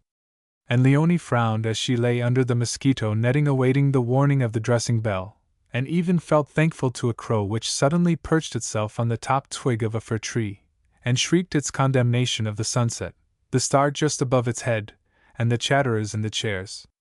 In an effort to break through the overpowering lethargy which lately had fallen upon her at odd moments of the day, she lifted herself on to her elbow, only to sink listlessly back on the very hard bed. After all, why worry over problems to which there seemed no answer? Why fret over the silence of the man she loved when she had curtly refused his offer of companionship? For there always comes a time when mere man, subjected to the unsatisfactory daily menu of snubs and refusals, tense moods, and moody silences, will refuse it, and clear for a diet, which, although somewhat lacking in salt and spice, will have the advantage of being substantial, therefore satisfying. Also, there was no doubt about it, the social ostracism of Calcutta had followed her to Benares. She had not failed to notice that the people packing the hotel looked at her furtively, smiling spasmodically when caught in the act, and seemed ill at ease when left alone with her. Another thing which annoyed her intensely was the habit she had developed of peering into the shadows of the compound at odd moments, and listening for a sound she could not even describe to herself, and which she never heard, while through the blazing hours of the day, and the stifling hours of the night, like a black thread woven into a tissue of gold, ran the ghastly fear which had been with her since the day when a schoolgirl had taunted her, and to which she had given voice near the poinsettia bush to Jan Cuxon. She had done Benares and tourist. She had watched the worshippers thronging the praying steps at dawn from the deck of a boat rowed slowly up and down the holy river, had enticed the monkeys with gram from the niches in the Durga Khand, the world-famed monkey temple, gazed fascinated and with reverence at the firing of the pyres about the dead bodies shrouded in white or red according to their sex upon the burning ghats, averted her eyes steadfastly from the bloated bodies in process of being torn to pieces by crows or vultures, as they floated on the soft bosom of Mother Ganges to everlasting peace, and had passed restful hours in the wonderful ruins of the Buddhist temple some miles outside the city. She had done all that others have done and will do, and still she waited, doing absolutely nothing and with no excuse for loitering in the hotel with its long broad veranda, learning much of the city's history from the charming manager who walks with a stick, and has the blue-green-brown shadow of the peat bog in his eyes. "Shoo, you brute!" said one of the girls on the veranda, and continued speaking when the crow had flown farther afield. "Well, the manager says we are not to go to the bazaar tonight on any account." "Why ever not?" "Says there's a row or something brewing, something to do with the natives and their religion." The girl with the reddish-brown hair put a final polish to the nails, which damned her everlastingly, as she spoke condescendingly of one half of her forebears, while the other, a bona fide blonde as to hair, half opened the long sleepy brown eyes, which, combined with the shape of her silken-hosed leg from ankle to knee, branded her even before she uttered a word. "Don't believe it," the latter replied. "It's a do on the part of the guide to get more baksheesh. You simply can't trust these natives a yard. I'll tell you what, though." She sat up with an energy surprising in one of her kind. "Let's ask Lady Hickle. She's such a pet, and there's nothing she doesn't know about the place. She's been here a whole month." Followed a short spell of peace in which Leonie raised her hand to summon her ayah squatting on the dressing-room matting, and put an end to the incessant chattering. But bolts do not wait upon the clapping of hands before they crash down upon your defenseless head from out the blue, and the one destined for her from all time hurled itself at her from out a wispy cloud of Eurasian gossip. "Oh, but we can't do that," announced the peevish high-pitched voice. "Why not?" "Ma says we're not to be with her alone. There's all sorts of weird tales going round about her. Thought you knew. They say she killed her first husband, and tried to stab someone in Calcutta with that dagger she wears in her hair, that she lives on the QT with a native, he gave her that gorgeous necklace of pink pearls, has been seen with him in the compound after dark, Ma watched, and she's positively dotty at the full moon. Fact. Mrs. Oswald told Ma that there's no doubt that she's quite mad at times." The blonde slid her slightly bowed, silken-hosed limbs to the ground, her face the color of greenish putty through the superstitions of one half of her forebears. "Let's go and find your Ma," said she. "It's full moon tonight." And after their departure Leonie sat very still on the edge of the bed, with one foot tucked under her, and the other bare and very perfect stretched down to the matting. The netting fell in folds behind her, and her eyes stared into the corner where a one-time nameless, unshaped spook, having taken form and name at last, stood mouthing at her from the shadows. She started violently and looked down when her body-woman touched the arched instep with her wrinkled, dusky hand. Keenly intuitive, as are all the peoples of India, she had crept noiselessly across the matting and crouched at Leonie's feet in her desire to be near the beloved child in her distress. There was a heaven of love and a world of indecision in the monkey eyes, but not a trace of fear when the beloved child suddenly twisted the sari from about the sleek head and pockmarked face and shook her violently by the shoulder. Instead, she rocked herself gently to and fro, crooning in the toneless cracked voice of the native woman who tends a white child and loves it. "Missy, Baba, it's Ayah!" went the tuneless song. "It's Ayah, be not afraid, Baba, Baba, it's Ayah, Ayah, Ayah." Over and over again she repeated the words with her eyes on the terror-stricken face above her. "Why?" said Leonie, frowning till her straight brows met as she pressed the palms against her temples. "Why, you used to sing that you used to call me, in the name of all the gods, woman, tell me, help me, oh! Help me to understand." Great tears stood in the native woman's eyes, and she opened her mouth to speak, then turned her head slightly and looked towards the chick, which had rustled, scowled, and bowing her head ever so little placed the palm of her hand against her forehead for an instant. "Won't you or can't you speak?" said Leonie almost roughly, her voice ending on a sharp note which changed to a little bubbling uncanny laugh as she sat back on the bed holding her Aya at arm's length. She took no notice of the dressing bell when it clanged throughout the building, nor of the swish of the water as it was heaved into the tin bath in the bathroom, but sat on with the plaits of her hair coiled like snakes on each side of her, and the whiteness of her bare arms and shoulders shining in the light from the bathroom.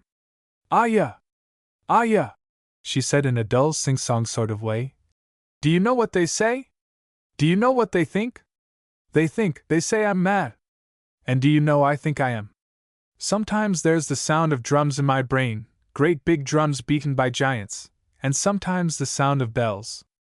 And the sound of the bells is hot, it burns great scars on, and there are hours for which I can't account, and cuts and bruises on my feet, and Very quietly the native woman rose, and passing one arm behind the bare shoulder drew a hand across the low broad forehead, singing in her own tongue so softly as to be almost inaudible. "I dream of blood, Aya," went on Leonie. So often, it is warm to the fingers and drops so slowly, and the Aya pressed her fingers a little as she drew them behind the ears to the nape of the neck, and raised her voice ever so slightly in the Vega chant she had learnt as a lullaby. "The women," she crooned, "that are lying on a bench, lying on a couch, lying in a litter, the women that are of pure odor, all of them we make sleep." The cracked voice sank suddenly as her child's face softened and relaxed, but the dark hand passed to and fro ceaselessly above the eyes and down behind the ears. "It walks so softly, Aya, it's in that corner now, look! Can't you see, its eyes, and the small light, and she is calling, just as she has always." The tawny head fell backwards onto the white sari picked out in colored silk, pulling it away from the head, and the marriage dower of 13 silver earrings in the left ear, and the turquoise-studded nose ring which shone dully in the dim light. "And it's dark, it's quiet." Leonie slept, and her neighbors in the dining room went through certain anatomical gymnastics such as lifting the eyebrows, shrugging the shoulders, and pursing the lips, all of which are supposed to denote suspicion, while the native woman kept guard behind the reed blind through which she watched a figure clothed in spotless white flitting among the shadows of the trees. When those shadows marked the hour of midnight she sprang quickly to her feet. With one violent, uncontrollable movement, Leonie had risen to her knees with the tips of the fingers of one hand against her lips and her eyes slanting sideways towards the window near her bed. "Hush!" she whispered. "Listen!" Very softly, very sweetly there fell upon the night air the single stroke of a temple bell.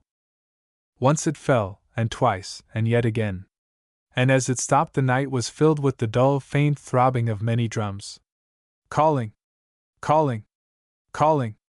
Hidden in the shadows close to the reed blind, Madhu Krishnagar watched the girl with intent half-shut eyes as, outlined against the dim light from the dressing room, she twisted the heavy plaits of hair about her head, pinning them with the diamond-hilted dagger, then stripping her flimsy garment from her, lifted the sheet from the bed, and twisted it deftly about her waist.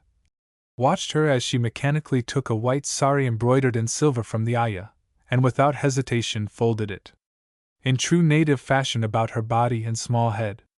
The light of his religion flared into a flame of love and passion almost uncontrolled when Leonie, lifting the chick, stood by his side in the full light of the moon, with a smile of welcome on her lips, and the light of unholy knowledge in her eyes. Quite close to him she stood with one hand upon his arm, as he hung garlands of scented flowers about her neck, and then with a little beckoning gesture was gone, and the Aya crouching on the floor, beat her withered breast with her withered hand, a world of doubt in her monkey eyes. Like two white moths they flitted through the gloom and the hanging ropes of the banyan trees, down the narrow native path, and on through strangely empty streets and deserted bazaar to the praying ghats. The air beat about them with the incessant throbbing of many drums, calling to prayer, calling to sacrifice. Calling! Calling! Calling! Chapter 37. Let us pass our lives at Benares, living by the banks of the divine river, clad only in a single garment, and with our hands uplifted over our heads. The Vairagya Sataka. The praying ghats or steps lay desolate in the light of the full moon. Hundreds of small lights twinkled and flickered before the countless temples. Hundreds of fading flower garlands hung about the temple doors or festooned about the gods, some of which are quite indescribable, perfumed the night air, and to the right and to the left the smoldering bodies on the burning ghats cast a crimson glow on the slow, silvery waters of India's most holy river. Of worshippers there was not one. Of the countless priests who crowd the steps at dawn there was but one. The mad priest. Naked save for a loincloth, he stood as he always stands from dawn to dawn with feet wide apart, and hands upraised to the heavens, outlined against some one of the Rajah's palaces which crown the top and stretch the length of the terraces like a mighty rampart between the holiness of the place, and the fret and traffic of the outer world. The holy man's arms, his legs, his emaciated body are covered with a fine ash powder, his long hair is matted with cinders and cow dung, his mad eyes stare across the river into the infinite, at that which we cannot see, as he stands shouting unintelligible, maybe mad words, maybe not, to the glory of his goddess, Kali the Terrible. Was he born mad? No one knows. What does he eat or drink? A handful of rice, a sip of water from his glittering bronze vessel. When does he sleep? No one can tell you. Who knows? Who cares? He is a holy man. The mad priest of the holy city. He alone had taken no heed of the incessant resistless throbbing of the drums behind him in the city. Either did he take notice of the two white figures as they ran lightly, swiftly, hand in hand down the sunken, crooked, granite steps to a place between the praying rafts at the water's edge. For a moment Leonie hesitated with the water lapping her feet on the third step, then she turned her head slowly, and looked straight into the man's eyes which had been fixed intently on the nape of her neck. She gave a little sigh, drew out the dagger and let fall the plaited glory of her hair, and lifting the garlands from about her neck threw them out onto the waters. Then with a native woman's movement pulled the sari backwards from her head, and unwound it from her shoulders which gleamed like ivory in the moonlight. Slowly, but without hesitation, even as the man dropped his shawl and long white garment upon the waters, she untwined the sari from about her body, dropped it across a suttee stone, and the dagger upon the step behind, and stood swaying gently with naught but the sheeting about her waist and limbs. The man, naked save for a loincloth, stood like some splendid bronze statue 2 steps lower. Straight as a pine was Madhu, the descendant of princes, with a width of shoulder most unusual in the native of India, and which served to emphasize the slimness of the waist. Muscle rippled under the bronze skin of back, and chest, and limbs, and between the breasts gleamed the painted symbol of his religion, just as it shone between the brows. The lean face with its hawk nose, and curved mouth set close in a straight line, had the look of an eagle as he stood gazing up at the girl with burning eyes, in which fanaticism, heightened by the lapping movement of the holy water about his knees, warred with an overwhelming passion roused by the slenderness of the white girl's waist, the virginity of her beautiful breast, and the satin whiteness of her skin. And she placed her hand in his and followed him submissively down the steps. The waters bathed her ankles, her knees, her waist, as she made a cup of her 2 hands and drank of the holy water. The jackals yelled from the far shore, and the unseemly body of a dead youth floated past face downwards a few yards away. For some long minutes she stood with her face uplifted, then dipping her hands again into the water raised them, and poured it upon her head until she glittered as though beset with diamonds. Strange little movements she made to right and left with both hands, circles she drew on the face of the waters, and the man within an inch of her beautiful body stood with arms folded hiding his hard clenched hands. Raising both arms straight above her head she called aloud in answer to the spirit which moved her. Flowing on, devoted to it, she cried in the soft words of India's holy writ. By day and by night flowing on, I, of desirable activity, call upon the heavenly waters. From the temple above the mad priest took up her words as he scourged himself in the ecstasy of his worship, and shouted, Kali! Kali! Kali! Which eerie solitary cry brought the pigeons out of their nests in thousands, to wheel and whirl madly in their fright before resettling in the facade of the palaces, of the niches and nooks of the temples, and the slender minarets of the Mosque of Aurangzeb. Bending backwards, Leonie laughed up at the priest above, whose body was running blood, then descending the last 3 steps worn by the feet of thousands of pilgrims, and tilted by time and the resistless waters, flung out her arms and sank beneath the surface while the great plaits of hair floated towards the man and crept about his waist like loving, living arms. 3 times she sank, and 3 times she rose, singing gently to herself, while great tremors shook the man from his turbaned head to his slender feet. Love or religion? Who knows? Are they divided by much more than the breadth of a hair? Leonie turned and walked up the steps, the wet heavy sheeting hobbling her about the knees and ankles, clinging to her as the skin to the peach, her dripping hair making little pools of holy water upon the holy steps, until, standing upon the one where lay the little crumpled heap of her silken sari, she unplaited it, and shook it out in the night breeze. She picked up the sari and the dagger, and ran a finger along the razor edge, looking sideways at the man who moved not an inch when she drove the point of the blade beneath the skin above his heart until the blood ran. Either did she move when he dipped his finger in his own blood and marked her between the brows with the sign of Kali. The mad priest, frothing at the mouth, swooned upon the slanting temple roof. The drums were silent, the jackals had ceased their indecent noise, being intent doubtless upon the task of tearing somebody to pieces before the arrival of the hosts of enemy pariah dogs, and Leonie, beautiful, bewitched Leonie, holding the white sari picked out in silver against her breast, held out her hand, and with the sweetest, maddest laugh in all the world sped like a deer up the great nights of steps. And at the top, when the man, moving swift and as sure-footed as a buck, closed in upon her, her heavy drapery folded itself soddenly about her ankles so that when she essayed to save herself she twisted round and fell backwards. Her mouth quivered in a smile, and her eyes, like stars, flashed back into the flaming ones so near her own as the man, lost to all but his consuming love for the girl, bent above her, and with slender hands crushed her back against the edge of the steps until the skin of her shoulders was torn and bruised. "As the creeper," he said, whispering the words of the Vega hymn with his eyes staring straight into her eyes. "As the creeper has completely embraced the tree, so do thou embrace me, that thou mayest be one loving me, that thou mayest be one not going away from me."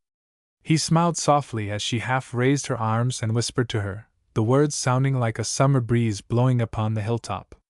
"As the eagle, flying forth, beats down his wings upon the earth, so do I beat down thy mind, that thou mayest be one loving me, that thou mayest be one not going away from me."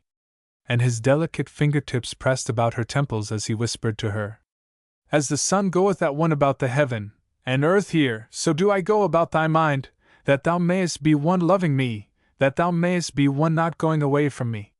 Slowly he bent still closer, and gently put one hand upon the gracious curve of her slender throat, and Leonie, wanton, seductive, bewitched Leonie smiled as she too whispered in the tongue of India's holy writ, "Let yon man love me, being dear to me let him love me, ye gods send forth love, let yon man burn for me. That yon man may love me, not I him at any time, ye gods send forth love, let yon man burn for me." The silence which followed was pierced by the call of the holy conch shell, so low, so sweet, to prayer, to sacrifice. Those who have not heard that call can never understand, those who have heard will forgive this feeble description of the intoxicating, soul-shattering, maddening sound. Soft and sweet it will steal insidiously into your ear, your brain, and the whirlpool of your senses until you stand rooted in ecstasy in a flooded field of sweet desire. Rising swiftly and shrilly it will tear like racing waters at the ramparts we and our forefathers have assiduously and mistakenly built around our inner selves, built until you and I and our neighbor have been metamorphosed through the ages from that mighty thing which went forth and took exactly what it wanted, to the almost shapeless slug form which, in the peace times of the present enervated century, contentedly eats lettuce in the damp seclusion of an overturned flower pot. Yes, that call will pull those ramparts to pieces about your feet, and at the last indescribable, insistent scream of triumph which sears your brain and soul, it would be wise to be on the lookout, and to keep a strong hand upon the vows you may have vowed, and upon those of the commandments you may not already have broken, because at that strange seductive sound the solid chunks of love, honor, chastity, and right thinking, everything, in fact, that is in any way decent and above board is likely to break into 1,000 infinitesimal, unconsidered atoms, and be blown broadcast by the wind of indiscretion. Leonie lay still, unconscious of the sound and the subtle change creeping over the man who bent down to her, and who, high caste, overeducated, overstrung, aflame with love and afire with the sensuality of his religion, slowly tightened his hand upon the gracious curves of the slender throat. Years ago Kali, his dire deity, had been outraged by denial and her desire for sacrifice, and since then, in her wrath, the black goddess had scourged the land with plague, pestilence, famine, and earthquake. Truly, sacrifice of goats and buffaloes had been made until the altars and the courts of her temples ran blood. Offerings had been made to her priests of grain and jewels, yet had she continued to whip the land until thousands died of hunger and disease. Why should not his hand bring the long-desired and long-sought peace to his well-loved land, and what more fitting place and time for sacrifice than the steps of the holy river, under the light of the full moon which is Kali's lamp? Ah! And why should he not have his earthly reward in love, one short, full hour of the delight he had denied himself, and then, even upon the Sati stone, that little memorial of the burning alive of the young widow upon the funeral pyre of the beloved husband, drive the diamond-hilted dagger through the soft breast in worship of his God, and through his own heart that he might follow his beloved quickly as she passed to paradise? Yes. Sacrifice of the woman he loved that his God might be twice pleased. He was crazed with the delirium of his religion, mad with the call of the senses, lashed to frenzy by the restraint which had been unnaturally forced upon him throughout his life. His eyes had the look of the eyes of those gods who spy down upon you from the shadowy corners of India's temples, and his nostrils dilated as he touched the dagger in her hand. Only for a moment, for even as he touched it the single beat of a drum fell heavily upon the air, causing him to sit back on his heels with a smile upon the full curved lips, and a light of sudden understanding in his eyes. There was more toward than a mere sacrifice. The holy city was, and had been for days, in a positive ferment of religious excitement.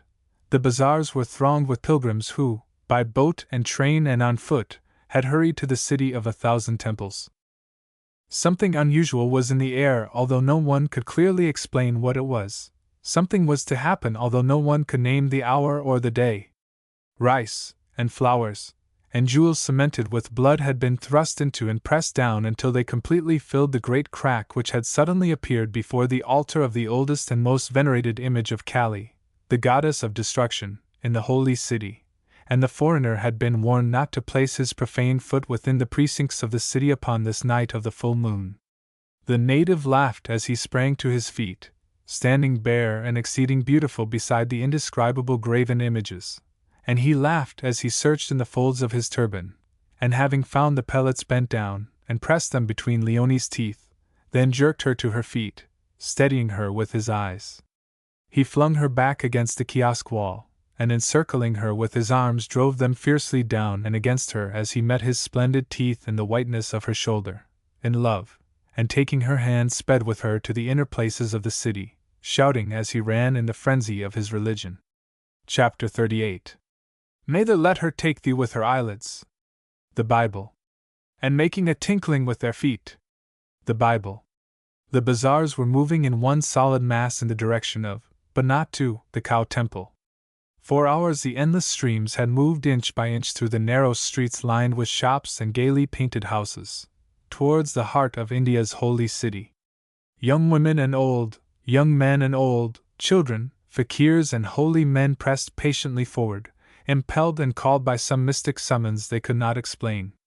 There was no pushing nor striving, either was there laughter nor any kind of merrymaking, although a flower garland hung around every neck, although the multicolored raiment was of the best and cleanest and brightest, and the different marks of the different religious sects shone as though fresh painted between the eyes and upon the face and body.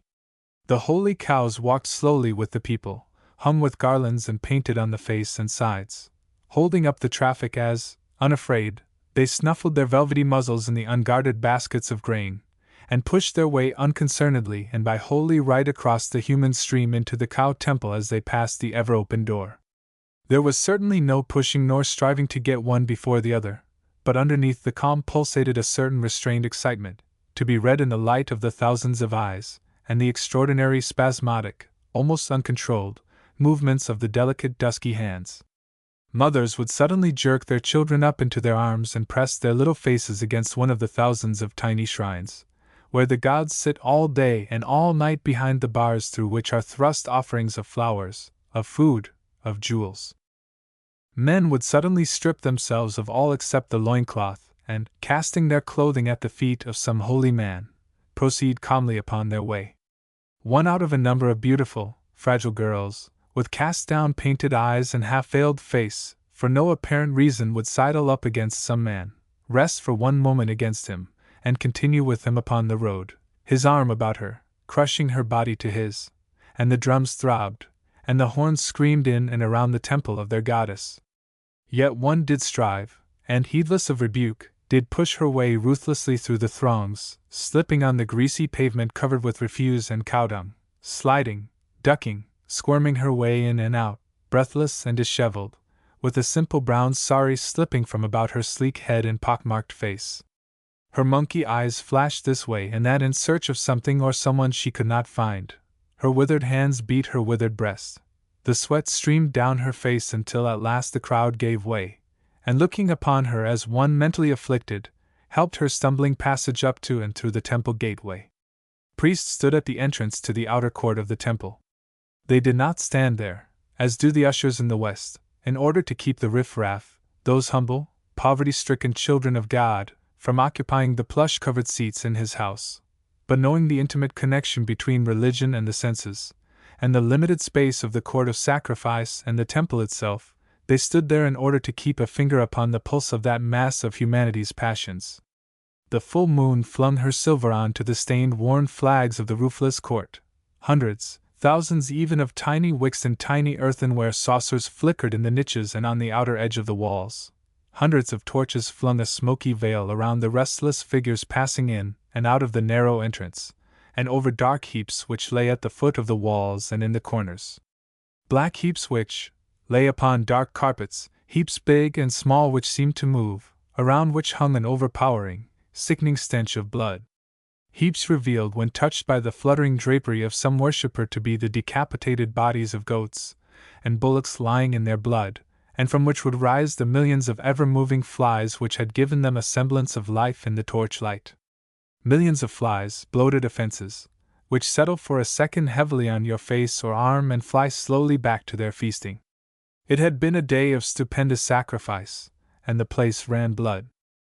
From the inner temple came the sweet never-stopping clang of a silver bell, as in one continuous stream the worshippers climbed slowly up the flight of steps, passed in, struck one note by swinging the tongue of the bell to announce their arrival to their goddess, and passed out, while babies of both sexes, naked save for a silver bead upon their rotund little bellies in the male, or a profusion of tiny bracelets and a nose-ring in the female, heaped the flower offerings in masses at Kali's feet. Kali! Ah! Formidable, terrible image graven in stone. Pictures, highly colored and blatant reproductions which will shock your artistic sense, can be bought for a few annas at the native shops which swarm outside the temple walls. But it is probable, nay, it is certain that not a single one of the Europeans who may read this book will ever see the original goddess in all her terror, and all that inexplicable power with which she holds the Hindu multitudes in the palms of her black hands. Black, and crowned and heaped with jewels, she looks down at, or through, or over you with her slanting fish-shaped eyes. Her small ears, her flat nose, her arms, her pendant breasts are smothered in priceless gems. A huge red tongue protruding through the stretched mouth hangs far down upon the chest, ready to lick up the flames of sacrificial fires. A magnificent tiara binds the black hair which streams in masses behind her small distorted body. Rows of pearls, flower garlands, and a string of skulls hang about her short neck. One hand holds a knife, the other a bleeding head. Two are raised in blessing, while behind her shines a sun of flaming tongues of fire, and over all is spread an umbrella. Yet it is not the horror of the repulsive physique hewn in stone which holds you breathless before her. You know it is stone you are looking at, just as you know that the Sphinx is stone. But as with the Sphinx you feel the life of centuries throbbing through the carved monster, you feel that its breath, which is about you, is the wind which has swept across the desert places and teeming cities of the East. You feel that the eyes which are upon you have seen all things. In fact, you are almost mesmerized by the force of ages into falling upon your knees in worship, before you suddenly wrench yourself violently round to face the sun outside the open door, and even as you do it involuntarily put your hands to your neck, upon the nape of which, by the suggestion of unconfessed fear, you have felt the stealthy, longing, jeweled fingers. On this night the slanting fish eyes of the goddess seemed to look through the doorway, and to linger upon the exquisite figure of a child dancing upon the extreme edge of the terrace between the 2 flights of steps. Dancing, hardly that, as she stood, her body swaying slightly in the whirl of her mixed emotions, and totally unconscious of 4 young men who, arms entwined, stood below, watching the beauty of her body and her movements with half-shut eyes. Her ankle-length, full muslin skirt swung this way and that, as she moved slightly from her bare, over-slender waist, which accentuated the wonder of the young bosom out of all proportion in any but an Eastern maid of 10 years. Jewels flashed in her delicate nose and ears, and on her slender fingers and parted toes, for was she not on the eve of her marriage, this little maid? Who, finding herself upon this unwonted night, alone for the first time in her life, had broken purdah, with her senses strung by days and nights of never-ceasing preparation for her marriage, during which she had been massaged by skillful, cunning hands, bathed and perfumed, forced to dance, forced to overfeed, until roused to a pitch of terrible excitement by drugs and curiosity, and the religious ecstasy of all around her, she had crept out alone, and into the temple with the teeming multitude to dance for the glory of her goddess. Her little feet made patterns in the dust as she turned slightly, this child of 10, until her snake-like arms seemed stretched in invitation to the 4 pairs of burning eyes fixed upon the virgin beauty of the little body. Who noticed in all that crowd when 4 pairs of hands shot up and seized her about the knees, lifting her gently down, or who, in the tumult, heard the cry smothered in the muffling cloth of a white coat in a distant shadowed corner? And one dead body more or less in the morning, what does it signify or matter in a place which reeks of blood? And just as this happened, and just as a disheveled pockmarked woman stole swiftly up the temple steps, every face turned in one direction, and wave after wave of indescribable excitement swept the multitude. And yet there was nothing, no sound, no sight to account for it. Only the high priest, tall and terrible, with the face of a Roman emperor or a Jesuit, came from behind the altar and stood at the open door, looking first at the throngs and then at a mass of black cloud which, as is sometimes the way in India, had suddenly spread itself towards the east, and was slowly climbing the heavens. Chapter 39. The gods approve the depth, and not the tumult of the soul. Wordsworth. What a frightful row the natives are making in the city, was the fractious comment of one heat-distracted tourist to another through the mosquito netting which divided the 2 beds. Disgraceful! Peevishly assented the other as she turned restlessly upon the thin, hot mattress, and heaved the one thin sheet to the foot of the hot bed. A sharper note had topped the heavy murmur which, like the rumble of a distant sea, had beaten the air without ceasing throughout the night. A film operator would have said that a crowd had woken up, a London policeman, that a crowd was turning nasty, as the sharp note went crescendo right along, until it took the definite tone of thousands of human voices upraised in unrest of some kind. This way and that surged the multitude, bowing unconsciously before the gusts of passion which swept from every quarter. The fret of the thousands of feet upon the paving sounded a silky accompaniment to the strange throaty murmur of fast-rising religious hysteria. Sharp, uncontrollable cries stood out like steel penciling against the velvet monotony of the throbbing drums. The never-ceasing tinkle of rings, and clanking of bracelets, and holy chains against the blare of the horns sounded as out of place as a child singing in a thunderstorm. The high priest, with the face of Rome, with a beckoning gesture, drew towards him other priests. Some also with the face of Rome, and some with the face of the field laborer, some gaunt and stern, some jolly and rotund. Well, just like any gathering of clergy, of any creed, you can see any day, in any country of Europe. The chiming of the silver bell had stopped when the worshippers, upon the peremptory command of the priests, fled pell-mell out of the temple and down the steps to join the frenzied crowd, while from the direction of the praying Goths there arose a roar of voices as two slim figures sped swiftly up the narrow lane, which seemed to open of its own accord before them. The woman, clad from the waist downwards in one linen piece, came running swiftly, lightly, undisturbed, almost hidden in the masses of her hair blown before her by the rising wind. Her naked body gleamed in the mixed lights. One hand, thrust out through the hair, held a dagger with diamond hilt. The other was clasped in the hand of the man who ran evenly and steadily beside her. There was not apparently an inch of space to spare in all those narrow streets, but by the madness of religion which drove the packed humanity back against the walls, a way was made for her who appeared to the multitude as the long-promised earthly incarnation of the goddess of death.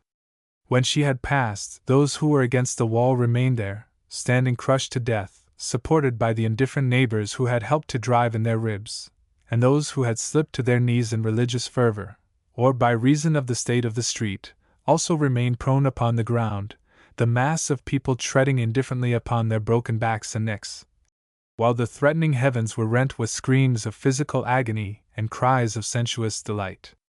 Straight up the steps ran Leonie, and into the interior of the temple, just as a priest, a lad, with his face twitching spasmodically, and calling upon his god, fell dead at her feet, smitten by the force of his religion.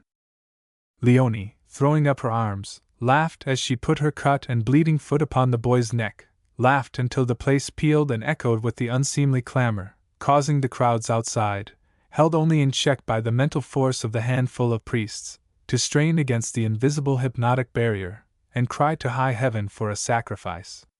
Then Leonie turned about and ran out onto the terrace, standing a ghastly, beautiful figure before the multitude, and only a pair of monkey eyes, in a pockmarked face, hidden by the deep shadows of a corner inside the temple, saw the high priest with rumal in hand creep stealthily up behind the girl. No one in the tumult heard the growling of the elements, no one noticed the clouds bent on enveloping the moon, no one but the pockmarked woman understood what was towards for the appeasing of the outraged god. "Blood!" screamed the tight-packed ranks. "A sacrifice of blood!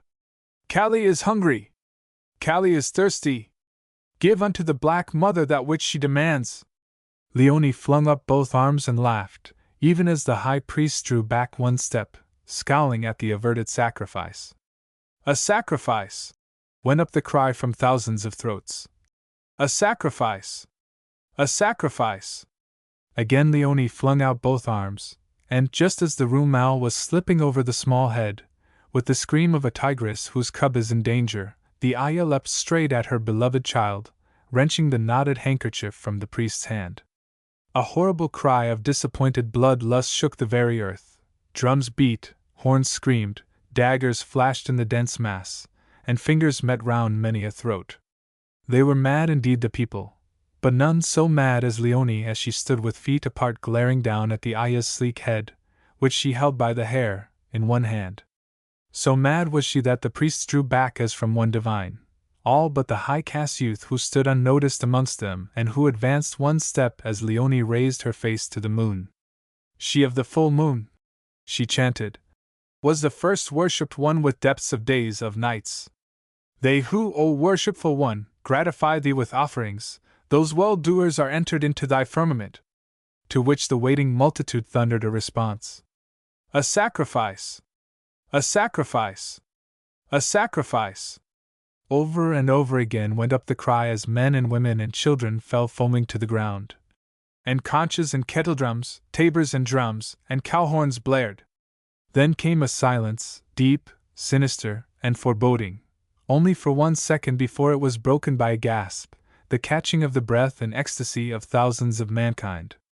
And followed screams of pure delight as Leonie flung back her hand, in which gleamed the diamond-hilted dagger, just as a terrific peal of thunder crashed upon the searing flash of lightning, which flamed from the dense clouds as they swept over and blotted out the moon. Chapter 40. "Could I come near your beauty with my nails, I'd set my 10 commandments in your face." Shakespeare. Leonie was sitting on the edge of her bed waiting for the gharry to take her to the station. She had lunched and breakfasted in her bedroom. In fact, she had lived there since her interview with the manager, which had been indescribably unpleasant for him, in that it had been so distressing to the gentle girl as she had sat and nodded her head and looked at him out of agonized, forgiving eyes. The hotel en masse, at least the feminine portion of it, had had a prior interview with the manager which had been superlatively unpleasant for him. Coerced by a force which was closely allied to the brute, almost shouted down when he essayed to argue in favor of the hounded girl, threatened by the immediate transfer of the entire visiting list to the books of a rival hotel, he had ultimately owned to defeat, and Leonie sat on the edge of her bed, staring vacantly into the denuded dressing-room, while the native staff, even unto him who had done her no service, buzzed round in the vicinity of her door. Strange things had happened, things undefined, and therefore not capable of bearing the light of honest dissection or discussion. What had happened during the night of rioting, so-called, in the city? What had been the meaning of those white-robed figures which had fluttered near her door? And oh! Why had her faithful Aya been found on the edge of the river the morning after, stabbed through the heart? As if anyone in India with any sense at all would make inquiries about the last event. All that and a lot more. And quite enough to slam the gates of heaven or the hotel upon any lovely woman on her own. Yes. But did all that really do the actual slamming? Not a bit of it. It was the most convenient excuse the womenfolk could find to hang upon the peg of jealousy which had been knocked into the wall of feminine conceit and bad intent, by the hammer of Leonie's beauty, and irritating indifference to both men and women, especially the former. Let any woman lure to her side some other woman's own particular bit of masculine property, poach successfully upon her understocked male preserves, and figuratively, maybe verbally, most assuredly positively if she live east of Blackfriars, the claws of jealousy will be sharpened upon her. But ignore the bit of masculine property, pass it by on the other side, consider it as belonging to somebody else. Leave the preserve severely alone, and vials of execration, anathema, and denunciation, which are all synonyms for the same thing, will be poured upon her because of her lack of the appreciative faculty. Fact. Very few women can see the difference between joyfully hoarding genuine antique pewter and wearing a second-hand negligee. So Leonie was fleeing home via Calcutta, and she sat without movement, hating herself and the world, even the man who, having taken her at her word, had left her alone to stumble as best she could along the crooked, lonely road which would end, as far as she could see, in a padded cell. How could you? She suddenly cried aloud, and the natives made surreptitious signs, and withdrew to a certain distance out of respect to the disorder of her mind. How could you leave me? Didn't you know that it is because I love you so that I would rather die than let you share my curse? But couldn't you have done something? Tried to follow that clue, gone somewhere, done anything just to show that. The rumble of wheels cut her agitation short, and drew the native element closer to the door, in order that it should be quite near the Sahib when she appeared, with her purse in her left hand. And while she sat on her bed, and later on in the train, striving to break the mental thongs which bound her to some intangible stake, Joan Conquest was sitting in the secret places of the jungle temple, striving to break the bonds of raw hide by which he had found himself fastened to a ring in the wall. As he struggled, he speculated savagely upon that insensate sense of security, common to most Britishers, which had caused him to try and find the Hindu temple under the guidance of an unknown native. He mentally reviewed his journey from the boat to the temple, fighting through the tiger grass, breaking through the delicate impeding branches of the sundry trees, crushing the sundry breathers under his heavy boots as he tramped behind the guide, having failed to notice, owing to the resemblance that exists between one ordinary native and the next, that the guide and coolie of the jungle were not the guide and coolie of the paddle boat. He remembered that once he had stopped dead and laid a detaining hand on the guide's shoulder, as through the darkening forest had come a cry, eerie as it wailed through the shadows, to be taken up ahead of them, and echoed and re-echoed until it became faint in the distance and died away altogether. What's that? The native had not hesitated. The cry, "O Sahib, protector of the poor, of the jungle owl as it seeks its food." Conquest, unobservant for once, and anxious to get to the end of the trail again, failed to notice that it was still far too light for any member of the owl family to be abroad. Also, when he sat down on a fallen tree trunk to readjust his boot strap, he had mistaken for the booming of a huge jungle insect something which whizzed through the space where his head had been a second before. It is true he had questioned the guide as to the route they were taking, pointing out that it was not the one traversed in the shikar. To which the guide had replied that doubtless the shikari had taken the sahibs many miles out of their way to ensure a big toll to the sahibs' guns, and those of the MEM sahibs. Jan Cuxon had accepted every explanation. Extraordinary is this complacent sense of security of the British male when he butts into the paths and customs of countries of which he knows literally nothing, and he had arrived at the temple all in good time. Silence, intense and rather overwhelming, had hung about the forbidding place which, allied to the abomination of desolation, had disconcerted him, and made him turn to the guide for further reference. He had frowned, and involuntarily recoiled towards the wall when he found that his guide had disappeared, and that he stood alone in the heart of the jungle. But strangely enough, even as he stood staring at a white wall in front of him, a sudden apathy had fallen upon him, also a strong disinclination to move hand or foot. In fact, he remembered laughing stupidly, and pulling out his cigarette case with the intention of soothing a distinct sense of irritation aroused by something which hammered incessantly upon his inner consciousness, warning him to be on the lookout. He remembered also looking once or twice in the direction of the temple door with the feeling that someone was on the point of coming out towards him, and then he had slipped contentedly to the ground, yawned, and gone to sleep. All the sounds of a jungle dawn had greeted him on his awaking. A monkey had swung itself up to the top of the ruined wall where it had sat grimacing at him. An adjutant bird had clapped at his boot with its huge bill as it stalked past him towards the door, and he had found himself bound by waist and wrists to a stout ring in a wall which still held traces of brilliant coloring. Chapter 41. And unto wizards that peep and that mutter. The Bible. Like some infuriated bull he had fought and tugged at his chains and shouted for deliverance, until clouds of birds flew skywards in fright, and blood had spurted from his fingertips and stained the shirt about his middle. Thongs of hide sound inadequate against the strength of a man, but steel chains are weak compared with them for resistance, and to strive against them simply results in pure agony if they have been thoroughly soaked by the Indian dew which almost amounts to rain, and dried by the Indian sun which almost amounts to a furnace. Of course, in a properly constructed novel he would have been left in a position which would have enabled him to gnaw the hide with his strong white teeth, or rub it until it wore through against some sharp stone. But this he could not do because his wrists were bound behind, leaving the space of a foot or two between his waist and the wall, and when he leant back he had the tragic outline of a modern Prometheus bound, when he strained forward, that of one of Muller's pupils undergoing treatment for the development of the chest.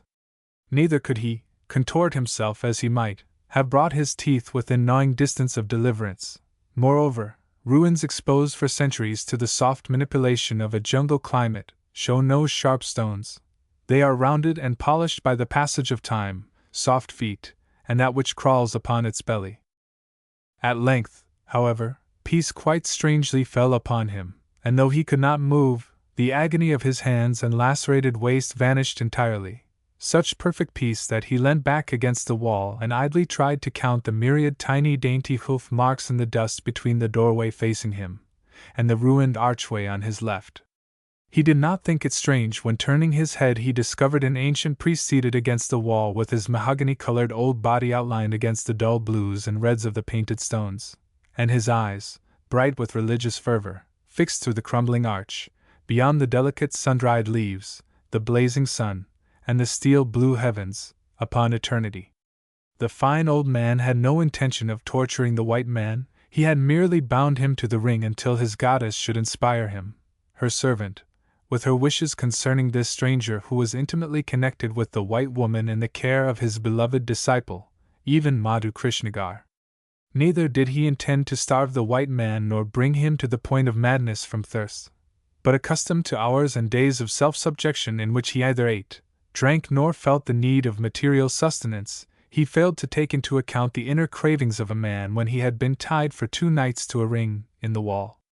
And he sprang to his feet and crossed the floor when Cuxon, after an interval of 48 hours during which he had neither eaten nor drunk, tortured by cramp from his waist to his feet caused by the strangling hold of the hide thong, with his heart pounding the blood against his brain until it shook, and his arms, feeling like burning staves ending in blocks of ice, suddenly scrambled somehow to his knees, shouted, and fell forward with the soles of his feet against the wall, and the whole weight of his heavy body hanging upon the wrists.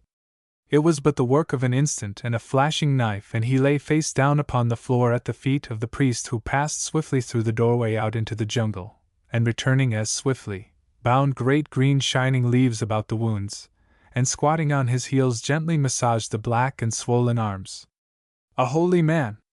A Hindu priest touching the contaminating flesh of an infidel! Impossible! There are many methods of purification from contamination, but the main point in the priest's mental process of self-extenuation was that an infidel awaiting the verdict of the Great Mother should not be allowed to die.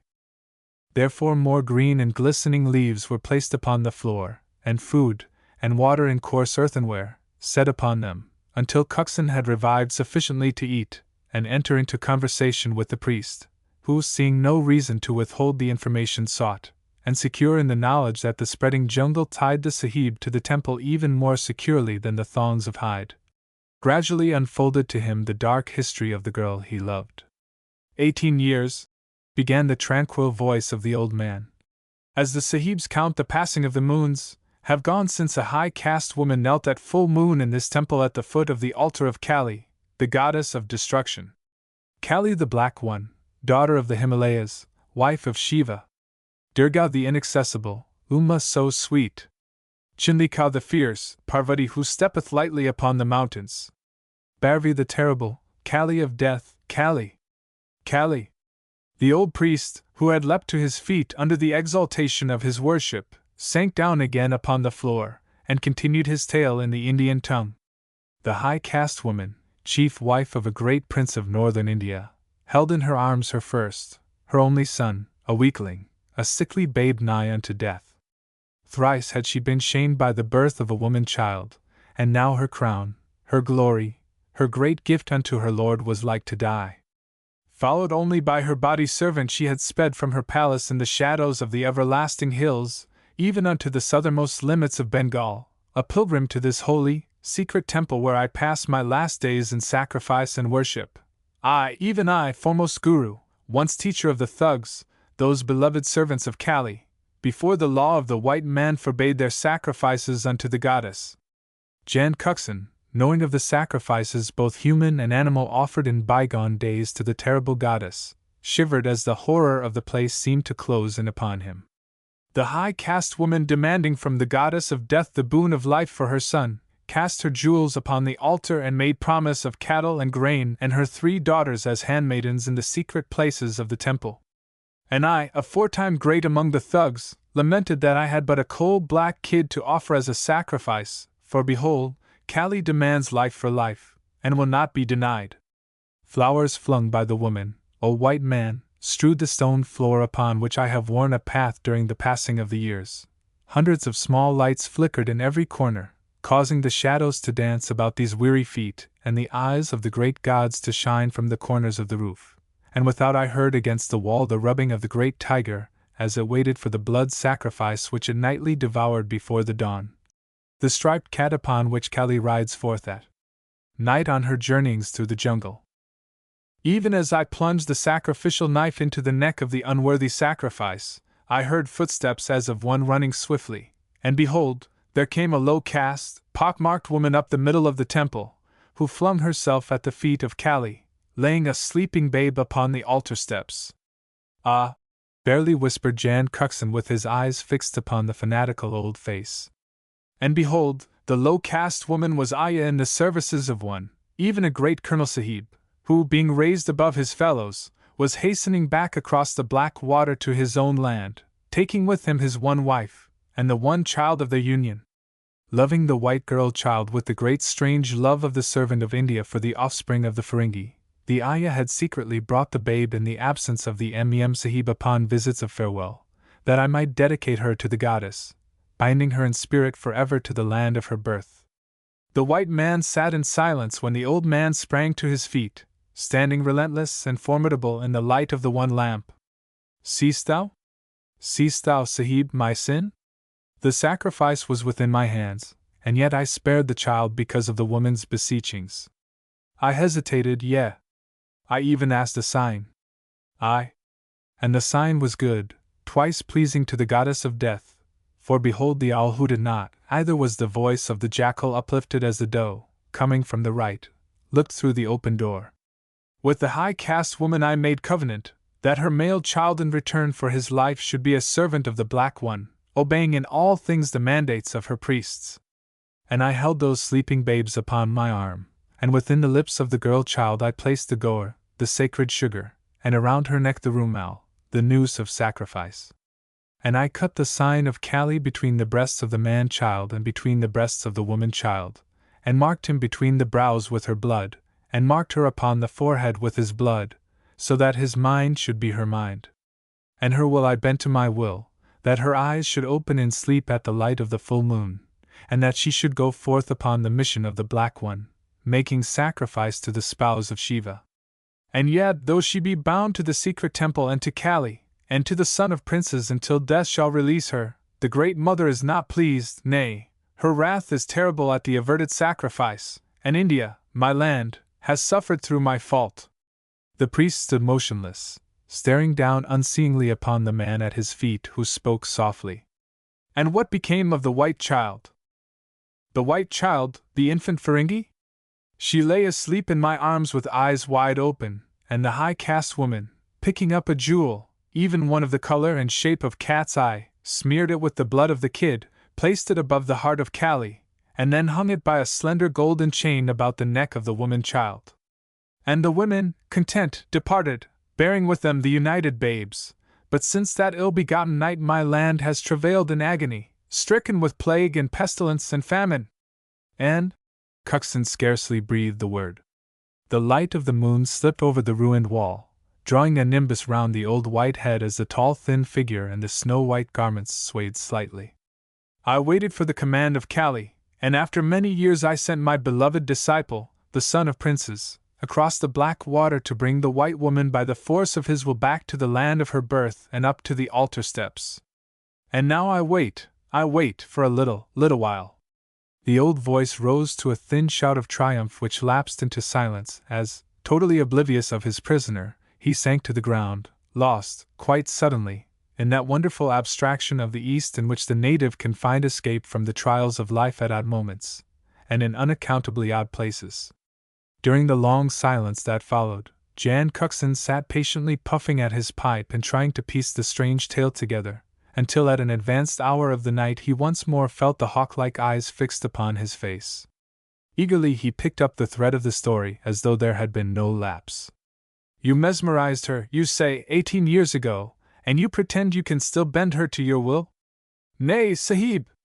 Through me Kali the Terrible imprinted her will upon the babe's tender mind those many moons ago. Cuxon shook his head. You can't make me believe that. It's rubbish. Like the mango tree and rope trick, it's impossible, simply impossible to make strong-minded, level-headed people do things against their will. In such wise does the Westerner account to his own satisfaction for the mysterious workings of the East. The old man said no word, but looked steadily between the young man's eyes.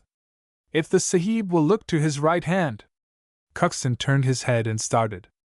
Eyes glaring, tail thrashing the ground, and ears flattened to the great head, a tiger half crouched.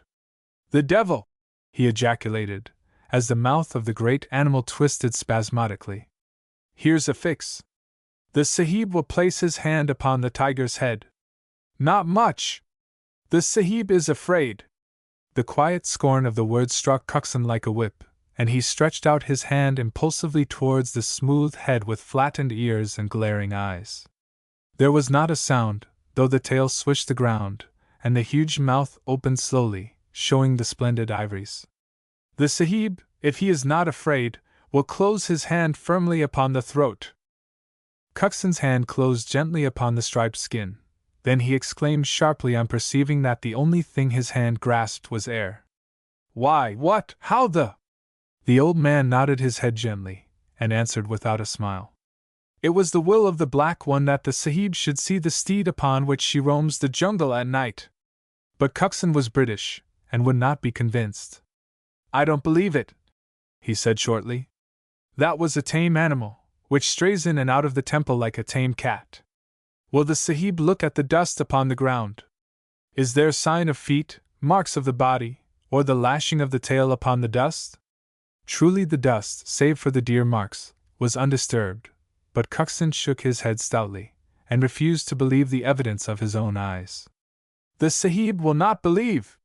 Then will I make her, the white woman, see thee, the man she desires as husband, a prisoner in the house of Kali, covered in blood, and she will hasten forthwith to thee, and to me. Cuxton sprang to his feet with murder in his eyes, but stopped and flung out his hands as though to thrust aside some obstacle. The priest laughed softly. O babe in wisdom! Behold, thou shalt not be bound, yet shalt thou not stir beyond yon temple wall until she come, and with her the son of princes who yearns for her. Then shall I lift my will from thee and tie thee to the wall that thou mayst behold the double sacrifice of love and life made to Kali the Terrible. The priest was gone, and Jan Cuxton sat down upon a fallen block of masonry, covering his face with his wounded hands, and faintly from the temple echoed the voice of the priest as he prayed to his God before projecting his will across the space that divided him from the white woman. Only for a little moment of despondency, and then he sat back and shook his great shoulders with the light of battle in his eyes, and grim determination in every line of the powerful jaw. How he was going to circumvent the priest and save his beloved he did not know, he had no plan, but he was going to pull it off. The son of princes, he said, addressing a monkey which had flung a stick at him from the top of the wall. Why, I trust my dear, bewitched or not, with 1,000 sons of princes. I love her, and she loves me, you gibbering bit of fur, and you think anything could stand against that. Let her come! Just let her be within reach of my arms, then you'll see what you will see. Let the priest play into my hands, and bring her here, the sooner the better, for that is exactly what I want. And he laughed as he refilled his pipe, blessing the old priest for his consideration in annexing naught but his rifle and revolver. Which is just about the simplest way of starting to get out of a tight corner. Ignoring all obstacles, owning to no defeat. The splendid heritage of the English-speaking race. Chapter 42. A good name is better than precious ointment. The Bible. And in its light the star of love aglow shone with her beacon fire, a guide and guardian still. Dante's Inferno. In the middle of the night Leonie lay face downwards upon her bed in the Great Eastern Hotel. All the luggage she had brought with her from England was stacked around the small room, and even in the dressing room. In fact, there was that unfinished, unpacked air about the whole place which is inseparable from anyone in India who is in the throes of going home. She had returned on the wings of panic from Benares, only to find that the gossip which had been circulated about her had arrived well in advance, and that, like crows after a dust cart, what remained of the city's female population was busy pulling her to 1,000 pieces with claws and beaks sharpened by the million irritations of the hot weather. A dignified bearer had salaamed gravely, and handed her a chit upon her arrival at the bungalow, where her friend was braving the pestilence of the hot weather in comradeship with her husband, who, in the secret places of his heart, wished to goodness she had gone to the hills with the rest of them. Her luggage, the letter stated, had been shifted to the hotel, where a room had been taken for her, and there would, it seemed, be plenty of accommodation on the City of Sparta which would be sailing in 3 weeks' time for home. And that was all. It is wise in the hot weather to pull the purdah, which is the Indian way of saying to shut the door, in the face of a young and unattached girl with a tawny head and opalescent eyes, especially if the dust has long been undisturbed upon the threshold of the secret places of the male heart supposed to be entirely in your keeping. For days she had remained in her room, not daring to face the curious glances and subdued whispers of the few visitors to be met with in the marble desolation of the front hall, and not for worlds would she have used the telephone for fear of the direct snub the wire would surely have transmitted. Food she hardly touched, sleep she did, heavily, waking dull and unrefreshed, and for hours she would sit and stare into the corners, or peer over her shoulder into the stifling shadows, or study her face in the mirror, wondering if her strange eyes were the eyes of a mad woman. The bearer had caused her long moments of worry. The morning after her arrival at the hotel, instead of the little, dusky, nimble, monkey-eyed man of the night before, there had entered one, tall and dignified, who had cleared a space on the table beside her bed, deposited a bunch of flowers and the chotar hazri, or early tea, and raising his hand to his turban had departed. Quite a usual procedure. But wakeful Leonie, who had indifferently watched him through the mosquito curtain and from under the pillow frill into which she had burrowed her head, frowned when something familiar in the man or his movements had particularly attracted her attention. Most natives look alike to the newcomer in India, but she frowned again as she chewed the crust of buttered toast and racked her brain fruitlessly for a clue. One by one she went over each city and place she had visited, each railway journey she had made, each hotel she had stayed in. Then had poured out a cup of tea and given it up.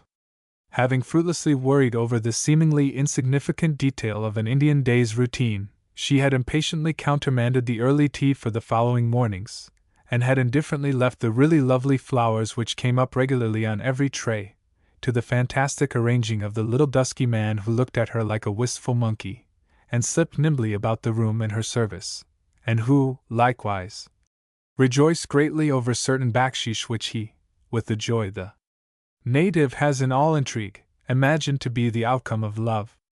I wonder if Europeans in India know with what interest their bearers or ayahs watch, and what detailed accounts they could and do give of their masters' or mistresses' love affairs, great and small, legitimate and illegitimate. It is to be surmised that they do not.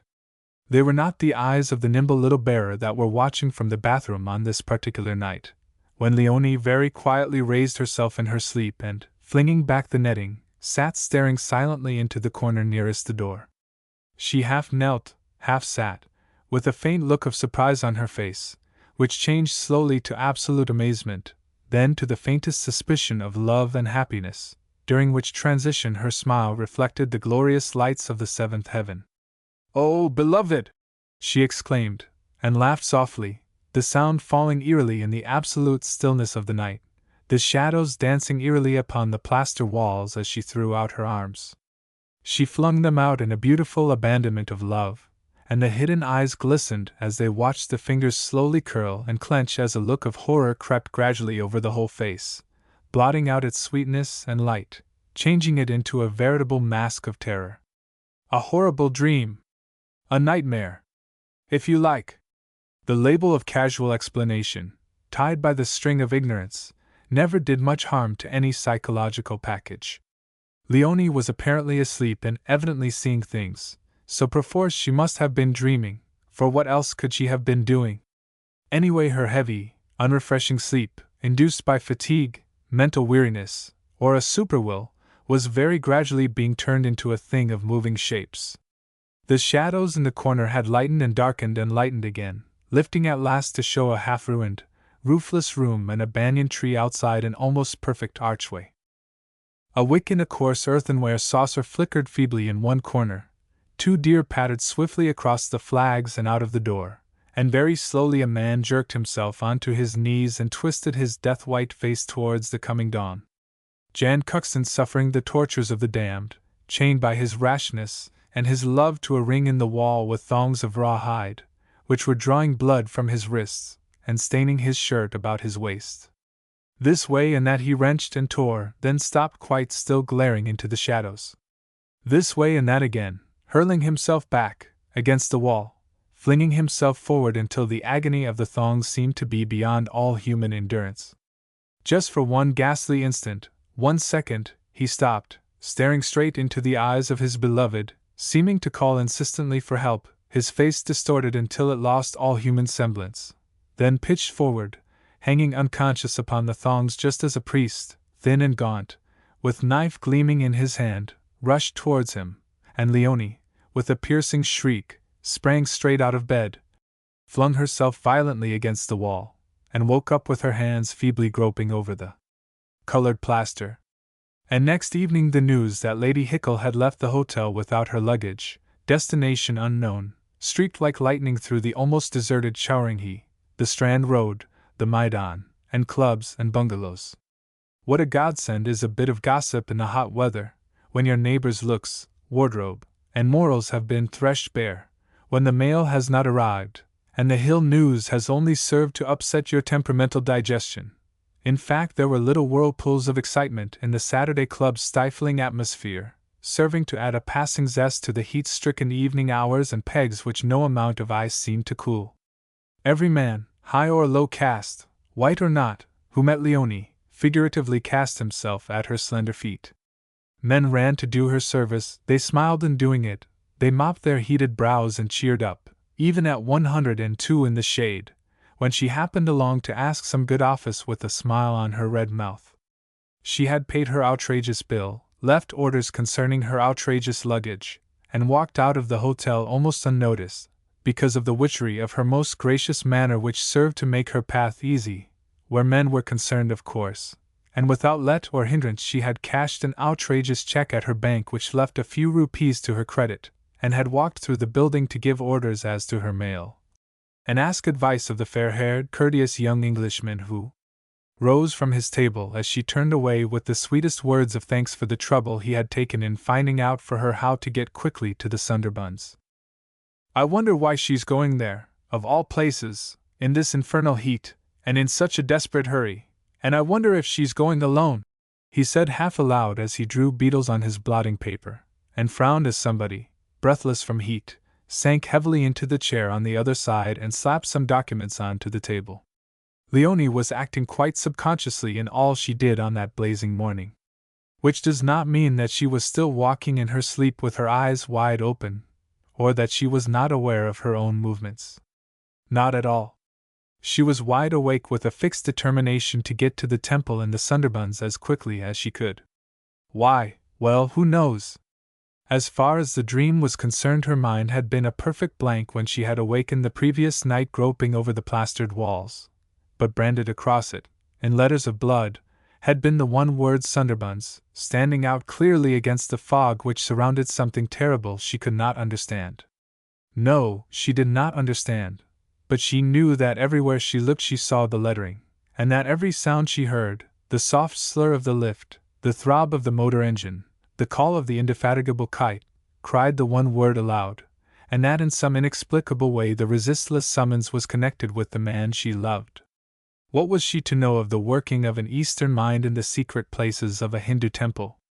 Neither did it strike her as strange that a taxi, with its flag up for hire, should be standing opposite the bank door, blocking the way for arriving vehicles, or that, having persistently refused many irate would-be hirers, and patiently listened to the asperity of their remarks, the driver should have opened the door and held it back as she walked straight across the pavement, got in, and, without hesitating, gave the address of the White Waylaid Law Company.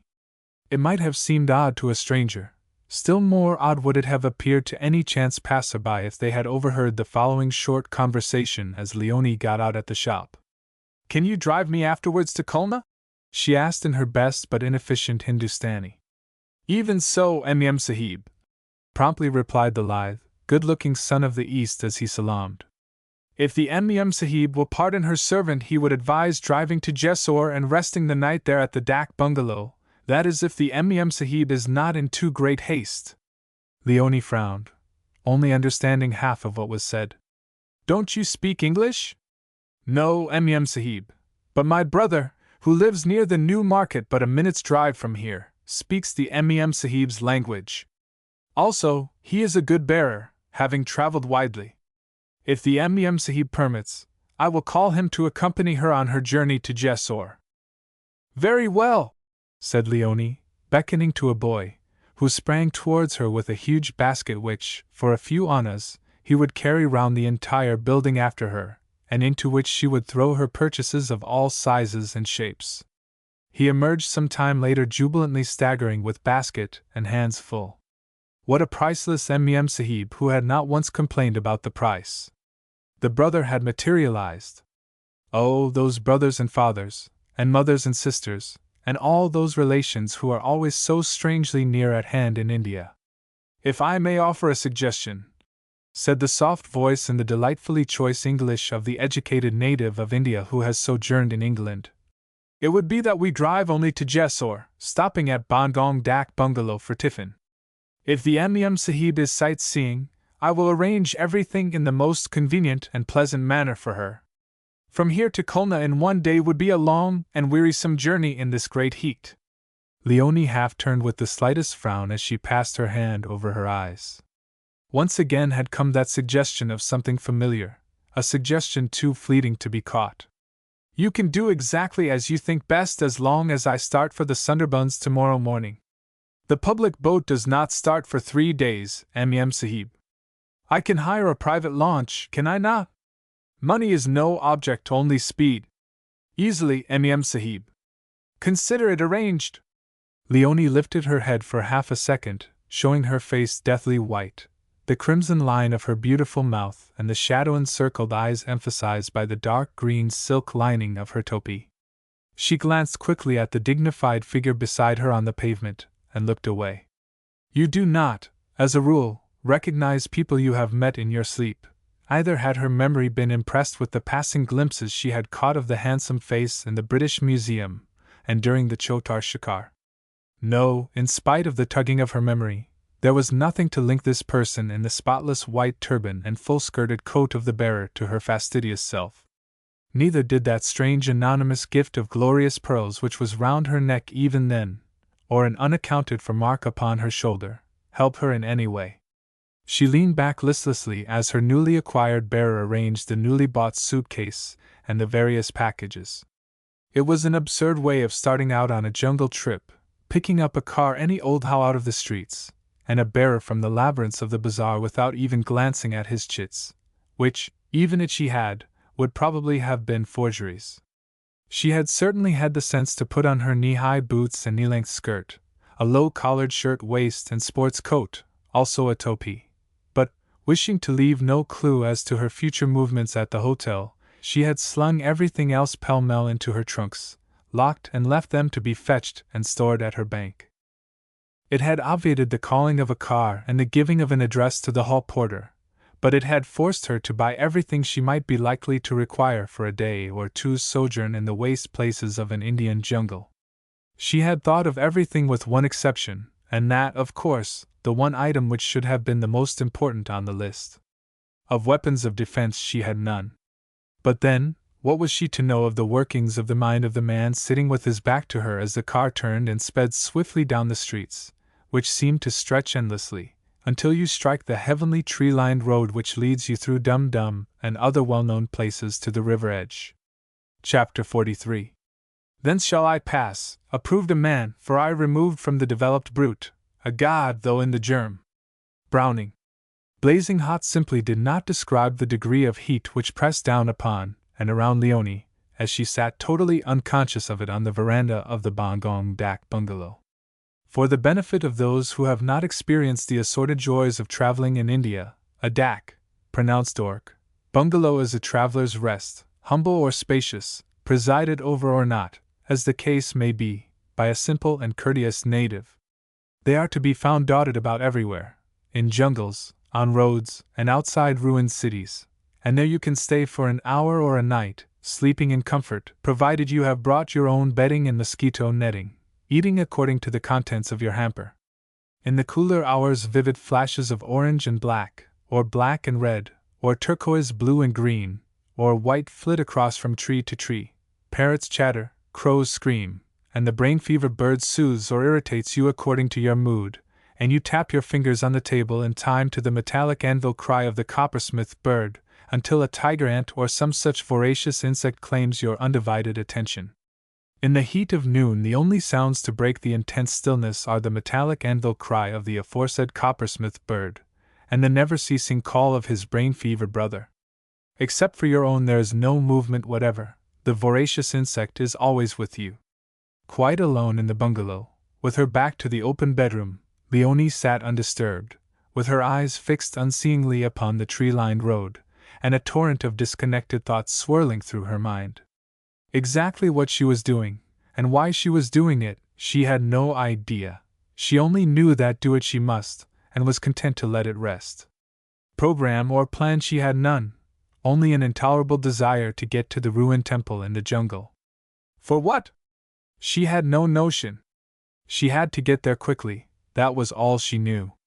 She sat on, with her elbows on the table and her chin in her hands, without stirring. In fact, you would have sworn she was asleep, so still was she in the silence broken only by the two birds. She could see the car a little way down the road awaiting her, with the driver curled up sound asleep beside it at the foot of a tree. The bearer asleep too somewhere, she surmised hazily, as the sound of the packing of the hamper had altogether ceased. And then something, instinct maybe, or whatever you like to label the incorporeal lookout in our psychological crow's nest, whispered to her that it might be wise if she awoke to her surroundings. There had not been a sound, nevertheless she felt that somebody stood quite near to her. She did not move her head, but her eyes flashed quickly to right and left, and she frowned ever so slightly when she remembered that her revolver had been left behind in Calcutta, safely tucked away at the bottom of her dressing case.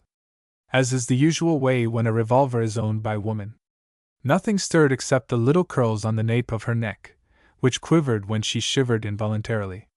It happens every day in India, the land where curtains take the place of wooden doors, and a deferential servant on noiseless, unshod feet glides into your chamber unannounced, and stands patiently behind you until it pleases your august self to turn and acknowledge his humble presence. That's what you think, anyway. And it takes quite a time to become accustomed to the noiselessness of this proceeding, and to control the start which gives you away completely. Leonie could stand the uncertainty no longer. She suddenly swept round in her chair, and remained quite still with her mouth slightly open, and her eyes fixed upon the face of her bearer. He was just behind her chair, his white full-skirted coat touching the back of it, his arms folded. But as Leonie turned he took one step back and salaamed with both hands before his face, completely hiding the blazing eyes for the 1 second sufficient for them to regain their normal placid, indifferent look, as he gently made it known that all was ready if the M.E.M. Sahib desired to depart, or to sleep. Yes, his eyes had blazed as they rested upon the gracious lines of this woman he loved, but whom, before he had known her, he had vowed, in the transports of his religion, to bring unto his God. Yes. And the whole body of this magnificent being, vowed to holiness by his parents, had trembled as he stood close to her sweet-scented person, so close that it had seemed as though he stood knee-deep in a bed of clover at dawn. Yes. And he was alone with her, with the knowledge of his power upon her mind, yet he would not have touched one hair of her head, nor laid a finger upon her against her will, even though she was absolutely at his mercy, and the inner room was misty with shadows. They are gentlemen of the finest type, these pure-bred sons of India, not the ravening beasts of prey towards women described so minutely, and with such nauseating detail, in various religious and altruistic pamphlets, little literary atrocities written mostly by men and women who have gathered their experiences of the East from an exhibition or two at the White City or Earl's Court, and their data from their own scurrilous minds. Bad types there are in every country. But for pity's sake let these social reformers stick to the West, and start on those who make it unpleasant, if not unsafe, for an honest, well-groomed woman, with pretty feet and veiled face, to walk slowly by day, or by night, through the so-called decent streets of London town.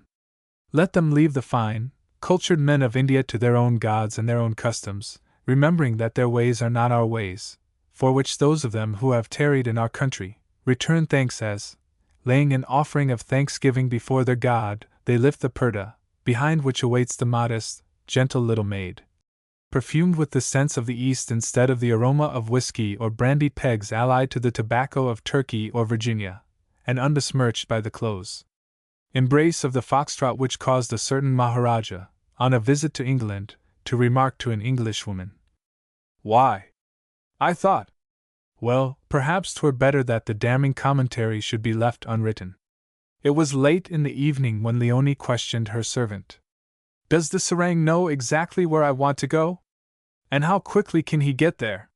She was having dinner, and quite a good one, in the front part of the living room in Jessor's dak bungalow. This room can be divided into two by means of a curtain drawn across, and you can listen, in fact you are obliged to listen, if there is another party ensconced behind, either to the furtive love whispers of those who should not be there, or the frank abuse of each other of the bona fide couple suffering from intense heat and long years of matrimony. Leonie spoke over her shoulder in the direction of the bedroom, where the bearer was arranging the mosquito net, her toilet things, and her new-bought dainty night attire. "If you are the right type or caste, everything always goes smoothly for you in India. if you are not it most emphatically does not, so she had not given a thought to the extraordinary ease with which her wishes seemed to be carried out, in fact forestalled. It is the same Sarang who took the Mem Sahib when she went on the shikar and killed the man-eating tiger. The 2 coolies to carry the Mem Sahib's luggage have been hired, and the boat will be moored tomorrow night. Tomorrow night, said Leonie, the light from the adjoining room throwing up her white face against the shadows of the quickly falling night. But it took us 2 nights to get there last time. We are going a shorter way, Mem Sahib. The launch will be moored in a big creek on the front of the island at which the Mem Sahib landed last time. A small boat will take us through the very narrow creek, which encircles the island, to the other side near which the temple stands. There will not be much walking for the Mem Sahib. She can proceed immediately to the temple in time to see the sunrise, or pass the night in a swapada. Oh, never that, said Leonie most decidedly, thinking of her last experience. But this hut is clean, Mem Sahib. Leonie turned right round in her chair. How do you know that the last hut was not? All huts are dirty, Mem Sahib. There was not a sign of confusion on the calm well-bred face, and he stood like a statue as Leonie, unconsciously striving for light in the darkness, continued her questioning. How did you know I wanted to go to the same place, to the temple, I mean? I did not know, the Mem Sahib told the chauffeur. At the last word Leonie lifted her head, and her eyes rested intently upon the handsome face in the doorway between the 2 rooms. No, I did not. The great heat of the day doubtless caused the Mem Sahib to forget the order she gave to her servant. Never argue with a native of India, because educated or not he will invariably, and with the utmost courtesy, make you feel at the end of the argument that, if not a born, you are at least an excellent temporary liar. Did your parents have you taught your remarkable English? The Mem Sahib is too kind to inquire. In India you do not show curiosity about your servants' private affairs or their families. It is not expected, it is not understood, and at the silence which followed the answer Leonie, feeling herself rebuked, rose from the table, and walked out onto the veranda to hide the color which swept her face from chin to brow.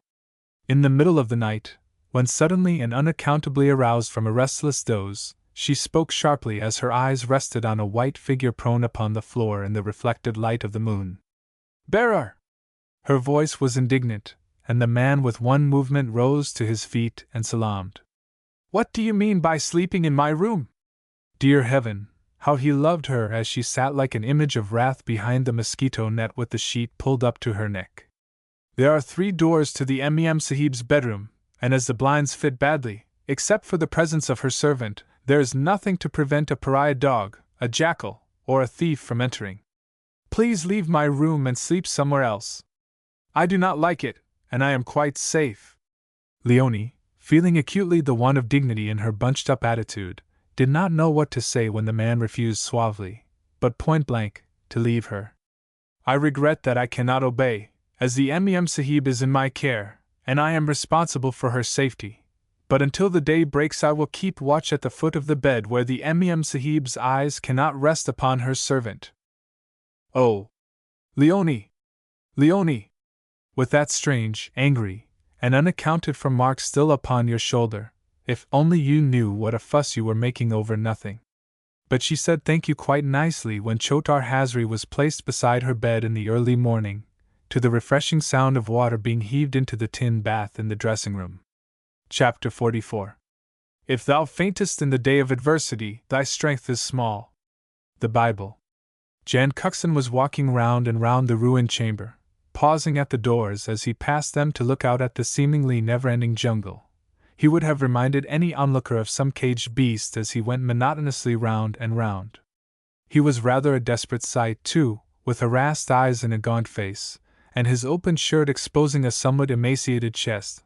Not that he had been starved, far from it, but eat you ever so heartily, fill your interior with all the fatty substances, real or artificial, in the world, worry will push in your cheek and temple, draw canals of wool from your nose to your mouth, and force your cheekbone, nose, and ribs into high relief.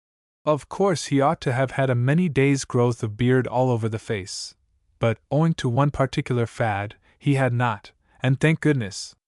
for it would have been simply appalling to have had to end the book with the hero looking like a woolly hearthrug. His fad which saves the situation was that when traveling either for hours or for days his safety razor invariably traveled in his pocket, and the old priest had smiled when he caught him in the act of lathering his face, less successfully, it is true, than more, with a fingertip smeared in ghee, which is clarified fat, and had come back later with a handful of stuff which looked for all the world and felt almost as sticky as French almond rock, a certain vegetable root, slightly acid of smell, which lathers beautifully in hot or cold water, and which, in some districts, the natives use as soap. He was simply in an agony of mind. He had stormed, and threatened, and pleaded in turn, and offered the whole of his kingdom in exchange for her safety, all of which had made about as much impression upon the priest as a few snowflakes would upon the Himalayas. His one and only attempt at escape, which had taken place 24 hours before, had been a dire failure.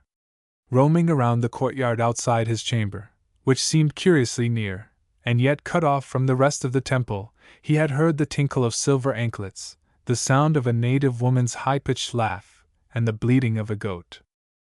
And the thought struck him that if a woman had come to seek counsel of the priest, she must have come through the jungle by some safe road known to the native, and she would have to go back by the same road, and if he could only find the way into the temple itself, and watch her from the shadows, what would be easier than to follow her and reach Leonie in time to save her from the disaster and death threatening her? Although the thought of the death strait to which Leonie was coming, blindfolded by the curse upon her, made his blood run cold and turned his heart to stone at the knowledge of his own impotence, the picture of what might happen to her at the hands of the native crazed with religion and love well nigh drove him frantic. He was absolutely at the priest's mercy. A stronger will than his own allowed him to wander so far and no farther. Indeed, he had been powerless even to reach the block of stones from behind which the priest appeared when upon visiting Bent, and around which he disappeared when he went to worship before his god. "I am like a damned hen with a chalk circle drawn round it," Cuxon had exclaimed when he tried over and over again to pass the invisible line, and he cursed aloud as he felt the deep sleep creeping upon him at various hours of the day and night, and from which there was no escape, try as he would to keep awake. But upon the day when he heard the tinkle of silver anklets and the bleating of the goat, something, just as curiously incomprehensible, had urged him to walk to the ruined mass of stones which hid the priest's entrance and exit, and he had walked across the sun-stricken court without let or hindrance, or covering to his head, and had found on the other side a low doorway almost choked with jungle growth. He had not paused to think nor plan. He had merely bent his tall figure and crept through and down the narrow, decaying passage, along which, dotted irregularly here and there, shone little lights in tiny earthenware saucers. He had paused once or twice, sickened by the sight of offerings of which a description is not necessary, and shivered, strong man though he was, when he had met the eyes of gods leering, or glaring at him from little hewn-out shrines in the crumbling masonry. His feet made no sound, for the narrow way was choked with the dust of ages, and he gave no thought to what might lurk in the shadows in the shape of beast or reptile, so intent was he on reaching the place which held the woman, and which had seemed near when she had laughed, and unaccountably far away as he stole stealthily forward. The passage twisted at every few yards, and once he had found himself at a dead end in what he thought must be the priest's living room, as far as he could make out by the dim light coming through a tiny aperture high up in the wall. He had dimly seen a bed of leaves, a single covering, and an earthenware platter and jug, before he turned quickly and retreated when something hissed softly and rustled among the leaves.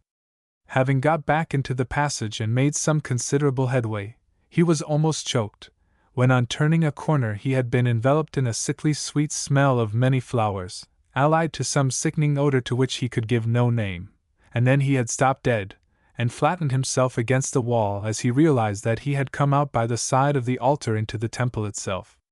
Arranged neatly on each side of the doorway were glittering brass vessels, brass trays, and little piles of tiny earthenware saucers. To his left was tethered a black kid, which lay contentedly upon a heap of dying flowers.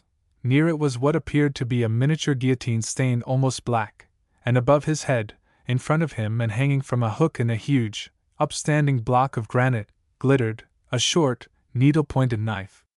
One knife? Nay. 2, 3, a dozen, scores, thousands of glittering knives whirled around his head, and hundreds of goats grinned from corners and capered about his feet, and millions of evil eyes winked at him from the dusky shadows, and voices rose in choirs, male and female voices, whispering, laughing, singing.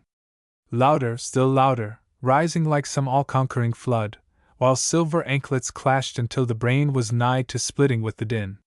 He must see, and watch the women who laughed shrilly and often. He must see the front of that great block of stone which barred his way to Leonie. Yes. Of course that was it, just that one great block of stone which kept him from his love. Jan Cuxon made a mighty effort to move his heathen foot over the inch of threshold which separated him from the holy place. His breath came in gasps, and the veins stood out in knots upon his forehead as he pushed with both hands at the empty air. He fought like a mad dog to overcome that mighty force arrayed against him which neither advanced nor retreated, but was just there. Then as something out of the void struck him cruelly between the eyes he gave a mighty shout which made no sound at all, and fell with a crash, scattering the brass vessels and tiny earthenware saucers to the four corners of the space around the altar. Sunstroke? Well, hardly. Because the next morning, when he awoke with the hide thongs fastening him by the wrist and the waist to the ring in the wall, he felt fit, and fresh, and extremely wide awake. Perhaps it was that the blow, or whatever had struck Jan Cuxon down on the threshold of the temple, had served to sharpen his wits. Anyway, for some unknown reason, words uttered by the priest on the first day of his imprisonment began to repeat themselves over and over again in his brain. As he sat uncomfortably with his back to the wall and his eyes fixed with a certain crafty understanding upon a piece of rusty metal half hidden under a fallen brick. Wherefore he wheedled and cajoled when the priest came to visit him until the thongs were unfastened and his somewhat prescribed liberty restored. Only until the shadows fall, Sahib, the old man said as he gathered the hide thongs in his hands. Tonight is the night of the full moon, and the white woman is even now approaching. Leonie, I mean the M.M. Sahib, is in the jungle. With whom? Verily, Sahib, with the man who loves her. Oh my God! Said Cuxon slowly. How do you know? We need no wires or poles to carry us news, Sahib. We have a surer way, aye, and a quicker one. Struggle not tonight, Sahib, when I tie you to the ring in the wall. Bound you must be, for the Black One has spoken, and it is her pleasure that I shall lift my will from you, even as I did by mischance yesterday. India has suffered through this white woman. My people have been tormented by her, and Kali, the Black One, has commanded that the sufferings of the land shall be wiped out in the white woman's blood, and the torments of the people in your torments. It has been said that Jan Cuxon was plotting to a degree akin to slowness. He was. But you may be sure that if an idea came to him even at the 11th hour, it would be a good idea and would be developed until it reached an advanced stage of perfection. Some time after the priest had departed, he drew the piece of metal, which proved to be the broken blade of a knife, from under the fallen stone, slipped it into his pocket, and was as well content as his harassed mind and overwrought imagination would allow him to be. Chapter 45. Behold, thou art fair, my beloved, thou art fair! S. of Solomon. Yea. He is altogether lovely. S. of Solomon.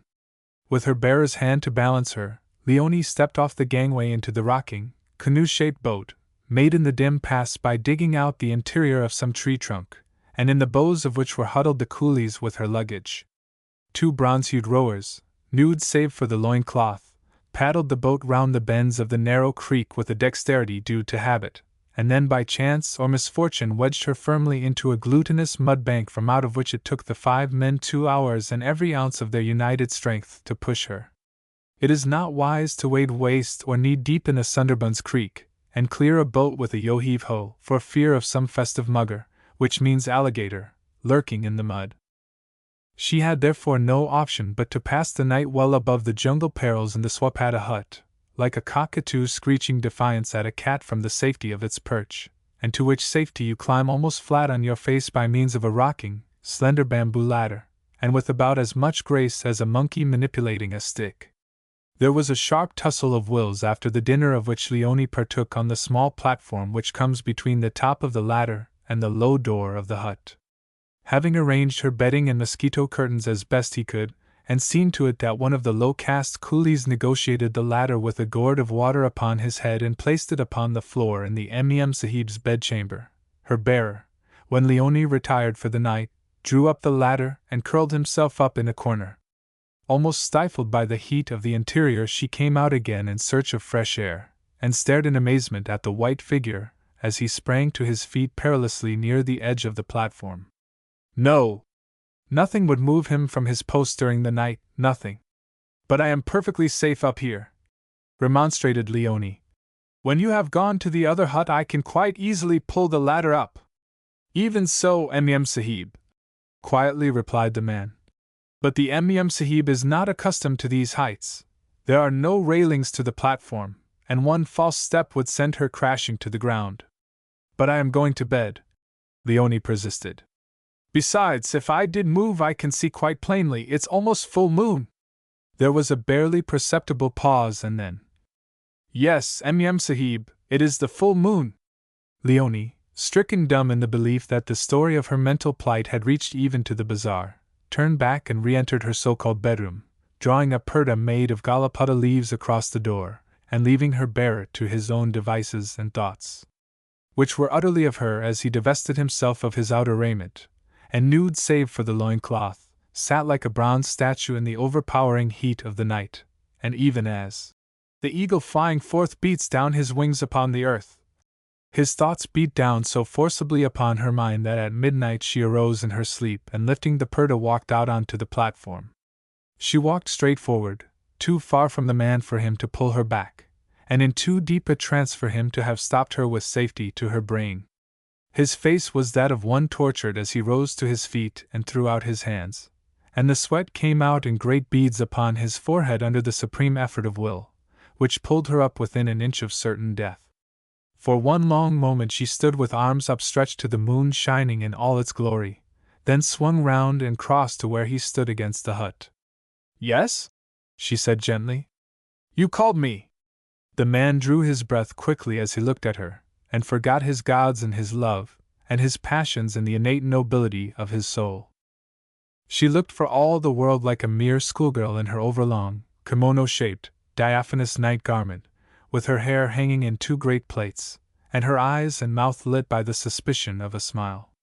Sit down, he said gently, and she sank to the ground as easily and with all the graceful suppleness of a native woman. Yes, she repeated. You called me. What is it you desire? She made a little gesture inviting him to sit beside her, and he sank to the ground, lying prone at her knees with his chin in his hands, staring straight into the green eyes which shone strangely, and looked at him unblinkingly. Tell me what you think of me, he said, speaking in the merest whisper out of the depth of his love. Tell me, and I will tell you what I think of you, thou lotus bud, he finished desperately in his own tongue. Leonie answered in the sweetest, purest Hindustani, using the beautiful strange metaphors of India to describe the human body. Thou art, she said. Thou art, how can I tell thee I? She stopped, laughing down at him as she put both hands out on a level with her chin, palm upwards, towards him, in a little supplicating gesture. Tell me! Behold, she said softly as she passed the tips of her fingers from his forehead to his chin. Behold, is thy face softly rounded like the egg of a bird, and thy brow as even as a tautened bough. A great tremor shook the man at the touch of her hand, but he made no movement as he broke across her words. And thy face so fair, so dear, is even like the pan leaf, and thy dark brows like the neem leaf disturbed by the wind, when thou art displeased with him who so loveth thee. Yet when thou art not angry, are thy drooping lids like the water lily in their sweet repose. Thy ears, those can I not see, ah! Leonie laughed softly as the very tips of her fingers passed down the side of his face. And thine are like vultures with drooping head, and thy nose. Thine, he interrupted, twisting his head to evade the exquisite agony of her touch, is like a sesame flower, and thy nostrils even unto the seed of the barbardi, and thy lips, oh! Thy lips are the bandihuli flower. He raised his face with agony in his eyes, closing them as she lightly touched his mouth. Thy mouth is even as the bimba fruit, which is warm and soft, and thy chin is like a mango stone, and thy neck like unto a conch shell which I encircle with both hands. She spanned his neck with the outspread thumbs and little fingers of both hands, and laughed as he pulled them apart and buried his face in his arms. Dost fear? She said. Dost fear that I shall strangle thee? Dost fear? She repeated with a certain sharp note in the voice which caused the man to look up quickly and straight into her eyes, upon which she laughed quietly. Tell me, he insisted gently. Tell me what thou thinkest of me. Ah, she whispered. Thy shoulders are like the head of an elephant, and thy long arms are as the trunk, and the strength of thy breast is even as that of a fastened door, which love perchance may open. The heavy lids half closed over her eyes as she slowly drew the fingertips of both hands down towards the slim waist, and the man's teeth drew blood from his underlip. Thy middle is like a lion's, so slender is it, and… He stopped her fiercely as he twisted on to his right elbow and seized both her hands in his left. And the suppleness of thy arms, and the softness of thy limbs are like the young plantain tree, and thy fingers are the buds of the champaka flower. He spoke rapidly, crushing her hands cruelly. The bone of thy knee showing whitely through thy garment is shaped even as the shell of a crab, and the whiteness of the bone from thy knee to thy slender ankle is like a full-roed fish. And thy feet and thy hands, O Lord, are as the young leaves of plants. To which he replied through the teeth that were closed. And thine so small, so dear, are as lotus buds swaying at dawn in the wind of love. She smiled divinely as she stretched one perfect bare foot from under her garment, and bent her head to catch the words as he passionately whispered the Vega hymn. Want thou the body of me, the feet, want thou the eyes, want the thighs, let the eyes, the hair of thee, desiring me, dry up in love. I make thee cling to my arm, cling to my heart, that thou mayest be in my power, come unto my intent. He stopped, convulsed with passion, and bending kissed her feet. Ah! Thy hands, thy feet, are like lotus buds which I love, even if they be drenched in blood. He leapt to his feet and caught Leonie's wrist in the vice of his hand as she sprang upright in one movement, laughing as she pointed at his mouth. Blood, she whispered. Blood, it is warm, it drops slowly, slowly. She ran her fingers across his mouth, and shook with hideous silent laughter as she showed him the tips stained red. Come, she said. Come, she is calling, calling. And she struck at the hand which gripped her shoulder, and tried to shake herself free. Come, said the man, looking straight into her eyes. Come with me. She slid her hand into his, and followed him docilely as he lifted the reed purdah and entered her bedroom. Lie down! He lifted the netting and pointed to the bed. As he towered above her, the scarlet mouth and the uplifted face was on a level with his shoulder, as she smiled distractingly, and raised her hands palm upwards in a little supplicating gesture. My lord! She whispered. My lord! The temptations of all the ages, and the overpowering passion of his own glowing east rose about him like a flood.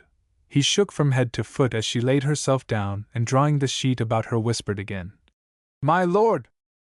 They were alone in the jungle, and his will was hers. She was as a bit of wax upon which he might imprint his seal.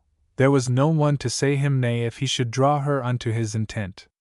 And he loved her. Yes. He loved her, and because of the overpowering strength of this love he knelt beside her and placed his fingers upon her temples.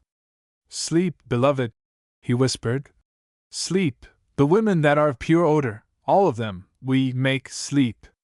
And Leonie slept peacefully and undisturbed until the dawn, because Madhu Krishnagar, with his face buried in his arms, who lay across the threshold of her bedroom, was one of the splendid type that India breeds, an Indian nobleman.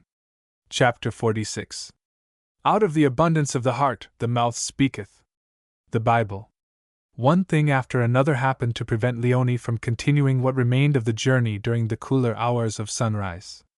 One coolie strayed and was not retrieved until the other two men were hoarse from shouting, then another ran something into his foot, which was only extracted after a mighty fuss, and something akin to a major operation, skillfully performed with the bearer's knife and a few thorns plucked from the bush. Last but not least, as they were on the point of starting, a snake about 2 yards long had blithely riddled its shining length across their very path, and nothing short of hours of prayer and offerings to their gods would move the coolies along that path after such a sign of ill omen. No! Rather than budge an inch, they would have laid down in their tracks and died of snakebite, or a marauding tiger, and Leonie was far too wise a traveler to lose sight of her luggage for 1 second, in India. Although she had no idea why she was in such haste, she inwardly fretted at the hours lost, but passed them with outward patience in the shade of the jungle trees, eating what was brought her, and sleeping away the afternoon stretched on a rug, unconscious of the fact that her bearer sat behind her head, fanning her face gently, and with the lightest and deftest of fingers removing the various insects, long and short, fat and thin, smooth or horny, which seemed to have taken unlimited return tickets for the journey over her body. They had been for some time on the way, the coolies traipsing behind to the tune of some monotonous chant, and the moon was beginning to fling handsful of silver out of her heavenly mint when Leonie, overcome by a most unromantic craving for tea, gave the order to halt. "How much farther is it?" she asked, as she busied herself with a spirit lamp and a tin of evaporated milk. Her bearer looked up at the moon. "Another half-hour, Sahib, and we reach the outer walls of the temple. Ah! Allow me." Leonie had dropped a teaspoon and was bending to pick it up, but instead, straightening herself with the kind of snap an overstrung violin string gives when it breaks, took 1 step forward and fixed her eyes on her servant's face.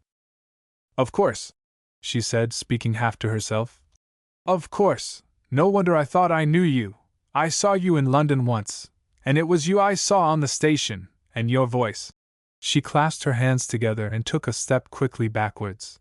"You were the guide in the tiger hunt. You have been following me, you are dogging me, hunting me down. Why? Tell me why. What harm have I done you? Tell me." Her eyes, which were shining strangely in the quickly falling night, swept the man before her from head to foot, and she instinctively threw out her hands and took another step backwards as she realized at last his extraordinary beauty. Why is the Sahib afraid? What has her servant done to cause trouble to her soul? He meant but to lighten her load, and make smooth her path. Leonie, with the desire common among women to hide the telltale expression of their faces by the movement of their hands, knelt and began fiddling among the tea things. "Sit down," she said abruptly, pointing to the ground on the other side of the earthy tea table, "and tell me everything." "Nay, Sahib. A humble native may not sit in the presence of a white woman." Leonie lifted her head. "Sit down," she said simply.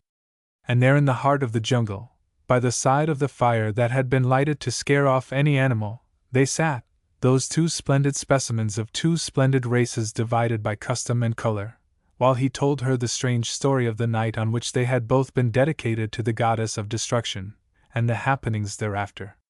"Do you mean to tell me that you willed me to come to you in the museum that day in London?" He looked straight into her perplexed eyes as he answered slowly. "I felt that if I could draw you through the ebb and flow and the floods of London traffic, I could do as I would with you on the plains of India.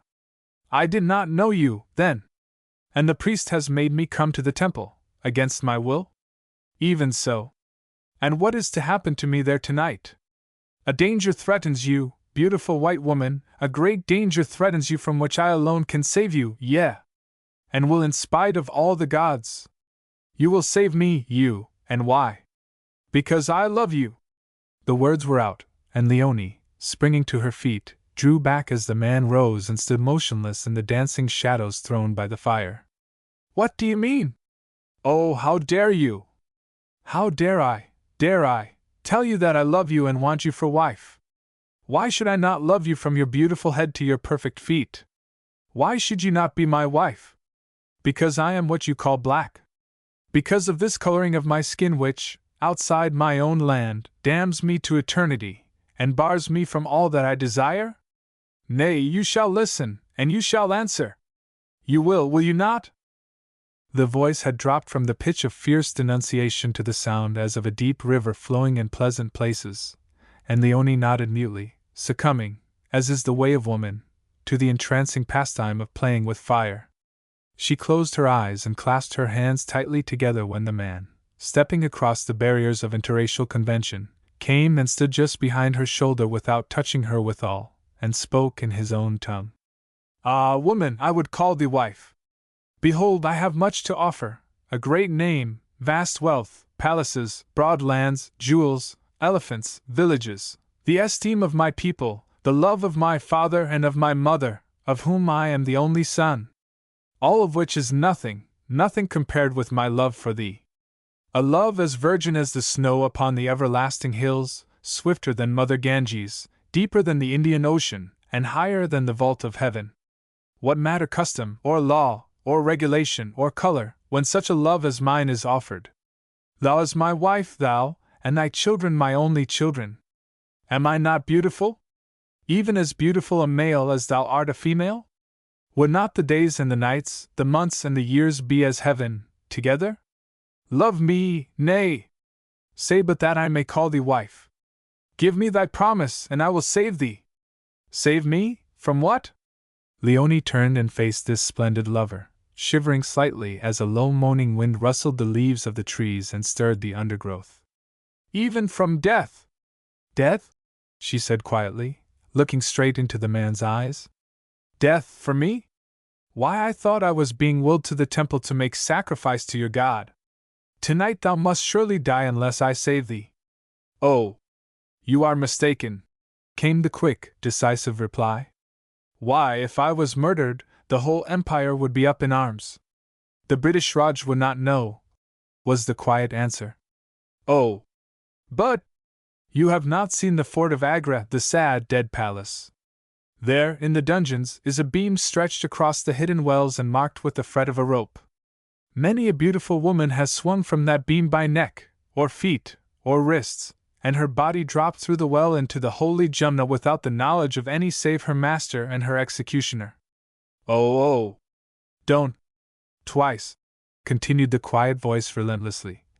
"The sacrifice has been averted, but now the hour has come. Thou art here alone, none knowing, and I alone can save thee. And will not Kali, our mother, raise her hands in blessing upon us united, even as we were united when babes, and being appeased, lift the curse from off the land? She is soft and gentle, treading lightly upon life's stony paths, Uma so sweet, Parvati, daughter of the eternal snows. Oh! Woman, say that thou wilt be my wife, for behold, are we not marked with the same mark which—" "Mark? What mark?" Leonie questioned abruptly, looking back over her shoulder, her mouth perilously near to his as he bent his head slightly towards her, and there fell a little silence in which the thudding of his heart could be felt against the silk thread of her jersey. "Between thy breasts, thou white dove, hast thou no mark?" Leonie tried to speak, and failing, nodded her russet head. "Even so, it is the mark of Kali which the priest cut upon thee and me, uniting us all those moons ago in the Mother." She turned completely round and faced the man with a little look of wonder in her eyes. "I have so often wondered about the little mark," she said. "But you see, how could I marry you? I could not, do not, love you." "Love," he said quietly. "Love! Thou wilt love me, aye. Thou wilt love me in thy waking hours, even as thou wouldst have loved me in thy sleep if the gods had not intervened." "You have been with me in my sleep?" she whispered. "When thou didst walk in thy sleep?" Chapter 47. For jealousy is the rage of a man, therefore he will not spare in the day of vengeance. The Bible. Suddenly she was struck with the full horror of those lost nights in which the man beside her had been her companion. She stretched out her hands and turned them over this way and that, scrutinizing them with horrified eyes.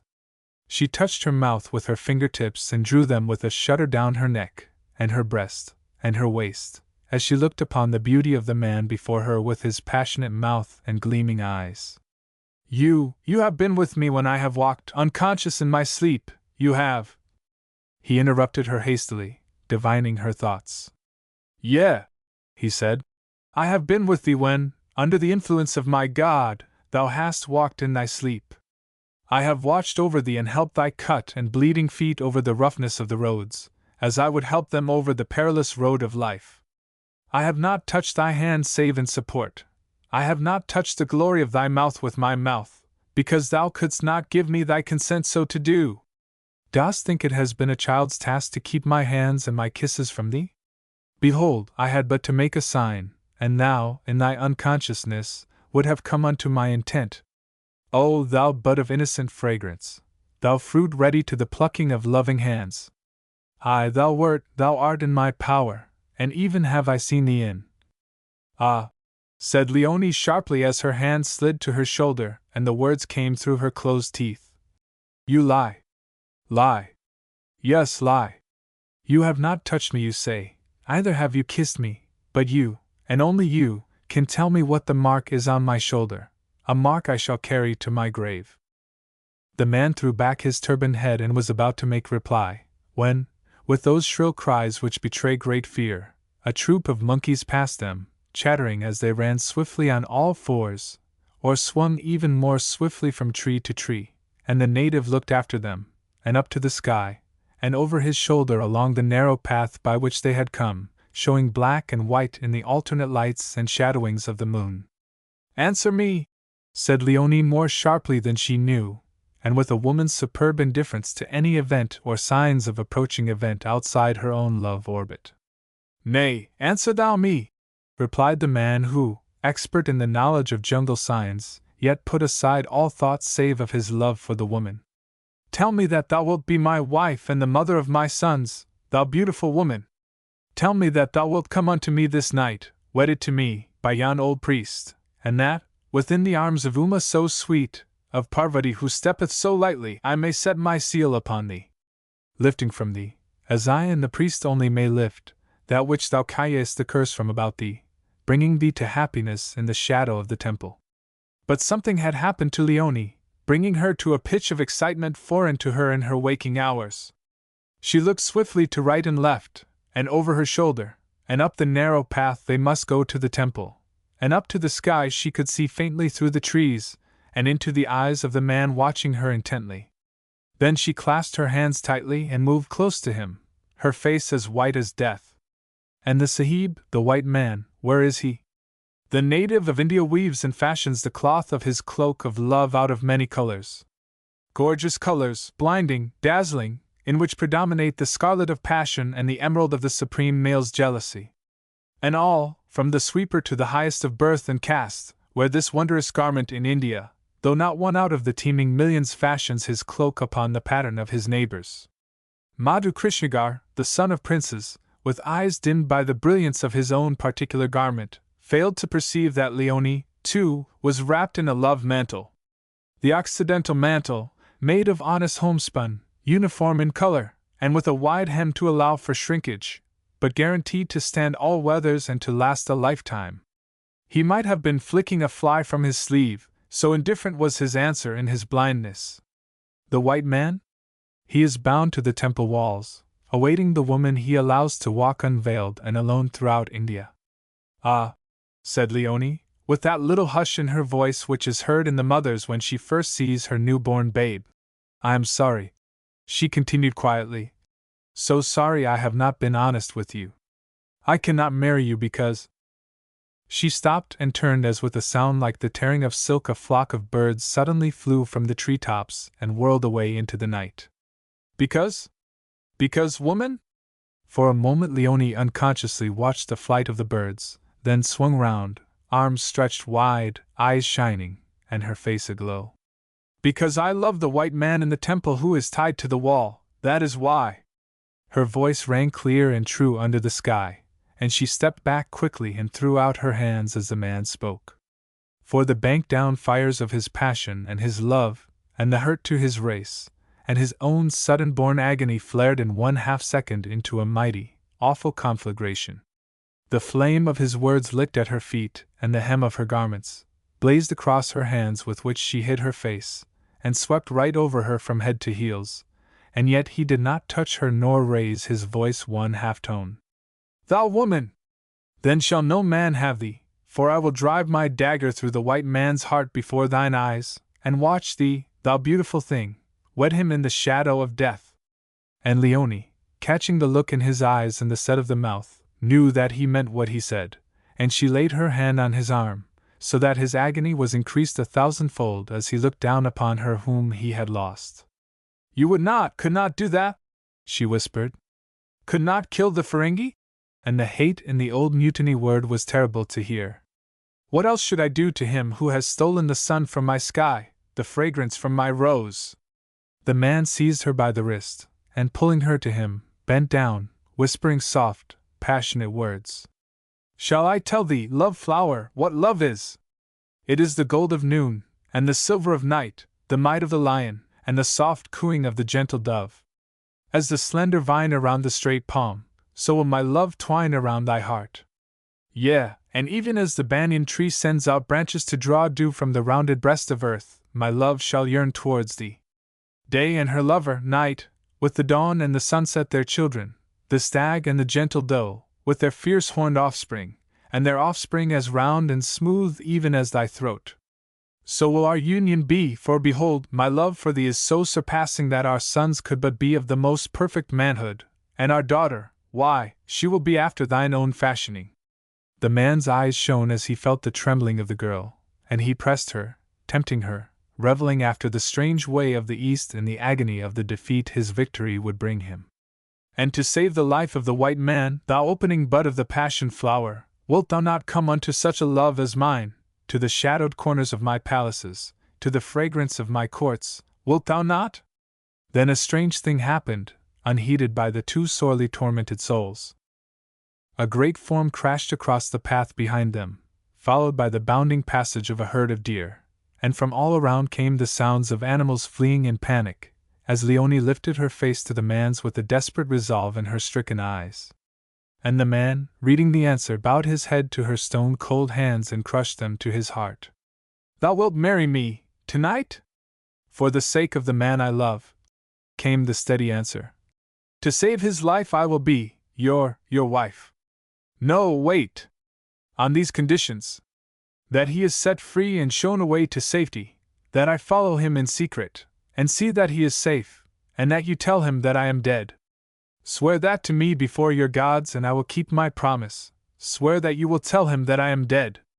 And Madhu, the son of princes, put both hands to his forehead and bowed before the woman, then stood erect, with hands upraised to heaven, silent, wrestling with temptation, and having won, he spoke, his face transfigured, his eyes half closed in agony. "Thou star of heaven!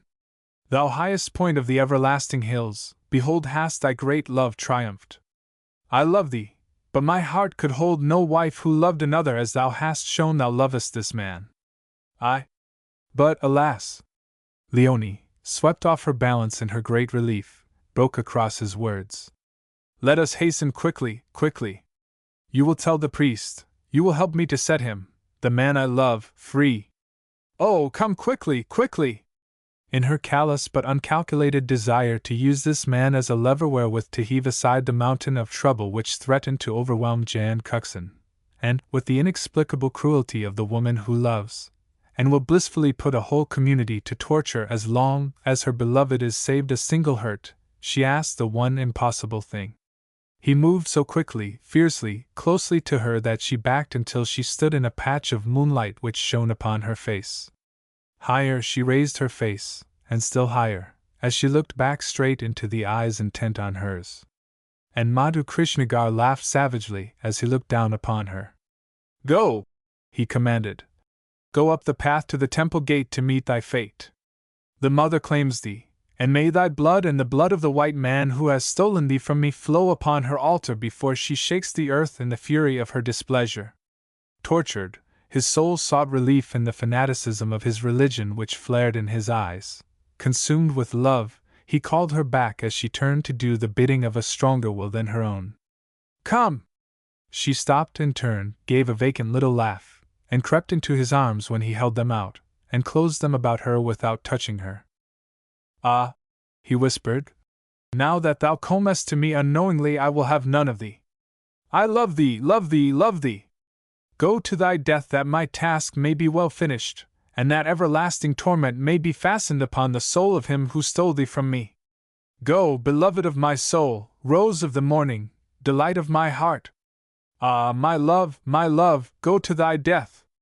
And he opened wide his arms and pointed up the path, and Leonie went where he pointed, and never once looked back at the man standing with his arms stretched out towards her, whilst monkeys chattered, and parrots screamed, and the jungle teemed with flying, frightened shapes. Chapter 48.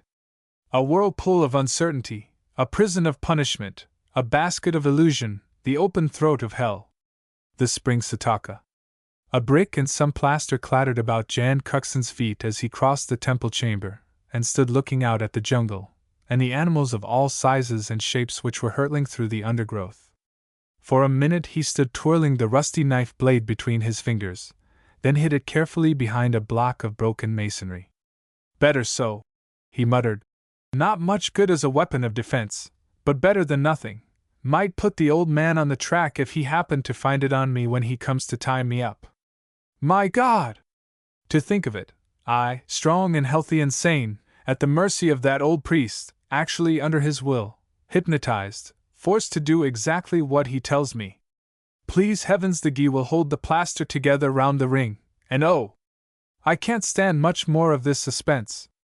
He had come to the end of his endurance. Day had followed night, and night had followed day monotonously, without a change in the heartbreaking dreariness of their round.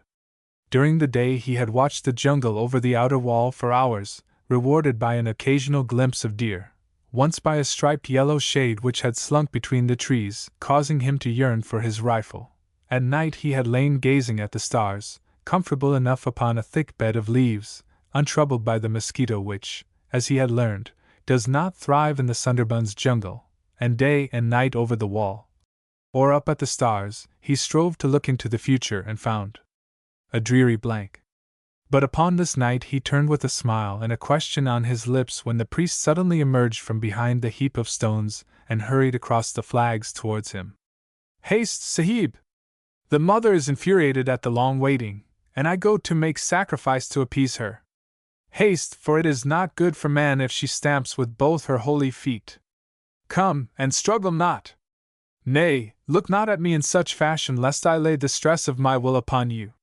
He looked so frail, that for an instant the white man had been tempted to fling himself upon him, and find deliverance for himself and his beloved by choking the wizen neck, or cracking the old pate against the stones. But one is rather at a disadvantage when thoughts are liable to be read, and plans disclosed before they are even matured, and he walked submissively towards the ring in the wall, and seated himself abjectly upon the floor, just as a handful of plaster inserted itself between his neck and the open collar of his shirt, and the back of his head bumped the wall. Something like a slight. Haste, Sahib! I must away to placate Kali, the goddess of destruction. There is not long now to wait for the great sacrifice for which she has waited all these weary years, and then, and only then, shall the plague, and the pestilence, and the famine be ended, and the people of India return to their old-time happiness. He never once removed his eyes from those of the man beneath him, and Cuxon sighed with relief, well content that the glaring eyes should not move beyond his face. Having knotted the thongs tightly, the old man straightened himself, and smiled up at the silvery heavens in the ecstasy of his worship. Such sacrifice, O mother, as thou hast longed for, and which has long been forbidden thee through the might of the white man who rules us. The temple is strewn with flowers, and the flames of hundreds of lights shine in thy fish-shaped eyes, thou daughter of the eternal snows. He looked down suddenly to Cuxon, and bending, whispered in his ear. The white woman approaches, O Ferengi, even she who has caused this land to travail in agony all these years. And you shall see her, she shall come to you and know you not, and you shall hear her voice upraised in worship as she lies upon the altar at her mother's feet, while you are bound to the ring in the wall. She has done well in worship, even in sacrifice, but it is in her rich warm blood that Kali the Terrible would lave her hands. Struggle not, for behold, although I have lifted my will from you that you should be tormented even as my race has been tormented by a woman of your land, yet will the ring and the hide hold you fast. Like some huge bird of prey he ran swiftly back across the flags and disappeared behind the mass of stones, and Cuxon, not daring to move for fear of tightening the thongs, sat almost numb with anxiety, as he wondered if his luck would hold at the crucial moment. Except for the crash of the frightened animals as they fought their way through the undergrowth, there was no sound whatever in the place. But as the moon took her seat above the exact center of where once had been the temple roof, he moved, and leant forward as far as the 2 feet of raw hide would allow him, and from between his clenched teeth there came one word. Hell! For the silence had been suddenly broken by a girl's sharp, hysterical laugh, and though the sound was but a travesty, yet it was surely Leonie's laugh.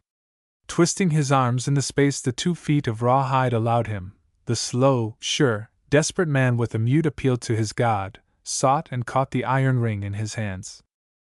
And in the jungle clearing where the fire smoldered dimly, and the coolies, flat on their faces from abject terror, refused to move, Madhu Krishnagar sat, garbed as a servant, his brain in a whirl of religion and hate, and his heart filled with love of the white girl he had sent to certain death. Suddenly he sprang to his feet, and tearing his raiment from him flung it wide, and stood nude save for the loin-cloth about the slender middle, and the turban which outlined his tortured face, looking like some lost bronze statue in the deserted places of the jungle. He raised his hands to heaven and prayed, "O Mother, spare her! O great God, have pity upon her!" And the suddenly risen wind took up his words and lifted them above the tree-tops, wafting them perhaps, and why not, to the God of infinite love. Yet even as he prayed, Leonie crept up to the doorway of the temple, staring unblinkingly at the far end of the interior illuminated by the flickering wicks of the hundreds of little lights. She inhaled deeply, and half closed her glaring eyes as the overpowering sickly perfume of flowers, and some other indescribably sickening odor went to her head like cheap wine. "Yes?" she said questioningly, although no sound had broken the intense stillness, and stood quite still with her head a little on one side, then dropped to one knee and commenced to unlace her high boots, the slap of the laces pulled through the holes cutting the silence like a knife. With her hands clasped to her breast, and walking on the tips of her bare toes, she moved through the shadows towards the light, alone and obedient to a will that had no pity. Flowers were strewn thick in every direction, and over them she passed to her death, while the eyes of the priest never once left her face as he crouched in the opening which led to the secret places of the temple.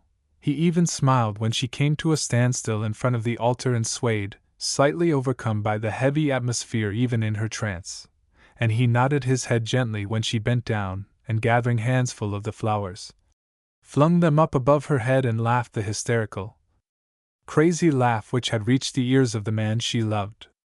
At her feet were the lees, brass plates laden with offerings of grain, of woven stuffs, of gold and silver. At her right hand a crimson silk sari lay upon a heap of fallen stones, and upon it was a garland of white flowers. And the slanting mother-o'-pearl eyes of the goddess Kali looked down from out the black face at this girl who was to be sacrificed in atonement for the misery she had unwittingly brought upon the land of India and her people. Leonie's hands moved mechanically to her hair, which she unfastened and shook out in all its glory. Then they moved to the fastening of her jersey, and one by one her garments slipped to the floor, leaving her nude save for the covering of her hair. Leaning down, she lifted the sari, and with one quick movement twisted it about her waist and across her breast, slipped the garland of white flowers about her neck, and flinging back her hair raised her hands above her head and shouted. She did not sing or cry aloud, she shouted with her mouth wide open, and her head thrust forward between her uplifted arms, a degrading picture of religious sensuality, and gathering up armsful of flowers from the floor, ran lightly over to the priest upon the tip of her bare toes which were stained a hideous red, and putting the palm of one hand against her forehead salaamed and said, "Yes?" questioningly. He laid no hand upon her, he made no sign and spoke no word, but she, as drugged by another's will as if she were under the bane of opium, followed him unhesitatingly into the secret places of the temple. Her bare feet made no sound on the dust of centuries. Her eyes looked back unwaveringly into the eyes of the gods who leered down upon her. Her hair caught around those others of which it is not seemly to write, and before them all she cast her flowers, and upon them all she laid her open palm. And Jan Cuxon held his breath when she quietly sidled round the block of fallen masonry, and standing in the moonray glanced at him from the corner of her eyes. Hung with flowers, she looked like a bacchante, with one beautiful arm and shoulder showing bare through her mantle of tumbled hair. and his eyes caught the shadow of the priest cast by the passage lights onto the floor as he stood hidden by the fallen stones, and he kept still, but he called to his beloved, striving by his will to break her chains, and truly at the sound of the loved voice the frozen horrors of her face seemed to break like ice floes before the sun in spring. "Leonie!" he called gently. "Leonie, come to me, come here to me!" Her eyelids suddenly closed upon the staring gold-flecked eyes. Her mouth quivered in a little smile as she let fall the flowers about her blood-stained feet and ran swiftly across to Jan. Kneeling, she touched his face gently with her fingertips, and stretched her hands across his shoulders towards the thongs which bound him to the ring in the wall. Her hair fell upon him as she leaned towards him, and a memory of the day he had found her in Rockham Cove flashed across his mind. Her mouth, her beautiful scarlet virgin mouth, had almost touched his when the priest's power, closing down, jerked her back into the horrible travesty of her sweet, gentle self. She sat back upon her heels and laughed, and said one word in Hindustani which is best translated as dog, although it means infinitely more and worse, and having uttered it she smote him across the mouth with the flat of her hand and rose to her feet. She stood for a moment laughing silently, looking down upon him, and turning, ran swiftly across the flags to the block of fallen stones. There she paused and glanced at the white man bound to the wall with the light of battle in his eyes, before she disappeared, beckoning to the priest who followed as she ran down the passage of the gods, making obeisance before them as she passed. Chapter 49. The soil out of which such men as he are made is good to be born on, good to live on, good to die for, and to be buried in. Lowell. Leonie lay motionless on the stained stone before the altar, her hair, pulled back clear from her neck, swept behind her head like a cascade of rust-colored water to the floor. Her hands were clasped between her breasts, and her great unfathomable eyes stared up into those of the stone woman who looked down at her and seemed to laugh with joy at her long-coveted prize. In every corner black shapes danced, advancing, retreating, springing towards the roof and vanishing utterly. The place seemed infested with goblins, or devils, things of untold evilness and vice, although, in reality, they were but the shadows thrown by the little lights which were like tongues licking the lips of darkness in sensuous anticipation of the coming feast of blood. The old priest stood looking up at his god with perplexity in his sunken eyes. Arrayed in snow-white garment, with long hair hanging down, he held the knife of sacrifice in one hand, and in the other the sacred rumau. The terrible picture shone softly in the light of the full moon which struck straight down upon the altar through a hole in the ruined roof. "Tell thy servant thy pleasure, O Black One," prayed the priest, swaying slightly to and fro. "Make him understand it the rumau shall be knotted about the neck of this white sacrifice, or if the knife shall draw a necklace of red about the white neck and upon the white breast. Give me an answer, O Mother, that I may right the wrong of many moons ago. A sign, O Mother!" As he spoke, and for no apparent reason, Leonie's hands unclasped, her arms opened and fell towards her sides, leaving the beautiful breast bare with the jewel in shape and color of a cat's eye winking craftily with the cunning and knowledge of the sins of all ages, just above the heart. The priest shouted in worship, and his words, caught, echoed and re-echoed from the dome, drowned the sound of footsteps running at high speed across the flower-strewn floor.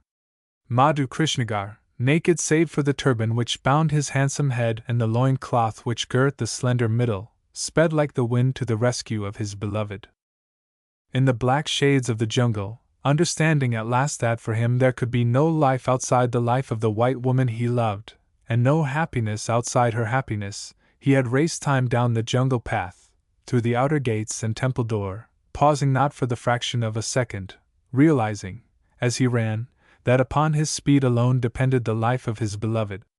And even as the priest flung back his arm with a scream of ecstasy, the knife was wrenched out of his hand from behind.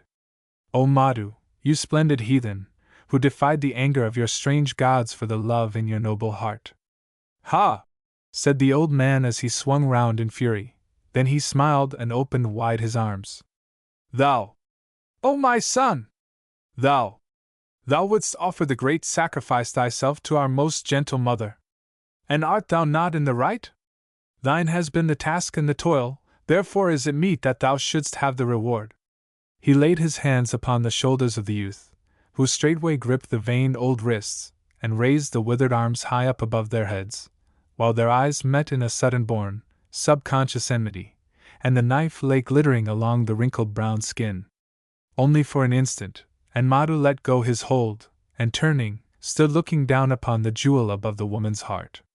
As he looked, the thing, catching the reflections of the lights, shone strangely bright upon the snow-white skin, and the lust of blood swept him from head to foot. He longed to drive the dagger through the breast above the shining jewel. He craved to see the whiteness of the skin stained with red, to throw himself upon the still form and shut the dead mouth with kisses. He was mad with passion, intoxicated with the heavy perfumed air, drunk with the atmosphere of his surroundings, and his slim body shook as he ran the needle-point of the dagger into his own breast. He closed his eyes in the ecstasy of that pain which is twin to the ecstasy of desire fulfilled, and in their closing woke suddenly to the purity of his strange love. He turned with a snarl and hit up the old man's hand as it almost touched the nape of his neck, and stretching wide his arms, made a shield of his body between Leonie and the intent he read in the priest's eyes, just as a brick fell and split to pieces at their feet. "Linger not, my son," said the old priest fiercely. "Behold! The rites have been performed, the chants sung, and the offerings made. Drive the knife home, and give drink to thy mother of that which she loves. Hasten! For she is angry at thy slowness, and the very earth trembles at her wrath." But Madhu Krishnagar looked straight back into the fierce, suspicious old eyes, and moved quickly towards the priest who, taken by surprise, retreated hurriedly. "Father!" came the words in the musical, steady voice. "O servant of the Black One, I cannot, nay, I will not, for I love yon white woman with a love passing all understanding. Nay, hearken! A sacrifice there must be this night, and there shall be one. Even me, O my father! Let it suffice, for behold is my love so great, that she, the slender white flower, seems but one with me. Let her go, and lay me on the stone, warm with the life of her dear body, and drive the knife through my heart, that through my love peace may be made with thy God and my God." The whole world seemed bound in a great terrible silence as the two men stood staring at each other in the soft silver light of the moon. Then the old man smiled gently, with the cunning of all time in his eyes, and creeping close to his pupil spoke in the merest whisper, tempting, as have always tempted, those who desire to gain their own ends, and who justify all means as long as that end is gained. "Thou lovest her, my son. The infidel white woman, the sacrifice long dedicated to thy God. And why not, for thou art marked even with the mark which shows between the breasts like lotus buds. But thinkest thou, O son of princes, O descendant of the great, that thou art fit to mate with her? She is white, a daughter of the all-conquering race. Thou art black, a pariah, a dog, thou wouldst be whipped from her presence, thou high-born son of India." The old man never moved his eyes from the young face, and neither the one nor the other saw the great striped terrified beast which slunk past them and disappeared into the shadows, seeking protection in its terror. "But why shouldst thou let this woman, whom thou lovest, go?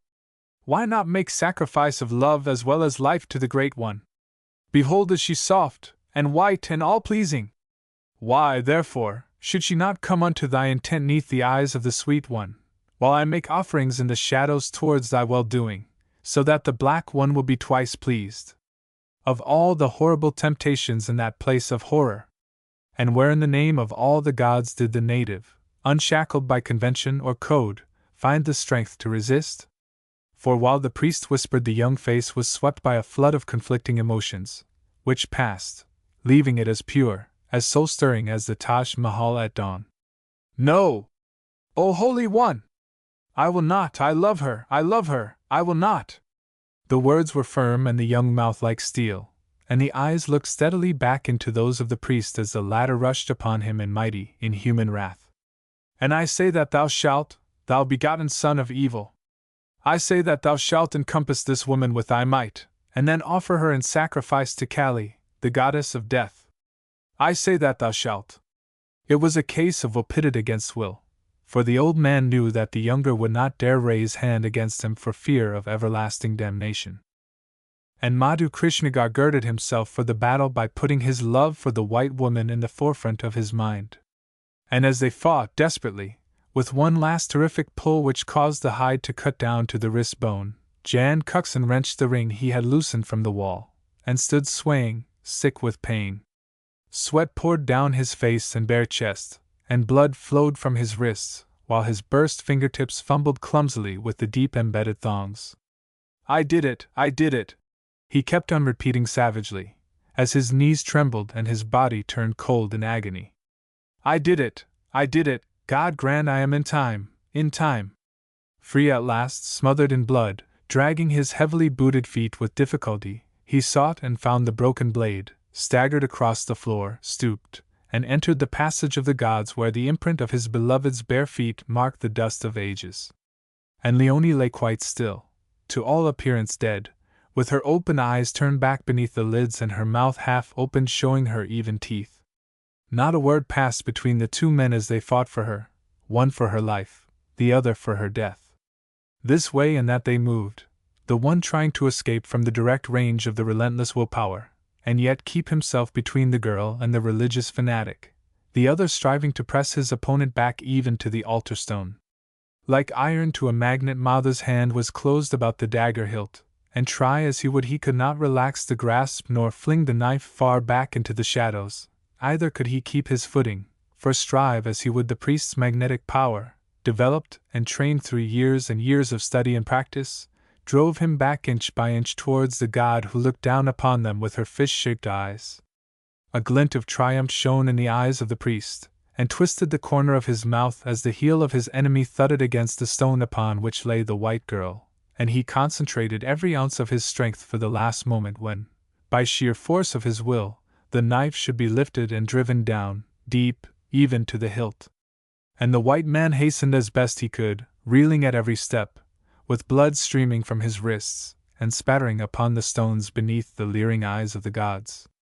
Not one of the three heeded the low moaning of the wind as it swept past the temple and through the trees, to die away into a great, uncanny, unnatural silence, unbroken by sound of beast or bird. Fate, feeling for her shears, and peevish through want of sleep maybe, or mayhap irritated by their obstreperous behavior, jerked the strings which bound those marionettes called humans to her palsied old fingers. The old priest, misjudging the pull given to his string, in what he mistook to be his triumph, laughed. It is better to laugh last indeed, but oft-times it is best not to laugh at all, for who can foresee the particle of dust which may enter your indecently and injudiciously wide-open mouth to choke you in your ill-timed mirth? Only for an instant did he triumph above his enemy, but for just that instant he loosened his willpower, and Madhu Krishnagar, sensing the relief, and whipped by the laugh to one final desperate effort of his failing powers, raised his hand and flung the knife far back to fall with a clatter in some distant corner. It was done. Youth had mocked at experience, life at death, love at opposition, as it has done since the beginning of time, and will do, let us hope, until the end. For as the knife hurtled into the shadows, Madhu bent swiftly and lifted Leonie into his arms, holding her in this his last moment of heaven upon earth, tenderly and firmly, as he glared defiance over her head at the priest. And he, understanding at last that he had failed, cast himself at the feet of his god who, in her fury, stamped with both her blood-stained feet. Chapter 50. Greater love hath no man. The Bible. There was a shout from the doorway leading to the secret places of the temple as Cuxon, covered with blood and dust, half crazed with horror, paused for a moment as he took in the awful picture before him. Leonie, with her hair almost sweeping the ground, lay half-clothed and seemingly dead in the arms of a native, whose face was a picture of triumphant love for all to see, and a wild-eyed priest beat his breast before the horrible image of the terrible, all-powerful goddess of destruction. He sprang forward with another shout, which was lost in the shriek and crash of the raging elements. For even as he moved there was a terrific roar as of tons of exploding dynamite, and a shriek of wind as it tore through the building, blowing out the little flickering lights, leaving the place pitch black save for the steady light of the full moon. Then he swayed like a drunken man as the floor rose in a great wave and yet another, heaving the flags this way and that, cracking and splitting in every direction as it subsided. Leonie! He shouted, though no sound could be heard above the appalling din. Leonie! Leonie! He saw her lying in a pool of moonlight as though asleep, and near her knelt the native, with arms outstretched above her, sheltering her. There was a moment of complete dead silence, and then with a tearing, rending sound the dome and the temple walls split from top to base, and with a thundering crash the great block of stone upon which was carved the image of Kali the Terrible split in two, toppled over and fell upon the kneeling priest. Herds of screaming beasts hurled themselves through the riven walls and fled across the temple floor, fighting blindly to escape. Monkeys in hundreds scrambled over the mounds of fallen bricks, chattering and calling like lost, frightened children. A tiger with one bound landed noiselessly a few feet from those two in the moonlight, half reared with a short coughing roar and bounded as noiselessly away. And God alone knows what saved the three from instant death among the tottering ruins. The power of love, perchance. The son of princes sheltering the girl slowly, slowly straightened himself, when a prolonged silence seemed to indicate the end of the greatest earthquake that ever swept the Sundarbans jungle. Blood streamed from the side of his head, battered in by a broken fragment of the high altar that had been hurled through the air. His left shoulder was in splinters, crushed by the collapse of the roof which must have killed Leonie if he had not covered her with his body. Blood spouted from some great severed artery in the arm which seemed to hang by a thread from the splintered shoulder. Yet was his face aglow with light and love, and his eyes afire with happiness as he raised a tawny tress of hair and pressed it to his lips. He was dying quickly, yet he turned his head and smiled at the sound of Jan Cuxon's boots scrambling over the impeding heaps of stone. For 1 second only the torture of the sacrifice required of him flared in the soft brown eyes, and then in the pride of his great race, and with an effort of will beyond all telling, he put his unbroken arm round the woman he loved so well, lifted her, got somehow to his feet, and walked steadily across the few yards which separated him from the white man. Cuxon, not realizing his terrible plight, with eyes only for the woman he loved, wrenched Leonie from his hold and swept her from head to foot with frantic eyes. "What have you done to her?" he demanded fiercely. "Before the earthquake, what did you do to her? Tell me, or by God I'll—" He stopped the bitter words in time to save himself from everlasting remorse. For Madhu Krishnagar suddenly straightened his battered body, and looked the white man in the eyes. "She is safe, O white man, safe and unharmed. Take her, keep her, carry her by the short road without the temple gates, to happiness. I give her to you, because I love her forever." There was a moment's terrible silence in which the two men stood divided, yet united, in their great love for the one woman. The native of India put his hand to his forehead and salaamed before the woman for whom he had sacrificed all, then turned slowly around towards the place where the image of his god had so lately stood. "Kali!" he called, and his young voice was as the clashing of golden bells at sunset. "Kali! Mother of all, I come!" And unwitting of the great reward awaiting those who attain everlasting peace through the victory of the greater love, he crashed face downwards, dead, upon the flower-strewn floor, and passed forever into the safe keeping of the one and only God. Chapter 51. When the day breaks and the shadows flee away. The Bible. Jan Cuxon lifted Leonie's face to the light of the moon, and caught his breath at the sight of the turned-back eyes and drooping mouth. This was the outcome of it all. This was how she was left to him, saved from physical hurt but with her mind forever bound by the will of yon dead priest. Hypnotized, mesmerized, to be under the influence of the goddess of destruction until her death, maybe to pass her life in the security of a padded cell, she, his Leonie, his love, his wife-to-be. He crushed her in fierce despair against his heart as the ground moved gently under his feet, and prayed aloud to his God to bring the riven walls down upon them there in the moonlight, that in merciful death the awful fate of his beloved might be lifted from her. The only answer to the desperate prayer was silence, and shadows enveloping them like a mantle, and he lifted his stern face to the radiance of the moon, with the light of battle in the grey eyes. "I will find a way out, dear heart," he cried, as he turned her face gently against his shoulder. "There is a way, and I will find it." And he strode as hastily as the masses of fallen stone would allow him towards the door, and the short path which would lead him to the water's edge and safety. As he skirted the half of the fallen altar which lay across the body of the priest, he paused for a moment and looked down upon the man who had won even in death. As he looked, the fingers of the outflung hands twitched, and a violent shiver shook the old frame. Slowly, very slowly, the gnarled old arms were gathered in under the breast as inch by inch the Hindu priest raised himself from the floor. The lower limbs were hidden, crushed under the fallen stone, and the old head hung down between the shoulders, the gray hair tangled in a wreath of jasmine flower. He lifted his face, and the dim old eyes looked wistfully up into the gray ones staring down at him out of the shadows. "Thou hast conquered, Sahib, thou hast conquered in love," he whispered. "And she is safe, for behold my power has gone from her. Even I, have not obeyed, and my God has destroyed me." Lifting his voice, he cried aloud and died. And as he died, Leonie turned her face from the shelter of her lover's shoulder and closed her eyes, and opening them again laughed sweetly as she looked up into his face. "You, Jan, you! Why, whatever has happened, and why, wherever are we?" And he looked down into the sweet face and laughed aloud, an exultant, ringing laugh which was caught and echoed and re-echoed from the dome until the place seemed filled with the sound of happiness. "There has been a bit of an earthquake, dear, and you got hit on the head by a piece of falling brick. See, sweetheart."